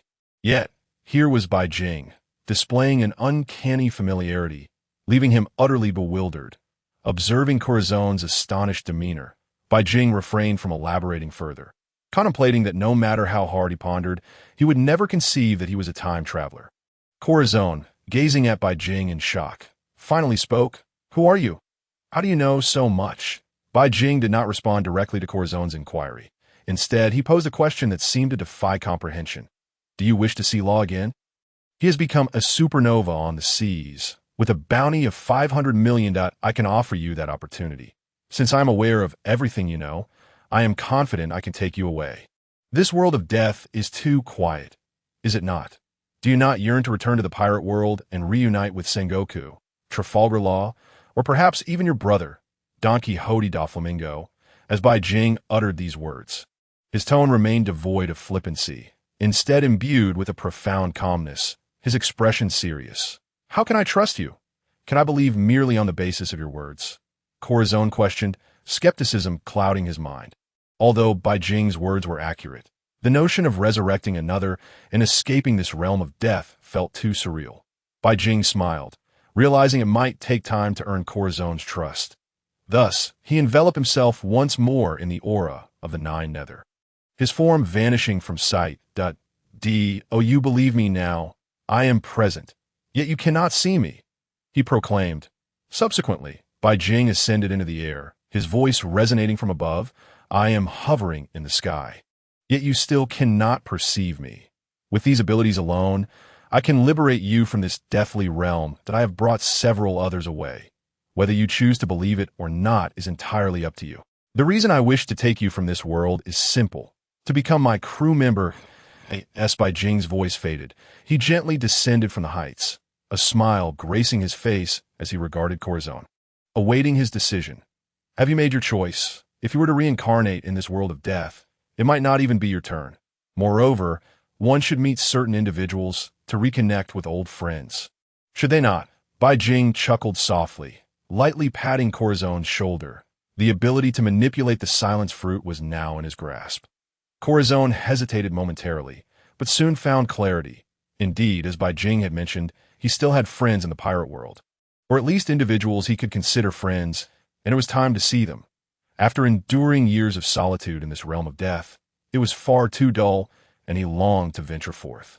Very well, Corazon nodded. If Bai Jing could truly resurrect him, Corazon would be eternally grateful. Becoming his crew member was no issue at all. He could repay his debt gradually in the future, seeing Corazon acquiesce. Bai Jing smiled. When he would next encounter Trafalgar Law, another fragment of regret would be resolved. This gentleman would be successfully revived by his hand. Furthermore, when he met Trafalgar Law again, he could experiment with the powers of the surgery fruit. It was a delightful prospect. Bai Jing harbored a keen interest in the surgery fruit, not for its capacity to extend life, but for the ability to reassemble the bodies of others. Having encountered an acquaintance, Bai Jing felt satisfied and prepared to depart.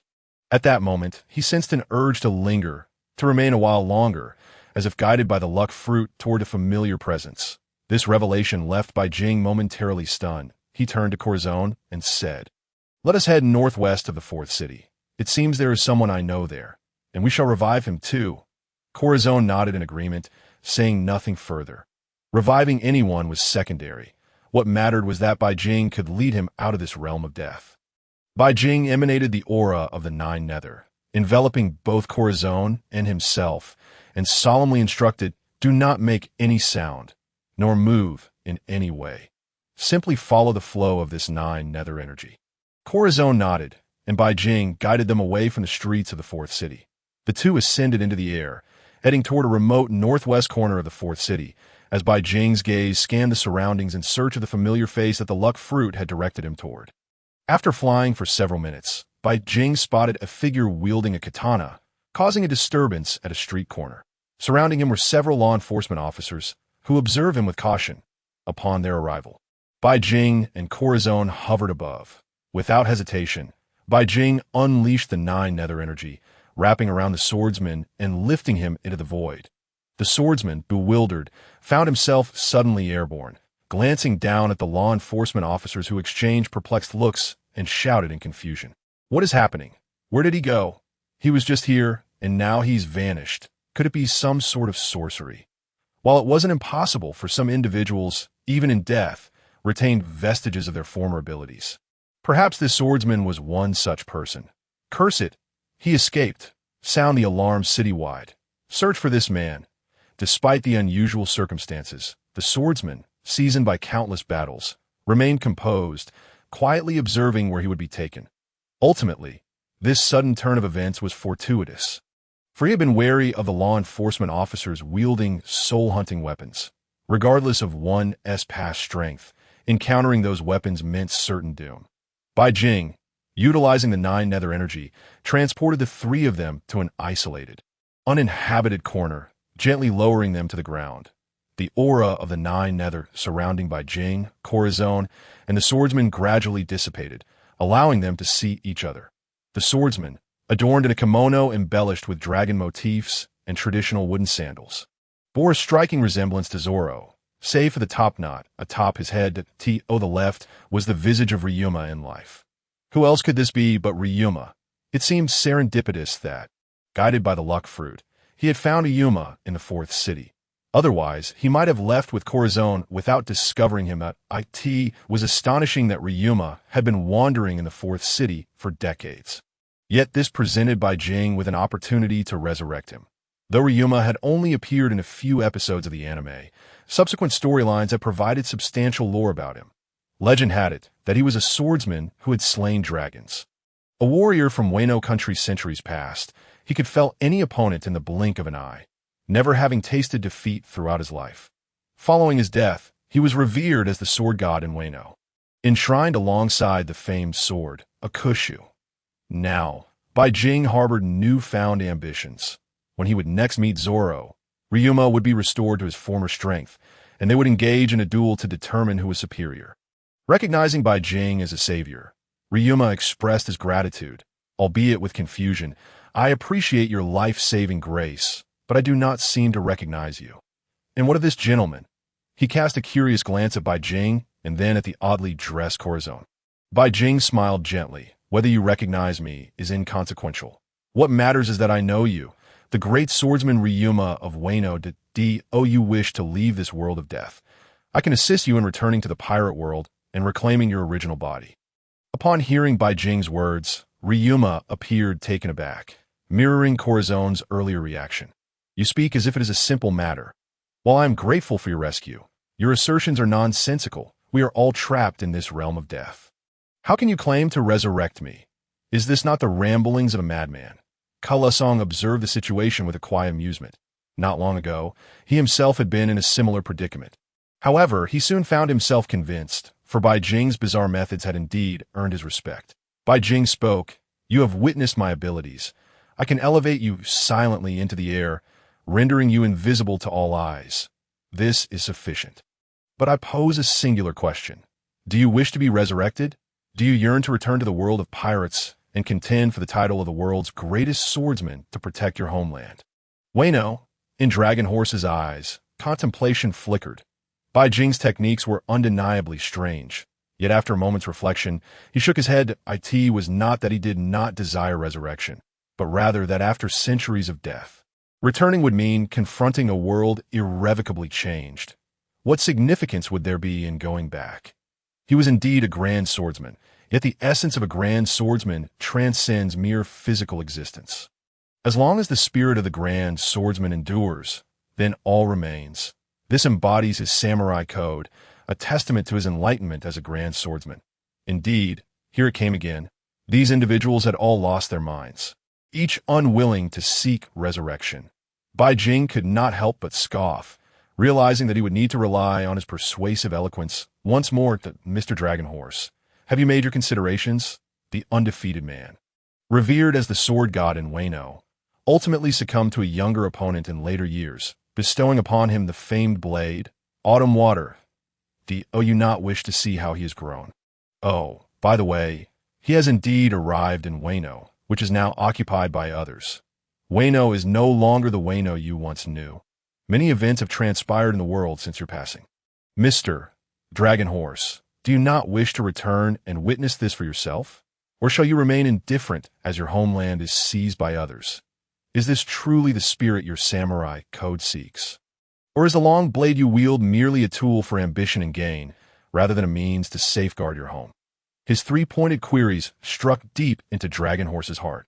As he listened to Bai Jing, a terrifying aura of swordsmanship emanated from him, akin to a blood-soaked azura. The two standing beside him felt a chill run down their spines as this formidable sword intent surged skyward, cleaving the surrounding structures asunder. The deep scar, 100 feet long, marred the ground. Yet this also attracted the attention of the guards once more. Bai Jing found amusement in this development. This was precisely what he desired, for it would compel Dragon Horse to make a choice, to return with him or to remain in this realm of death. Having said this much, he could hardly believe Dragon Horse would choose not to accompany him. Without a moment's hesitation, Dragon Horse reigned in his earlier display of emotion.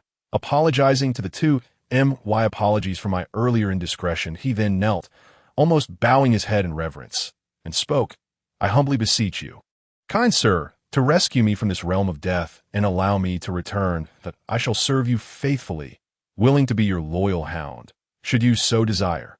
Bai Jing chuckled, casting a sidelong glance at Kalasong, as if to say, now this is the attitude one ought to have. He is eager to board my ship, unlike you, who requires my invitation.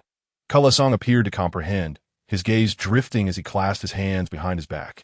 Offering Bai Jing an awkward smile, as the guards approached, Bai Jing swiftly enveloped the three of them in an ethereal aura, lifting them gently into the sky and guiding them towards the exit of the realm of death. In the air, Bai Jing whispered, do not make a sound nor move a muscle. Simply follow this aura and you shall depart safely. The two nodded earnestly, feeling a guiding presence, with Bai Jing leading the way. They traversed the fourth city, crossed the third layer, and soared past the city of no return. In that familiar place, Bai Jing spotted Whitebeard, seated alone in a corner, lost in thought.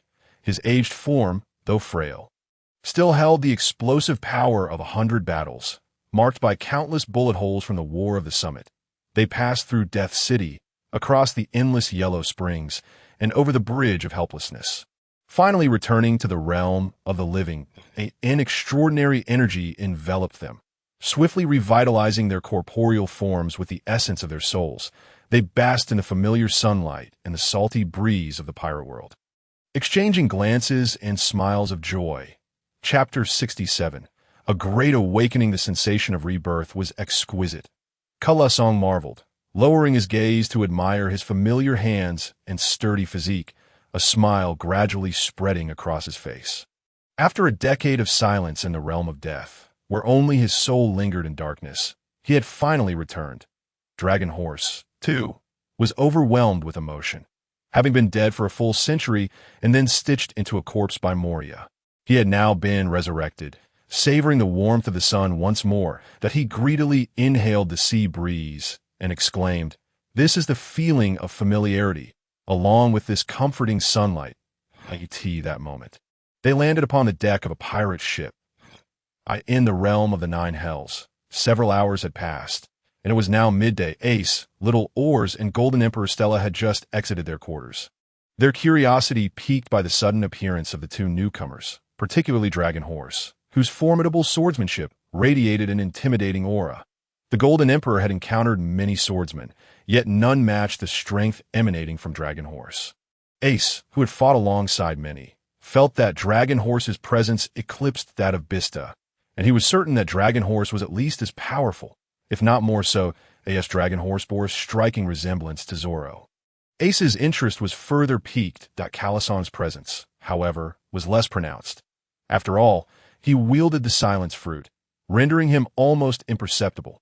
Just then, Bai Jing emerged from the cabin, having utilized the gravity fruit to allow Huajin to float freely, liberating him from the confines of a water tank. With a gentle smile, Bai Jing announced, these are the two new crew members I have brought from the realm of death. This is Dragon Horse from Wano, a grand swordsman, and this individual is a member of the Navy, though he is now part of my crew. Upon hearing the term Navy, the crew's expressions shifted momentarily, but they soon relaxed, trusting Bai Jing's judgment since he remained their captain.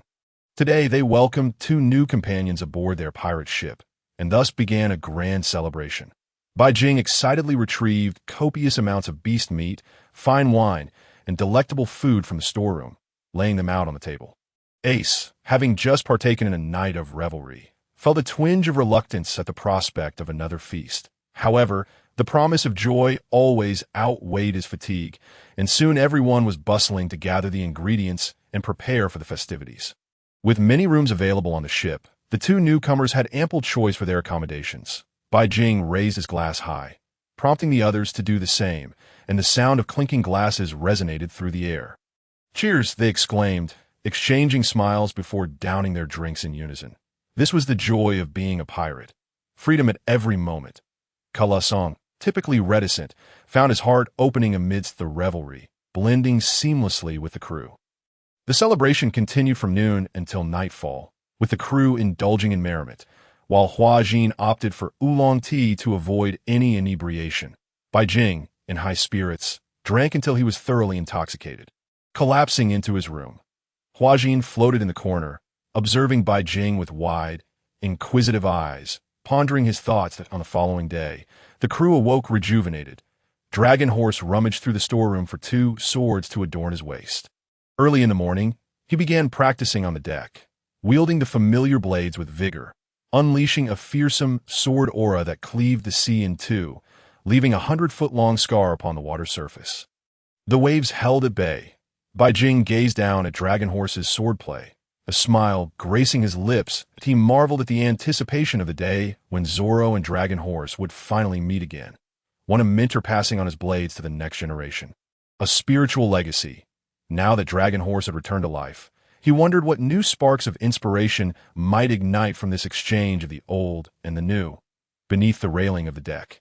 Corazon leisurely indulged in his cigarette, exhaling wisps of white smoke as his gaze fixated on the distant sea, lost in contemplation. Ace and little Oars engaged in jovial conversation on the deck. The Golden Emperor and Stella were huddled together, exchanging endless words as a couple. The pirate ship exuded an atmosphere of warmth. Bai Jing leaped down from above, landing beside Curvo.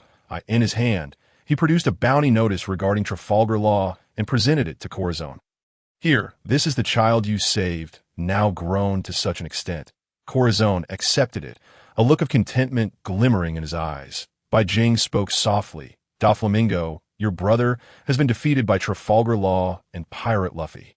He is now likely imprisoned by the Navy, reportedly seeking vengeance for you. Corazon paused, his expression becoming increasingly complex, a sense of nostalgia flickering in his gaze that IT was uncertain whether he reminisced about Trafalgar Law or Doflamingo, perhaps reflecting on a distorted kinship or a friendship that transcended age. From Bai Jing's perspective, Doflamingo indeed treated Don Quixote Rocinante as family, akin to a beloved younger brother.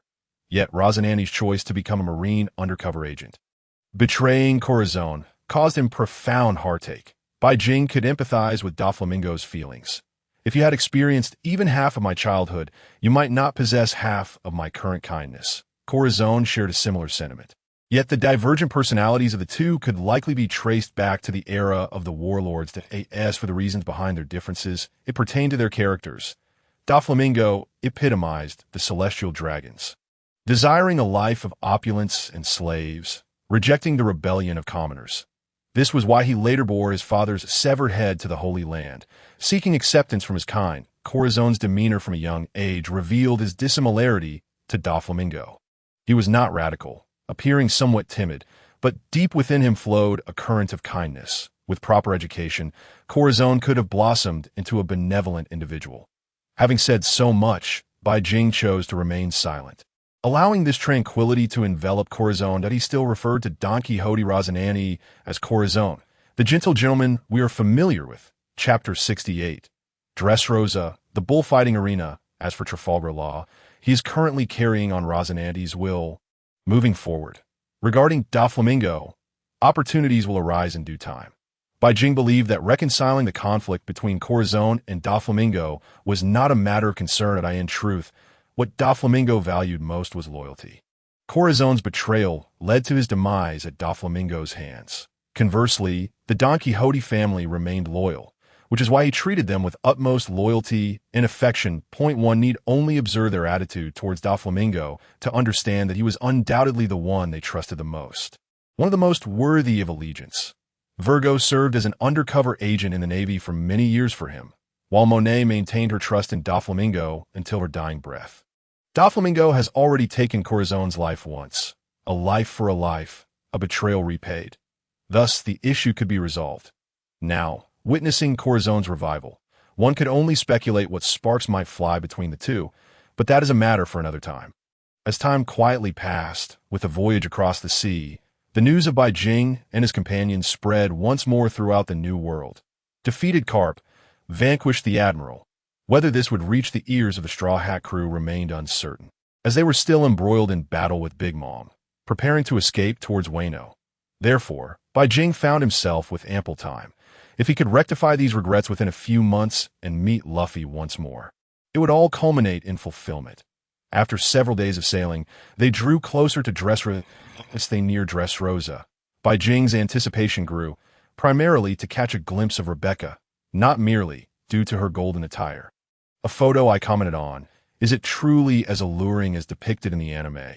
3 days slipped by quietly, and with the swift approach of their pirate ship, they reached the shores of the Dressrosa kingdom. Docking the vessel, Bai Jing and his companions leapt down from the ship. Little Oars, still constrained by his enormous size, remained on the ship, and Ace, feeling guilty, chose to stay behind to keep him company. Bai Jing then contemplated acquiring a fruit that could alter size, otherwise Little Oars would be restricted in his movements. Longma, Corazon, the Golden Emperor, Stella, and Hijacking accompanied Bai Jing to the Dressrosa kingdom. Corazon yearned to revisit a place he had left over a decade ago, to see if it matched his memories. Longma intended to purchase a few fine swords, knowing the Golden Emperor had no shortage of funds, with hundreds of billions of berries and an abundance of gold at their disposal. Acquiring exquisite swords was well within reach. In Dressrosa, they awaited the completion of the Golden Emperor's luxurious pirate ship. Bai Jing placed no restrictions on their freedom, allowing them to explore as they wished, and they would communicate through a transponder snail. The group nodded and dispersed. Stella and the Golden Emperor wandered into the famous lover's path of Dressrosa. As the name suggests, it was a thoroughfare for couples in love. Strolling along the street, they were surrounded by young lovers embracing and sharing tender kisses. They exchanged glances, each seeing the warmth that belonged solely to the other. On the other hand, Corazon walked alone along the familiar street, a solitary figure, perhaps feeling a touch of melancholy. Longma, witnessing his demeanor, empathized and gently patted Corazon's shoulder. With new companions, it's time to let go of the past. What has transpired is behind us, with a smile. Longma made his way toward a shop selling swords. Bai Jing chose not to be a third wheel. He wished to visit the bullfighting arena, to see the statue of Cyrus, and immerse himself in the lively atmosphere of the event. Lastly, he intended to reunite with Cyrus and Rebecca as for say, or he had heard he was taken away by the Navy, and Bai Jing planned to inquire about his whereabouts to facilitate a rescue. He aimed to bring this couple onto his ship. The ethereal essence of the world of death still lingered, and with the guidance of the luck fruit, finding anyone would be considerably easier. Today, the bullfighting arena was teeming with people. Bai Jing had registered early. Hijacking followed closely behind him, puzzled. You are clearly far stronger than these individuals. Why do you still choose to register? Bai Jing chuckled. It's merely for show. After all, men live for 4 things: face, wealth, power, and women. Hijacking nodded, somewhat bewildered, casting a curious glance at Bai Jing. Transforming into a small figure, she merged into Bai Jing's being as a glimmer of light. The atmosphere in the bullfighting arena today was not as raucous as before, yet was still filled to capacity. The Romanesque architectural style featured an arena at the center, surrounded by spectators. Thousands cheered loudly for the contestants below. Many of them were either death row inmates or pirates who had willingly signed contracts of life and death. Bai Jing's aim was, of course, to establish a record of consecutive victories. Since Cyrus had achieved such a feat, he felt compelled to do the same. At the very least, he wanted to check off the notable landmarks of these pirate regions, thereby fulfilling the records created within the pirate world. This was also why Bai Jing had come to engage in a vigorous battle. His identification number was 666888. He stood in the waiting area of the arena, gazing at the statue of Cyrus. Bai Jing could sense the strength he possessed in his youth. After all, he had triumphed in 3,000 battles, earning the title of God of War. 666888. It's your turn to enter the arena, a voice called out from above.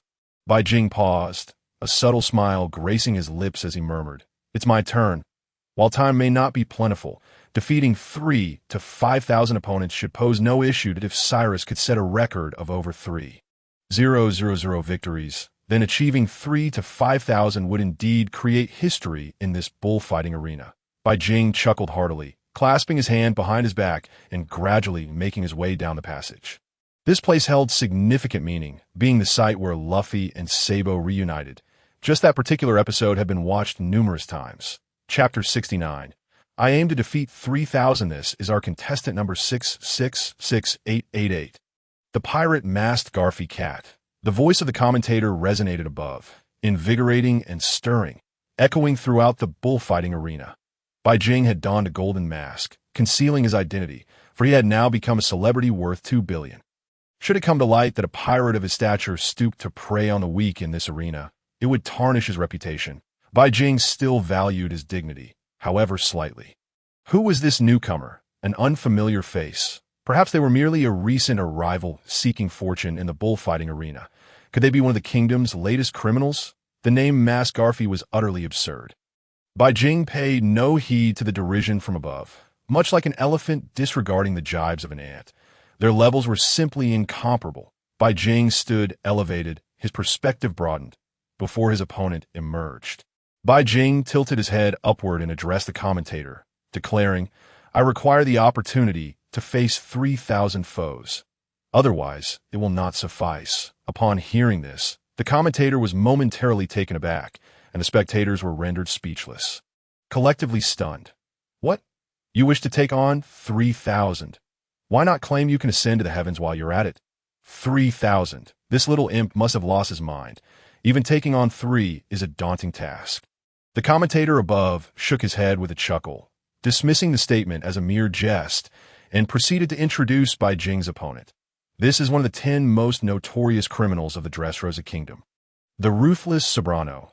The man brandished 2 long blades, a glint of bloodlust flashing in his eyes as he licked his parched lips, fixating on Bai Jing, and scoffed. "You, a mere child, think you can take on 3,000? Dream on. Today you shall perish beneath my blade, becoming my 32nd victim." With that, Sobrano launched himself forward, blades in hand, moving with astonishing speed, closing the distance to Bai Jing in the blink of an eye. Bai Jing sighed in resignation. "You are utterly pathetic." Upon uttering this, he summoned a spear of lightning in his right fist and hurled it forward. The spear crackled with blue arcs of electricity, crackling in the air and pierced through Sobrano's body in disbelief. Sobrano's dual blades hovered in midair, suspended 3 yards from Bai Jing. His attack unlaunched, he stiffly lowered his gaze to see the lightning spear protruding from his abdomen. His eyelids fluttered. Opposite Bai Jing stood 3,000 tattooed men, each a formidable figure in their own right, a diverse array of individuals. Some regarded Bai Jing with curiosity, while others harbored murderous intent.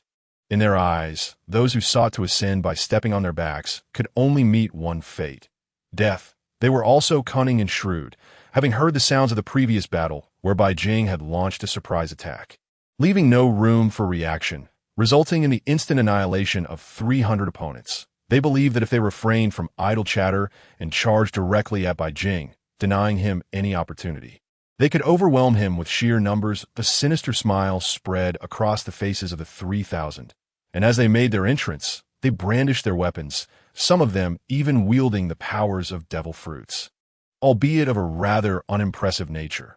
Bai Jing, however, merely displayed a harmless smile and remarked softly, "I never expected these fools to have learned to strike first." Yet he knew that such a vast difference in strength could not be bridged. Behind Bai Jing, dark storm clouds began to gather, enveloping the arena above. With a casual snap of his fingers, he murmured, 200 million volts, thunderfall.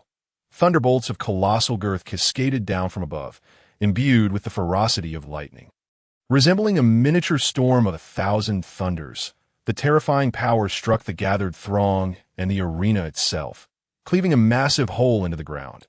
The crowd found themselves ensnared in a tempest of high-voltage electricity, their bodies rendered unconscious at the moment of contact with the deadly current. The overwhelming force disrupted their internal systems, crippling their vital organs and causing their blood to stagnate. For Bai Jing, these 3,000 were merely 3,000 ordinary individuals. The distinction was negligible. Even though some had begun to cloak themselves in Haki, it was still far from sufficient. Without any surprises, yet another instant execution ensued. The arena was now littered with the lifeless bodies of 3,000, remnants of flickering lightning still visible upon the stage. The dark clouds above bore witness, affirming that Bai Jing's prowess was not merely an illusion. The 2 men who had wagered against Bai Jing now found themselves in shock, and one of them, having come to his senses first, hastily retreated in disgrace like a tea that moment. The gaze of everyone in the arena shifted towards Bai Jing. their voices rising in unison, chanting his name, Masked Garfield, Masked Garfield, Masked Garfield. Bai Jing remained composed, unfazed, and once again addressed the commentator, stating, "Bring forth 5,000 more." As his commanding words echoed, the audience joined in a fervent chorus. "Bring forth 5,000 more! Bring forth 5,000 more!" The commentator, stirred by Bai Jing's audacity, shouted in a frenzy, "Masked Garfield claims yet another victory. What will be the outcome of this battle of 5,000? Let us wait and see." This was, of course, sanctioned by those behind the scenes, granting him the authority to make such a demand. With the commentator's words, another 5,000 emerged from the entrance, a dark tide of armed men surging forward. Intent on annihilating Bai Jing, determined to leave him no chance of survival, for he was a terrifying opponent and a wielder of devil fruit powers. Above the platform, two men observed the unfolding battle, orchestrated by their directive. The man on the left, his muscles bulging despite his age, his sparse hair contrasting with the glimmering gold in his eyes, was King Riku. Beside him stood a tall woman clad in a polka-dotted purple dress, her hair cascading down her back like a violet waterfall. Alongside her was a blonde woman, not adorned in her familiar golden attire, but donning a flowing purple gown, resembling a pristine rose. This could only be Rebecca. Next to her was a one-legged man, Cyrus, gripping a long sword firmly with his foot. Keenly observing Bai Jing's contest with great interest, he murmured, "It seems this young lad aims to set a record in this bullfighting arena." Bai Jing himself had not anticipated such attention. He merely sought to make a name for himself. Yet he had captured the notice of King Riku and Cyrus. This was fortuitous, as it spared him the effort of seeking them out. After his bout concluded, he could engage Cyrus in conversation to address the lingering regrets. He would also gauge Rebecca's willingness to accompany him. As the clash with the 5,000 approached, Bai Jing simply smiled, unfazed by the impending assault. Casting a glance at the four individuals on the high platform, he withdrew his gaze. The arena was now filled to capacity with these 5,000, each armed with various formidable weapons, some even possessing the powers of devil fruits, drawing nearer to him to TO them. He was but a target. With a faint smile, Bai Jing addressed the oncoming throng. "You truly believe you can defeat me?" He snapped his fingers again. With a resounding crack, more storm clouds formed above, descending upon the heads of the approaching combatants. Bai Jing turned away, no longer regarding them, for he had foreseen the inevitable outcome, not out of arrogance, but certainty. "You little brat, how dare you act so arrogantly and disregard us? Charge, we will tear you apart despite the lightning." The leader of the criminals rushed towards Bai Jing, mere meters separating them. Bai Jing turned to face them, murmuring, 200 million volts, thunderfall." The storm clouds unleashed a torrent of lightning, striking down with precision, each bolt thicker than a barrel, radiating an apocalyptic aura. Before the 5,000 could react, they were engulfed in the cataclysmic energy, their bodies rendered lifeless, collapsing in unison. Once the chaos subsided, Bai Jing turned to the fallen foes, a wry smile upon his lips as he addressed the platform above. "Bring forth another 5,000. He aspired to shatter the record of 1,000 slain in a single contest. While he could not match Cyrus's endurance in battling one after another to accumulate 3,000 victories, he could certainly eliminate 1,000 in a single bout. After all, these were criminals of the kingdom.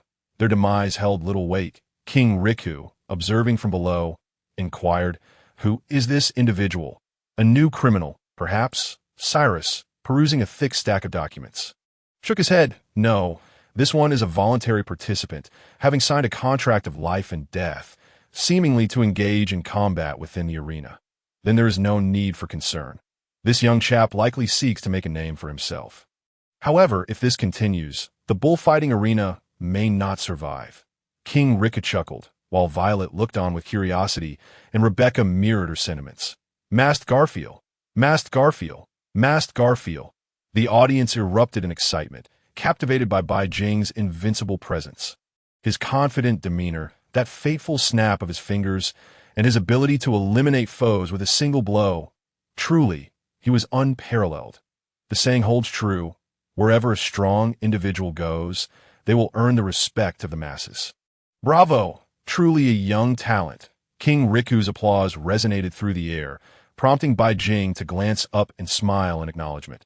Out of the corner of his eye, he spotted a familiar figure in the audience. Longma, who had armed himself with 2 long swords, had arrived to witness the spectacle. Seeing Bai Jing's glance, Longma offered a slight smile, a nod of recognition. Bai Jing returned the gesture. How about a duel? Young one, no stakes, only victory. Cyrus, feeling restless, leaped down from the platform, landing heavily on the arena floor, stirring up a cloud of dust. As the smoke dissipated, Cyrus stood tall on one leg, his right hand gripping a long sword, ablaze with fervent battle intent, gazing down at Bai Jing. Bai Jing was momentarily taken aback, not expecting that his intention to create a legend would lead him to confront the very legend himself. Cyrus. Initially, Bai Jing had envisioned a duel between Longma and Cyrus, for both were swordsmen. Yet he soon reconsidered, perceiving Cyrus more as a warrior, having achieved an astounding 3,000 victories in this bullfighting arena. The term warrior seemed more fitting to describe him. Once Bai Jing triumphed over Cyrus, he planned to resurrect Cyrus's deceased wife, believing it should not pose much difficulty. After resolving this matter, he would gather information on Cheno, resurrecting his beloved alongside their child. Since both the wife and child were mere mortals, it was unlikely they would reincarnate in the realm of the dead, thus granting Bai Jing ample opportunity. Observing Cyrus's intense battle spirit, Bai Jing nodded, unfastened the trident from his back, held it firmly, and smiled at Cyrus, signaling the commencement of battle. With a single foot grounded, Cyrus propelled himself forward with remarkable speed, even surpassing some who used both feet, transforming into a streak of light as he charged towards Bai Jing.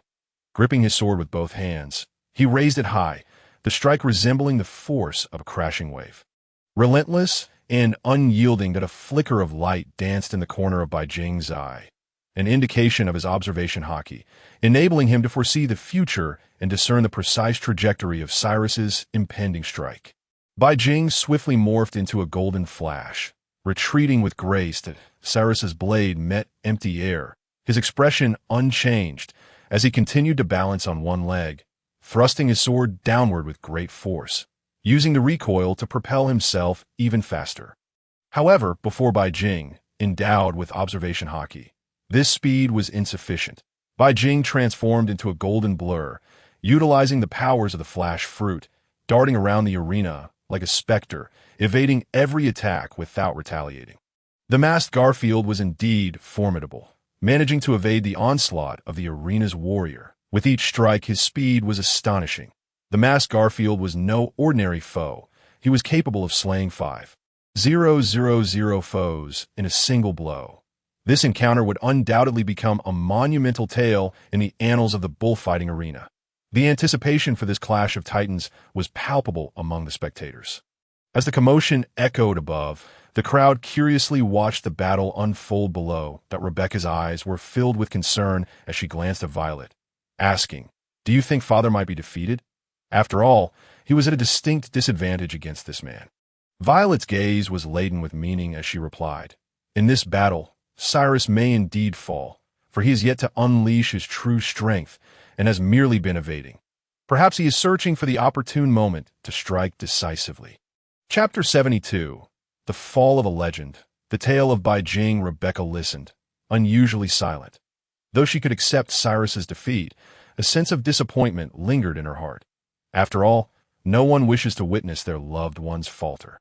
Bai Jing was not as the others perceived. He harbored his own schemes, contemplating the tactics and stances needed to vanquish Cyrus that he chose to hold back, allowing Cyrus to fight a while longer. Otherwise, being swiftly defeated upon entering the arena would be an unseemly sight for Cyrus. Moreover, it would not reflect well on the legendary figure born from this bullfighting arena, as decorum dictated. After evading 100 strikes, Cyrus began to sense something amiss, and no matter how he increased his speed or power, he could not touch Bai Jing, whose every move seemed preordained, consistently evading his attacks. His gaze sharpened, his expression turning serious. He too possessed observation Haki and could foresee his opponent's next actions, that he was aware that Bai Jing also wielded this ability. Yet, as a general undefeated in the arena, he remained unperturbed. With renewed determination, Cyrus charged towards Bai Jing once more. Seemingly predicting the direction in which Bai Jing would evade, he landed swiftly. Just as Bai Jing darted to the left, a smirk grazed Cyrus's lips as he raised his sword high. Leaping upward, this strike was reminiscent of the one he used to defeat Diamante, one of Doflamingo's officers. As he bellowed, "Destruction Blade of Thunder!" Executing a downward slash, he aimed to deliver a powerful blow to his opponent. Bai Jing, observing the crescent-shaped sword light cleaving through the sky, remained unflustered, his demeanor calm. He had anticipated this move, recognizing it as Cyrus's strongest attack. To honor his opponent, he deemed it essential to defeat him fairly. Bai Jing propelled himself upward, his speed increasing as he wielded the golden trident, exuding an aura of dominance. The trident's tips shimmered with the powers of lightning, ice, and fire, each element coursing through it. The icy power derived from the Huangquan fruit. While it was true that paramecia-type fruits could not elementalize the body, as evidenced by the gold fruit, Bai Jing was not bound by such constraints. His arrival in this world was a testament to the extraordinary, rendering such limitations moot that he simply focused on crafting his abilities. Bai Jing was, in essence, a walking anomaly. Could a Logia-type fruit not awaken? Allow me to demonstrate that, in an invincible state, he elementalized everything around him, harmonizing it with the abilities of other fruits. This was Bai Jing's ultimate technique, that he unleashed a powerful cry, King's Trident triple kill. The primordial strike, gripping the trident's base with one hand, he swung it upward with ferocity, creating a broad arc that met Cyrus's attack head-on. The metallic clash resonated, both warriors feeling the reverberation in their hands. Yet, the disparity between those with and without fruit abilities became apparent. The lightning coursing through the trident surged through the metal, striking Cyrus with ferocious might, while the flames erupted and the ice slowed his movement. In that brief exchange, Bai Jing pushed Cyrus back 100 paces, while he himself stood unwavering, the golden trident resting in his hand, exuding an air of effortless grace. Cyrus, recognizing the futility of his strongest strike against Bai Jing, understood he had lost this battle. However, he bore no resentment, offering Bai Jing a smile as he said, "In this encounter, I have been bested. You have triumphed." Indeed, the new waves of the Yangtze River pushed the old ones aside. Bai Jing shook his head gently, a smile gracing his lips as he replied, "Thank you for your understanding." The crowd erupted, exclaiming, "The masked Garfield has won. He has indeed defeated the legendary figure of the bullfighting arena. Today we have witnessed a piece of history. Masked Garfield, Masked Garfield, Masked Garfield." The audience's voices surged like a tidal wave, rising to their feet, waving their arms, their eyes ablaze with fervor directed at Bai Jing. King Li Ku laughed heartily, showing no signs of disappointment over Cyrus's defeat. Rebecca and Violet exchanged glances, resigned sighs escaping their lips. They had anticipated this outcome, and as Cyrus prepared to turn away, Bai Jing softly inquired, "Captain, would you like to hear a story?"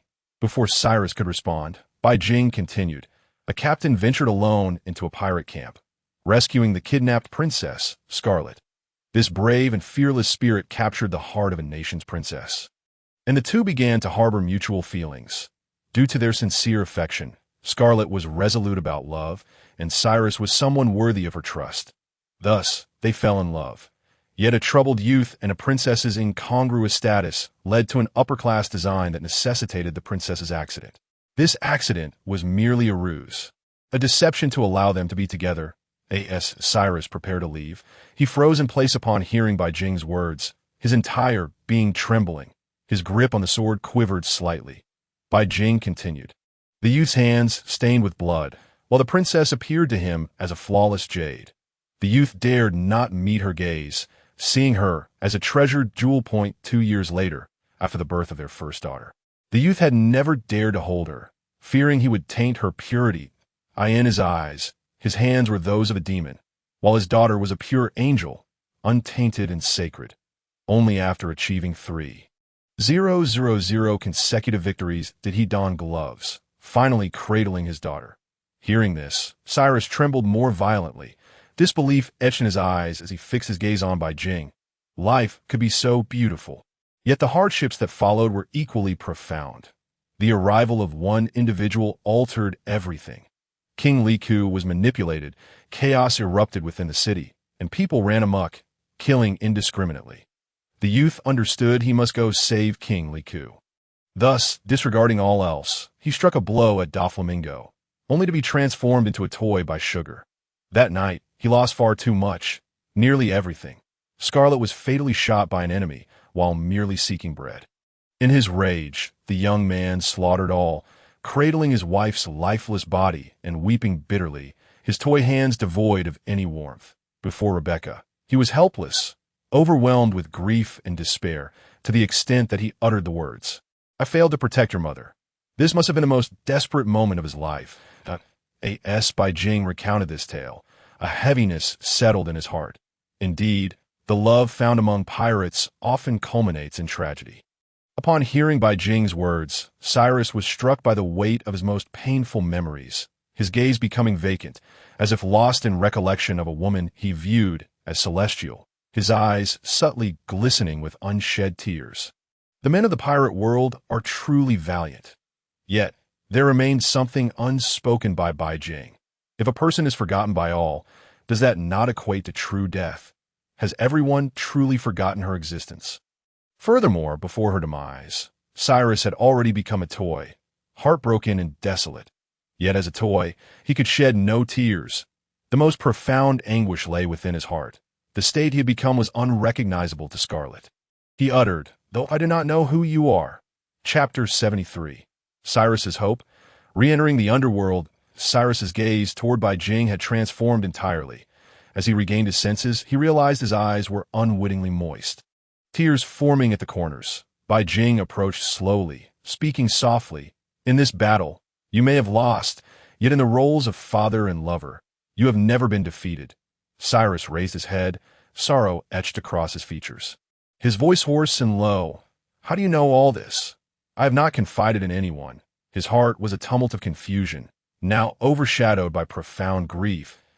He could not fathom how Bai Jing possessed such knowledge. Even recalling intricate details, including the most harrowing events of that night, anger flickered in his eyes as he recalled how Doflamingo had shattered his life and destroyed his beloved. Fortunately, he had later assumed the guise of Soldier Sand to protect Rebecca's childhood and nurture her growth. Eventually, with the assistance of a Straw Hat Boy, Luffy, he was reunited with Rebecca, and their bond was restored. Bai Jing shook his head, stating, "How I know is of little consequence. What matters is whether there is a chance to mend the broken mirror. I possess a means to do so." "Impossible, absolutely impossible. Scarlet is dead. I witnessed her perish before my eyes in my embrace. At that moment, she was but a toy, her hands cold and devoid of life. Incapable of feeling the warmth of Scarlet's death. That was his most desperate hour." Bai Jing understood that whatever he said now, Cyrus would likely not believe.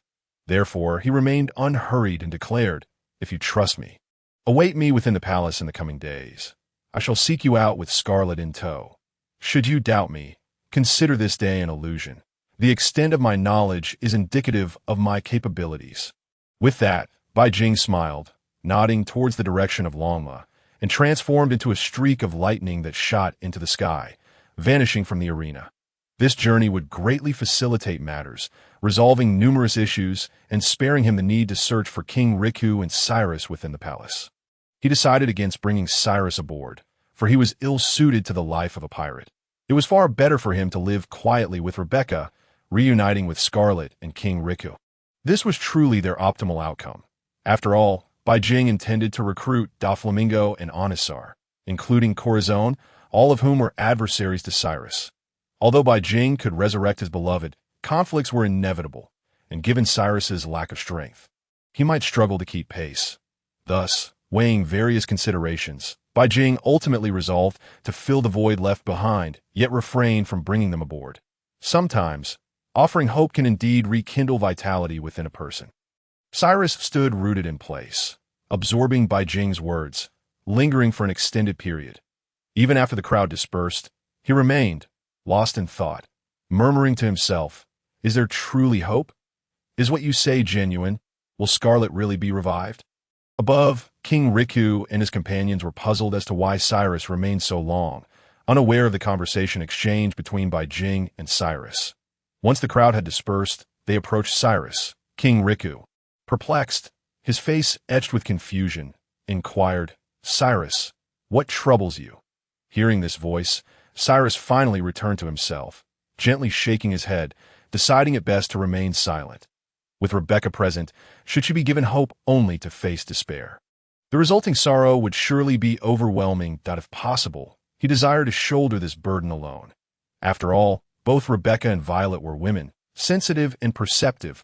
Unlike the robust King Riku, they clearly noticed the traces of tears upon Cyrus's cheeks. Though faint, they did not escape their attention. After Bai Jing and Lama departed, they convened at a street corner. Corazon was already present, while Golden Emperor and Stella continued to enjoy their life as a couple. Undisturbed, it sufficed that they were not interrupted. Bai Jing intended to explore the potential for other fruit abilities that might enhance his crew's strengths. He turned to Lama, saying, "In the coming days, remain by my side. I shall employ a similar method to find someone. It may take some time, just ensure no one absconds of my physical form." Lama and Corazon nodded in agreement, and the trio found a tavern, paid for their stay, and settled in their shared room. Bai Jing sat cross-legged on the bed, his eyes gradually closing. A terrifying aura of 9 nether energy emanated from him, freezing the space around them. Longma and Corazon felt this overwhelming presence and exchanged wary glances, recognizing it as akin to the atmosphere of the realm of death. They retreated to a safe distance. Bai Jing's spirit then detached from his corporeal form, the teal-hued essence grinning at the two before gradually fading into the surrounding space. Vanishing from this realm, he traversed directly into the underworld. Familiar sights of the Niha Bridge and the Yellow Springs greeted him, along with the well-known Third City. The luck fruit could indeed awaken, as for which fruits could awaken and which could not. Bai Jing dismissed such notions as nonsense. Everything was feasible in his case. After all, he was a transcendent being. Such limitations did not apply to him. Once the luck fruit awakened, it could directly influence fate, discerning an individual's future and utilizing fate's guidance to locate those he wished to find. Similar to Basil Hawkins's fruit ability, which could predict fortune and misfortune in his heart, Bai Jing envisioned a person's visage, and through the silent guidance of the luck fruit, a seemingly endless thread appeared before him, leading directly to that individual. Bai Jing's eyes lit up with joy as he whispered, "Indeed, this is feasible. I can find her. She still exists, so reviving her is within reach." However, the distance seemed rather great. As he passed through the Third City, Bai Jing spotted Whitebeard still standing below, deep in contemplation. In Bai Jing's view, there was no need for a decade-long wait. Once the luck fruit awakened, he could revive Onisar's partner. He would then seek out Zephyr's 2 disciples, reviving Zephyr and subsequently Whitebeard, thus assembling his crude AS for some of the pirates from the previous generation. Like Roger and others, he would likely require Whitebeard assistance, given their prior acquaintance, which would facilitate communication. Thus, a new era of maritime supremacy would commence. Chapter 74. The Sixth City, Reviving Scarlet. Following the guidance of a luck fruit, Bai Jing soared upward, enveloped in 9 nether energy. Remaining undetected as he floated above, he traversed the 4th city and the 5th city. The teal thread led him directly to the 6th city. Bai Jing descended from above, following the thread's direction. And at a street corner on the 6th level, he discovered a woman. Was this not Scarlet? Adorned in a light green dress, with pink hair, she bore a striking resemblance to Rebecca. However, in this 6th city, her life appeared to be quite dismal, her features haggard as she gazed vacantly into the distance, murmuring softly, "This environment is becoming increasingly harsh. Without strength, survival is impossible." Needless to say, the concept of reincarnation is far from his grasp. In this moment, he feels somewhat helpless, his eyes vacant and filled with nostalgia. He wonders whether Cyrus and Rebecca are safe now. After all, more than a decade has passed, and Rebecca must have blossomed into a beautiful young woman. It is a pity he cannot witness her wedding, nor can he see Cyrus again. Hearing this, Bai Jing's eyes gleam with a hint of amusement. Indeed, such mutual concern and longing between two souls epitomizes the essence of love among pirates.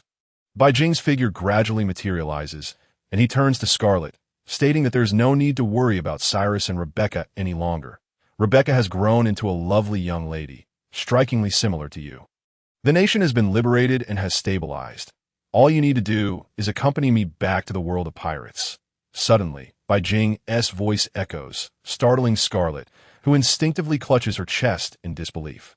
She cannot comprehend how Bai Jing appeared so abruptly, especially after she had just surveyed the desolate streets. Finding herself alone apart from a mere handful of others, Bai Jing shakes his head, dismissing the importance of how he arrived. What matters now is your cooperation. Refrain from making any sounds or movements. The events that will unfold may seem unbelievable. However, if you wish to return to the pirate world and resurrect to see Cyrus, Rebecca, and King Riku, then follow me. Scarlet, momentarily stunned, does not have a chance to respond before Bai Jing envelopes her in ethereal energy, whisking her away from the Sixth City. Although Bai Jing's words are difficult for her to accept, she realizes her body is indeed levitating uncontrollably from its original position. Having grown weary of her current existence and longing to reunite with her daughter and husband, she ceases to resist, surrendering to the guidance of the ethereal energy. Together, they soar above the Sixth City, crossing the expanse of the First City and traversing the endless Yellow Springs, passing over the Bridge of Helplessness. This journey fills her with exhilaration. She never anticipated Bai Jing's claims to be true, that he could indeed lead her away from this place without detection, and a joyful expression graces her face. As her heart swells with boundless gratitude towards Bai Jing that if they truly can reunite, then Bai Jing would be her benefactor, a debt of gratitude that would be difficult to repay. Ahead, a familiar point of light beckons. Once they pass through it, she will successfully resurrect and reclaim her former physical form. Bai Jing and she lingered in this realm for merely 3 hours before departing, as her soul breaks through the light. Scarlet experiences a peculiar luminescence enveloping her. In that moment, her essence solidifies, her garments restored to their original state, a green dress adorning her form. Within the room, Corazon and Longma vigilantly guard Bai Jing's corporeal body, ensuring it is not pilfered. Suddenly, a woman descends from the heavens, crashing heavily onto the floor. Scarlet feels a sharp pain in her posterior, letting out a yelp of surprise the familiar light, the familiar air. Experiencing this tangible pain, she blinks in confusion, glancing down at her hands. With excitement, she touches her body, pinching her face to affirm her reality, her eyes wide with disbelief. Turning to Bai Jing, the very person who had rescued her from the realm of death. She sees him standing there. Bai Jing's soul has returned to his body. He rises, offering a gentle smile, welcoming her back to the real world, which is none other than her familiar kingdom. Overcome with emotion, Scarlet rushes forward, enveloping Bai Jing in a tight embrace, tears streaming down her face. She repeatedly expresses her gratitude, exclaiming, "Thank you, truly thank you. I cannot repay this immense kindness." Bai Jing, taken aback, gently pats Scarlet's back, choosing not to utter a word. The emotions tied to her resurrection and the prospect of reuniting with her husband and daughter are sentiments only she can fully comprehend. Meanwhile, Longma and Corazon, being men, remain detached from the romantic undertones of the situation. For them, resurrection simply means protecting what they cherish, reconnecting with familiar faces. Those who yearn for revival are merely bound by the chains of their earthly attachments. Bai Jing perceives this truth clearly. The name Bai Jing, in ancient terms, signifies the sun, symbolizing the illumination of others and the warming of the world. Perhaps this is one reason for his transcendence. The significance of this name is profound, yet its full meaning will only unfold in due time. For now, he must address the regrets within the pirate world, filling the voids of his youth. Corazon and Longma, sensing the emotional nature of the moment, discreetly exit the room. After a considerable time, Scarlet regains her composure, her face resembling that of a weeping cat. Gently releasing Bai Jing, he suggests, "Prepare your appearance. We shall return to the palace of King Riku to reunite with your father, your husband, and your now adult daughter." Bai Jing, ever considerate, has procured a variety of cosmetics, pilfered from Stella, though he prefers to describe it as borrowing. Since she is now one of his crew members, though the quantity is modest, it is sufficient for Scarlet to enhance her beauty.